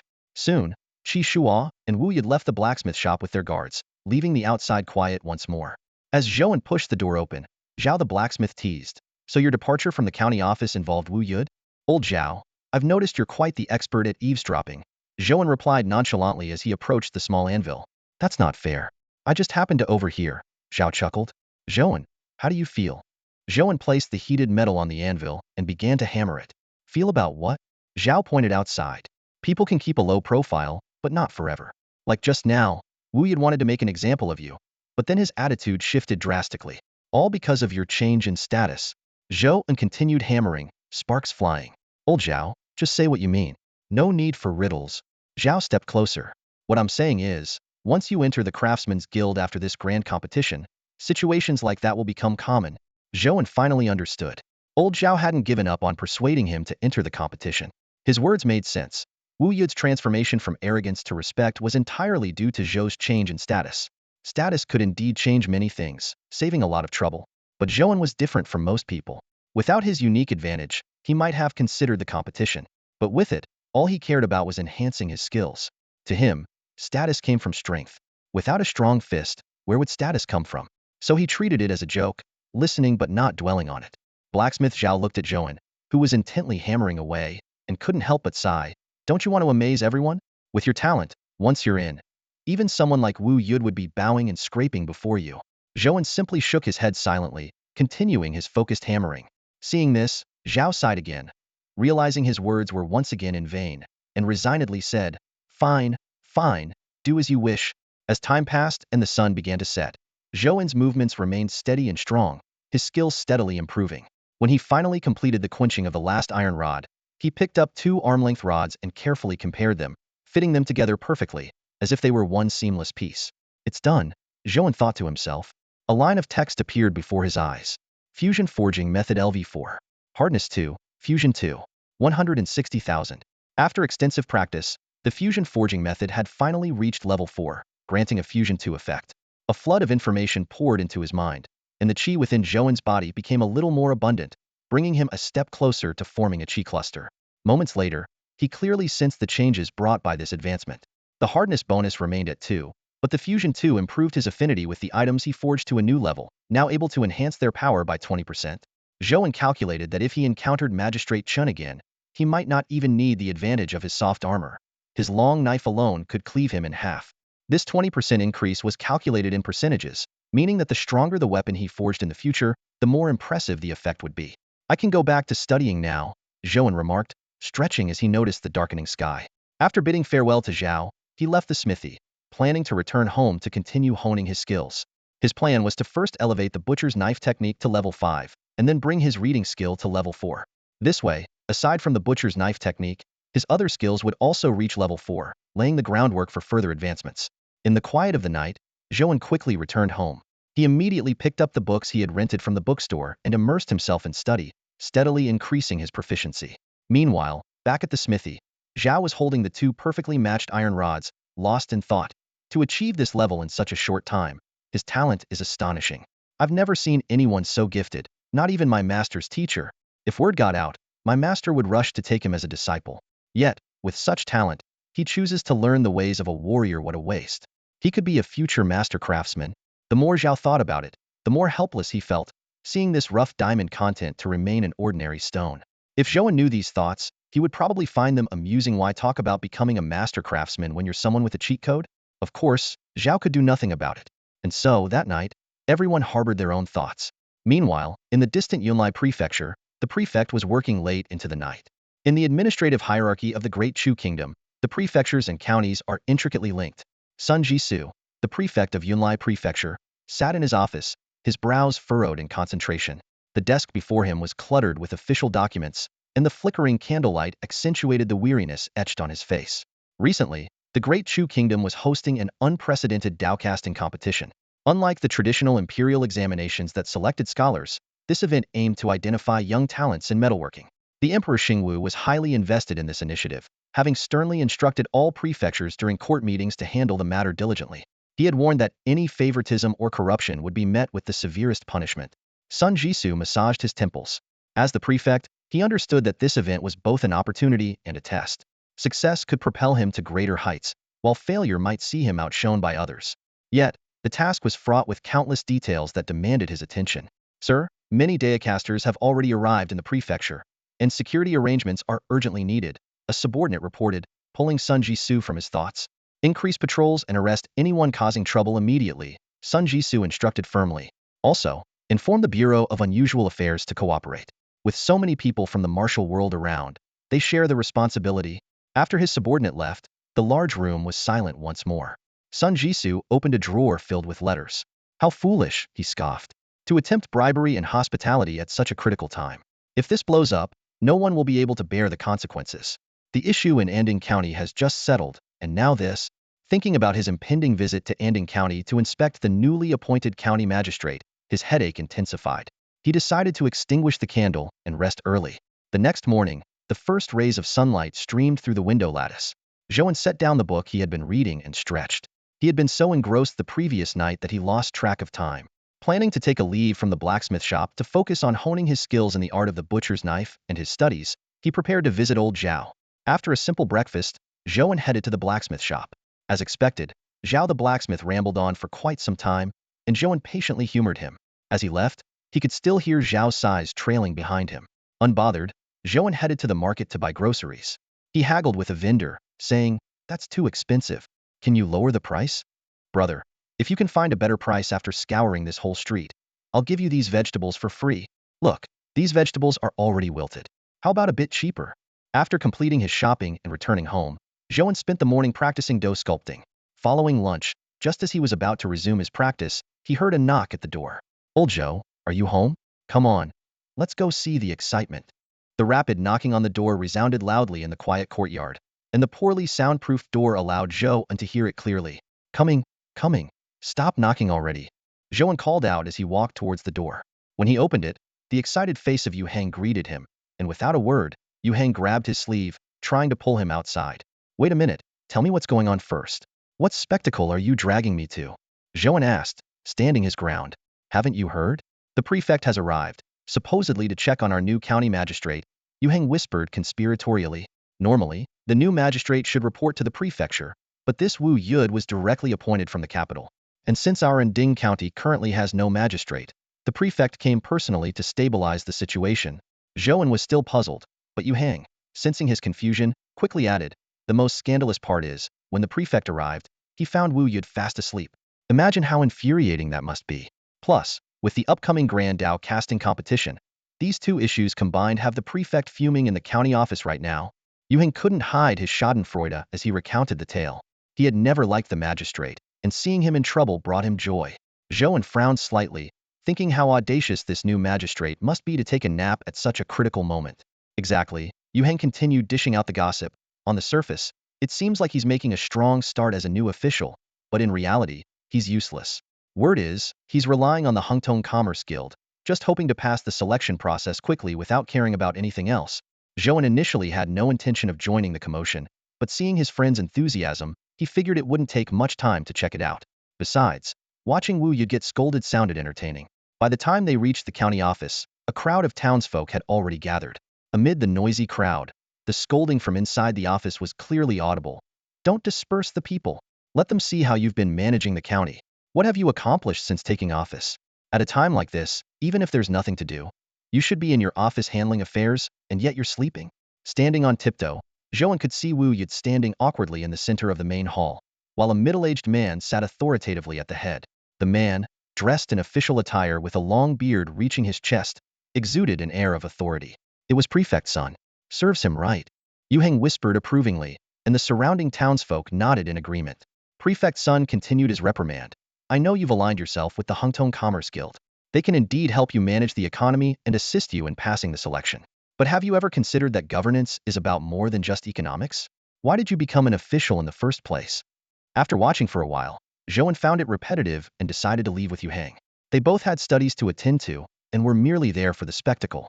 Once they left, Prefect Sun continued his scolding for a bit longer before allowing Wu Yud to step down.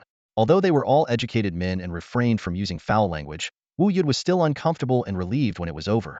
As the excitement died down, the townsfolk gradually dispersed. Prefect Sun took a sip of water to soothe his throat, ready to head back to the prefecture. This visit was meant for inspection, and since the outcome was unsatisfactory, he planned to write a report to submit.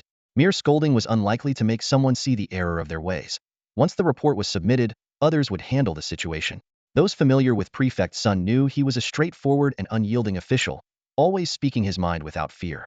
Just as the magistrate of Sun Mansion was about to leave, a young man dressed in plain clothes approached him. Sir, I've discovered something, he said.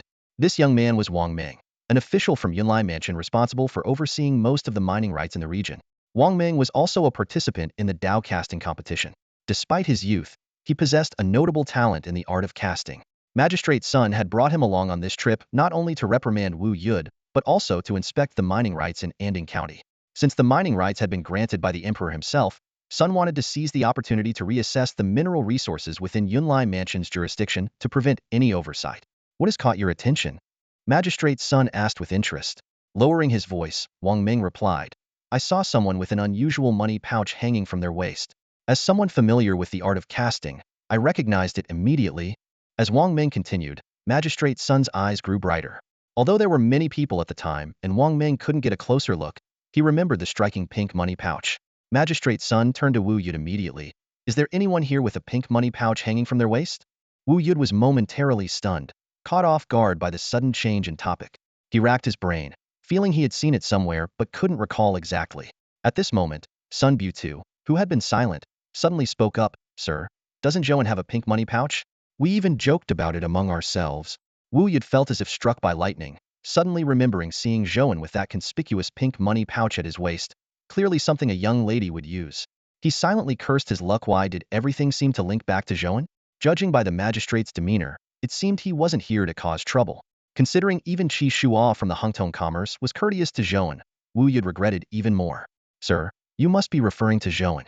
I'll take you to him right away, Wu Yud murmured. Magistrate's son stood up eagerly. Lead the way. However, Sun Bu, oblivious to the situation, interjected. There's no need for you to go personally, sir. I'll send someone to arrest him.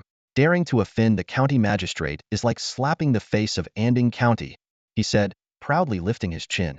Wu Yud's face turned dark as he angrily shouted, Guards! Take Sun Bu away and give him 10 lashes. Why am I being punished again? Sun Bu asked, bewildered. Detective Sun shuddered, sensing trouble. Before he could react, 2 officers grabbed him without a word and dragged him outside. Soon, the sharp sound of wooden planks and agonized screams echoed in the air. You, lead the way, ordered Magistrate Sun coldly, pointing at Wu Yud. Wu Yud quickly nodded and bowed, leading the way. They navigated through the bustling streets and eventually arrived at a secluded alley. The alley was silent and deserted, with doors tightly shut on both sides. Wu Yud stopped and pointed to an old house. This is the place. Magistrate Sun glanced at the dilapidated building, frowning unconsciously. As an experienced magistrate, he knew that some experts preferred to live unconventionally. Like the martial arts master he once met who had a peculiar fondness for spicy tofu pudding. Go. Knock on the door, Magistrate Sun instructed. Snapping back to reality, Wu Yud approached with a wry smile. He never imagined that the minor officer he once disregarded would now attract one important figure after another to his doorstep. He gently knocked on the door and soon heard footsteps approaching. With a creak, the wooden door opened, revealing Zhou An standing expressionlessly at the entrance. What can I do for you, gentlemen? He asked, having already sensed the commotion outside. His gaze lingered on Wu Yud, contemplating whether to eliminate this potential threat. The murderous look made Wu Yud shiver, feeling like prey in a hunter's sights. Brother Zhou, this is the magistrate of Yunlai Prefecture. He has some questions for you, Wu Yud said, his tone now respectful. Zhou An nodded. What does the magistrate need from me? He finally understood the blacksmith Zhao's words that people's attitudes change with one's status. It reminded him of a saying from his past life. When you're down, you meet bad people. When you're successful, everyone seems good. Such is the fickleness of the world. Magistrate Sun glanced at Wang Ming, who gave a barely perceptible nod. Brother, may we come inside to discuss? It's inconvenient to talk here, Magistrate Sun said with a smile, though his tone carried a hint of the martial world. Seeing Zhou An's puzzled look, he explained. I come from humble beginnings and have spent some time in the martial world myself. To rise to your position from such beginnings is indeed a testament to your talent. Zhou An replied earnestly. Not at all, Brother Zhou. May we come in? After a moment's thought, Zhou An stepped aside to let them in. The room was well lit, and he brewed a pot of tea for his guests. Since they greeted him warmly, he felt it was only right to reciprocate. He always believed in treating others with respect and kindness. Good tea. Brother Zhou, you have excellent taste, Magistrate Sun said, sipping freely. Tea, after all, is neither good nor bad. Meanwhile, Wu Yud stood nervously to the side, not daring to sit. He had offended both men present and was too afraid to act out of place. Master Sun, let's get to the point. What brings you here personally? Zhou An asked seriously, his eyes fixed on the high-ranking official before him. Master Sun put aside his earlier pleasantries and focused on the pink pouch hanging at Zhou An's waist. Brother Zhou, you must be a practitioner of the forging arts. That item at your waist is no ordinary object. Zhou An glanced down at the pouch. It was a gift from Yishuang, containing a frying pan and a custom-made long knife. According to Zhao the blacksmith, the pouch was crafted by the head of the Imperial Workshop, who happened to be Zhao's master's senior. This master was an original craftsman in the forging arts, dedicated to maximizing the potential of forged items. Master Sun, you're overthinking it, Zhou An replied, raising an eyebrow. This is just a gift from a friend. I'm not part of the forging community. I'm afraid you'll be disappointed. Wang Ming, who had been silent, suddenly spoke up. Such a precious item isn't acquired casually. This is clearly the work of an original craftsman, distinct from the style of a spiritual blacksmith. It's unmistakable. And who might you be? Zhou An asked, intrigued. I am Wang Ming, also an original craftsman, fortunate to study under the disciple of the head of the Imperial Workshop, Wang Ming said, cupping his hands in a respectful gesture. Zhou An was secretly surprised. Wang Ming was the disciple of the head's disciple, making him Zhao the blacksmith junior. Indeed, the world was small. Brother Zhou, Master Sun smiled warmly. Let's speak plainly. The grand forging competition is in full swing. With your skills, why not give it a try? So this was the true purpose of Master Sun's visit. He was well aware of how much importance the higher-ups placed on the competition. Not only fairness had to be ensured, but the quality of the participants was crucial. Selecting mediocre talents would not result in punishment, but the label of incompetence would surely stick, affecting future promotions. Zhou An understood and pointed at Wang Ming. With Brother Wang's credentials, he must be exceptionally skilled. I'm just a nobody. There's no need for me to join the fray. He had made up his mind. With his special abilities, he preferred to live a quiet and unassuming life. He wouldn't cause trouble, but he wasn't afraid of it either. Master Sun was still not giving up. The more, the merrier. Wang Ming wouldn't mind. Forging is a lifelong pursuit. Wang Ming agreed. We should forge ahead, overcoming obstacles. The more experts, the better the exchange of skills and mutual growth. But I'm really not a master, Zhou An insisted, stroking his chin. Seeing Zhou An's determination, Master Sun sighed. If that's the case, I won't press further. If you change your mind, you can register at Yunlai Mansion anytime. After seeing Master Sun and his entourage off, Zhou An closed the door and returned to his focus on crafting his culinary knife. On the way back, Wu Yud, wearing a cheerful expression, suggested they try persuading Zhou An daily. But Master Sun simply shook his head and said lightly, "You wouldn't understand?" Wu Yud furrowed his brow in thought, looking confused as he admitted he didn't understand. He knew very well that those who stand out in any industry are always the ones who have excelled through years of hard work. The most notable trait of such individuals is their tenacity. Once they make up their mind, nothing can sway them. The magistrate of the Sun family let out a long sigh. All right, it seems I'm not destined for this. But remember, you must manage the area under your jurisdiction properly. If I catch you slacking off even a little, there will be consequences. This warning sent a shiver down Wu Yud's spine, and he nodded repeatedly in agreement. At that moment, he recalled the skilled blacksmith Qi Shuo had mentioned. To curry favor with the magistrate, he quickly brought up the matter, skillfully omitting Qi Shuo's name after all. He hoped to climb the ranks with the help of the Hungtong Trading Association, so he took credit for the discovery himself. Originally about to leave, the magistrate paused, a glimmer of hope in his eyes. Since the previous master smith declined to participate, perhaps finding another one would be a good alternative. At least it might solve some of the issues. Not every master could be as stubborn as Zhou An, right? With this thought, the magistrate immediately asked Wu Yud to lead the way. Wu Yud thought that if he could handle this task well, it might change the magistrate's impression of him. Without hesitation, he led the way and soon arrived at Zhao the blacksmith's shop. As the magistrate stepped inside, he was met with an unexpected scene. Disciple Wang Ming greets Uncle Master. Wang Ming swiftly moved in front of Zhao the blacksmith and saluted. Uncle. Uncle Master? The magistrate smiled wryly to himself. The surprises in Anding County today were truly plentiful. Zhao the blacksmith put down his hammer and asked in surprise. Wang Ming, aren't you supposed to be in Yunlai Prefecture? What brings you here? Although there was tension between his teacher and the teacher's brother, that was a family matter, and he maintained a united front in public. Wang Ming briefly explained his purpose, and Zhao the blacksmith finally understood that he wasn't the main reason for the visit. I am Sun Jisoo, at your service, Master Zhao, the magistrate said with a respectful bow. As the apprentice of the head of the Imperial Crafts Bureau, Zhao the blacksmith's status was naturally high. Having mingled in officialdom for years, the magistrate understood these protocols, especially given his own background in the martial world. However, he felt a bit regretful, as the upcoming casting competition was mainly aimed at younger participants, and the man before him was already in his 30s. Zhao the blacksmith was an easygoing person, friendly as long as his boundaries weren't crossed. Seeing the magistrate's politeness, he responded in kind, Lord Sun, you're here about that stubborn Zhou An, aren't you?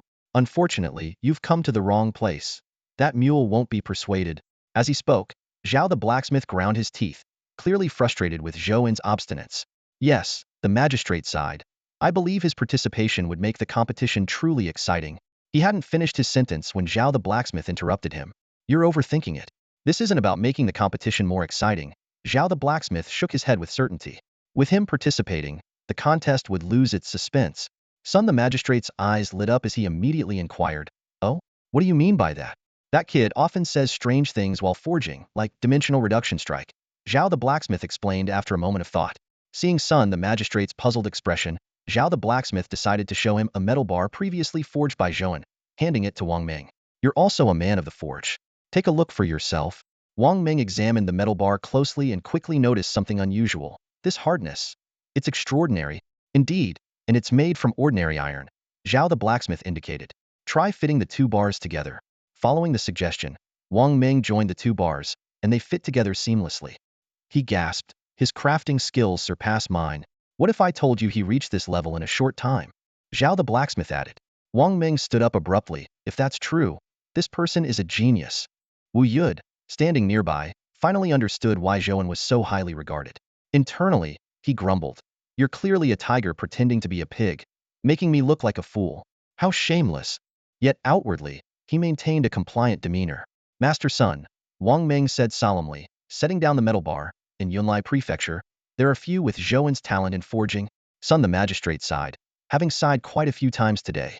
Winning with overwhelming superiority is also a kind of brilliance. It's a pity we can't invite him to compete. With that, he took his leave with Wang Meng. Wu Yud left shortly after, leaving Zhao the blacksmith alone in the workshop. He gazed at the flames dancing in the furnace, shook his head, and continued his work. Days flew by. Early the next morning, Zhou An got up, had breakfast outside, and returned home to continue reading. During this period, his knife skills had improved significantly, and his reading skill was about to reach level 3. He decided to focus on enhancing his reading skill today, hoping for a breakthrough.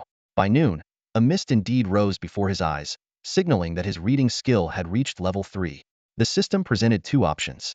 Book Enchantment, Intimidation 1, Control 1. Read 100 scrolls, Spirit 1, Comprehension 1. Although the first option was tempting, Zhou An knew that building on his existing foundation would yield better cumulative effects. After some thought, he chose Read 100 scrolls. As the mist cleared, a new notification appeared. Read 100 scrolls LV3. Spirit 2, Comprehension 1. 140,000. Zhou An felt the energy within him grow more abundant, drawing closer to being fully replenished. A flood of information surged into Zhou An's mind, helping him gain a deep understanding of the essence of the skill, reading 100 scrolls. After a moment of focused meditation to fully absorb the information, he opened his eyes, a rare look of delight on his face. This skill not only enhanced his mental defense and state of mind but, more importantly, boosted his comprehension ability. As the ancients said, read a book 100 times, and its meaning will naturally become clear. This enhanced comprehension allowed him to discern the weaknesses of opponents 1 level above him. If he attacked these weaknesses, he could gain an additional 10% power boost. Eager to test this ability, Zhou An took a long knife from his pink money pouch and attempted to analyze the weaknesses in his mastery of the butcher's knife technique and the object flipping skill. However, he quickly discovered that he couldn't discern their weaknesses, concluding that this ability was ineffective on his own skills.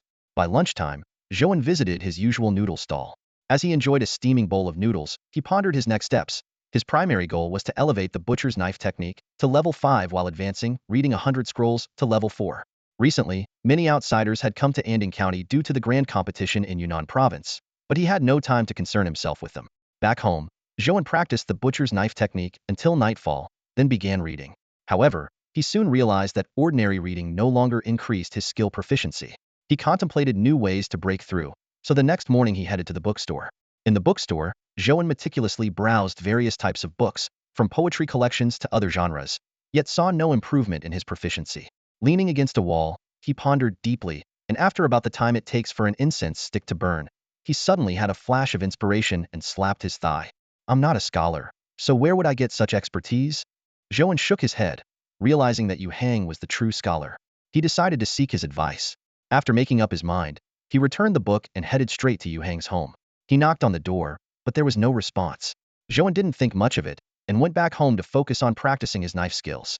The entire day passed, and after a quick meal in the afternoon, he went to check on Yu Hang again, but still found no one there. Where could he have gone? Zhou An wondered. With the imperial examination approaching, Yu Hang shouldn't be leaving at this time. Considering the recent incidents Yu Hang had encountered, Zhou An began to worry. But with Yu Hang absent, he had no choice but to return home and continue practicing. As night fell, the moonlight spread across the land like frost. Zhou An, by the dim light of an oil lamp, meticulously carved dough until late into the night. He finally set down his long knife and gazed into the darkness outside, feeling a sense of unease. With his heightened senses, he should have been able to hear any activity from Yu Hang's place next door. Yet, there was complete silence. In a place like Anding County, it was unusual for someone not to return home this late. Zhou An tucked his knife into a pink money pouch and headed out to investigate. In the pitch-black night, Yu Hang's house was tightly shut. After confirming no one was inside, Zhou An was about to use his swift dragon steps to search the county when he noticed a figure approaching quickly. Under the moonlight, the scars on his face were unmistakable. It was Captain Xia. Since the incident with Magistrate Chun, Zhou An hadn't seen anyone from the Bureau of Unnatural Affairs. Captain Xia's sudden appearance meant something important was happening. Indeed, before Zhou An could speak, Captain Xia urgently said, Zhou An, come with me quickly. Yu Hang is in trouble and is currently detained at the Bureau. Zhou An was baffled. Matters involving ordinary citizens shouldn't fall under the Bureau's jurisdiction. Sensing his confusion, Captain Xie explained, "Your friend is quite something. He got into a disagreement with someone from a certain trade on the street, and it escalated into a fight. Guess what? Your friend ended up giving that guy a good beating." Zhou An was momentarily stunned, thinking how the situation seemed completely turned on its head. If someone came up to Zhou An one day and told him that his brother Yu Hang had beaten up a member of a guild, he would never believe it. But today, Captain Xie himself came to his door, explaining the entire situation with a serious expression, forcing Zhou An to reconsider the matter. A bookish scholar with no strength to bind a chicken. How could he possibly beat up a guild member? Zhou An muttered to himself as he followed Captain Xie to the Bureau of Mysteries. Captain Xie recounted the events in detail. It turned out that this morning, Yu Hang went to the market to buy groceries for lunch and encountered a guild member who was in town for the Yunlai Prefecture alchemy competition. As usual, Yu Hang was reading while shopping, something the locals in Anding County were accustomed to seeing.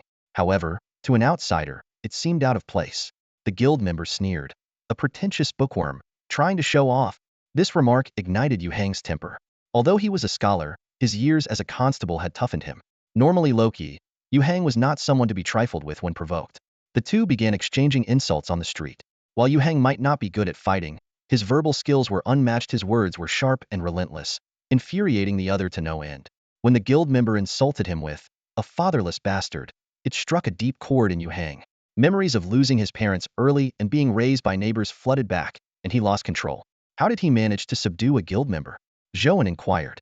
Captain Xie twitched his lips and took a deep breath before explaining. He first blinded the man with lime powder, then followed up with a swift kick to a sensitive area.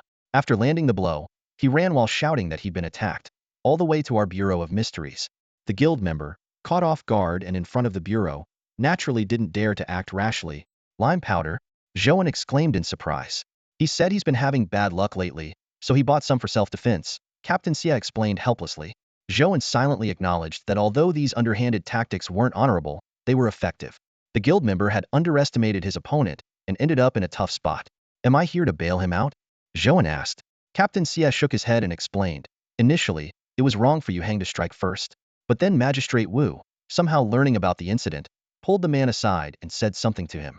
Suddenly, the guild member decided not to pursue the matter further, only asking for you to come by." Hearing this, Zhou An frowned, wondering what Wu Yud was up to. "Don't worry," Captain Xie added. "The man doesn't seem intent on pursuing it.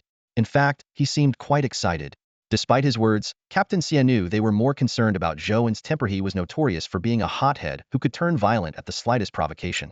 The gruesome sight of dismembered bodies from their previous encounter was so horrifying that even a seasoned coroner, accustomed to death, had to step outside to vomit.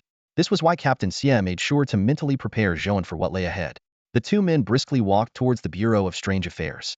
For Zhou An, it had been a while since he had last been there, and everything felt both familiar and foreign. Led by Captain Xie, they headed straight to Magistrate Zhang's office. Inside, Magistrate Zhang was leisurely sipping tea. Seated nearby were Magistrate Wu and Magistrate Yu, with a young man standing beside them, his face bruised and eyes bloodshot, clearly having suffered an injury.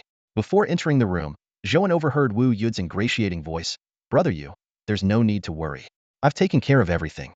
Once Brother Zhou arrives, it'll be resolved in no time." Wu Yud, upon learning of Yu Hang's predicament, had rushed over, hoping to use this opportunity to mend fences with Zhou An. To him, their past conflict was trivial, and resolving this matter could both appease Zhou An and avoid offending this enigmatic figure. Wu Yud's way of navigating the officialdom had always been guided by such pragmatic principles, though not well-read. His skill in political maneuvering had grown with time. The young man, who had been injured by lime powder, remained silent, his expression as dark as if he had suffered a grave insult, yet he struggled to contain his anger. Magistrate Zhang watched Wu Yud's performance with a hidden smirk. He knew Wu Yud must have sensed something unusual about Zhou An. Otherwise, he wouldn't be so deferential. However, he chose not to expose this, as he had little regard for the magistrate who dared to meddle with the Bureau's affairs. The Bureau of Strange Affairs had always been beyond external jurisdiction, and Wu Yud's actions were nothing short of a direct challenge. As footsteps approached, Zhou An entered the room, casting a curious glance at Wu Yud, unsure of his intentions.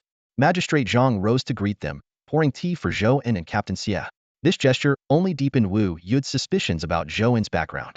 Zhou An sipped his tea and was about to inquire about the injured man when Wu Yud hastened to explain. "Rest assured, Brother Zhou, the matter is nearly settled. I sincerely hope to use this chance to resolve our previous misunderstandings, a little token of my goodwill." Had Zhou An not known Wu Yud's character, these words might have seemed genuine. Understanding the principle of not hitting a smiling face, Zhou An replied calmly, I appreciate your efforts, Magistrate Wu. Yu Hang, come with me. Yu Hang stood up without hesitation, demonstrating his unwavering trust in his newfound brother. However, as he took 2 steps forward, the young man suddenly blocked his path. Hold on. Zhou An frowned and asked, and you are? I am Long Xing, a practitioner of the forging arts, the young man replied, his bloodshot eyes fixed on Zhou An. After a moment of consideration, Zhou An said, it was indeed my brother who acted first. We are willing to cover any compensation or medical expenses. Since you've indicated you won't pursue the matter further, if there are other requests, we will do our best to accommodate them. His words were measured and principled. Known for his ruthlessness, Zhou An was nevertheless a man of principle. He had his own sense of justice. If Yu Hang had acted first, they should bear the consequences. As long as the demands were within the legal bounds of the Great Chu, he was willing to comply. However, if Long Xing intended to exploit the situation, Zhou An was prepared to meet him head-on. Long Xing, however, shook his head. I don't want compensation. I heard from Magistrate Wu that you are a master in forging. I'd like to learn from you. Zhou An turned to Wu Yud, who quickly clarified, yes, Brother Zhou. I mentioned to this gentleman that since we're all in the craft, we might as well discuss things amicably. The man suggested meeting up to discuss the art of forging as a way to resolve their conflict. Wu Yud's eyes lit up upon hearing this, thinking it was a perfect solution helping Zhou An out of a tight spot, while also giving him a chance to showcase his skills. Standing nearby, Zhang Xixian couldn't help but smile knowingly at this suggestion. When Wu Yud asked him about it, Zhang Xixian simply waved his hand, saying he thought of something amusing. Those who knew Zhou An were well aware of his low-key nature. He never liked to show off. Wu Yud's proposal forced him to step into the spotlight, which was far from ideal for Zhou An.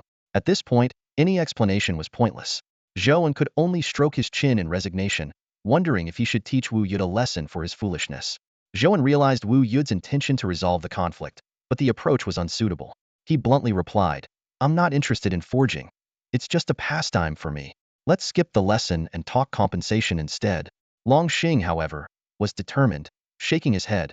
I don't want compensation. I just want a challenge. As craftsmen, we should face challenges head-on. How can we miss an opportunity to compete against a master? Zhou An responded coolly, compensation according to the rules will suffice. He then looked at Zhang Xixian, signaling to inquire about the compensation amount. Zhang Xixian cleared his throat. The injury isn't severe. In our line of work, such minor injuries are nothing. Just a token compensation will do. Though his words were somewhat biased, they were still within legal bounds.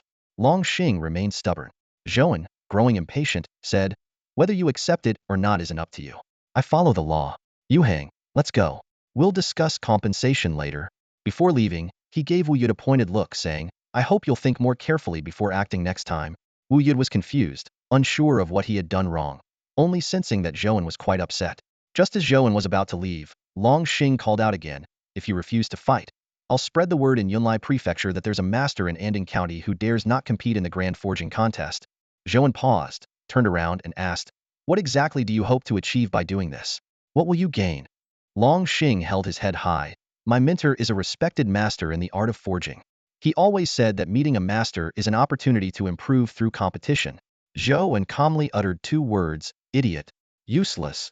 As Zhou An uttered these cold words, the entire hall of the town's Mysterious Affairs Bureau fell into a deathly silence. Although those present couldn't understand the ancient language, Zhou An's increasingly stern expression made it clear that his words were far from friendly.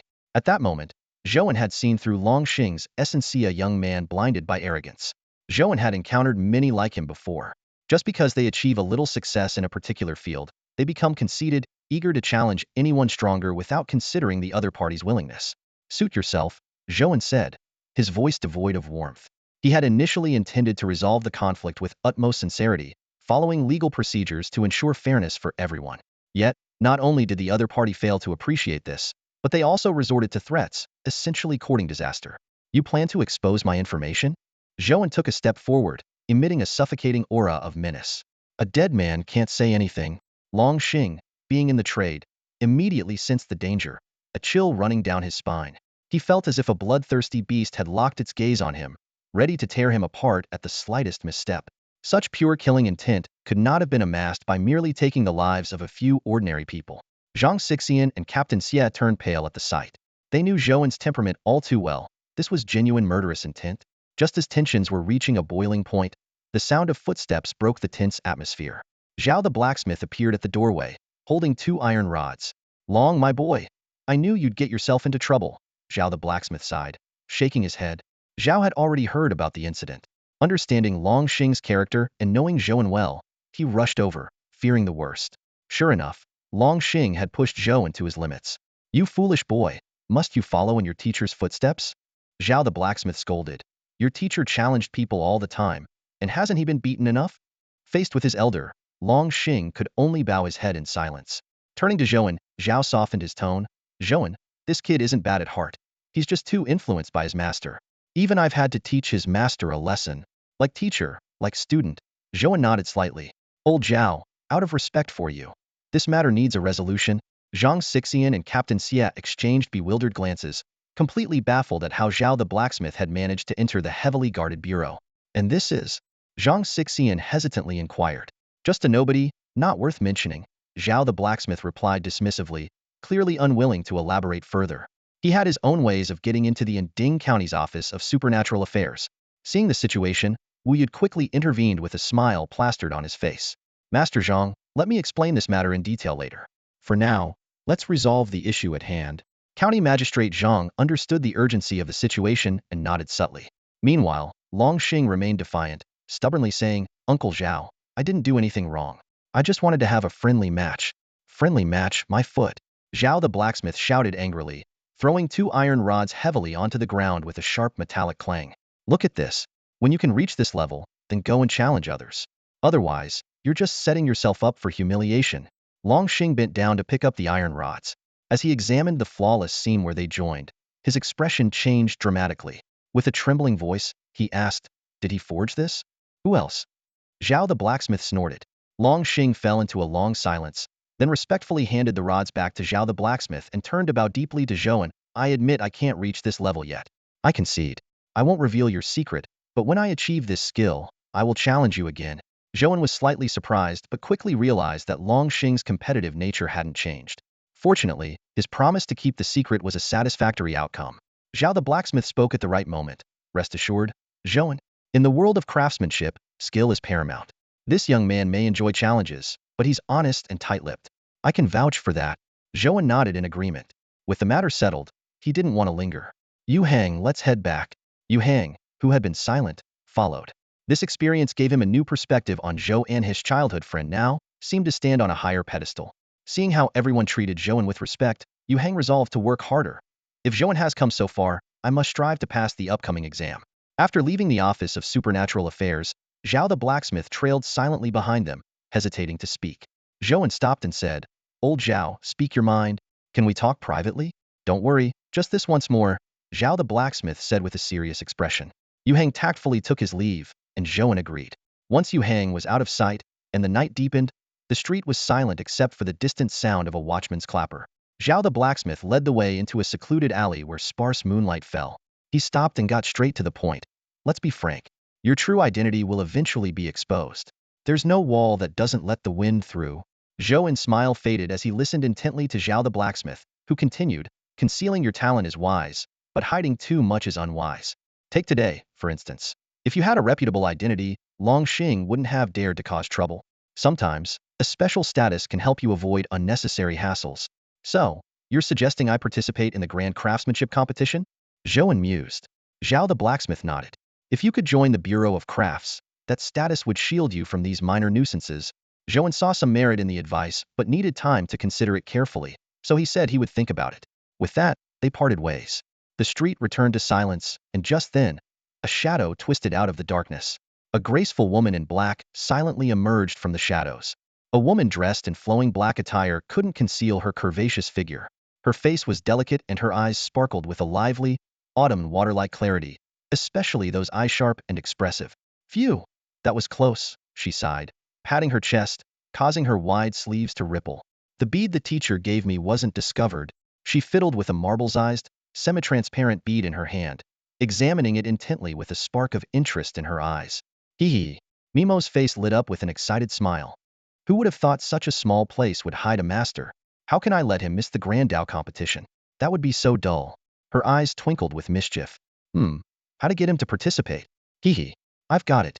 There's nothing Mimo can't handle. With that, she briskly headed in a particular direction.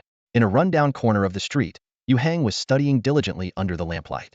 Tonight's events weighed heavily on him. It was supposed to be him looking out for his brothers, but now it was the other way around. He added more oil to the lamp, silently vowing to work even harder. Suddenly, a knock shattered the night's silence. "Who is it?" Yu Hang asked warily, gripping a kitchen knife. Recent misfortunes had made him cautious. He called out again, "Speak up," but still received no reply. Peering through the crack in the door, he saw a faint light outside. Yu Hang grabbed a bag of quicklime and hid behind the door. Just then, a thin paper tube slipped through the door gap, releasing a wisp of smoke. Before he could react, dizziness overtook him, and he collapsed to the ground. "Why am I so unlucky?" was Yu Hang's last thought before he lost consciousness. The door creaked open, and Miyamo entered, pinching her nose. These tricks of the trade really work." She pulled a letter from her heaving chest and slapped it onto the table, then raised her right hand. The small sphere she held hit the ground with a crisp sound and quickly expanded into a metallic humanoid figure glowing with an eerie light. The metal figure seized Yu Hang and strode out. Miyamo followed, casting a quick glance at Zhou An's room, relieved that the treasure she had snatched from her teacher could conceal her presence. Then, her silhouette vanished into the pitch-black night. In the dimly lit street, a woman dressed in black was sprinting swiftly. Behind her, a humanoid machine made of an unknown metal followed closely, carrying an unconscious man. With the jarring motion, the unconscious man Yu Hang gradually regained consciousness. As his vision cleared, he saw the rapidly retreating street scenes on either side, and a look of shock appeared on his face. Memories flooded back. He had been in his room when suddenly, a cloud of smoke had knocked him out. "Who are you? What do you want?" Yu Hang shouted at the black-clad woman running ahead. The street scene suddenly came to a halt. The woman, named Miyamo, turned her head, a mysterious smile playing on her lips. "You're awake." Feeling the cold touch of the metallic robot behind him, Yu Hang grew more vigilant. Ever since the emergence of the beast cult, he had encountered danger repeatedly. Although he had always escaped unscathed, this unexpected abduction left him uneasy. "Should I not be awake?" he asked cautiously. "It doesn't matter if you're awake. You'll be out again soon," Miyamo replied seriously. As she spoke, Yu Hang felt the metallic robot behind him raise its hand. "Wait, at least give me a reason," Yu Hang shouted hastily. Miyamo paused, showing a look of interest. "The reason is simple. I want your friend to participate in the Dao casting competition this time. He's too laid back, so I have to push him." "Why do you all have to push him?" Yu Hang said helplessly. He knew his friend was always low-key, yet trouble seemed to find him constantly. "He's very strong, you know," Miyamo said, tapping her chin with her finger. "I'm here to stir things up, so the more complicated, the better." Yu Hang wanted to say more, but he heard a gust of wind. He turned to see the metallic robot's hand descending on his neck, and then everything went black. "You talk too much," Miyamo said, disappearing into the night with the unconscious Yu Hang. The next morning, as the first rays of sunlight streamed into the alley, Zhou An stepped out of his room. He had only practiced the butcher's knife technique briefly the night before and intended to ask Yu Hang how to improve the reading 100 scrolls skill, but considering Yu Hang's mood was not good, he decided to wait until morning. He approached Yu Hang's door and knocked gently. The sound echoed clearly in the silent alley. There was no response. Zhou An frowned. According to Yu Hang's routine, he should be up for morning reading by now. He knocked harder, and the door unexpectedly swung open. The room was empty. Zhou An walked in, his gaze falling on an envelope on the table. After reading the letter inside, his expression remained calm, but inside, he was icy. Yu Hang had been kidnapped, and he was being forced to participate in the Dao casting competition in Yunlai Prefecture, or else Yu Hang's safety could not be guaranteed. "So everyone wants to cause me trouble, huh?" Zhou An appeared calm, but inside, he was seething. He had wanted to quietly improve his skills, but people kept using Yu Hang to threaten him. This time, he had had enough. Zhou An was known for keeping a low profile, but if provoked, he would stop at nothing to eliminate the threat. Right now, he held a threatening letter in his hand, his eyes glinting with cold determination. Standing in an empty room in Yu Hang, Zhou An carefully analyzed the contents of the letter. The perpetrator clearly knew about his relationship with Yu Hang, which is why they chose to kidnap Yu Hang to force him into participating in the Dao crafting competition. This was definitely not the work of old Zhao or any other acquaintance. They knew his character too well. It was more likely that a stranger had stumbled upon his unusual abilities, and this person must be closely linked to the competition. With his thoughts in order, Zhou An immediately set off for Zhao the blacksmith shop. The crafting community was small, and with old Zhao's connections, he might be able to find some clues. As he approached the blacksmith shop, familiar sounds of commotion reached his ears. Qi Shuo was causing trouble again. However, this time the guards didn't dare stop Zhou An. They knew that even their master treated this young man with respect, so they couldn't afford to offend him. As soon as Zhou An stepped inside, He saw Zhao the blacksmith poised to teach Qi Shua a lesson with his fists. But at the sight of Zhou An, both men paused. "You're radiating a lot of hostility." Zhao the blacksmith immediately noticed Zhou An's unusual demeanor. Having risen from a mere blacksmith to his current position, his insight was anything but ordinary. Qi Shua sensed something was wrong too and quickly said, "Brother Zhou, what's going on? Just say the word, and I'll help you sort it out." Though his words had a hint of a merchant's slickness, they also carried genuine concern. Zhou An placed the letter on the table. As the two men leaned in to read it, their expressions changed dramatically. "Who did this?" they asked in unison. Both the straightforward Zhao the blacksmith and the shrewd Qi Shua were deeply disgusted by such despicable threats. "I found Yu Hang missing early this morning," Zhou An said coldly. "You have connections in the circle, and you know a lot of people. So I came to ask for your help." Zhao the blacksmith pondered for a moment, then said with a wry smile, "Just from this letter, I can't pinpoint anyone. But one thing is certain. The person behind this isn't ordinary. To take Yu Hang right under your nose, they'd either have to be stronger than you or have some special means. If it's the former, they wouldn't bother with such tactics. If it's the latter, they might have acquired some treasure from a Dao crafting elder." Zhou An understood but still frowned deeply. "I'm going to contact the Bureau of Mystical Affairs." He decided to utilize all available resources, as this was clearly an inside job. "Keep me updated with any news," Zhao the blacksmith said earnestly. "In the Dao crafting circle, I can still offer some assistance." At this moment, Qi Shua expressed his stance. "The Hungtong Chamber of Commerce can also help you." "Thank you," Zhou An replied calmly with a slight bow before turning to leave. Once Zhou An's figure disappeared, Qi Shua frowned, puzzled. That man was clearly a friend of Brother Zhou. Yet Brother Zhou remained so calm, as if he didn't care at all. This unusual calmness made Qi Shua uneasy. Blacksmith Zhao glanced at Qi Shua and sneered, "You're a businessman, aren't you? Don't you understand this? The calmer it looks on the surface, the more turbulent it is inside. Anyone who crosses Zhou An, man or woman, probably won't meet a good end." "Oh." Qi Shua's interest was piqued. "It seems you know a lot about Zhou An, Master Zhao. Care to elaborate?" Blacksmith Zhao grabbed a piece of iron and tossed it into the forge, sparks flying. "All you need to remember is not to provoke him. Do you know why Wu Yud ended up here? Because the previous county magistrate was personally dealt with by Zhou An." Qi Shua gasped in shock. Such confidential information was obviously tightly sealed by the Zhengai Sai. "Remember," Blacksmith Zhao warned in a low voice, "don't breathe a word of this outside, or you'll have nowhere to regret losing your head." Qi Shua nodded repeatedly, promising to keep it secret, though the shock on his face was still evident. Meanwhile, Zhou An had already arrived at the Zhengai Sai. After informing Magistrate Zhang about the situation, they immediately launched an investigation. They searched the residence of the missing person in Yuhang and scoured the entire county, but by afternoon, they found nothing. They concluded that the person had already left in Ding County. Back at the Zhengai Sai, Magistrate Zhang looked helpless. "We really can't find anyone. We've gone through all the records, and there's no way someone could hide from you in Ding County. Most of the recent passers-by are people studying the art of forging. Perhaps, as you suspect, it was the work of a master forger trying to force you into the forging competition." Zhou An remained silent, a silence as deep as the night, which made Magistrate Zhang uneasy. "Zhou An, don't do anything rash," Magistrate Zhang urged. Knowing Zhou An's temperament well, "I will participate in the forging competition," Zhou An stated coldly, his tone calm yet chilling. "Then I will rescue Yu Hang, catch the culprit, and deal with him. I've always avoided making enemies, but perhaps old Zhao is right. If I keep a low profile, anyone might think they can walk all over me. Why should a bunch of nobodies dare to dance above my head?" Magistrate Zhang hesitated. "Does this mean you're done keeping a low profile?" Zhou An flashed a mysterious smile.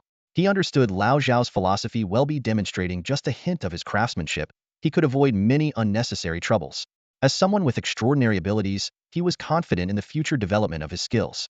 Zhang Xixian pondered Zhou An's words carefully before nodding in agreement. "By the way, how do you plan to deal with the person who kidnapped the individual from Yuhang?" Zhou An stood up, a glint of coldness in his eyes. "He better hope I don't catch him. Otherwise..." He left the sentence unfinished, but the threat in his tone was unmistakable. After a long silence, Zhang Xixian spoke slowly. "Zhou An, the head of the Bureau of Mysteries in Yunlai Prefecture, was my former superior. If you need help, you can reach out to him. We've been through life and death together. You can come to me with any difficulty." Zhou An nodded in acknowledgement. He knew Zhang Xixian well, a man of righteousness and loyalty in the martial world. They had indeed faced life and death together during the battle with County Magistrate Chan. Refusing his offer would only distance this rare friendship. Beside them, Captain Xie chimed in, "The master of the Falcon Gate in Yunlai Prefecture, I once saved his son. If you need support from the martial world, just mention my name to find him." After thanking them, Zhou An left the Bureau of Mysteries, preparing to set off for Yunlai Prefecture the next day. Back home, he continued practicing the butcher's knife technique. The next morning, Zhou An packed his belongings and set out. As he walked out of the quiet alley, he saw a luxurious carriage parked on the street. Qi Shua and Zhao the blacksmith, along with a group of guards, were waiting. Zhao the blacksmith handed Zhou An a piece of paper with an address. Go to this blacksmith shop in Yunlai Prefecture. The owner is an old friend of mine. You can stay there and learn more about forging. He apologized, explaining that he couldn't accompany Zhou An because he was on the brink of a breakthrough. Zhou An waved it off. I understand, old Zhao. Don't worry. Qi Shua, with a broad smile, made a request. Brother Zhou, could you represent the Hungtong Merchant Guild in the forging competition? We have a branch in Yunlai Prefecture, and will provide full support. Sure. Zhou An agreed readily, catching Qi Shua by surprise. It made sense the competition required a lot of material support, and having a backing would be advantageous. Plus, it was just a nominal role, which could help him gather more clues about Yuhang. Qi Shua expressed his intention to accompany Zhou and to witness the important competition. Looking at the luxurious carriage before him, Zhou An joked, "It's my first time riding in such a grand carriage." Qi Shua quickly replied, "With your skills, Brother Zhou, there'll be plenty of people lining up to offer you even grander carriages." Zhou An merely gave a faint smile. Time was of the essence, so Zhou An and Qi Shua quickly boarded the carriage. Old Zhao accompanied them to the door and watched them depart before turning to leave. This was Zhou An's first time leaving Anding County. They chose the smoother and safer official road, which would take 3 days to reach Yunlai Prefecture. Considering the remote location of Anding County, this journey was quite reasonable. The Kingdom of Dechu paid great attention to the maintenance of these roads, establishing numerous post stations along the way. In this ancient-like society, these stations played a crucial role. They served as rest stops for travelers and horses in peacetime and as key points for relaying military information during wartime. Inside the spacious carriage, Zhou An lifted the curtain and watched the trees rapidly recede. Even on a wide official road, they inevitably passed through some secluded areas. Fortunately, the carriage was large enough for Qi Shua's burly frame to sit comfortably. Brother Zhou, have some dried food. Qi Shua offered, handing over 2 pieces from his bundle. Zhou An politely declined and took out a cake from his pink money pouch. This sight amazed Qi Shudhoff. He knew Zhou An had a pink money pouch. It was his first time seeing such a magical item capable of storing numerous goods. Even someone of his status found it difficult to acquire such a treasure. Old Qi, when you're traveling, you should eat better, Zhou An commented, eyeing the coarse dried food in Qi Shua's hand. Heh, Brother Zhou, do you think everyone at the Hungtong Merchant Guild lives in luxury? Qi Shua explained. We often travel for business, and dried food is all about being easy to store. Zhou An nodded in agreement. Indeed, on a journey, no matter how delicious the food is, nothing beats the practicality of dried food. Old Qi, have you already joined the merchant's path? Zhou An asked tentatively. Qi Shua was taken aback. Have I hidden it so well that even you noticed, Brother Zhou? It's not a feeling, but because I've noticed how quickly the bruises on your face have healed faster than an ordinary person. Zhou An pointed out, observing that the dark circles around Qi Shua's eyes had faded at an unusually rapid pace. Qi Shua touched his eyes, candidly admitting, I'm from the weakest of the 4 categories, the miscellaneous path, specifically the merchant branch, which is nothing worth hiding. Oh, how so? What abilities do merchants have? Zhou An's curiosity was piqued. Long journeys were best spent in conversation. A merchant's abilities are nothing to boast about, just some smooth-talking skills that can make others trust you more in conversation. Qi Shua dismissed with a wave of his hand. You mentioned that the miscellaneous path is the weakest. Why is that? Zhou An pressed on, intrigued by Qi Shua's earlier comment. Qi Shua set down his dried food and explained with a bitter smile. The miscellaneous path, despite its numbers, was too diverse to unite effectively.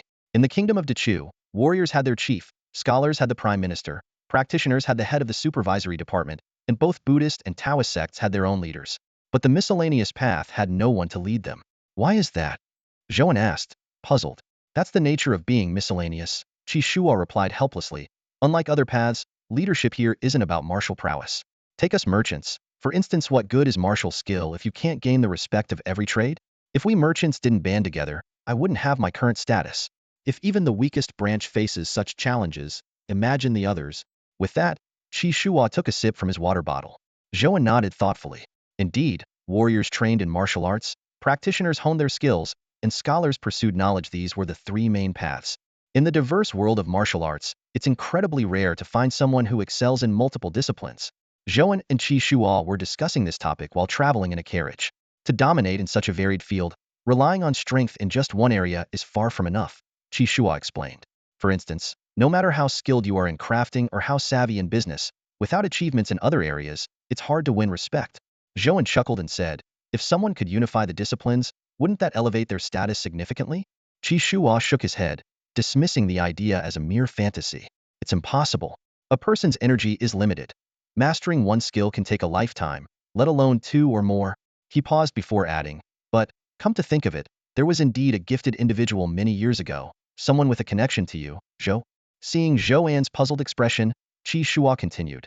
He was the founder of the Five Elements burial sect. He combined the elements of metal, wood, water, fire, and earth, and his mastery of water control was particularly remarkable, captivating an entire era. People thought he would become the leader of the disciplines, but unfortunately, his practice went against the natural order and eventually led to the sect's downfall. As dusk fell, the carriage slowly approached a nearby inn. Guards on horseback flanked them, the sound of hooves echoing in the quiet.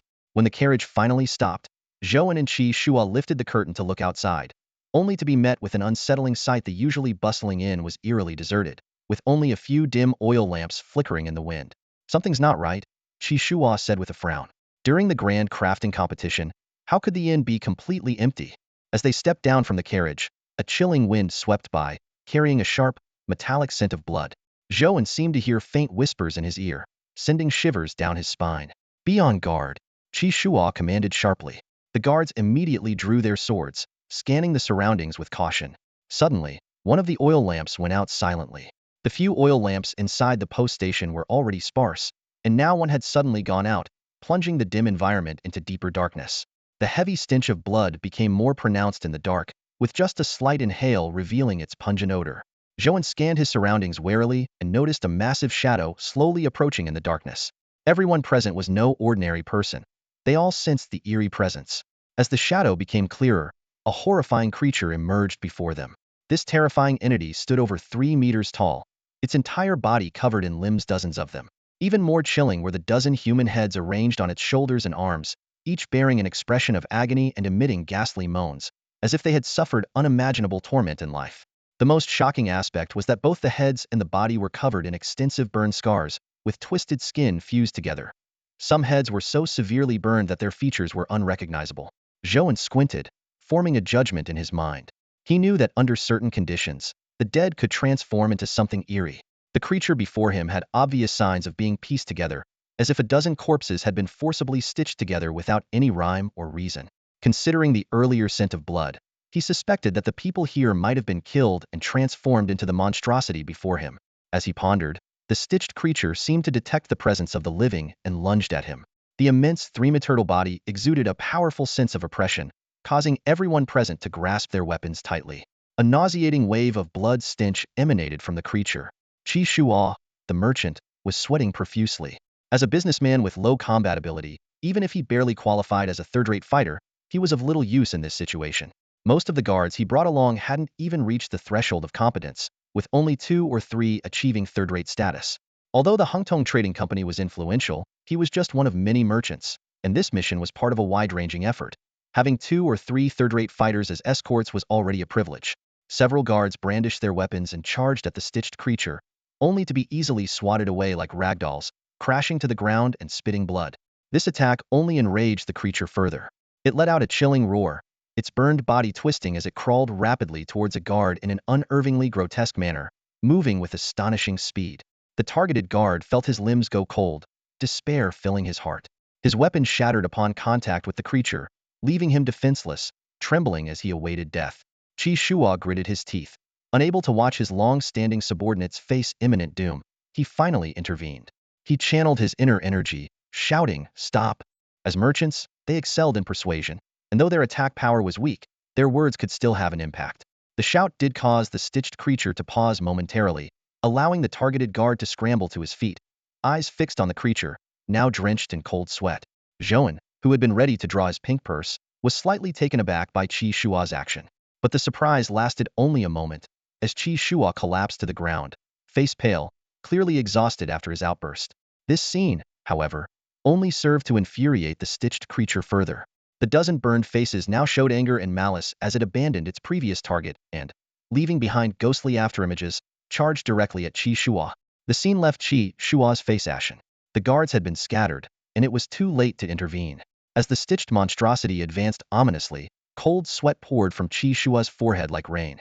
In this critical moment, the charging entity suddenly froze in place, and the entire scene fell into a deathly silence. Everyone turned to see that its focus had shifted from Qi Shua to Zhou An. At some point, Zhou An had produced an ordinary-looking long sword, but as he gripped the hilt, a fierce aura emanated, causing everyone present to hold their breath. Qi Shua looked up at Zhou An's back and remembered that this young man, who shared the carriage with him, was not ordinary. Not only was he highly skilled, but he had also personally dealt with Chan the magistrate. At this moment, Qi Shua clearly sensed that the usually gentle and courteous Zhou An exuded a presence more intimidating than the stitched monstrosity. The creature let out a chilling roar, each of its heads babbling incessantly. It hurts, the fire burns so much. He's coming, bringing flames everywhere. Please, let me die. Vile woman, and that fire-breathing metal beast. These nonsensical words were filled with malice, leaving the guards dizzy and disoriented. Mental attack. Brother Zhou, be careful. Qi Shua, well-versed in such matters, was about to warn Zhou An, but his words were cut short. He realized Zhou An was completely unaffected, his expression as calm as ever. This was thanks to the mental fortitude gained from reaching level 3 after reading 100 scrolls, which added 2 to his mental resilience. Is this it? This counts as a mental attack? It's nothing, Zhou An mused inwardly. While also extracting crucial information from the creature's babble, the killer used fire and was accompanied by a metal beast, likely referring to a mechanical construct. As Zhou An gathered his thoughts, the stitched monstrosity launched a ferocious assault, its many arms flailing wildly. Zhou An slowly raised his long sword, and a dazzling arc of light flashed before everyone's eyes. With a single upward stroke, he cleaved the creature in two. With a swing of the sword, even spirits and gods are awed. The bisected creature twitched on the ground for a moment before turning to ash. Before it vanished, Zhou An noticed one of the creature's heads was that of a child, also grotesquely scorched. This sight left him silent. Once everything returned to calm, Zhou An sheathed his sword into a pink money pouch, stating flatly, "There should be no survivors here." Qi Shua and the guards gradually regained their composure, shakily rising to their feet. After a thorough search, they indeed found no survivors. Killed by fire. With a metal beast, could the enemy have two abilities? Zhou An pondered, frowning. Qi Shua remained silent, as what should have been a peaceful journey had turned into such a calamity, and they were in the middle of nowhere. Brother Qi, let's rest a bit and then set off. We should report this at the next post station as soon as possible, Zhou An suggested. In the event of an emergency, a post station becomes a crucial node for relaying information, and this would reach Yunlai Prefecture much faster. Qi Shua understood that the situation had escalated beyond their control and nodded in agreement. While they paused to rest, Zhou An's thoughts lingered on the burned heads, especially the child's. The world remained chaotic, and beneath the facade of peace, ordinary lives were so fragile. Even with Emperor Xing Wu's efforts to protect them, not every corner could be safeguarded. Let's go, Brother Zhou, Qi Shua called, bringing Zhou An back to the present. Zhou An nodded, and they all boarded the carriage again, continuing their journey to Yunlai Prefecture. The rest of the trip passed without incident, and the next post station was as usual. They recounted their earlier encounter truthfully. With Qi Shua's connections, they avoided an investigation but promised to report to the Demon Suppression Bureau upon reaching Yunlai Prefecture, providing a detailed account and cooperating fully with the investigation. Hiya! With a shout from the driver, the horses kicked up clouds of dust as the carriage sped toward Yunlai Prefecture. At that moment, in a secluded spot in Yunlai Prefecture, Yu Hang was thrown to the ground, tightly bound. His eyes were bloodshot, tears still glistening at the corners, and veins bulged on his forehead as his voice trembled with rage. Just kill me. Kill me. How can you harm innocent people and still call yourself human? Sitting nearby, Mimuo leisurely sipped her tea, a mocking smile playing on her lips. It's just a few dead commoners. Why get so worked up? Their lives are worthless. You're full of crap. Yu Hang shouted, the horror of the in-station massacre replaying in his mind. He had just awoken from unconsciousness to find himself trapped in a specially made iron cage. Instinctively, he cried for help, only to hear a chorus of harrowing screams. The cries of men, women, and children intertwined, chilling him to the bone. As the cries faded, Yu Hang tumbled out of the cage, and the scene before him was soul-crushing. Charred bodies lay scattered everywhere. Mimuo casually blew away the lingering flames from her hand, a sinister smile on her face. Their deaths are on you, Mimuo said nonchalantly. They found your hiding place, so I had to kill them. If you had just stayed quiet, none of this would have happened. There are more ends ahead. If you dare to scream again, I'll have to kill my way through them. Her flippant tone sent Yu Hang into a cold sweat. From that moment on, Yu Hang remained silent. He was terrified, afraid that more innocents would die because of him. This woman, so outwardly graceful in her black attire, was a venomous serpent at heart. Insulting me won't change anything. It's just impotent rage, Mimuo laughed. What do you want? Yu Hang demanded through gritted teeth. What else? Mimuo replied casually. I plan to kill all the young Dao forgers in Yunlai Prefecture. I need to lure your skilled friend here, so I'm using you as bait. Bastard. Yu Hang cursed again. Mimuo's laughter grew louder. Curse all you want. It won't help. You're just an ordinary person. I heard you want to pass the imperial exams, but even if you succeed in my eyes, you're nothing more than a weed. Yu Hang fell silent. Mimuo resumed her tea, leaving him to his bitter thoughts. He recalled what Magistrate Shun had said when teaching him the water burial technique. For an ordinary person to stand out in this world is nearly impossible. Those who succeed are rare. To truly make a mark, you must cross that threshold. Yu Hang's gaze was distant. Cross the threshold, must I? Is it really useless? Yu Hang murmured to himself, his gaze unfocused as if lost in thought. Meanwhile, after days of arduous travel, Zhou An and Qi Shuo finally arrived at Yunlai City. The carriage moved slowly along the wide streets, and Zhou An lifted the curtain to see the orderly streets bustling with people. This scene reminded him of the stark difference from in Ding County, a remote small town that was sparsely populated and only lively during market days. In contrast, Yunlai City, being a major thoroughfare, was vast and bustling with people even on ordinary days. Brother Zhou, you don't come to Yunlai City often? Qi Shuo asked with a smile. Since witnessing Zhou An's impressive skill of slicing through the eerie seam at the inn, Qi Shuo had held a sense of respect and awe for him. He thought to himself that if he possessed such skills, he wouldn't be content with a quiet life.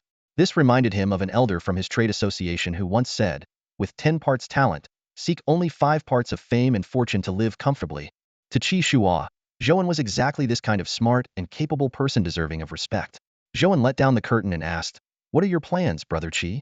Noticing Zhou An's unease due to his friend's abduction, Qi Shuo dropped his casual tone and seriously replied, Brother Zhou, let's first register for the forging competition at the prefecture office and then head to my residence here. There is still some time before the competition, and it would be a disgrace to my Hungtong Trading Company if word got out that you were staying at an inn. As a merchant of Hungtong Trading Company, Qi Shuo may not have been strong in martial arts, but he was quite wealthy. He had purchased a property in Yunlai City, not large, but sufficient for living. In this era, a cautious businessman like him preferred to buy property wherever he went, for without strength, even the wealthy could not find peace of mind. Zhou An nodded in agreement. The carriage soon arrived at the prefecture office, where a long queue had already formed with young forging talents coming to register. Several bailiffs guarded the entrance, appearing more seasoned than the county clerks. Stop! A bailiff halted Zhou An at the entrance but politely added, this is an important place. No entry for idlers. If you're here to register, please queue at the back. Zhou An clasped his hands in courtesy and said, please inform the prefect that Zhou An requests an audience. If the prefect is unavailable, I will return another day. One of the bailiffs went inside to report. Qi Shuo wiped his brow and chuckled. I thought Brother Zhou would disdain using such connections. Why not use them? It would be foolish not to, Zhou An replied. Qi Shuo quickly explained. I was just worried you might dislike this, so I didn't dare to suggest it. Before he finished speaking, a figure approached briskly. Brother Zhou, it's really you. Wang Ming greeted him with excitement, cupping his fists.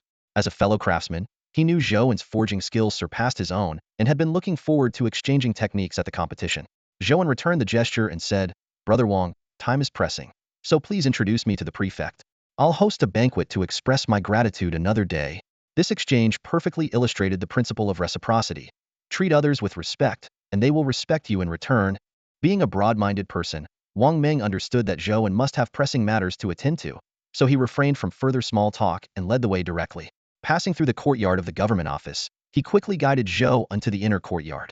Brother Zhou, the magistrate is inside. You can go right in, Wang Ming said, pointing to the house ahead. I need to oversee the registration process. As an official of Yunlai Prefecture, he indeed had responsibilities to manage. After Wang Ming left, Zhou An stepped forward to knock on the door.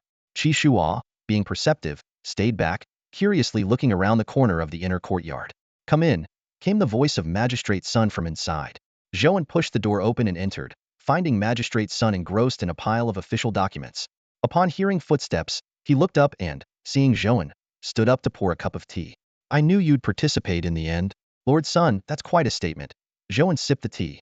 If I didn't know you to be such an upright official, I might have thought my friend's troubles were somehow connected to you. Magistrate Sun was taken aback, puzzled. Brother Zhou, what do you mean by that? Zhou An explained the whole situation and his reasons for participating in detail. Hearing this, Magistrate Sun frowned deeply. It seems things have gotten complicated. The Dao casting competition was already not simple, and now, hearing your side, it's even more enigmatic. This mysterious figure clearly comes with ill intentions. No one kidnaps without a reason. There must be more to it than just wanting you in the competition. Clearly, they aim to stir things up, so here I am, Zhou An said, setting down the teacup. If this person isn't dealt with, next time it won't just be kidnapping my friend. I prefer directness and don't like being manipulated by schemes. I thought I'd let you know in advance, as the safety of Yunlai Prefecture is also at stake, which could reflect poorly on you. Magistrate Sun stroked his long beard and nodded. You're right. I'll start an investigation, and if I find anything, I will certainly inform you. Thanks for that, and if you could help me cut the line and sign up, that would be great, Zhou An said with a smile. Magistrate Sun readily agreed, as he hoped Zhou An would participate. With his goal achieved, Zhou An left Yunlai Prefecture with Qi Shuo. They first settled Qi Shuo's luggage and then headed straight to the Demon Investigation Bureau. Qi Shuo tagged along, as he needed to report the situation at the post station. The Demon Investigation Bureau of Yunlai Prefecture was far superior in manpower, strength, and intelligence network compared to Anding County. When Zhou An arrived, he saw many members on duty. His presence immediately caught their attention. What brings you here? One of the members asked. Zhou An explained his purpose but received an unexpected response. No need to explain. This matter doesn't concern you. We've already figured it out. You can go back. This answer made Zhou An frown. Clearly, the message had been communicated, and they must have some clues or had encountered similar incidents before. Brother Qi, you can go back to the residence and wait for me, Zhou An said, turning to Qi Shuo. Qi Shuo, already feeling uneasy in such a place, promptly left. After Qi Shuo departed, Zhou An told the Demon Investigation Bureau member that he was recommended by Zhangxian County to meet with the chief. Unexpectedly, upon hearing Zhangxian County, the member's expression turned sour. Ha, Zhangxian County, what a big talker, the member sneered. Zhou An had guessed there might be some past grievances between them, but he remained sincere. It's not my concern to delve into past issues between you and Lord Zhang. I simply wish to meet the chief as I have important matters to discuss. The king is easy to meet, but his followers are not. I'll notify you when I have time. For now, you should leave, the member said dismissively, waving his hand with a nonchalant attitude. Zhou An furrowed his brow and turned to another member of the Zhengui division. He repeatedly stated his purpose, only to face rejection each time. Everyone he approached wore a similar look of resistance, making him wonder just how bad Zhang Xixian's reputation was here. Even more puzzling was that when he pressed for reasons, they remained tight-lipped. Unwilling to linger, Zhou An headed straight inside. He knew that since Zhang Xixian had sent him, it wouldn't be for nothing. However, just then, several members of the Zhengui division blocked his path, smirking disdainfully. Do you know the consequences of barging in here? One of them mockingly asked. Zhou An replied coldly, I don't know, but you'll soon find out. He was never one to have a good temper. Qi flowed rapidly within him, and in the blink of an eye, using the Yulong step, he vanished from sight. Smack! The crisp sound of slaps echoed as those who tried to stop him suddenly found their faces burning and swollen before they even realized it. Seize him! The members of the Zhengui division shouted, drawing their weapons. Zhou An pulled out a long knife from a pink money pouch, exuding a chilling aura of menace. You're all skilled, don't get stuck here. He assessed silently, noting that while these people were entry-level third-rate experts, they were not true masters in his eyes, comparable at most to Xiebu and Zhang Xixian. More members of the Zhengui division gathered, yet hesitated to act, clearly intimidated by Zhou An's murderous aura. Just as tensions peaked, a rough voice boomed from upstairs. You're all becoming more useless by the day, using your positions to extort others. Watch out or I'll cut you all down. A middle-aged man in official attire strode down the stairs, his bushy beard and rugged features matched by a muscular build that suggested he was not to be trifled with. Instantly, everyone halted. Zhou An focused on this man, feeling an unprecedented sense of pressure. This individual's strength far surpassed anyone he had encountered before. The man let out a hearty laugh, as expected from someone recommended by Zhang the Stubborn Ox, showing off skills right off the bat. Quite impressive. Come on up. He then turned to the others, and for those who were involved just now, abusing your power, you'll lose a month's pay. The room fell silent, with not a single member of the Zhengui division daring to object. A moment ago, those who had been confronting Zhou An were now like quails with their heads lowered, silent and apprehensive. Especially the first member of the Zhengui who had spoken, his face was filled with shock. The esteemed head of the Sifu, the highest authority of the Yunlai Zhengui, had personally come downstairs to greet them, which was highly unusual. Zhou An, however, appeared unperturbed, casually sheathing his long blade into a pink money pouch as he made his way toward the stairs. The members of the Zheng instinctively parted to make way for him, maintaining a hushed silence. Halfway there, Zhou An suddenly stopped, turned to the member who had previously spoken disrespectfully, and with a smirk, asked, "Does your face hurt?" This remark had a double meaning, questioning whether the right side of his face, which had been slapped, was in pain, while also implying whether his earlier arrogant words had backfired. The man remained silent, though the unscathed side of his face flushed red with embarrassment. "All right, Zhou, just come on up. No need for all this," said the Sifu, a man with a bushy beard, yawning and looking sleepy as he turned and headed upstairs. Zhou An said no more and followed him to the second floor. Unlike the cramped chaos of the first floor, the second floor was much more spacious. The Sifu led him to a secluded room. Upon entering, the most striking feature was a desk piled with books and documents, some of which were open, indicating the Sifu had been in the midst of reviewing them. Zhou An closed the door and noticed the Sifu had already placed 2 jars of wine on the table. "I never serve tea, only wine. Have a seat," the Sifu said, gesturing to the wine jars. "My name is Zheng Feng. Zhang Juiniu has already told me about you and the situation at the post station." "I'm well aware of it." Zhou An, unreserved, sat down and sniffed the wine jar. "Good wine," he remarked, though he wasn't a frequent drinker, he could recognize quality. "Lord Zhang, if I may ask, why did mentioning Lord Zhang's name earn me special treatment?" Zhou An voiced his curiosity. It seemed Zhang Xian wasn't well liked here, yet he had the trust of the Sifu. Zhang Sifu took a sip of wine, letting it wet his beard before casually wiping it with his sleeve. "Isn't it obvious? That's how the bureaucracy works. Those who stand out are always ostracized. He's called Zhang Juiniu because he's stubborn and refuses to change. People here turn a blind eye to minor transgressions as long as they don't cross the line. But he insists on being upright, sometimes even reporting his colleagues, which naturally isolates him. The kid has a knack for investigations, so I transferred him away as a form of protection to prevent any underhanded schemes against him." Zhou An understood, enlightened. Like a lotus in muddy water, not being ostracized would be strange. He silently praised Zhang Xian's integrity and was grateful to have encountered a perceptive superior. "Let's get to the main issue," Zhang Sifu said, taking another sip. "Given your experience with the post station, let's start there. You've dealt with Magistrate Chin's case and should be familiar with the 5 elements burial technique. Recently, there have been several incidents, not just at the post station, all linked to the fire burial technique. The fire burial technique specializes in incineration and is a branch of the 5 elements burial technique." Zhou An responded. "Each element has its strengths. Metal for attack, wood for recovery, water for mimicry, fire for incineration, and earth for defense." He had encountered water's mimicry ability before. He hadn't expected the post station case to connect to the 5 elements burial sect again. "Has this faction not been completely eradicated?" Zhou An asked, having assumed they were merely remnants. Zhang Sifu shook his head. "It was thoroughly wiped out back then, but news leaked, and they scattered their methods. You know, when faced with shortcuts, unless one's willpower is exceptionally strong, who can resist the temptation?"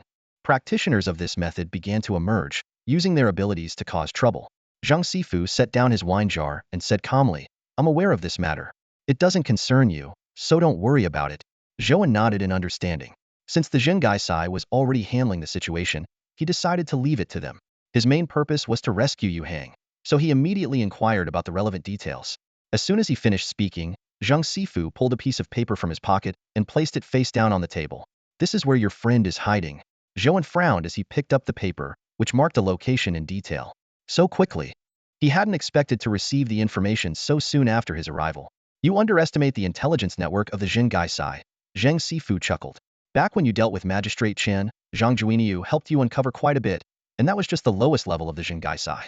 My prefecture-level network is much broader. I noticed that woman as soon as she entered Yunlai Prefecture. If we couldn't even track that, the Zhengaisai wouldn't have its fearsome reputation among the martial world." After thanking Zhang Sifu, Zhou An noted down the address and prepared to leave.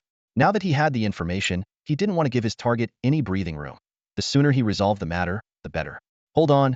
Zhang Sifu raised his hand to signal Zhou An to wait, wiping the wine from his beard. "Zhou, once you deal with this woman, are you planning to skip the Dao forging competition?" Zhou An pondered. Indeed, if he could resolve this issue ahead of time, participating in the competition might lose its purpose. "Zhang Juiniu thinks you should still participate," Zhang Sifu continued. "A person's status is linked to their strength. It's not the status that brings strength, but strength that brings status. A good status can alleviate many troubles." Zhou An nodded noncommittally. "Let's discuss it later. I need to handle this first." After leaving the Zhengaisai, Zhou An followed the map to a secluded alley. Despite being in a bustling city, the area was deserted. At the alley's end, he found a small house with a closed door. Peering through the gap, Zhou An saw silhouettes moving inside. With his skills nearing those of a second-rate master, he could clearly hear familiar footsteps. It was Yu Hang. This puzzled Zhou An logically. A kidnapped person shouldn't be able to move freely. Without further thought, he drew his long knife from a pink money pouch, exuding a threatening aura. Just then, the door slowly opened. The dim room was partially illuminated by a few beams of light, revealing a sparse and bare space with only a bed and a few simple tables and chairs. What surprised Zhou An even more was that Yu Hang himself opened the door. Clearly, Yu Hang hadn't expected Zhou An to find him, but he quickly regained his composure. "Old Zhou," Yu Hang began, but Zhou An interrupted him. "Where are they?" Zhou An asked bluntly. Seeing the conflicted expression on Yu Hang's face, Zhou An seemed to have guessed something and was about to press further. "The person fled. Yet here you stand before me unscathed." Zhou An eyed Yu Hang, a hint of wariness in his gaze. "Old Yu, I don't want you getting involved in anything else. Our relationship would make it very painful if I had to take action." Yu Hang managed a wry smile. "Old Zhou, you really know me well. The person indeed left, and I was lucky to survive. But it's not entirely without consequence. In fact, I've gained something." Zhou An cautiously surveyed the surroundings. Although the area was deserted, for safety's sake, he motioned for Yu Hang to step inside for a more private conversation. Yu Hang nodded and followed Zhou An into the room, closing the door behind him.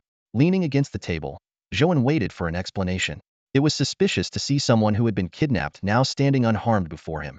Yu Hang's expression was initially conflicted, but gradually, he seemed to find his composure. "That woman is named Mimo, and she's from a casting sect," Yu Hang began slowly. "She allied with the remnants of the Five Elements burial sect, causing mutual destruction and profiting from it. She acquired their sect's treasure, the shape-shifting casting pearl, along with the fire burial technique from the Five Elements burial method." This revelation caught Zhou An off guard. He hadn't expected this matter to be linked to a sect that had long vanished. "She divulged such crucial secrets and let you go. What did you have to give in return?" Zhou An asked bluntly. "These are significant secrets." Yu Hang didn't answer immediately but continued. "The woman is skilled in the fire burial technique and has exceptional casting skills. She uses the technique to refine metals with fire, combined with her casting expertise, to create more powerful items." He rubbed his forehead, trying to recall.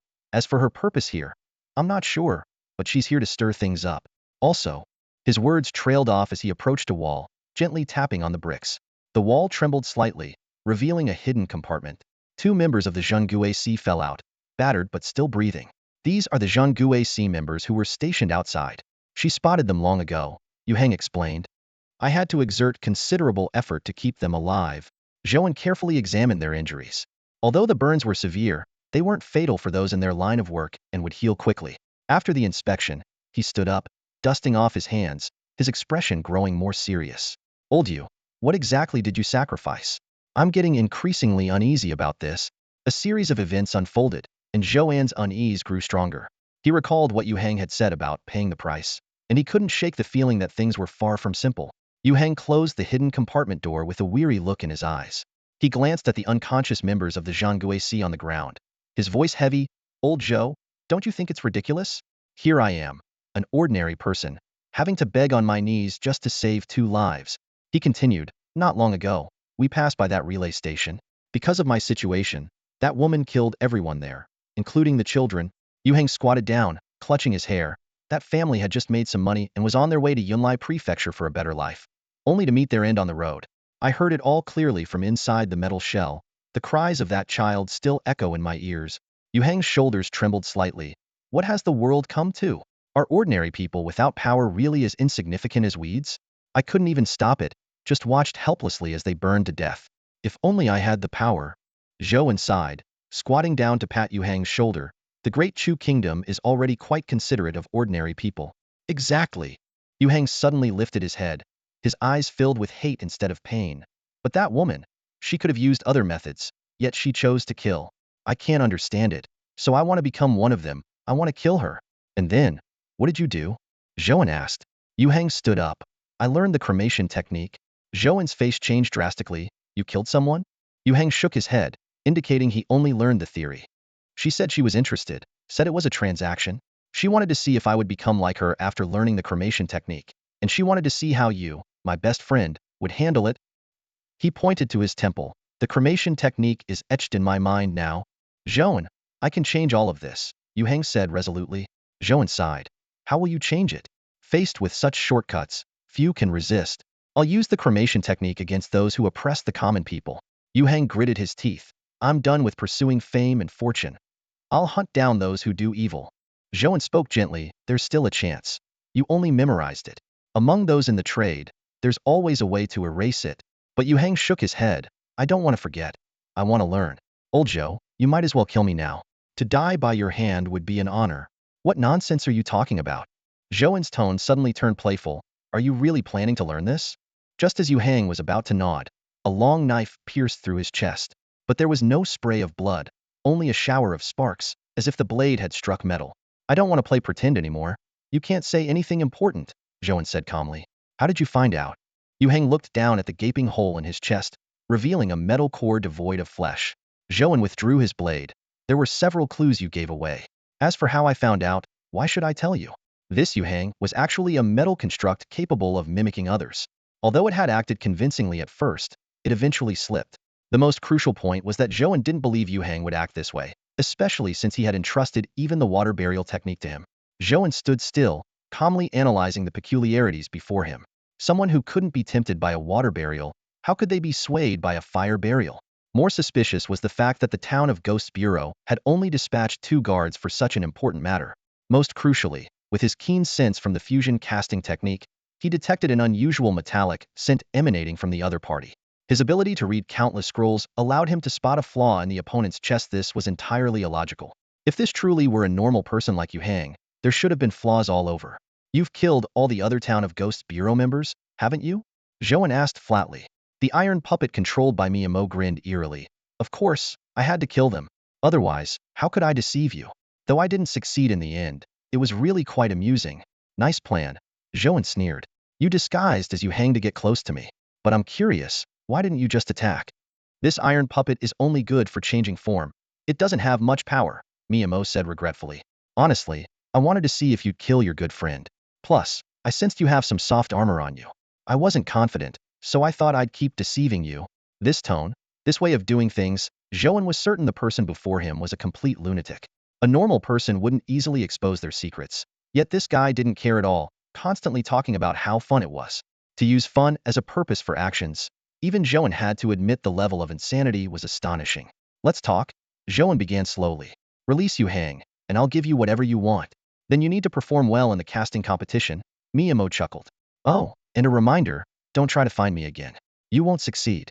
If you annoy me, your friend won't survive. Why are you targeting me? Zhou An asked, raising an eyebrow. Because it's fun. Miyamoto laughed. I learned the fire burial technique for fun. I kill for fun. And now I'm having you join the casting competition for fun too. Don't end up getting yourself killed, Zhou An warned. If I end up dying from fun, that would be quite amusing too. Miyamoto laughed loudly. Zhou An thought, even among lunatics, this one would be considered the most deranged. I'll catch you and let you experience that feeling firsthand.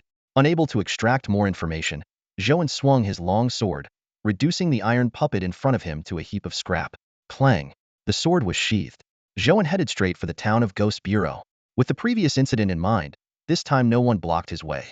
He intended to inform the Bureau of the situation, as their significant loss would surely not go unaddressed. This way, they would have a common enemy and more room to maneuver. As expected, when Zhou An recounted the entire incident, Director Zhang of the Bureau was furious, slamming his hand down and shattering the table, his powerful aura filling the room, making hearts race.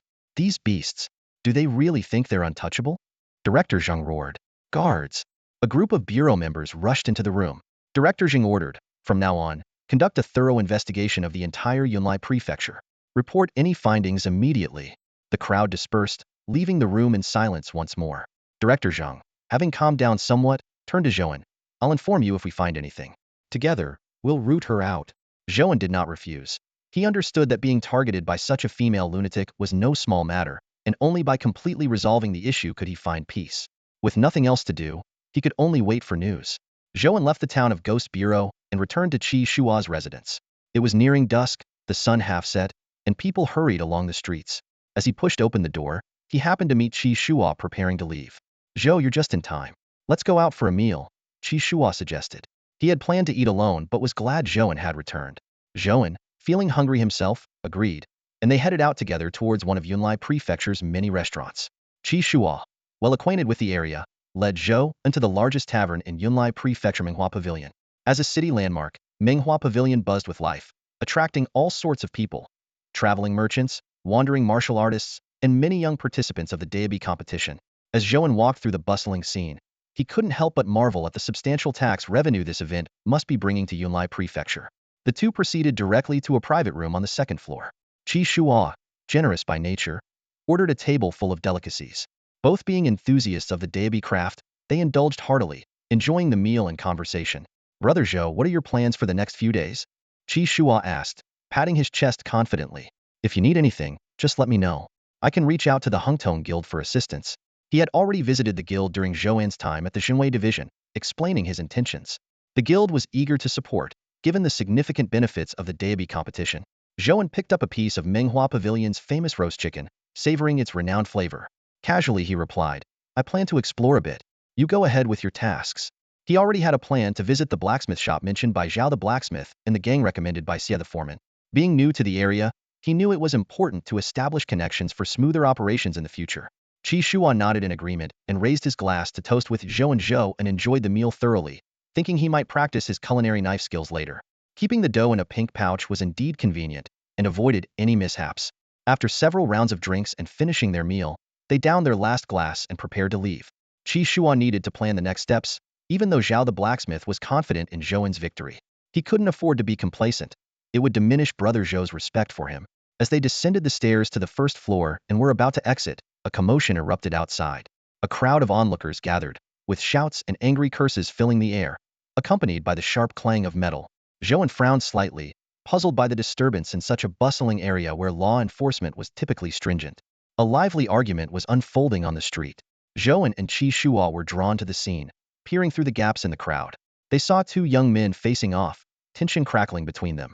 One held a sword case, while the other gripped a longbow.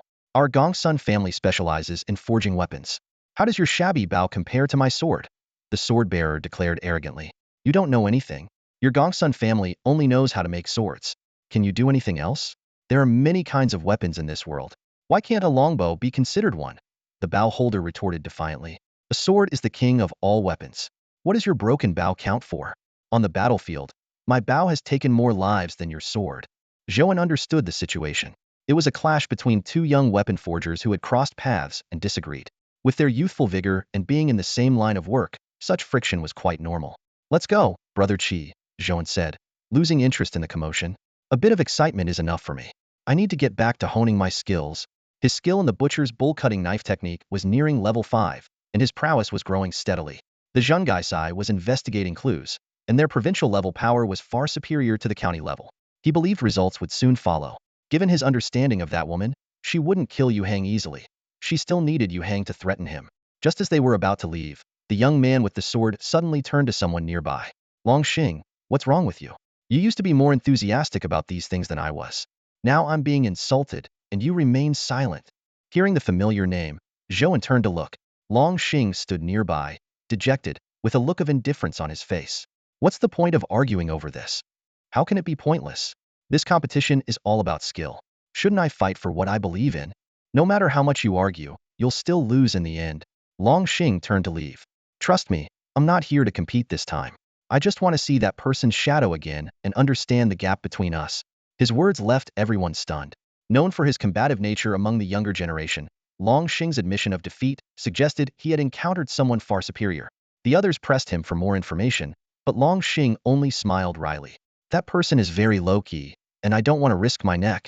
He remembered Uncle Zhao's stern warning not to reveal anything about Zhou An. As the three of them walked away, the crowd dispersed. Qi Shua chuckled, Brother Zhou, you haven't even shown your face, and they're already intimidated. Zhou An wasn't interested in this kind of distant intimidation. His focus was on capturing Miyamo and taking her down. Back at their lodging, Qi Shua retired early, while Zhou An stayed in his room, practicing his carving skills with dough.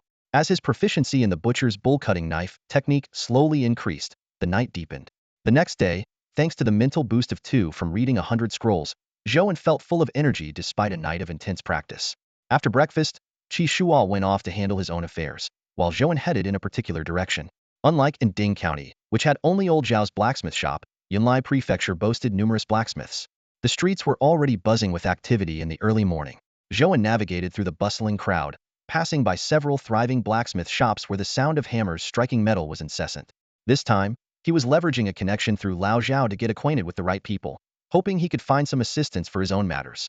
After persistent inquiries, he finally found his destination down a secluded alley, nearly deserted blacksmith shop. In stark contrast to the lively shops around it, this place felt especially quiet. If not for the rhythmic sound of hammering from within, he might have doubted he was in the right place. As soon as he stepped inside, an attendant approached him promptly.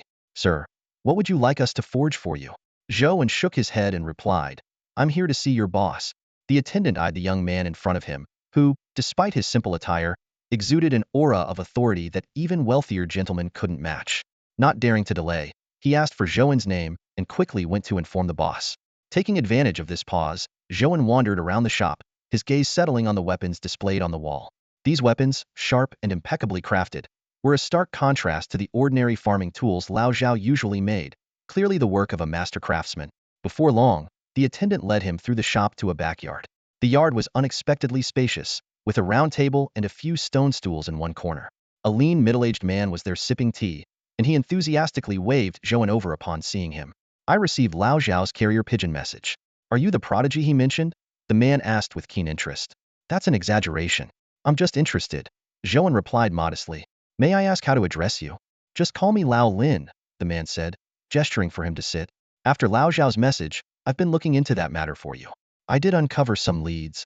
Once Zhou An was seated, Lao Lin set down his teacup, his expression turning serious. "That woman is no ordinary person. She hails from the lineage of the ever-changing blacksmiths, a craft that emphasizes transforming a single piece of iron into any desired form. Unfortunately, this lineage perished alongside the remnants of the Five Elements burial sect, and she is at the heart of it all." "Lao Lin, your sources seem even more informed than the town's ghost suppression bureau," Zhou An remarked, intrigued. Lao Lin quickly waved his hand. "Just a bit more connected in these circles. The bureau's capabilities are not to be underestimated. She won't be able to hide for long. However," he hesitated, "saving your friend will be difficult. The remnants of the Five Elements burial sect are deemed a threat by all. The bureau, for the greater good, might not hesitate to sacrifice your friend. So what do you suggest?" Zhou An asked thoughtfully. Lao Lin produced a round disc. "This is my life's work, capable of instantly creating a cage around a target that both confines and protects." He looked at Zhou An meaningfully. "Interested in this treasure? The condition is that you become my apprentice. I've competed with Lao Zhao my whole life, always a step behind. But with a good apprentice, things might change. I am also a blacksmith, and I will pass on everything I've learned in my life to you." As soon as old Lin finished speaking, Zhou An immediately pictured a meme in his mind. Understood. "Isn't this just digging a hole for me?" Through the actions and words of the two old men, Zhou An could tell that their relationship was more than just ordinary friendship. He even imagined a scenario where these two stubborn old men had been competing all their lives, never conceding to each other, and now in their old age, they wanted to outdo each other in the matter of taking on a disciple. "Choose someone else," Zhou An said helplessly. Before he even finished speaking, old Lin had already tossed a disc over to him. "Take it. You're a blacksmith too. You should know how to use it." Zhou An caught the disc and tried injecting qi into it, immediately grasping how to use it. Despite its rough appearance, the internal structure of the object was incredibly intricate. "Why are you giving it to me now?" Zhou An asked, puzzled. Old Lin shrugged, fixing his hair while striking a narcissistic pose. "Just testing. Old Zhao has praised you to the skies, so I need to see what kind of person you are. If someone as outstanding as me can be rejected as a mentor, you must be quite something." Zhou An wanted to retort with, "Are you nuts?" But since he already had the item, he couldn't be bothered to say more. "Remember, this is just on loan. You need to return it to me," old Lin added. Zhou An nodded in agreement. Before leaving, he saw old Lin take out a mirror and talk to himself. "My hair seems to be getting thicker. Old Zhao must be green with envy. Ah, so handsome." Zhou An silently mocked. Experts often have peculiar habits that ordinary people can't understand. Of course, he considered himself perfectly normal. After leaving the blacksmith shop, Zhou An headed straight to his next destination. Chief Xia had once mentioned that in his youth, he saved the son of the master of the Falcon Gate in Yunlai Prefecture, thus forming a good relationship. This was one of Chief Xia's connections, and he suggested Zhou An seek their help. Being a pragmatic person, Zhou An wouldn't miss this opportunity. The town's ghost office was also gathering intelligence, so he decided to visit on his way. The Falcon Gate was renowned in Yunlai Prefecture for its eagle training, and it didn't take much asking around to find its location. When Zhou An arrived at the grand residence, the high-hanging plaque alone spoke of the owner's wealth. Unlike the usual stone lions in front of homes, there stood two lifelike stone eagles, exquisitely carved, looking almost alive from a distance. Several servants were on duty outside the gate. However, when Zhou An's gaze fell above the plaque, he couldn't help but fall into contemplation. At the top of the plaque, two eagles stand proudly, their feathers sleek and glossy, with eyes sharp as knives. These are the emblematic guardians of the Falcon Gate, silently showcasing the strength of this gang. As Zhou An approached the gate, two servants clad in matching attire stepped forward to block his path. "Young sir, the Falcon Gate is off-limits to unauthorized visitors," one of them said, bowing slightly. "Please pass on a message that an old acquaintance of Captain Xie is here." Zhou An replied calmly. The servant's expression remained unchanged, clearly accustomed to various visitors. He nodded, turned, and went inside to report. Moments later, he returned, wearing an apologetic look. "Sir, the master is not here today. Please come back another day." Zhou An frowned, pondered for a moment, then turned to leave. Once he was out of earshot, the two servants whispered to each other. "Isn't the master always here?" "This is the master's order. It's not our place to question," the other replied. Meanwhile, inside a lavishly decorated room of the Falcon Gate, the middle-aged leader, Hu Ying, dressed in silk, was kneeling. On the other side of the room, Miyamo, clad in black, was absent-mindedly fiddling with small objects on the table, her shoulder wrapped in blood-stained white bandages. Yu Hang, bound to an iron pillar, looked ashen, unable to speak with his mouth gagged. "In just half a day, the Town of Mysteries Bureau has come knocking." Miyamo coughed up a mouthful of blood. "Zhang Sifu is indeed on the brink of becoming a top-tier expert. One strike left me severely injured." Hu Ying pulled a palm-sized mechanical eagle from his sleeve. "This is the item you requested. It can be activated by channeling energy into it." Miyamo took it and immediately issued a new order. "Keep an eye on Zhou An's every move." Hu Ying hesitated, but Miyamo sneered. "Your son's injuries still require our medicine." With this reminder, Hu Ying had no choice but to comply. After Hu Ying left, Miyamo removed the gag from Yu Hang's mouth. "How amusing, two friends almost reunited," she said with a sickly smile. Yu Hang sneered back, "Demoness, stop pretending nothing's wrong." Escaping from Zhang Sifu's grasp was a stroke of luck, Miyamo said as she stood, a cold glint in her eyes. "Soon, countless young talents of the alchemy path will perish, including your friend. I'll soon delve deep into the organization to uncover more intriguing things. Then I'll die," Miyamo said nonchalantly. Yu Hang interrupted with a cold laugh. "Huh?" Miyamo shrugged off the mockery, unfazed. "Isn't it more fun to die amidst something exciting? No need to try and provoke me. Instead, think about what expression you'll have when Zhou An meets his end. He won't die. The only one who will is you." Yu Hang replied with unwavering conviction, his words filled with trust in Zhou An. Miyamo laughed as if hearing the most ridiculous joke. "Why? Because he's a third-rate martial artist? Even if he's the best among them, what does it matter? If he can't break into the second tier, he's useless. Unless he can suddenly reach the second tier. But is that possible? If it were, he wouldn't still be in Ding County." Seeing Yu Hang remain silent, Miyamo lost interest and turned his attention to sipping tea and idly fiddling with the small items on the table. After leaving the Falcon Gate, Zhou An headed straight for the Zhengguo Sea, only to encounter two of its members along the way. One of them was the same person who had once cornered him, now sporting a noticeable bruise on his right hand. "Zhou An, Lord Zheng requests your presence. Have you found her?" Zhou An inquired. "There was a battle. The woman was struck by a palm from our lord, but she produced an iron ball, which transformed into a wall, allowing her to escape," the member reported truthfully. Soon, Zhou An arrived at the second floor of Zhengguo Sea, where the bearded Zhang Sifu was engrossed in examining files. "Ah, you're here. Take a seat." Zhou An sat down with familiarity, pouring himself a cup of tea. "Lord Zheng, it seems you've made significant progress." "Huh? Significant progress," yet she escaped. "After reviewing the files, we've confirmed this is indeed the handiwork of the Bai Bianzhu Zhao men. I destroyed her precious item with a single palm, but unfortunately, she got away," Zhang Sifu said, setting the files aside. "However, we have a new plan. She seems quite interested in the Zhu Dao competition, and we can capitalize on that. Guard closely and wait for her to appear." Zhou An understood his intention. "Exactly. The entire Yunlai prefecture is under our surveillance. If she shows herself, she's finished. But you need to be cautious. She might focus her efforts on you." After acknowledging the warning, Zhou An took his leave. Upon returning home, Qi Shuo had already brought packed meals. After dinner, Zhou An practiced the Pao Ding Junyo knife technique. As he eyed the dough and the long knife in his hand, he squinted and thought to himself, "Let's hope everything goes smoothly, so I can finish you off." The following days were calm. Although Zhengguo Xi tracked down several clues, they always arrived too late. Zhang Sifu reassured Zhou An not to worry, as the Zhu Dao competition was approaching, which would be the time for reckoning. During these days, while Zhou An made no progress in the investigation, he achieved his goal in another matter. After molding the dough into a lump, Zhou An sheathed his long knife and focused intently on the slowly shifting smoke before him. The smoke eventually coalesced into a line of text, indicating his skill enhancement. Butcher's knife technique reached level 5, with both speed and precision attributes increased to 4, progress 180,000. This significant advancement sent a shock through Zhou An's heart. Both core attributes had directly doubled. A flood of information surged into his mind, and even with the mental boost of 2, he felt a wave of dizziness. Once he had fully absorbed the information, the smoke in front of him swirled again, revealing the latest complete attribute list. Butcher's knife technique LV5, speed 4, precision 4, 180,000.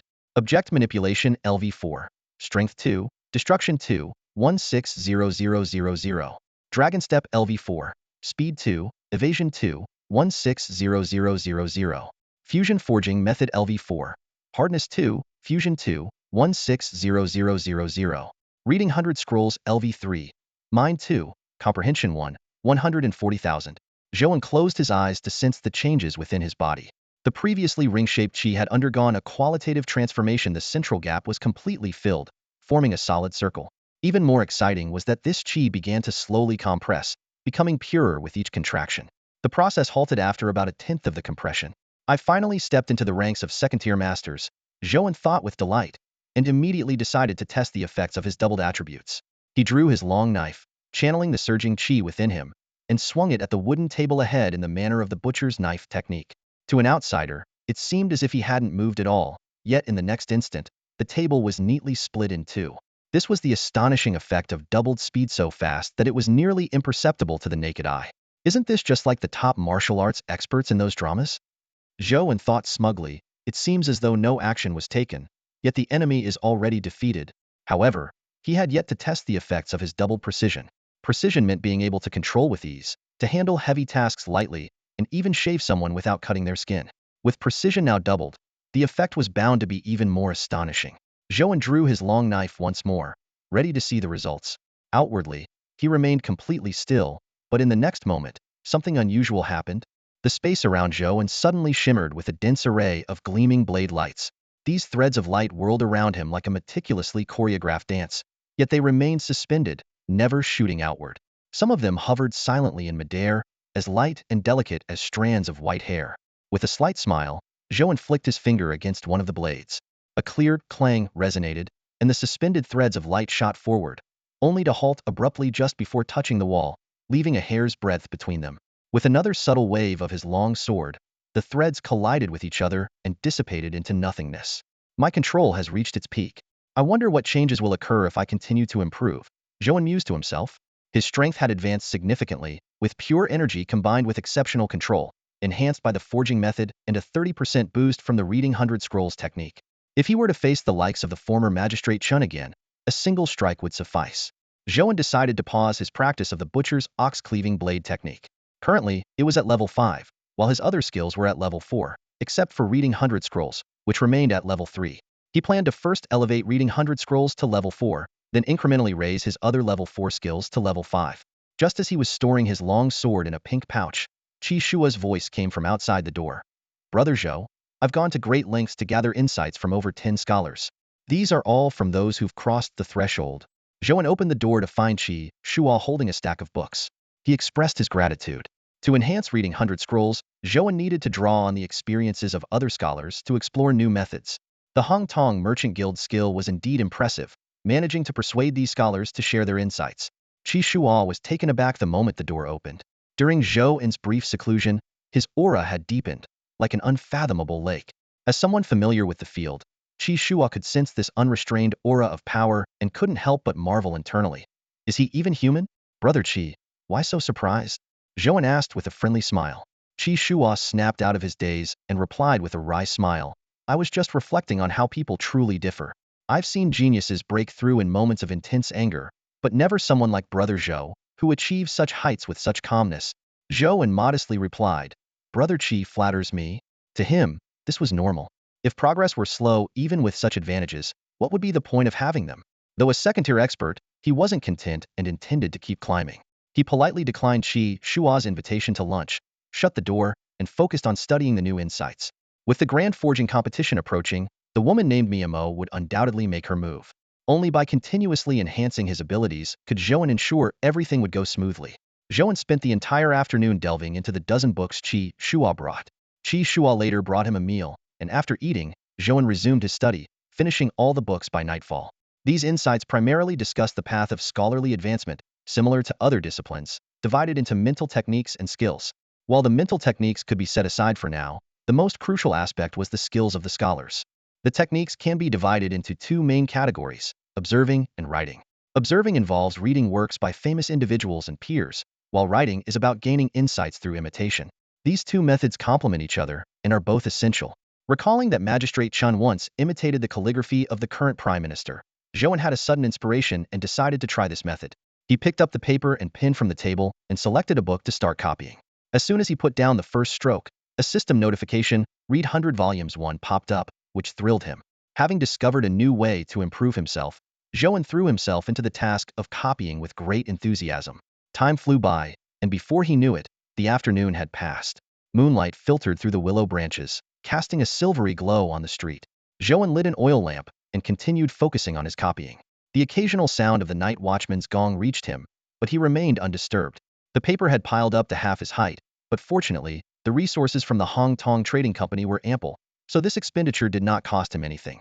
Zhou An was extremely meticulous in his approach to copying, ensuring each stroke was executed with precision. He had experimented before and found that rushing for speed resulted in no gain in proficiency. Although careful copying was quite exhausting, his two mental attribute perfectly compensated for this drain, achieving a delicate balance. As he was engrossed in copying, he suddenly sensed a gaze watching him. With the keen perception afforded by his two mental attribute, he was certain it was not his imagination. Putting down his brush, he walked to the window and opened it to investigate. The street was pitch black, with every household having shut their doors and windows. The feeling of being watched was fading, suggesting that the observer had noticed his alertness. Zhou An climbed out the window and searched meticulously for about the time it takes an incense stick to burn, eventually discovering a few faint white marks on the ground. Upon closer inspection, these marks resembled the claw prints of some kind of creature. Considering his recent interactions with the Town Ghost Bureau and the mysterious movements of Miyamo, Zhou An's thoughts began to wander. Although the Town Ghost Bureau had tracked Miyamo, she always seemed to evade them just in time, as if someone was tipping her off. Looking at the claw marks on the ground, Zhou An suddenly thought of a possibility: the Falcon Gate. If eagles were being used for surveillance, everything would make sense. Furthermore, during his recent visit to the Falcon Gate, the master was conveniently absent, which seemed too coincidental. Zhou An felt a sudden jolt of realization: could Miyamo be inside the Falcon Gate? Driven by this thought, he rushed out without even extinguishing the oil lamp in his room. Inside the Falcon Gate, Miyamo gazed coldly at Hu Ying, who was kneeling before her. "Fool! Who told you to get so close?" Her voice was as icy as her stare. Hu Ying, still on his knees, explained bitterly that Zhou An hasn't left his house for days. "I was worried he was playing the empty city stratagem, so I wanted to get closer to observe. I didn't expect him to be so sharp." Miyamo stood up and grabbed Yu Hang, who was standing nearby. "I need to get out of here. There's still a chance to fix this. Just cover it up." With that, she left, leaving Hu Ying alone. As the leader of the Falcon Gate, Hu Ying was skilled in various espionage techniques and was well aware that Zhou An was rapidly approaching. His heart sank to try to cover it up, but with Miyamo gone, he was completely exposed to Zhou An. Yet, he had no choice. He knew all too well the ruthlessness of their organization. Struggling to his feet, Hu Ying looked around the empty room, took a deep breath, and headed outside. The noise outside was already growing. "Stop. This is the Falcon Gate's territory. You can't just come and go as you please. Take another step, and we won't be polite. This is Yunlai Prefecture. Aren't you afraid of being caught for trespassing?" The guard's warnings were abruptly cut off. The doors splintered, turning into fragments on the ground. The guards lay unconscious, and a man wielding a long blade strode in. Hu Ying could feel the terrifying aura emanating from the man. It was a chilling, killing intent honed through countless life-and-death battles, something no sheltered flower could possess. Despite the fear crawling over his skin, Hu Ying forced himself to step forward. "Who are you? Why?" Before he could finish, Zhou An made his move. Hu Ying couldn't even see his actions. Zhou An remained standing in place, yet the building behind him was sliced apart by the blade's light. Throughout it all, the long blade in Zhou An's hand seemed to remain perfectly still. So fast. Such a fast blade. Hu Ying, experienced as he was, understood that it wasn't that the blade hadn't moved, but that it had moved with unparalleled speed. "You." He started to speak, But Zhou An's voice cut through, sending a shiver down Hu Ying's spine. Two choices. Tell me what I want to know, or face the dungeons of the Zhangguo Sea, or I could just ask. Hu Ying instantly realized that his prepared excuses were useless. A ruthless glint flashed in his eyes as he suddenly put his fingers to his lips and let out a sharp whistle. A dark shadow loomed in the sky. Zhou An looked up to see a giant eagle with a wingspan over 4 meters diving toward him, its talons gleaming as they aimed for his chest. Kill him. Hu Ying's demeanor shifted from the subservience he showed Miamo to one of vicious resolve. He had made up his mind, Zhou, and wouldn't give him a chance to explain. The thought of the terrifying dungeons of the Zhangguo Sea was enough to chill the heart. Better to fight now than be tortured to death. If he could kill Zhou An and escape, he could claim Miamo acted on her own. The organization would surely punish Miamo severely. With the eagle, he could evade detection and flee. As for the rest of the Falcon Gate members, they didn't matter. As long as he was alive, he could rebuild the Falcon Gate. Besides, his son was already part of the organization, so he had no further worries. The giant eagle swooped down like lightning. Zhou An looked up at the massive creature, a slight smile playing on his lips. The energy within him surged, activating the special abilities he had mastered. His eyes focused, instantly identifying a weakness in the eagle's abdomen. Just a show of force. Big doesn't mean strong, Zhou An said calmly. Zhou An stood his ground, his long sword suddenly emitting a burst of white light that transformed into countless fine threads, entangling the massive eagle in the air. A sharp thread pierced the eagle's abdomen precisely, followed by a heart-rending screech. The weakened giant eagle crashed heavily into the courtyard, struggling wildly but to no avail. With a thought, Zhou An manipulated the sword light to tighten, instantly slicing the giant eagle into pieces. Everything happened so quickly that Hu Ying, lost in his fantasy of victory, was brutally snapped back to reality by the grim scene before him. Zhou An stood with his sword, exuding an even more intense aura of menace, coldly watching him. What level are you? Hu Ying's voice trembled as he stumbled back 2 steps in disbelief. How could someone as skilled as you suddenly appear in a small place like in Ding County? His question received no answer.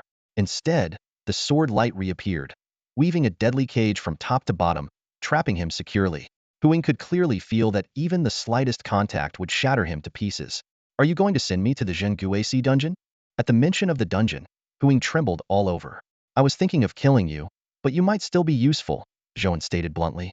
Hu Ying, seeing the surrounding sword light, panicked and pleaded, please spare me. I was forced into this. My child is in their hands. The sounds of battle had attracted a large group of members from the Falcon sect, who surrounded Zhou An with their hunting falcons. Seeing this, Hu Ying shouted, quick, capture this intruder. The members exchanged glances, and the encirclement slowly tightened. Zhou An surveyed the group and said calmly, do you also wish to join him in the Zhangguo dungeon? At these words, a tense silence fell over the scene. The sect members looked at each other, realizing their leader might have broken the law. Intervening could implicate them as well. Besides, facing someone who could easily subdue their leader was beyond their capability. Hu Ying collapsed to the ground, all hope lost. At that moment, a group of Zhangguo officials, led by Zhang Sifu, rushed into the courtyard. Zhang Sifu immediately recognized the extraordinary nature of the sword light cage and exclaimed, you've reached the ultimate level? To wield such power with ease at your age is truly remarkable. No wonder Zhang Juiniu holds you in such high regard. The members of Zhangguo present, including those who had clashed with Zhou An before, now looked at him with awe. Zhou An ignored these reactions and began to recount the events in detail, pointing at the trapped Hu Ying. The swift arrival of Zhang Sifu and his team was thanks to the network of Zhangguo operatives spread throughout Yunlai City. As soon as they spotted Zhou An running through the streets with his blade, they immediately informed Zhang Sifu. Familiar with Zhou An's impulsive nature, Zhang Sifu hurried over, fearing he might cause trouble. The scene that greeted him was indeed eye-opening. After the situation was explained, Zhang Sifu gestured for his men to take Hu Ying away. Zhou An sheathed his sword, allowing the Zhangguo members to escort Hu Ying out. Standing in front of the now deserted Falcon Gate, Zhang Sifu pondered, that guy always manages to evade our traps. Turns out Falcon Gate was his inside help. If she's willing to sacrifice them, she must have other plans. We won't find her now. We'll have to wait for the Dao forging competition. Despite a thorough search of Falcon Gate by Zhangguo, nothing was found, as Zhou An had expected.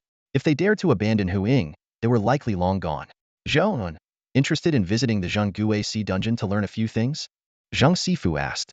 The dungeon was infamous for extracting the truth from anyone. Zhou An, intrigued by the essential skills of the martial world, gladly accepted the invitation. As night fell, the sky was dark with thick clouds. By the time Zhou An emerged from Zhangguo, dawn was breaking. He had witnessed the dungeon's formidable interrogation techniques all night, scenes too harrowing for words. Initially defiant, Hu Ying's bravado dissipated like clouds, and he ultimately confessed. The interrogation, however, yielded disappointing results. Hu Ying revealed he was part of a fledgling organization called Zhongxing, which thrived on lawlessness and had already established a foothold in Yunlai City. Yet, he knew little else.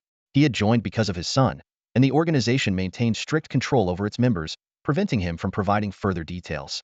Miyamo had taken Falcon Gate's most prized falcon, as Zhang Sifu had noted, making it difficult to track her in the short term. They would have to wait for the Dao forging competition to make further plans. As they parted, Zhang Sifu advised, Zhou An, remember, don't act rashly when things go awry. Waving goodbye, Zhou An grabbed breakfast at a street stall before returning to Qi Shua's place. Qi Shua was already up and wisely refrained from questioning Zhou An's whereabouts. Brother Zhou, with the Dao forging competition approaching, I wish you great success, Qi Shua said.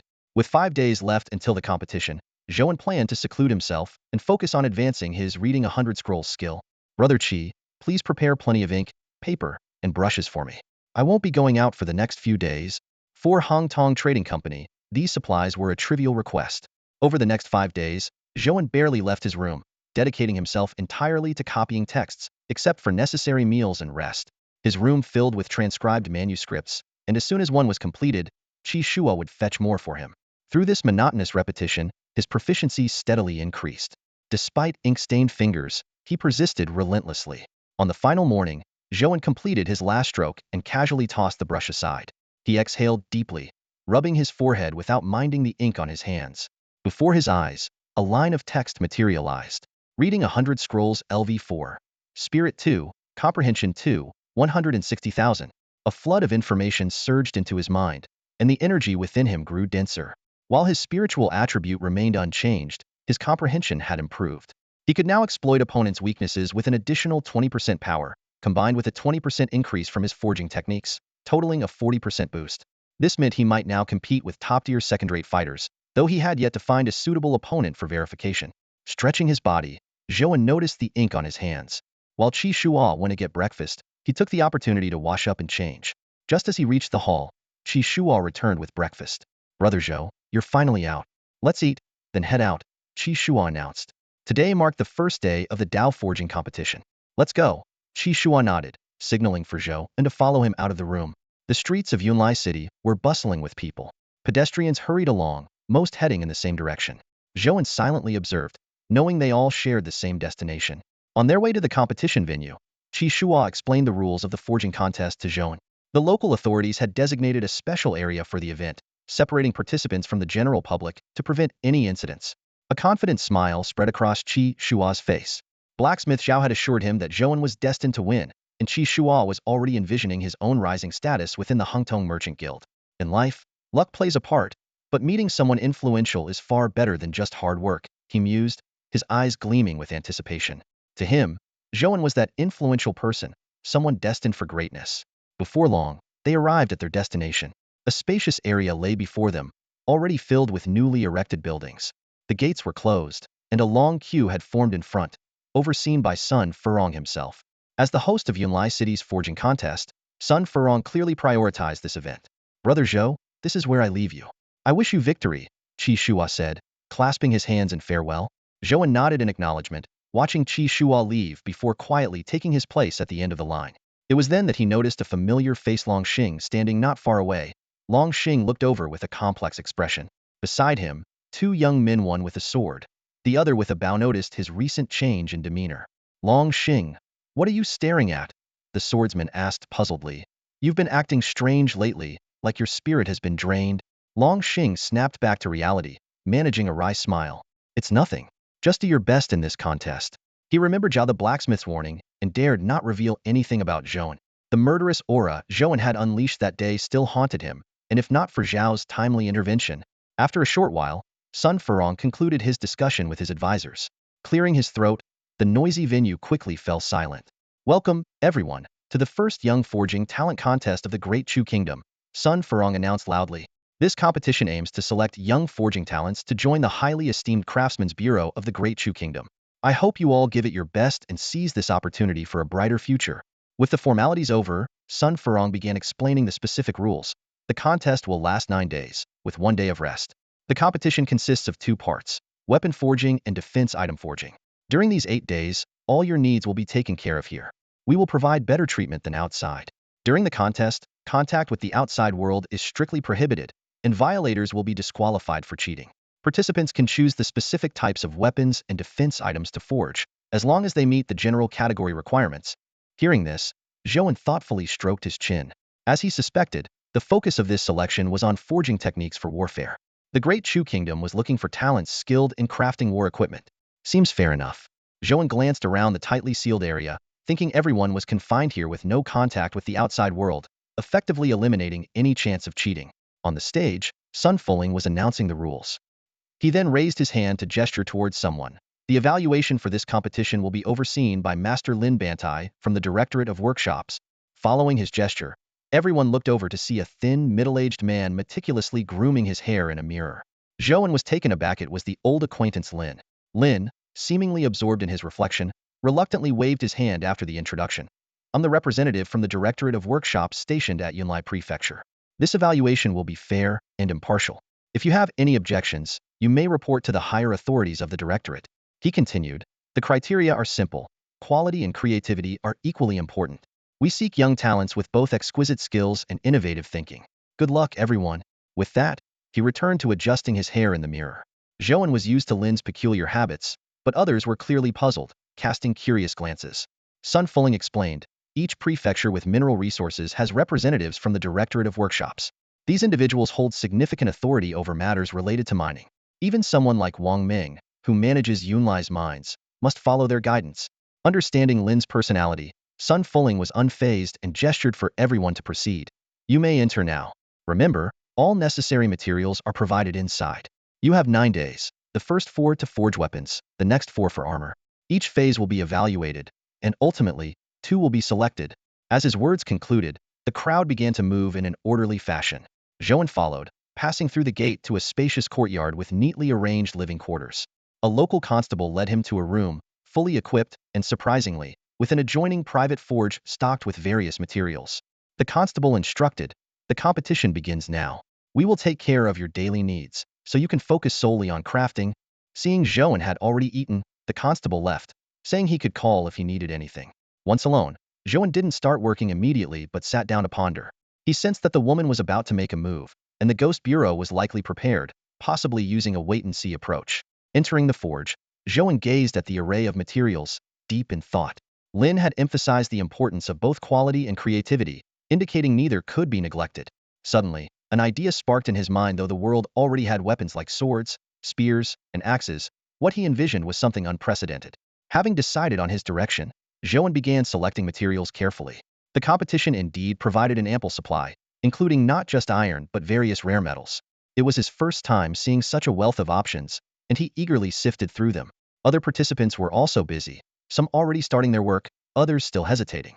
Meanwhile, in a hidden spot at the competition site, Zhang Sifu was leading his team in close surveillance. Reports kept coming in. Sir, everything is calm. No sign of that woman making a move. Zhang Sifu frowned. It's only the first day. Maintain strict surveillance. The competition lasts 9 days. She might strike when we least expect it. The guards remained vigilant every second, ensuring everything was secure. Upon receiving orders, they nodded in acknowledgement and dispersed to their respective posts. 2 days flew by. Zhou An carefully wrapped the newly completed long-handled weapon in cloth, stretching his weary body. The crafting process had consumed much of his energy, not just in its execution but also in recalling the weapon's original form. Remembering its description from novels in his past life, Zhou An couldn't resist the urge to recreate it in this world. Now, the weapon was finished, with even the details perfected, completing the project 2 days ahead of the 4-day schedule. Zhou An pushed open the door to find 2 constables dutifully standing guard outside. One of them asked if he needed anything. Here, his needs were met as long as he didn't step out or indulge in revelry. Bring some roasted chicken from Minghua House and a good bottle of wine, Zhou An requested. Since it was free, why not enjoy it? Besides, the roasted chicken from Minghua House was indeed exceptional. One constable set off to fulfill the request while the other remained at his post. Back inside, Zhou An pondered ways to enhance his other skills. His butcher's knife technique had reached level 5, and his other skills were at level 4. It was time for a comprehensive upgrade. The direction for advancing his fusion forging technique was clear. applying the technique he used on arm-length iron bars to smaller sizes. As blacksmith Zhao had once said, mastering it meant even rice-sized iron pieces could be seamlessly fused. Looking at the materials in the room, Zhou An smiled. Taking advantage of the time before his meal arrived, he decided to use these materials to improve his fusion forging technique. Soon, the clanging of metal echoed as he successfully shrank and attempted to merge two iron bars. Although only a tenth of their surfaces fused perfectly, the system indicated an increase in proficiency. Meanwhile, in a modest house, Miyamo finished her meal and glanced at the bound Yuhang, a sickly smile on her face. The grand forging competition has finally begun. It's time to plunge Yunlai Prefecture into chaos, she said, her laughter sending chills down the spine. Viperous witch. Yuhang spat. Miyamo stifled her laughter. There are plenty of villains in this world. One more won't make a difference. Do you really think good people are truly good? I don't care about good people, but you are certainly not one of them, Yuhang retorted coldly. Miyamo shrugged indifferently, crouching before Yuhang. Zhou An left me gravely injured. I'll give him the best gift in return. I won't kill you now. I'll wait for him to watch you die, just like those people watched me turn their children to ashes. How delightful that was, she said, bursting into laughter again. Monster. Yuhang's eyes burned with rage. Why misuse extraordinary powers for evil? Mimo's smile vanished, her expression turning icy. If I said it was for fairness, would you believe me? Yuhang was momentarily stunned by her words.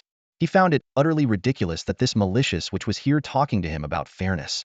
Seeing the expression on Yuhang's face, Mimo's lips curled into a cold smile. I knew you'd react like this. Although the Zhongxing organization hasn't been around for long, our goal is simply to eliminate the other three factions. Only by making them disappear completely can the miscellaneous faction truly flourish and act freely. What do you mean by that? Yuhang frowned. Aren't the four major factions in the world today diverse enough? Mimo shook her head and looked at Yuhang as if he were ignorant. Her voice grew cold and sinister. Back then, the founder of the Five Elements Burial Sect had the power to unify the miscellaneous faction, but was crushed by the other three factions. Even those from the miscellaneous faction betrayed him, including Zhu Dao. Her eyes were filled with murderous intent. From that moment, I understood that the so-called righteous path is nothing but a group of self-serving individuals. They feared the rise of the miscellaneous faction surpassing them, so they took action. Even those within the miscellaneous faction were willing to be their lackeys. It's disgusting. They could never imagine that if we could unify the miscellaneous faction and have everyone practice the Five Elements burial technique, we could become the only power in this world. This was the first time Yuhang had heard these secrets, but he immediately saw the flaw in her logic. What about ordinary people? The Five Elements burial technique thrives on harming others. Can such a vile practice last? The three major factions and the miscellaneous faction joined forces to stop such inhumane acts. He finally saw the true nature of the woman before him. Her twisted reasoning was beyond anything a normal person could fathom. Mimo looked at him with a bizarre gaze. Why care about the lives of ordinary people? What difference does it make if there are fewer of them? People are born every day, so what if a few die? Resources are limited, and fewer people mean more for others, making the world a better place. Yuhang chose silence.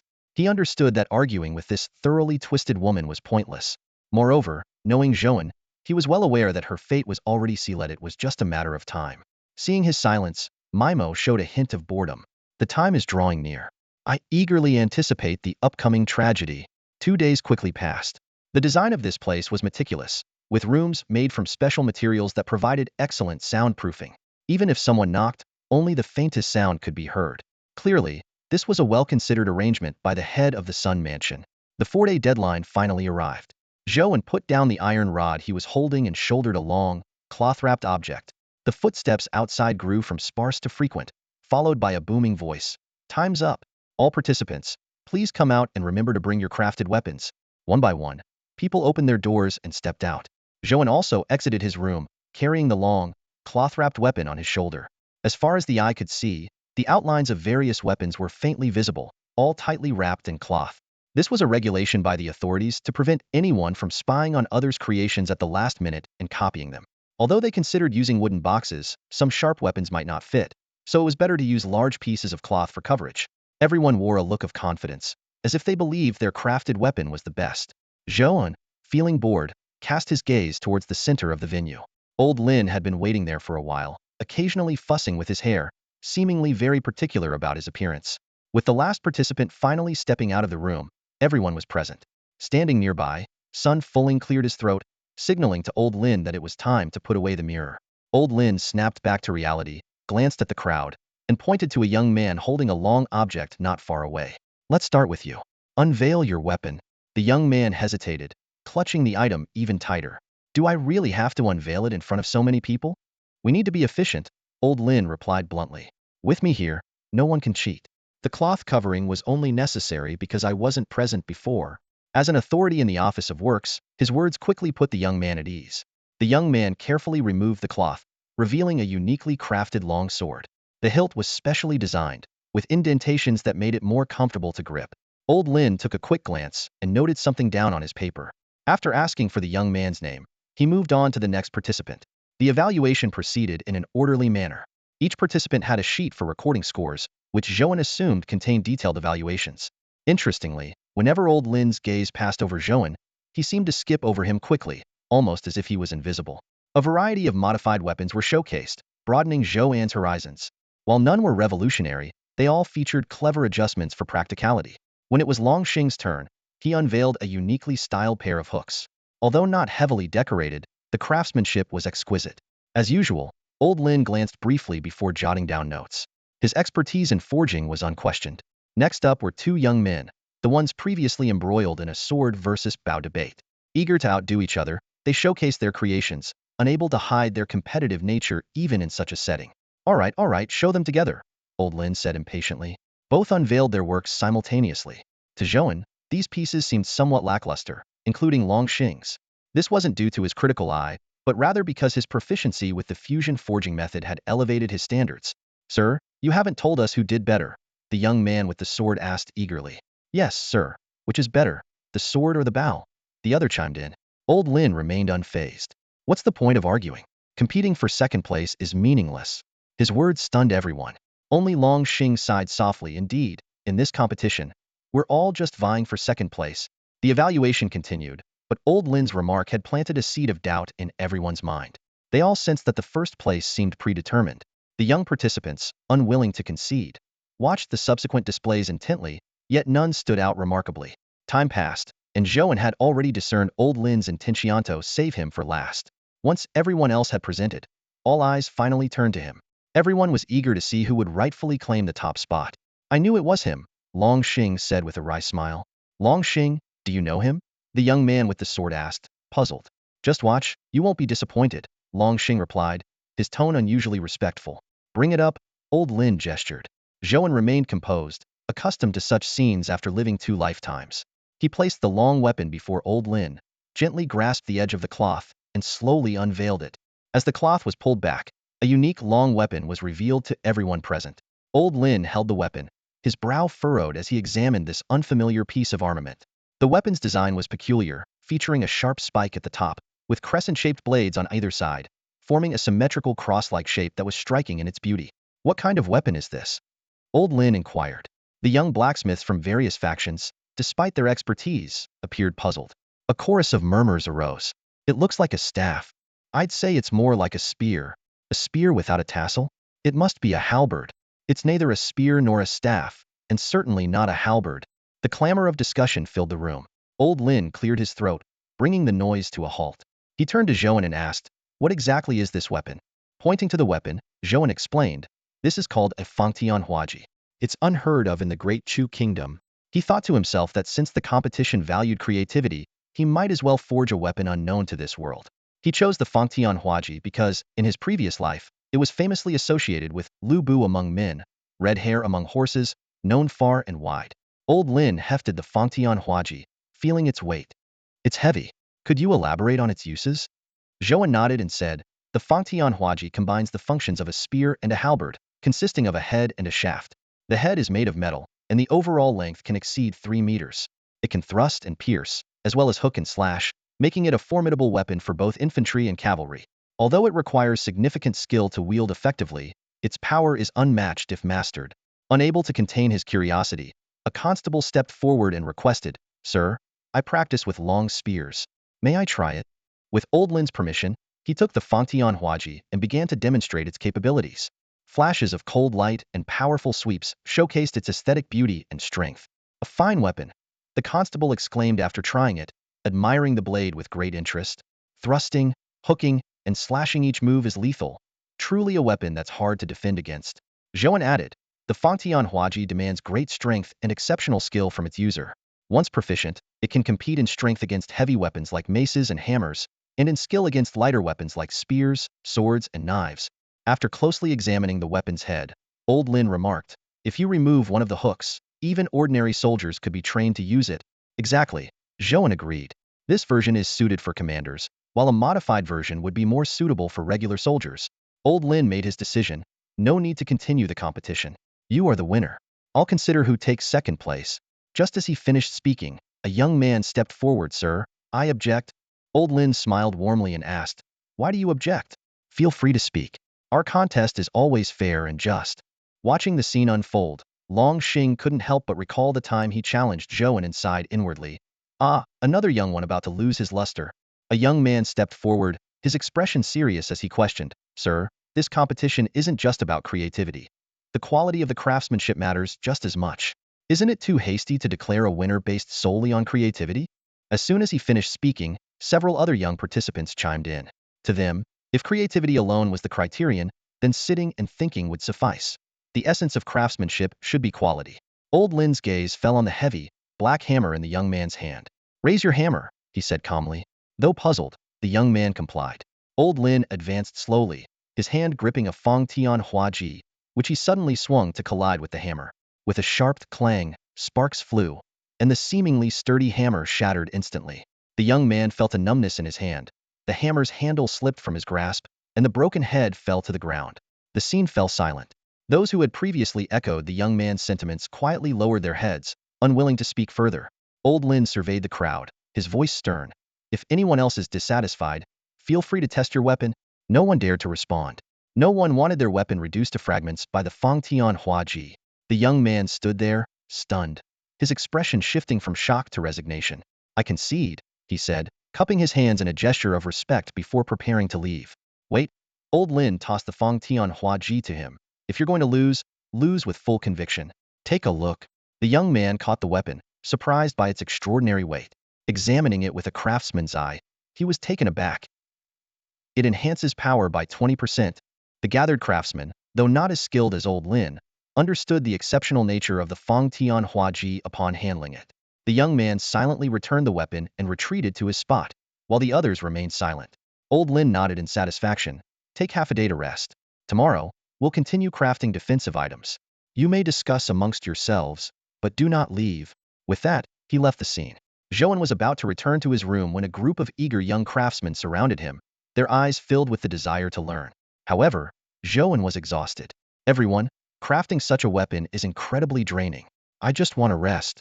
The young craftsman exchanged glances and respectfully stepped aside. Once back in his room, Zhou An pondered. Why had that woman not made a move yet? Even if she had taken the most precious eagle from the Falcon Gate, tracking her would be difficult. In this game of shadows, was waiting idly the best strategy? Despite his doubts, at this moment, maintaining the status quo seemed the wisest choice. Zhang Sifu was deeply engrossed in examining the documents handed to him by his subordinates, exchanging opinions with Sun Fuling. The 100 arts of the mixed schools? Is this really where they originated? Sun Fuling gasped at the revelation. With intelligence provided by the higher-ups at the Zhenggui division, Zhang Sifu had uncovered the full picture of Yunlai Prefecture, information that even Sun Fuling was learning for the first time. Lord Sun, you understand the significance of the 100 arts of the mixed schools. I need you to inform Zhou An, as I can't leave my post at the moment, Zhang Sifu said with grave importance. Sun Fuling nodded solemnly in agreement, then rose to head towards Zhou An's location. Despite the short distance, it took Sun Fuling the time it takes for an incense stick to burn to reach his destination, his expression remaining heavy throughout. Arriving at Zhou An's door, he knocked lightly. Although this sort of contest wasn't something he usually involved himself in to avoid misunderstandings, the circumstances were exceptional, and Zhou An had already earned everyone's respect with his skills. Come in, Zhou An's voice came from inside. Entering, Sun Fuling saw Zhou An enjoying a meal delivered by the constables. Upon seeing Sun Fuling, Zhou An put down the roast chicken he was holding. Lord Sun, what brings you here? Zhou An noticed the unusual look on Sun Fuling's face. Sun Fuling closed the door and sat across from Zhou An, his expression growing more severe. The situation has escalated beyond what we anticipated. We've uncovered the true intent of that person. I fear a storm of bloodshed is on the horizon. Is it beyond the capacity of Yunlai Prefecture to handle? Zhou An asked with a frown. Sun Fuling nodded gravely, admitting that the situation was indeed out of control. We've reported to the state level, but reinforcements will take time, and by the time they arrive, it might be too late. Understanding the gravity of the situation, Zhou An said, since you've come personally, I assume you and Zhang Sifu have devised a plan and need my assistance? Exactly. Sun Fuling then began to explain the entire situation in detail. It all starts with the 100 arts of the mixed schools. These arts represent the most powerful and long-lost branches of the mixed schools. Zhou An's eyes lit up. As a traveler from another world, while he possessed considerable strength, his knowledge of this world's history was limited. These secrets piqued his interest greatly. Sun Fuling continued, long before the founding of the Great Chu, the world was divided into 4 major categories. Although the mixed schools had no leader, they were not inferior to others due to the 100 arts. It is said, the 100 arts possess the ingenuity of the heavens. When one art emerges, the martial world is thrown into chaos, and bloodshed ensues. At this point, Sun Fuling's face darkened. Zhou An listened intently as he sipped his tea, captivated by this tale of forgotten history. According to Sun Fuling, despite their power, the 100 arts were not immune to the cycle of rise and fall. During the peak of the mixed schools, a remarkably talented master emerged. This individual, of extraordinary ability, could effortlessly wield the 100 arts, which would take others a lifetime to master. Ultimately, he distilled the 100 arts into 8 core techniques. These mysterious skills, known as the 8 supreme arts, are considered unparalleled techniques both in heaven and on earth. Zhou An listened with keen interest and eagerly pressed for more details. Sun Fuling began to explain slowly. The 8 supreme arts consist of the spiritual elixir, demon-breaking poison, celestial calculations, illusionary formation, mind and spirit method, absolute domain forging, exquisite weaving, and strategic deployment. He gave a resigned smile, however. Even I am not privy to their specifics. Both the Great Chu Kingdom and other nations keep these arts shrouded in secrecy to prevent others from coveting them. Knowing just their names is already quite a feat. The creator of these arts grew greedy and attempted to merge them, which inexplicably led to his demise. Sun Fuling continued. Zhou An frowned slightly. Someone capable of creating the 8 supreme arts must have been an unrivaled force of the time. How could they die so easily? Noticing Sun Fuling's limited knowledge of the event, Zhou An gestured for him to continue. Not only did he perish, but the entire faction of miscellaneous arts collapsed overnight. According to later records, a single person swept through all the factions of miscellaneous arts, destroying their foundations. After pondering for a moment, Zhou An speculated. The person who created the 8 supreme arts must be the one who dismantled the miscellaneous arts factions. In that era, these factions were vast and powerful. The only one who could have consecutively defeated them was the creator of the 8 supreme arts. Sun Fuling nodded in agreement and added, the cause of his death was determined to be the complete exhaustion of his vital energy. It's likely he died from overexertion after defeating all the factions. However, the reason he did so remains unknown. Zhou An astutely connected this with the situation in Yunlai Manor. According to you, Master Sun, Yunlai Manor is linked to the miscellaneous arts. Could it be that one of the 8 supreme arts has appeared here? Indeed, Sun Fuling explained. After that person's death, the 8 supreme arts vanished. However, Yunlai Manor once hosted someone skilled in absolute domain forging, who publicly claimed that the 8 supreme arts were hidden there. Although many sought them, they found nothing, and the rumor gradually faded. That person eventually met a violent end due to prematurely revealing his identity.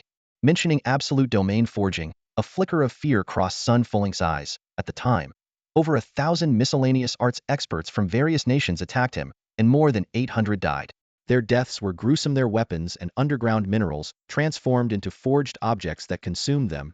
Zhou An was startled by this and, realizing he might possess the ability to enhance quality, quickly dismissed the thought.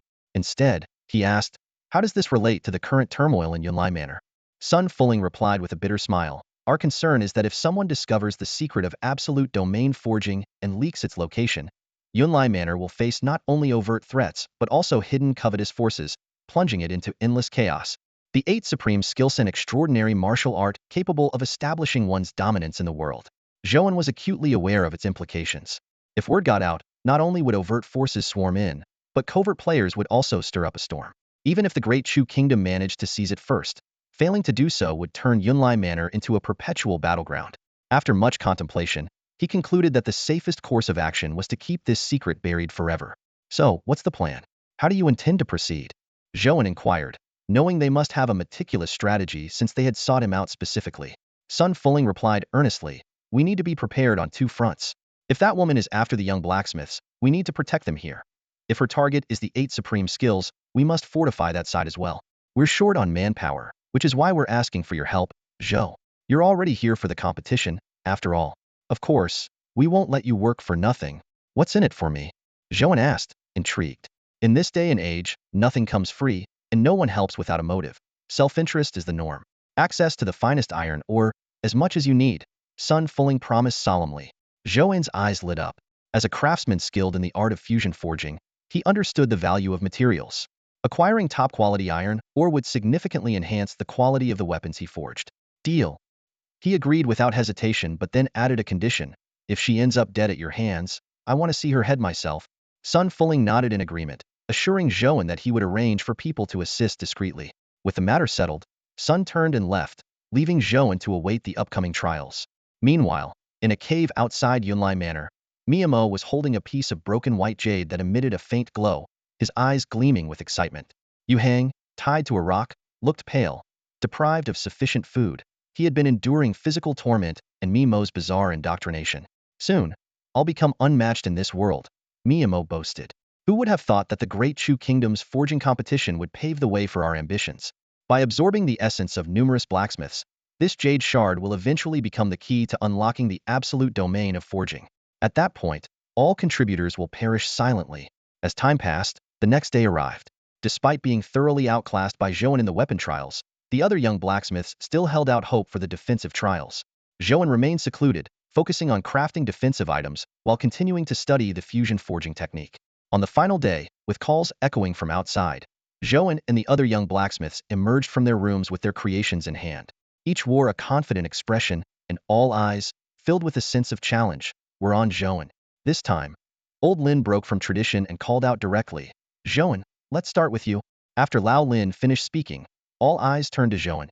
Given the impressive performance of the weapons Zhou An had crafted earlier, everyone's expectations were sky-high. Zhou An, with a calm demeanor, stepped forward and placed his work on the table. Lao Lin reached out and lifted the cloth covering the item, revealing what lay beneath. The anticipation in the room quickly turned to disappointment. Before them was a seemingly ordinary piece of armor, with nothing particularly striking or innovative about it.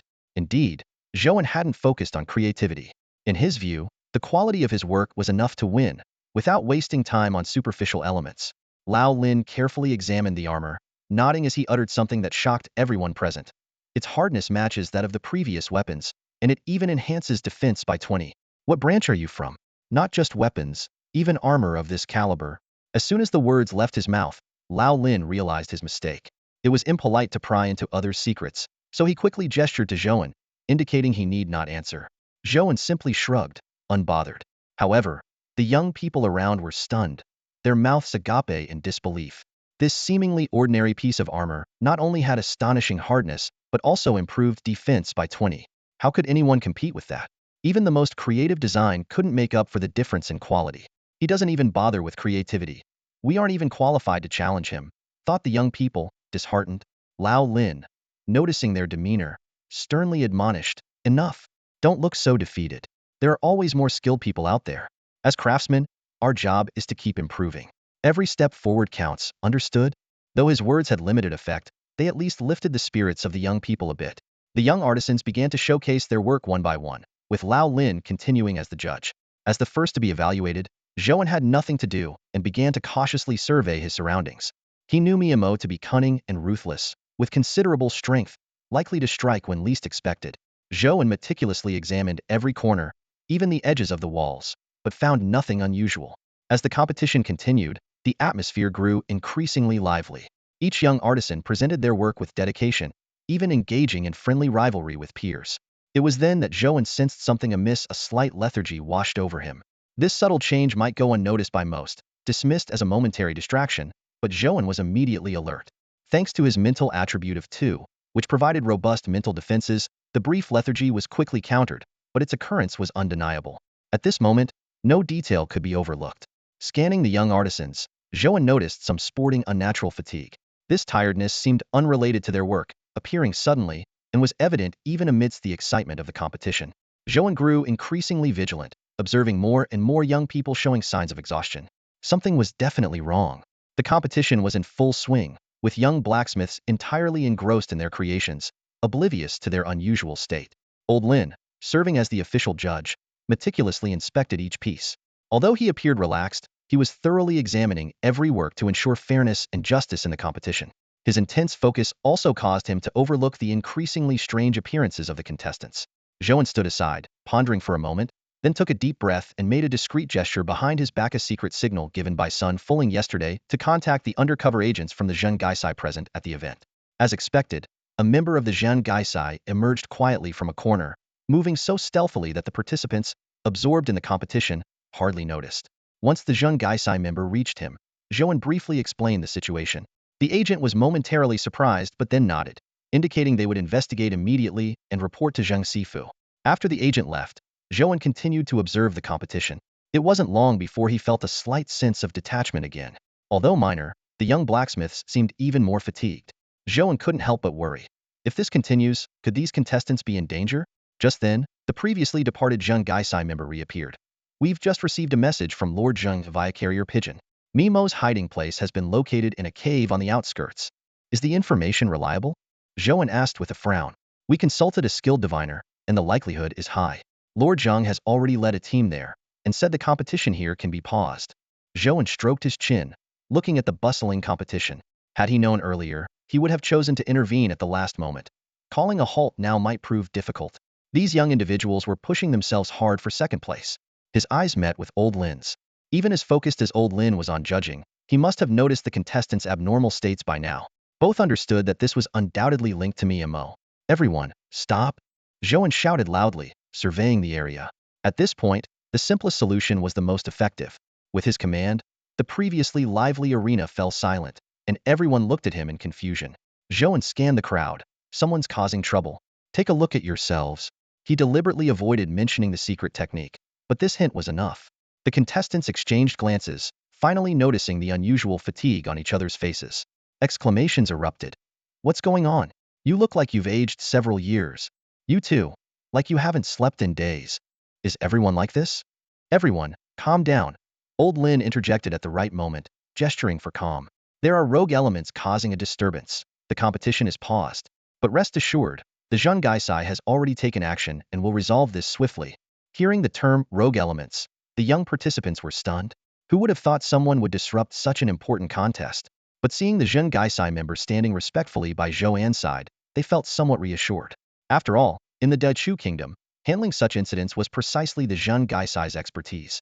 The young onlookers were buzzing with chatter, their eyes fixed on Zhou An and the member of the Zheng Gaisai. Isn't that Zhou An? What's he doing with someone from the Zheng Gaisai? Did you notice how the Zheng Gaisai member looked at Zhou An? It's like they're wary of him. Isn't Zhou An a blacksmith? How did he get involved with the Zheng Gaisai? The Zheng Gaisai member continued relaying Lord Zheng's instructions to Zhou An. They would handle Mimo, while Zhou An was needed to stay here. With Zhou An, Lord Lin, and Magistrate Sun present, everything should be foolproof.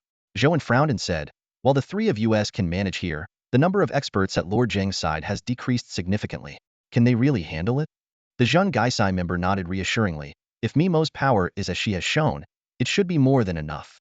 Although not many experts are going, they are the elite of the Yunlai Prefecture's Zheng Gaisai. Zhou An pondered. With the competition on hold, the condition of the young blacksmiths hadn't worsened, indicating that their power wasn't being drained for now. Still, Zhou An was worried it might be a diversion tactic. Suddenly, chaos erupted. A piercing scream shattered the calm as a young man clutched his head and collapsed unconscious. One by one, more young people began to fall. Zhou An was about to act when he felt a surge of dangera sensation like an invisible sledgehammer pounding his mind, each blow shaking his spirit. Fortunately, his mental fortitude, bolstered by a 2 defense, allowed him to barely withstand the force. Yet, the threat lingered, like a sword hanging overhead. Old Lin quickly examined the fallen youths, his expression turning peculiar. Their energy was drained almost entirely in an instant. They aren't in immediate danger, but will need time to recover. Zhou An analyzed. The attacker seems to be targeting the competitors specifically, possibly linked to the forging process. Just then, a white dove fluttered in, landing on the Zheng Gaisai member's shoulder. The message it carried revealed that Lord Zheng's team had found Mimo, but she had taken Yu Hang hostage, causing a standoff. It also warned Zhou An to stay put, suspecting danger in their area as well. Zhou An's intuition told him it wasn't that simple. Mimo couldn't be that foolish, and everything was falling into place too easily. Suddenly, a bizarre scene unfolded. The once unconscious young blacksmiths all stood up, their eyes vacant, like puppets. Over 100 of them stood in unison, creating an eerie spectacle. What shocked Zhou and even more was that even old Lin's gaze had turned vacant. Old Lin suddenly picked up the Fangtian Huaji crafted by Zhou An, and the other young men followed suit, raising their weapons with an icy glint directed at Zhou An. This unexpected turn of events made Zhou An realize something instantly: this had to be Mo's scheme. Since she could extract the spirit of the weapon craftsman, she likely had the means to control them as well. Everyone here, including old Lin, had become puppets. Why do they act like puppets? A member of the town's demon control bureau muttered instinctively. Zhou An caught this remark, sparking a moment of realization in his mind. Puppets. Zhou An suddenly recalled the fake Yuhang he encountered not long ago. Wait, puppets? He remembered the fake body made of iron lumps. Clearly, the adversary had the ability to create iron puppets. Send a pigeon message to Master Zhang immediately. Mo is likely a fake, an iron puppet. Zhou An analyzed calmly. Mo used a fake body to deceive you, even bringing Yuhang along to make you believe. Hurry and inform them. I'll handle things here. The member of the bureau left at once, and simultaneously, the previously hidden members revealed themselves, weapons aimed at the group of controlled young craftsmen. The atmosphere grew increasingly tense with killing intent. Zhou An, it's the miscellaneous arts, iron puppets. Sun Fuling arrived in a rush, holding a brush and a book. The constables quickly surrounded the controlled individuals. Although the 8 unique skills are a fusion of miscellaneous arts, the arts themselves haven't completely disappeared. Over the years, there have been occasional successors, Sun Fuling explained. Master Sun, you didn't tell the truth before. It seems you know quite a lot about this, Zhou An remarked, his tone calm. Sun Fuling cleared his throat, slightly embarrassed. Brother Zhou, please forgive me. These matters are indeed secrets, and I've told you all I can. Zhou An didn't mind. You're not an official, and you've already shared quite a lot. Knowing too much about these secrets can be more harmful than beneficial. He then asked, since you know so much, can you find me a Mo? At this point, the controlled individual's killing intent grew more intense, weapons pointed directly at Zhou An. He drew his long knife and said coldly, though you are controlled, if you make a move against me, I will have no choice but to take your lives. This isn't a play, and there's no room to avoid collateral damage. In such a situation, hesitating too much might cost me my life. Sensing the murderous aura emanating from Zhou An, Sun Fuling quickly held him back. Brother Zhou, don't be so rash. The situation is still manageable. Oh. Zhou An turned and said, Master Sun, you must understand the current situation. Mo uses puppets to impersonate herself, keeping Master Zhang occupied. She also controls these people to restrain us. If we don't swiftly address these restraints, we will lose. And by lose, I mean death, with the entire Yunlai prefecture at stake. Indecision is not an option. We must act. Sun Fuling sighed helplessly. Brother Zhou, I meant I can temporarily stabilize them, allowing you to conserve your strength to fully confront Mo. Zhou An's stern expression immediately turned into a smile, and he familiarly patted Sun Fuling on the shoulder. Master Sun, I was just joking. You overthink things. How could I possibly be heartless? Sun Fuling hesitated to speak. He wanted to say, you are, but had to admire Zhou An's thought process. Without a solution, the safest course indeed would be to act directly against these people, or else the entire Yunlai prefecture might suffer. His view of Zhou An Chang'e, a person who is merely ruthless, is no more than a brute, but combined with meticulous thinking and flexibility, he is much more than just a brute. Now's not the time for such thoughts. Sun Fuling shook his head to clear away distractions, took a deep breath, and tossed the book in his hand. As the book was thrown into the air, its pages scattered instantly, transforming into thin sheets that hovered midair. Sun Fuling, holding a calligraphy brush, lightly tapped the papers. Zhou An watched as each sheet emitted a faint glow, sketching out characters that quickly expanded, enveloping the entire area. All the Daoforging individuals, including Old Lin, were subdued in an instant, forced to the ground, unable to move. Even Old Lin, skilled in combat, seemed to lose his blacksmith's essence, mechanically gripping his Fangtian halberd. Brother Zhou, half an hour, Sun Fuling said gravely. If we can't resolve this in half an hour, I will have no choice but to deal with them myself. A short pain is better than prolonged suffering. Zhou An sprang into action, seizing the member of the Zhangguo division who had just delivered the message. The man looked bewildered, clearly unprepared for the sudden shift in the situation. Is Lord Jing far from here? Zhou An asked directly. The member shook his head. Not far. Zhou An pointed in a direction, signaling the man to continue relaying information. He could feel an invisible force trying to seize his consciousness ever since Old Lin and the others were controlled, like a massive hammer hovering above his head. Thanks to his mental fortitude, he resisted this control. It was this force that made him aware of a mysterious call, guiding him to the source of the control, likely Mo's hiding place. You stay here and assist Lord Sun, Zhou An instructed, then utilized his dragon step technique. becoming a blur as he dashed towards the sense direction. Meanwhile, at another location, Zhang Sifu watched two iron puppets with a grim expression. Both Miyamo and Yu Hang were decoys in a meticulously planned diversion. Just as he prepared to return to Yunlai Prefecture, a white dove arrived, bringing new information. After reading the message, his face shifted from gloomy to shocked, and he immediately led his team toward the designated direction. Deep in the mountains, Miyamo dragged Yu Hang through the dense forest. The broken white jade in her hand glowed, but it couldn't hide her somber expression. The plan was supposed to be flawless, yet she hadn't anticipated Zhou An breaking free from the control and tracing her location. Until she found the absolute domain forge, she couldn't afford to be discovered. Following the sound of running water and the jade's guidance, Miyamo arrived at a calm riverbank. The jade's glow intensified, signaling that the target was in the river. After securely tying Yu Hang to a tree, Miyamo leaped into the river. You found what you wanted, so why not kill me? Yu Hang asked weakly. Wishful thinking, Miyamo sneered. If they get here before me, you're my only hope to turn the tables. Left alone on the bank, Yu Hang struggled desperately, but the ropes held firm. Miyamo was smart. She hadn't broken his limbs because a complete Yu Hang was the best leverage against Zhou An. Damn, I've become old Zhou's weakness. Yu Hang gritted his teeth. As a brother, I can't betray my own.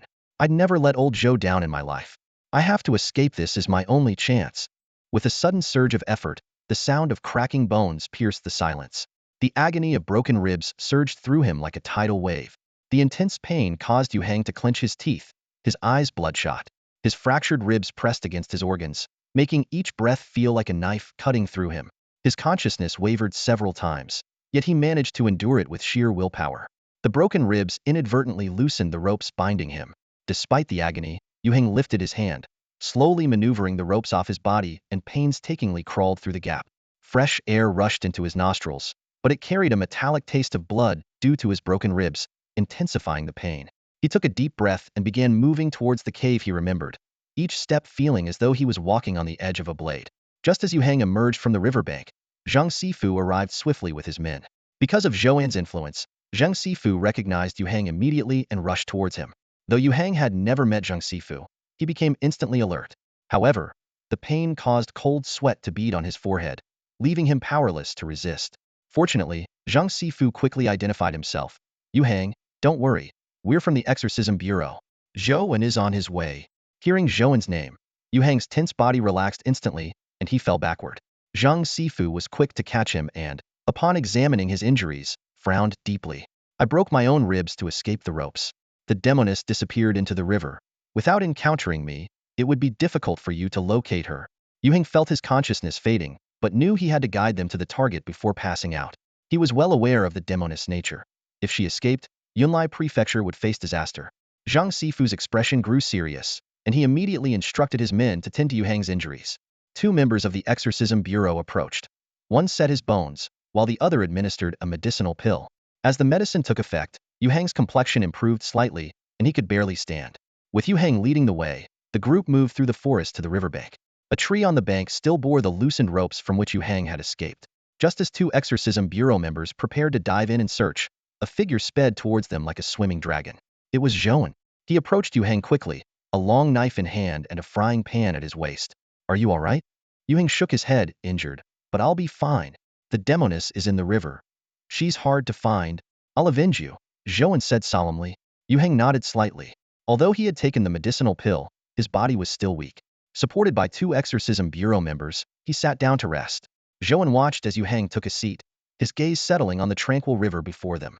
He turned to Zhang Sifu and said with calm determination, Master Zhang, don't send them down there. The situation in the river is uncertain, and there's no need to lose men unnecessarily. Every additional person we have could tip the scales in our favor for the final confrontation. Zhang Sifu frowned. I understand your concerns, but the situation is urgent.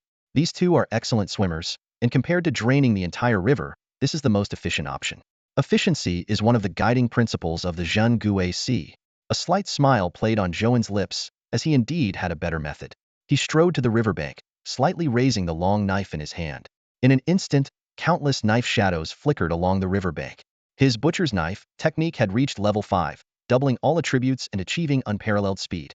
In the blink of an eye, nearly 1,000 knife lights intertwined in the air. Zhang Sifu's eyes widened in astonishment. As a master who had made a name for himself in Yunlai Prefecture with his iron palms, it was the first time he had witnessed Zhou An in action. He had only heard about it from Zhang Xixian, but seeing it firsthand was far more impressive than the rumors. He once shattered a second-rate swordsman with a single palm strike, but that swordsman's skills were worlds apart from Zhou An's. What was even more astounding was that those 1,000 knife lights suddenly froze in midair, as if paused. Everyone present was visibly incredulous. Zhou An did not stop there. With another swing of his knife, he struck the suspended knife lights, transforming them into hair-thin beams of light that wove into two knife walls and plunged into the water. The river's flow was blocked, revealing a gap. Zhang Sifu couldn't help but praise, effortless control, impressive indeed. As the riverbed gradually dried, a damp riverbed was revealed, and the group gathered around to discover a massive cavern beneath, with water flowing inside. Zhou An closed his eyes to sense, confirming that the opponent had escaped through this passage.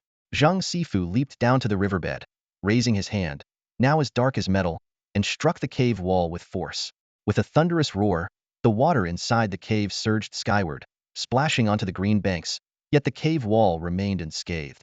Zhou An raised an eyebrow and complimented, "Master Zheng's power is indeed astonishing.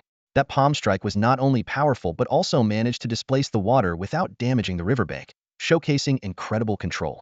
Wiping the water from his beard, Zhang Sifu chuckled. "These iron palms are the only skill I've honed well in my life, and the only thing I'm proud of." At this moment, he no longer saw Zhou An as a junior, but regarded him as an equally formidable master. The world is vast once you step into the second tier. This phrase lingered in his mind. It was the earnest advice from the chief when he first reported for duty in the capital. The third tier is merely a threshold, while the second tier is a gateway. Only by crossing it can one truly appreciate the world's expanse. Zhang Sifu stood at the cave entrance, a glimmer of satisfaction in his eyes. As a second-tier expert, he understood the weight of such prowess. "You two, go scout," he commanded his subordinates. With the water no longer an obstacle, the spacious cave seemed less daunting. Without hesitation, two members slipped into the cave. Nearby, Zhou An maintained the light from his blade, replenishing it with a fresh surge whenever it dimmed. Thanks to his elevation to the second tier, he had formed a unique energy core within, allowing him to sustain this defense continuously. Suddenly, the two who had entered earlier came scrambling out, fresh wounds marking their bodies. "What happened?" Zhang Sifu asked, his brows furrowed. "Sir," one of them panted, "there's a massive space behind the cave, filled with over 100 iron golems. That which must have a storage artifact and set an ambush here. Each golem has the strength of a third-ear warrior." "Third ear? Over 100 of them?" Zhou An mused, stroking his chin. This woman has really brought out her entire arsenal. A craftsman values their foundation, and Mimo must have invested all her savings here over the years. There were about 50 members of the Demon Suppression Squad present, all third-tier fighters. Others remained on guard at Yunlai Prefecture, but this number seemed insufficient for the task at hand. Fortunately, 2 second-tier experts were present. "With Brother Zhou and me, it should be enough. Let's go." Zhang Sifu was about to give the order when a subordinate interrupted. "Sir, those golems are also skilled in formations. Together, they can exhibit second-tier power," the member added, his scalp tingling with apprehension. Formations, a branch of miscellaneous arts, encompass a wide range of techniques, including offensive, defensive, and supportive variations. Zhang Sifu pondered. "It seems we need to reassess the art of the iron golems." "There's no time to waste, Master Zhang," Zhou An urged. "Now that we know the situation, no matter how perilous, we must push forward." Zhang Sifu nodded in agreement and arranged for 2 members to escort Yuhang back to Yunlai Prefecture. Before leaving, Yuhang reminded, "Old Zhou, be careful." "Don't worry," Zhou An replied. Once Yuhang was gone, he turned to Zhang Sifu and said, "Master Zhang, you go ahead. I'll cover the rear. Once the water is released, it will flood out." Zhang Sifu led the group into the cave. Zhou An was the last to leap in, his figure soon vanishing from the riverbank. Inside the cave, it was cold and dark.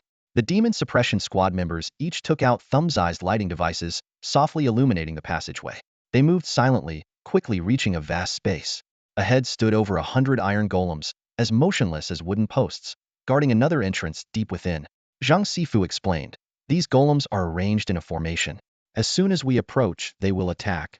Hundreds of iron golems stood in a precise formation, exuding the aura of second-tier warriors, enhanced by the formation's power. Zhou An rubbed his chin thoughtfully as he observed them, his gaze fixed on the cave entrance ahead. "This must be where Mimo passed through. If something's blocking the way, we'll just smash it to pieces," he declared, raising his long sword, a palpable aura of menace rising from him. Without a word, Zhang Sifu and the entire team from the Zhengue division followed him into the range of the formation. Instantly, Zhou An felt a viscous force hindering his movements. The iron golems awoke, the sound of metal grinding against metal filling the air as they advanced with an eerie gait. Zhou An swung his sword, executing the butcher's cleaver technique. The blade's bright arcs sliced through the air, reducing dozens of golems to scrap metal in a single sweep. Zhang Sifu unleashed a series of powerful palm strikes, shattering each target with ease. The other members of the Zhengui division, though unable to destroy the golems, methodically held some of the enemies at bay. As the wave of golems grew more intense, Zhou An spun his sword and delivered a focused strike. A torrent of blade light surged forth like a dragon, shredding all golems within a 10-meter radius.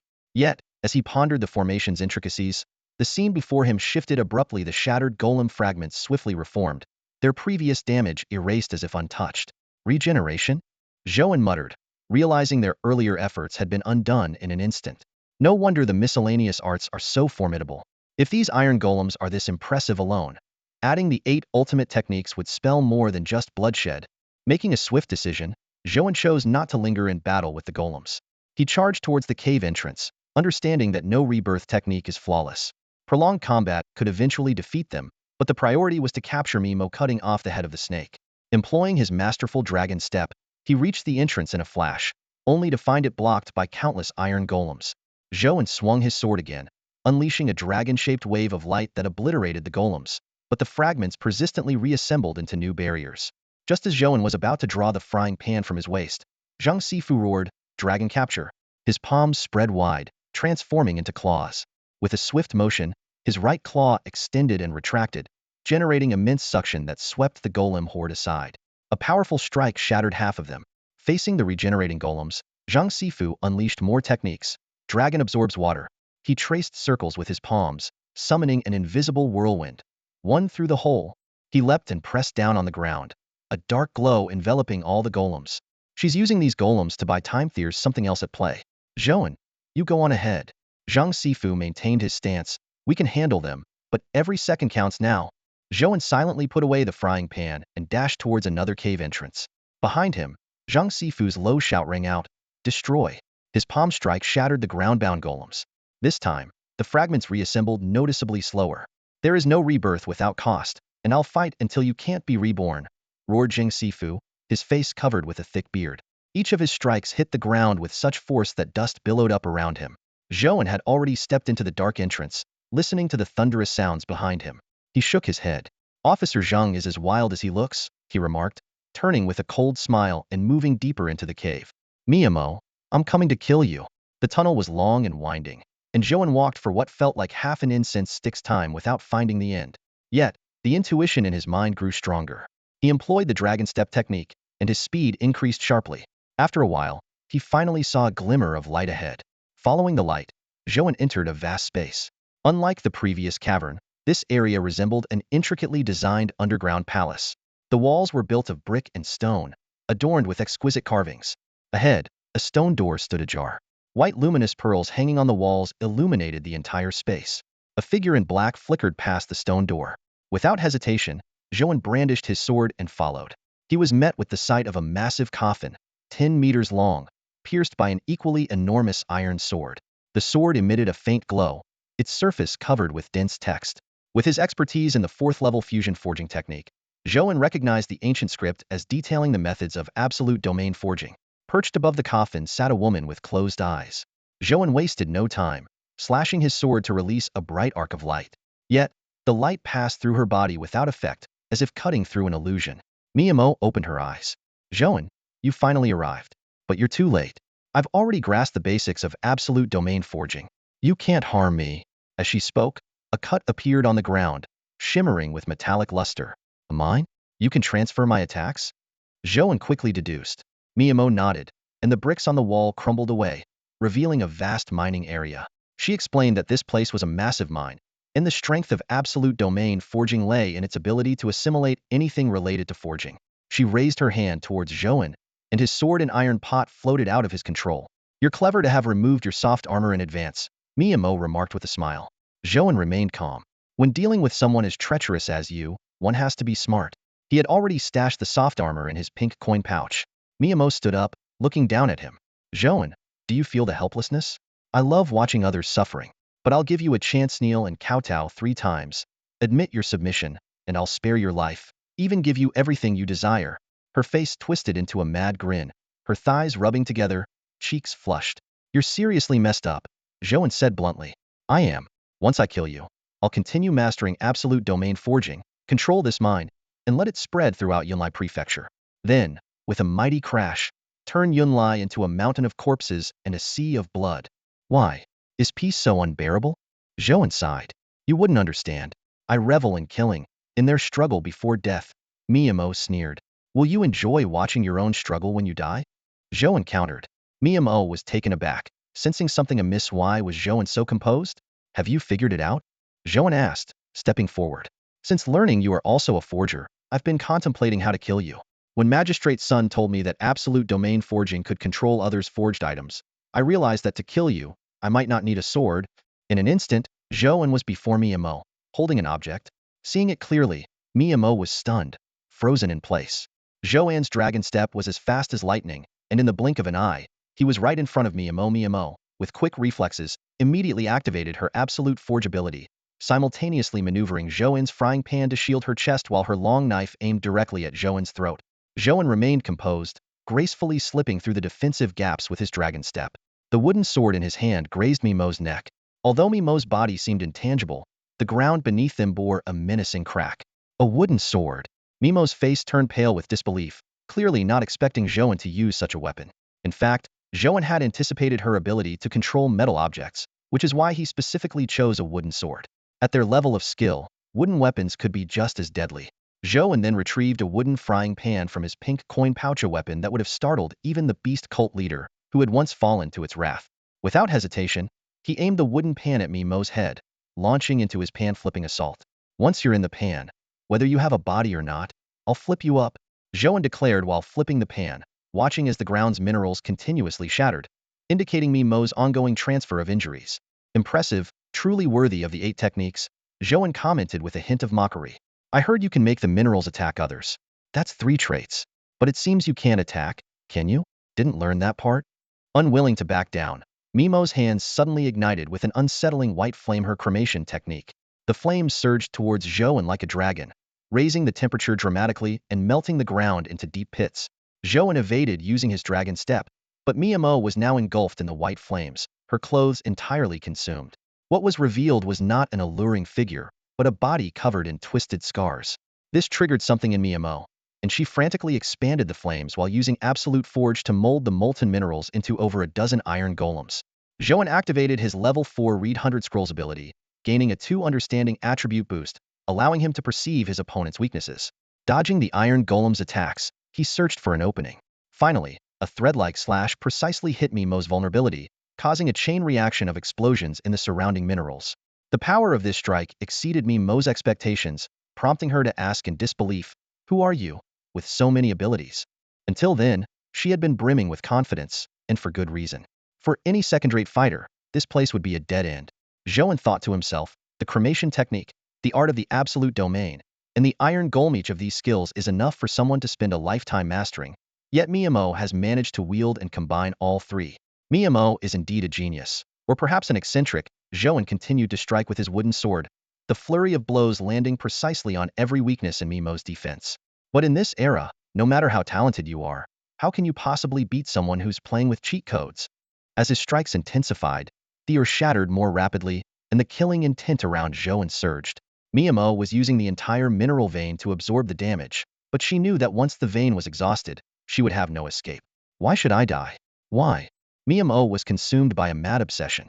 You self-proclaimed righteous people have plenty of blood on your hands. You want to be both judge and executioner. We've only killed a few ordinary people. What does that have to do with you?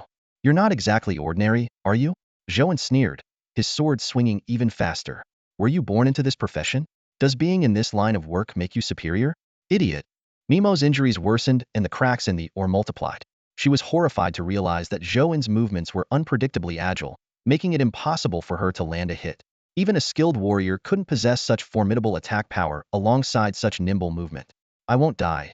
Miyamo gritted her teeth. You will, and I'll take Yunlai Mansion with you. Zhou An had already unleashed thousands of sword strikes, leaving the ground littered with shattered ore.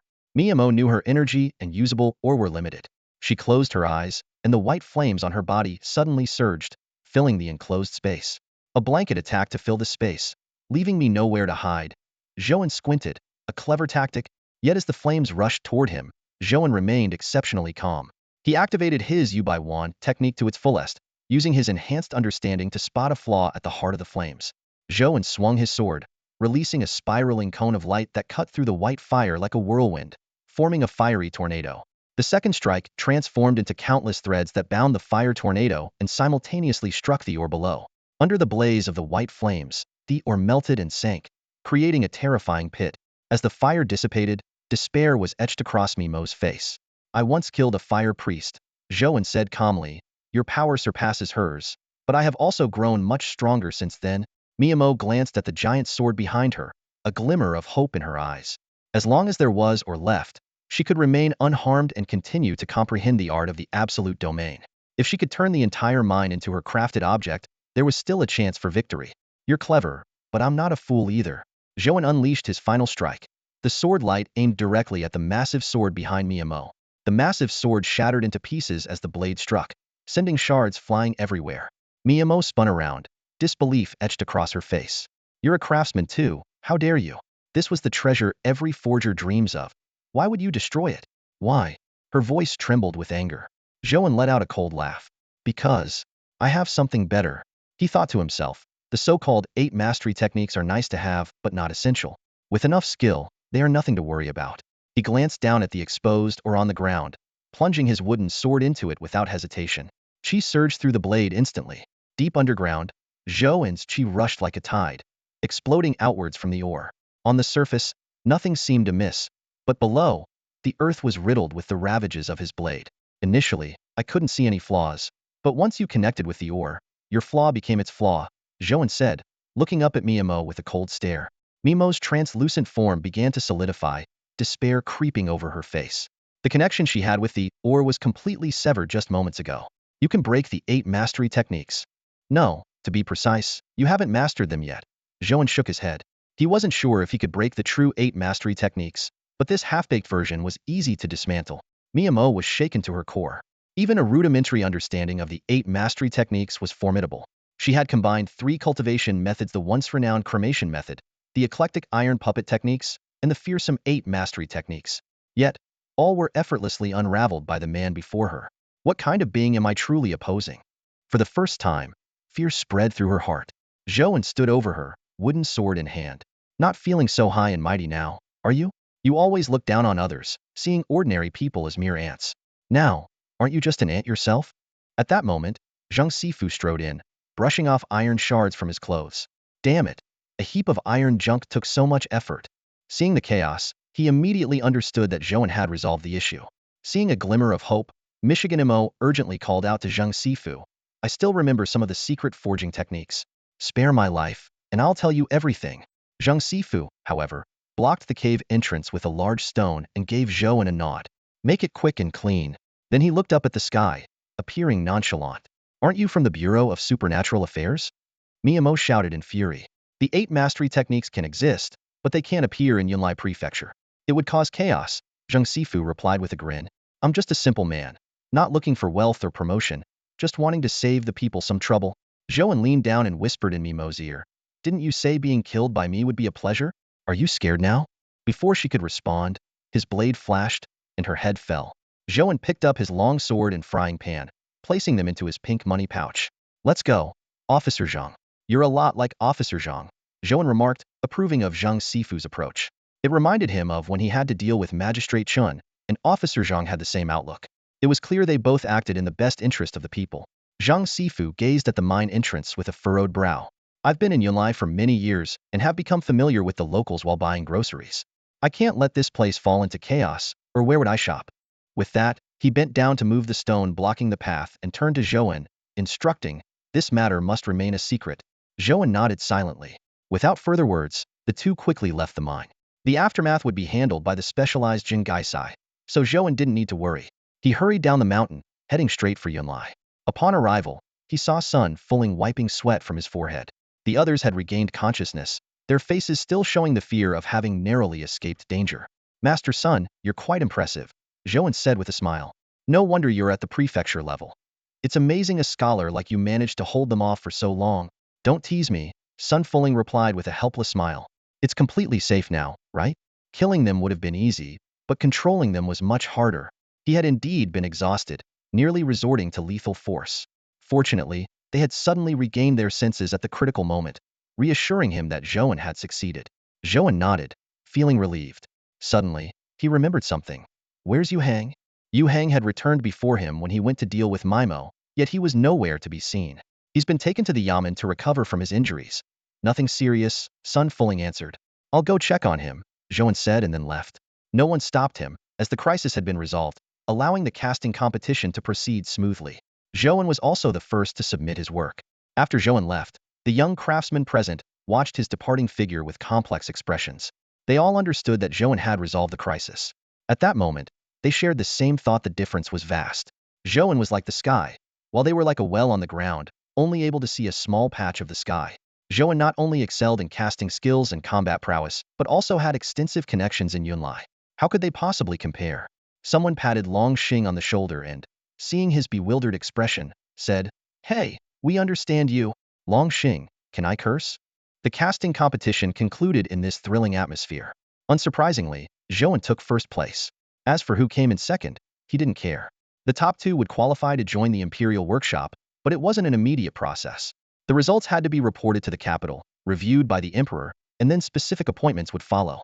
The appointment might not be in the capital directly. One might first gain experience in the provinces, like Old Lin, serving as a prefectural-level mining and casting supervisor. Zhou An wasn't in a hurry. With Mimo, his major adversary, out of the picture, he was enjoying a leisurely life, focusing on improving his skills. His fusion casting method had made significant progress through continuous practice.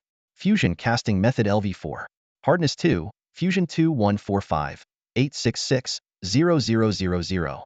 Zhou An planned to advance the fusion casting method to level 5 before seeking breakthroughs in other skills. All his equipment was crafted from iron or essence, fulfilling the promise made by Sun Fuling, meeting all his needs. These pieces were not only much harder, but also more powerful. All the iron used for practice was supplied by the Hungtong Merchant Guild, so he had no concern about material shortages. The guild had firmly established itself locally and gained a stellar reputation. Qi Shuo had received strong support and praise from the guild, enhancing his status. This made him even more respectful towards Zhou An, fulfilling any of Zhou An's requests without hesitation. Money was no longer a concern for Zhou An. His pink money pouch was stuffed with silver notes. As Qi Shuo put it, they were merely completing a transaction, and a little monetary gift was appropriate, just a tiny bit. The Hungtong Merchant Guild had no shortage of money. Zhou An accepted this without qualms, acknowledging that he had indeed been of great help. Old Zhou, let's go to Minghua Lu for some roasted chicken someday, Yu Hang suggested, putting down his book and shaking his head. With the help of special medicines from Zhang Gaisai, his injuries had healed quickly. He hadn't returned to the county but stayed with Zhou An at Qi Shuo's residence for a simple reason: the imperial examinations were imminent.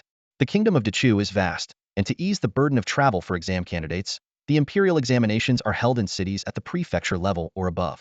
Yunlai Prefecture is one of these exam centers, and Yu Hang has stayed nearby to prepare for the exams. Ever since he recovered from his injury, he has been craving the roast chicken from the Minghua restaurant, often dragging Zhou An along for a feast. Aren't you going to study today? Zhou An asked with concern, as the imperial exams were approaching. Previously, Yu Hang had been studying tirelessly, but lately, he seemed to have relaxed. Yu Hang smiled and explained, no need to study anymore. I figured it out. In the past, I'd cram in the last few days, only to panic during the exam. This time, I'm taking it easy. Zhou An, with no choice, accompanied Yu Hang to Minghua restaurant. Despite it being late afternoon, the most famous restaurant in Yunlai Prefecture was still bustling with guests. As soon as they stepped inside, a familiar waiter greeted them with a flattering smile. Master Zhou, Master Yu. A private room on the second floor, please. After they were seated and had ordered, Zhou An observed Yu Hang while they ate. After the kidnapping incident, anyone else might have been traumatized, but Yu Hang returned to his usual self after just a few days. Whenever Zhou An asked, Yu Hang would downplay it, saying, it's all in the past. Let's be frank today. No more dodging the issue, Zhou An said, clinking his glass with Yu Hang's and downing his drink. Yu Hang put down his glass and finally shared his thoughts. Studying literature can't save the people.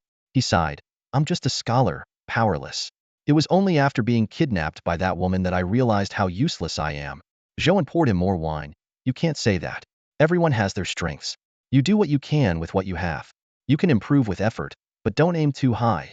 I understand that, Zhou. Yu Hang chuckled. That's why I'm letting go. I'll do my best in this exam. If I pass, I'll serve as an official and ensure the people's well-being. If I don't, I won't take the exam again. What will you do then? Zhou An sensed something in his words. Learn martial arts. Yu Hang clinked glasses with Zhou An again. I remember the martial arts master said I had more talent than you. If studying is useless, then I'll learn martial arts and fight those wicked people. Zhou An was momentarily at a loss for words. For someone who had only known books all his life, to consider learning martial arts was surprising. In these unpredictable times, without real skills, one couldn't even protect oneself, let alone others. Yet Yu Hang's decision wasn't misguided, and Zhou An couldn't argue against it. Don't worry too much, Zhou. I might still pass. Yu Hang reassured him with a smile when he noticed Zhou An's silence. They stayed at the restaurant until dusk. In the following days, Zhou An focused on honing his skills, spending all his time working at the blacksmith shop. Finally, the morning of the exam arrived. Yu Hang stood at the door, lightly dressed, calling out, Zhou, let's go. The imperial examination system of the Kingdom of Dechu is quite different from ancient societies of the past. Since Emperor Xingwu founded the country, the old system was abolished, and exams were unified into an annual imperial examination. Candidates were assigned positions based on their scores, with the highest not exceeding the prefecture level. Besides the prefect, there were various positions within the prefecture, similar to Wang Ming's previous role. Those with excellent scores were often appointed as county magistrates. If a magistrate was promoted through selection, a vacancy would arise. The number of admissions each year varied, with selection based on merit. The imperial examination lasted 3 days, during which candidates stayed on site and were not allowed to leave, under strict supervision. Zhou An decided to accompany Yu Hang to the examination hall. When they arrived at the prefectural office, many scholars were already waiting in advance. Candidates had to gather at the office and proceed to the exam venue together, not allowed to bring their own writing materials, and subjected to rigorous checks. The annual examination is of great importance to the Kingdom of Dechu.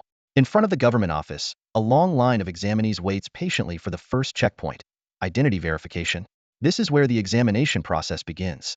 After passing the stringent identity checks, the candidates will be escorted to a secluded examination hall to undergo a 3-day test. Outside the government office, Zhou An and Yu Hang stood at the edge of the crowd, observing the various expressions of the scholars. Some paced back and forth, while others muttered to themselves, the tense atmosphere almost palpable. Aren't you nervous at all?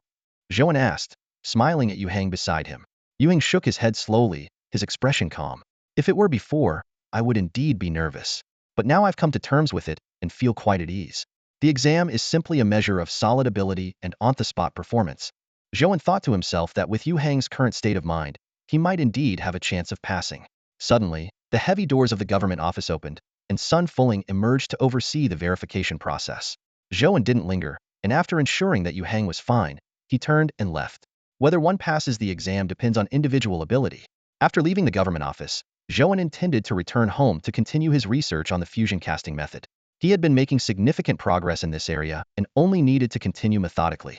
However, before reaching his doorstep, a member of the Bureau of Anomalies intercepted him. Young Master Zhou, the chief requests your presence, the person said in a low voice. Nowadays, Zhou An was well known within the Bureau of Anomalies. Ever since he demonstrated his prowess in dealing with MMO, particularly with his awe-inspiring methods, the Bureau's attitude toward him had dramatically changed. The previous disdain had vanished, replaced by genuine respect. Let's go. Zhou An nodded in agreement and followed the person to the Bureau. As soon as he stepped through the Bureau's doors, all eyes turned toward him, only to quickly look away, as if afraid to meet his gaze. Zhou An headed straight to the second floor, where Chief Zhang was waiting. Master Zhang, what's the urgent matter that requires my presence? Zhou An inquired. Chief Zhang gestured invitingly. Let's discuss it inside the room. Once inside, Chief Zhang closed the door and poured Zhou An a cup of tea. I know you're usually busy, and I wouldn't disturb you without reason. It's about the MMO case. Are there issues with the aftermath? Zhou An asked. Chief Zhang shook his head. The aftermath is under control, but we need to report to the higher-ups. We need to coordinate our statements. Zhou An immediately understood. When MMO attempted to use the 8 ultimate techniques to save himself, both he and Chief Zhang were determined to eliminate him. Now, this major case needs to be reported to the Yunlai Prefecture, but if they truthfully report their decision to disregard the 8 ultimate techniques, both of them might face consequences. This meeting was to align their accounts. Your situation can no longer be kept under wraps, said Zheng Sifu, his expression serious. With so many eyes on this, I have no choice but to report it. The supervisory department has already decided to send someone to investigate, and I've heard they're nearby and will be stopping by to look into this matter. Zhou An understood immediately. He hadn't been particularly secretive while dealing with Mimo's affairs, so it was only natural that word had spread. If such activity could be hidden, it would be unusual. Lord Zheng, how do you plan to handle this? Zhou An asked directly. Zhang Sifu replied quietly, it's actually quite simple. We'll say that Mimo refused to yield and chose death over surrendering the 8 techniques. During the struggle, the techniques were destroyed, and she died. We just need to agree on some details beforehand. The destruction of the Absolute Domain Forge was my doing, but we can attribute it to Mimo since she's no longer alive. Zhou An added, let's discuss the details carefully. The two then began to plan their strategy in detail. It took a full half-hour before Zhou An finally left the Bureau of Strange Affairs. By then it was just noon. He grabbed a quick meal outside, intending to head straight back. However, as he passed a fish stall and watched the swimming fish, a sudden idea struck him. The recent battle with Mimo had seemed overwhelmingly in their favor, but there were still aspects worth reflecting on. The most critical was the situation by the river. If he couldn't control the water, he'd have to engage the enemy directly in it. Any ambush in the water would leave him at a severe disadvantage. Zhou An realized his weakness. On land, he was in his element, but in water, he was limited. It was similar to the corpse retriever he'd encountered before, adept in water, but helpless on land. While he wasn't entirely inept in water, his capabilities were certainly diminished. I need to develop a water-related skill, Zhou An pondered, quickly settling on a target. Swimming seems like a good choice. Beyond swimming, there weren't many water-related skills, certainly not drinking water. With time on his side, Zhou An decided to take immediate action. He didn't linger in Yunlai Prefecture, but headed straight out of the city. The area around the prefecture was rich in waterways, and he chose the nearest river. Using his swift dragon step, he soon arrived at his destination, a small village by the river, where fishing was the way of life. He walked downstream until he found a secluded spot. Under the shimmering sunlight, he stripped off his outer garments and plunged into the water. The river was cool but not biting. After the splash settled, he kicked his legs and found the depth just right. Starting with the basics, Zhou An dog-paddled about 10 meters, his only known stroke. Feeling inspired, he even tried a slash with his long knife underwater. Immediately noticing the water's resistance slowed the blade. This slight delay could be a fatal flaw in a battle between experts. He then experimented with various strokes like freestyle, but none seemed to improve his proficiency. After a stick of incense's time, Zhou An paused, floating in the water to think. Since changing strokes didn't work, the issue clearly lay elsewhere. He admitted he was a self-taught amateur, never having learned to swim formally. Just as he was deep in thought, footsteps sounded from upstream. A group of fishermen arrived at the riverbank to bathe. They paid no mind to Zhou An and jumped into the water, swimming with ease. Speak of the devil, Zhou An thought joyfully. These skilled fishermen were the perfect teachers. He focused on observing their movements and quickly identified the problem. Just a moment ago, Zhou An was confidently thinking his swimming strokes were perfect, but in reality, there were quite a few issues. His arm movements seemed correct, and he believed his kicking technique was standard, but both were far from ideal. Zhou An didn't interrupt hastily. Instead, he quietly observed. After a while, he began trying to mimic the swimming style of fishermen. His first attempt was quite troublesome, and he almost choked. Fortunately, being a person of exceptional skills, such minor problems didn't affect him much. Otherwise, it could have been embarrassing. After some practice, his movements gradually became more refined. Maintaining this posture, Zhou An swam again. This time, he paid extra attention to correcting every detail of his movements. Suddenly, a mist appeared before his eyes, swirling and transforming until it finally condensed into a line of text. Swimming LV1. 110000. Finally, it happened. Zhou An secretly breathed a sigh of relief. With the proficiency system activated, he now had a direction for improvement. Being a dedicated enthusiast, and with someone else living inside him, he was eager to see what changes would occur once he upgraded this skill to level 3. With a new skill at hand, Zhou An naturally wouldn't miss the opportunity to practice. He swam freely in the water, not worried at all about the potential issues of staying submerged for too long. This was all thanks to the chi within him, which allowed him to stay in the water all day without worry. Time flew by, and soon it was dusk. Watching the sun about to set, Zhou An decided to end today's practice. The proficiency of level 1 had already increased by nearly half, progressing quickly. However, he had already decided not to practice by the river again, but to dig a pool at the Hong Tong Trading Company's residence. This way, he could practice both the fusion forging method and improve his swimming skills, achieving 2 goals at once.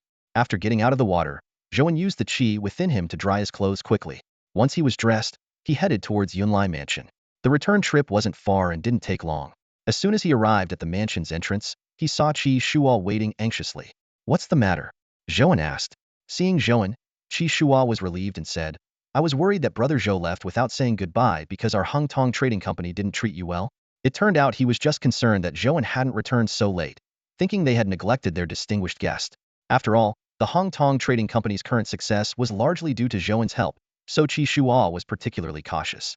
Zhou An smiled and said, "Not at all. But I do have something I want to ask Brother Qi for help with." "Feel free to ask, Brother Zhou. As long as it's something I can do, I'll do my best," Qi Shuo immediately assured. Zhou An explained his idea of digging a pool in the backyard. The open space was large enough to use half of it for a pool. Although Qi Shuo didn't understand Zhou An's intention, a wise person never asks too many questions. They just need to get the job done. He promised to do his utmost to have it completed by tomorrow. With everything arranged, Zhou An returned to his room.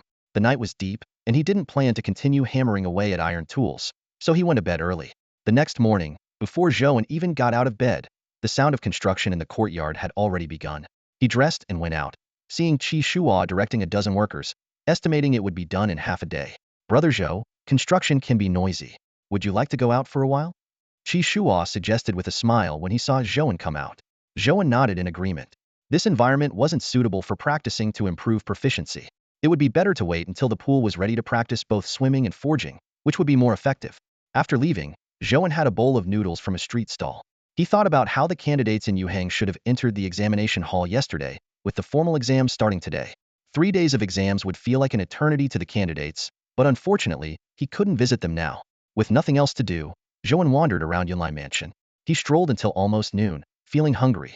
He thought about going back to check if the pool was ready, so he could continue practicing his skills in the afternoon.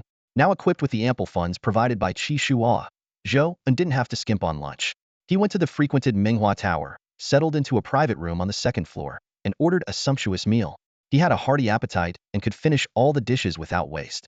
After a satisfying meal, Zhou An was content and ready to leave. Zhou An was coming down from the second floor when he noticed a crowd gathered on the first floor. In one corner, people were tightly packed, creating a lively scene.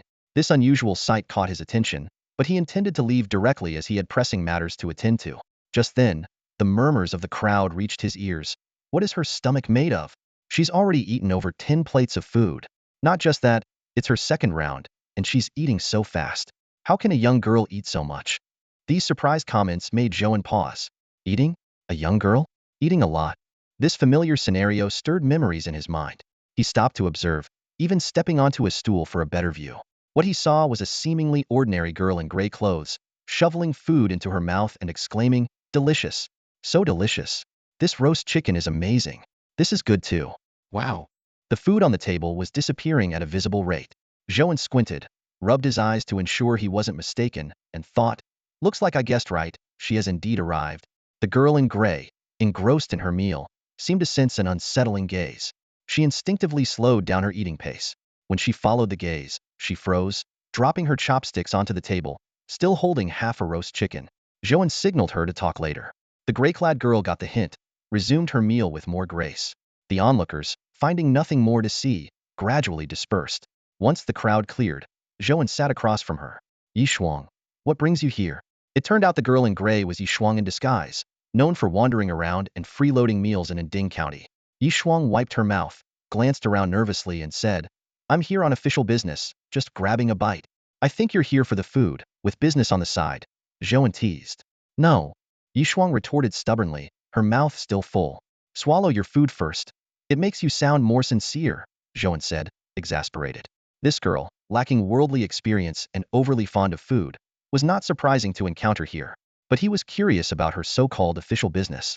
Yi Shuang widened her eyes, trying to look fierce. "I'm from the supervision department, here on important matters." "Zhou An, I'm here to investigate you." Zhou An realized. He had recently spoken with Zhang Sifu, who mentioned someone from the supervision department would be coming by to investigate. Here she was, seemingly let loose by her mentor, wandering unpredictably. "About the Miyamo incident?" Zhou An inquired. "Yes, your situation has caused quite a stir.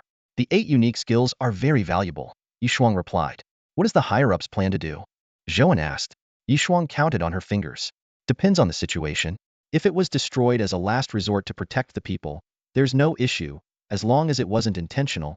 Zhou An pondered. When discussing details with Zhang Sifu, they had considered the supervision department spell. The spell could verify the truth, and destroying the massive iron sword was indeed a last resort, which could be proven. As long as they avoided mentioning Mimo's survival attempts, there wouldn't be issues with truth or lies. "Zhou An." Yi Shuang leaned forward, asking seriously, "You didn't do anything bad, did you? Don't you know me by now? Would I do something bad?" Zhou An shook his head. "That's not certain," Yishuang replied. "You were ready to kill me back then." Zhou An watched the young girl in front of him with a twitching smile, his tone tinged with helplessness. "A little girl like you has the nerve to bite the hand that feeds you. Haven't I treated you to lots of delicious food, and yet your mouth still isn't full?" Yishuang exaggeratedly opened her mouth wide, pointing at herself. "My mouth is big, it can't be filled." Her antics left Zhou An at a loss, unsure if she was genuinely naive or just pretending. "There are plenty more local delicacies in Yunlai Prefecture. I'll take you to try them sometime," Zhou An said, changing the subject. Yishuang immediately perked up. "It's a deal." Seeing Zhou An's nod, she quickly cleared the table of food and stood up eagerly. "Then let's go. No time like the present." "Together?" "Of course together. It's on the way anyway," Yishuang said, pulling out a pink purse to settle the bill. After leaving the tavern, the two headed straight for Zhengaisai. As they neared their destination, Yishuang led Zhou An into a narrow alley. She winked at Zhou An before undergoing a dramatic transformation. Her once innocent face now carried a cold, otherworldly beauty, mixed with a hint of playfulness, leaving Zhou An momentarily stunned by the stark contrast. Yishuang elegantly donned a veil, as if to cultivate her aloof demeanor. After a moment, she raised her fair hand. "Let's go, young Master Zhou. Your personality changes too quickly. I can't keep up." "Is this your performance already?" Zhou An said helplessly. Yishuang merely nodded coolly. Soon, they arrived at Zhengaisai. Yishuang succinctly stated her purpose and was promptly led to the second floor. Seeing the two of them together, Zhang Sifu was momentarily taken aback. "Mr. Yi, you and Zhou An are?" As the ninth disciple of the national master, Yishuang's aloof personality was well known. Like an iceberg, she was intimidating to most. Zhang Sifu couldn't fathom why she would be with Zhou An. Zhou An cleared his throat to mask his awkwardness. Did Zhang Sixian not inform Lord Zhang of these matters? It turned out that the case of Magistrate Chun had been reported as a confidential memorial, with many details undisclosed. Realizing this, Zhang Sifu quickly invited them to sit. "Let's get to business," Yishuang said, diving straight into a series of investigative questions. Under the guidance of Zhou An and Zhang Sifu, the conversation carefully avoided the topic of Mo's plea for survival. After casting a spell to verify the truth, Yishuang meticulously recorded everything. Zhang Sifu wanted to extend his hospitality, but Yishuang politely declined. After they left, Zhang Sifu remained bewildered, attributing the situation to the advantages of having connections in the court. Once outside Zhengaisai, Yishuang led Zhou An into another alley. She didn't revert to her gray-clad persona, but turned to face Zhou An with eyes as bright as stars. "I know you were steering me away from certain topics. Did you refuse Mo's plea involving the creation of the absolute domain?" Zhou An raised an eyebrow. "How did you figure that out?" "I may lack experience, but I'm not a fool. Or else the national master wouldn't have taken me as a disciple," Yishuang said seriously. "It's good that you stopped it, but this must remain a secret. The absolute domain must be controlled by those who are stable, not revealed at this time. My master always said that the world has finally found peace. It can't be disrupted again. Besides, I trust you. You may be ruthless at times, but you never harm ordinary people. Instead, you blend in with them." Zhou An patted her shoulder reassuringly. "Don't worry, everything I said was true." Yishuang nodded in agreement, then dusted off her clothes and transformed back into the lively gray-clad girl. "Let's go." "Where to?" "To where you're staying, of course. I'll be here for 2 or 3 days, and didn't you promise to take me to try some good food?" Yishuang said matter-of-factly. Watching the girl skip out of the alley, Zhou An shook his head in resignation and followed her under the moonlight. That's all for today. Thank you so much for watching. I hope you guys enjoyed. If you wish to have another part of this recap, please give us at least 1,000 likes. Please don't forget to comment and subscribe to our channel for more content like this. Until next time.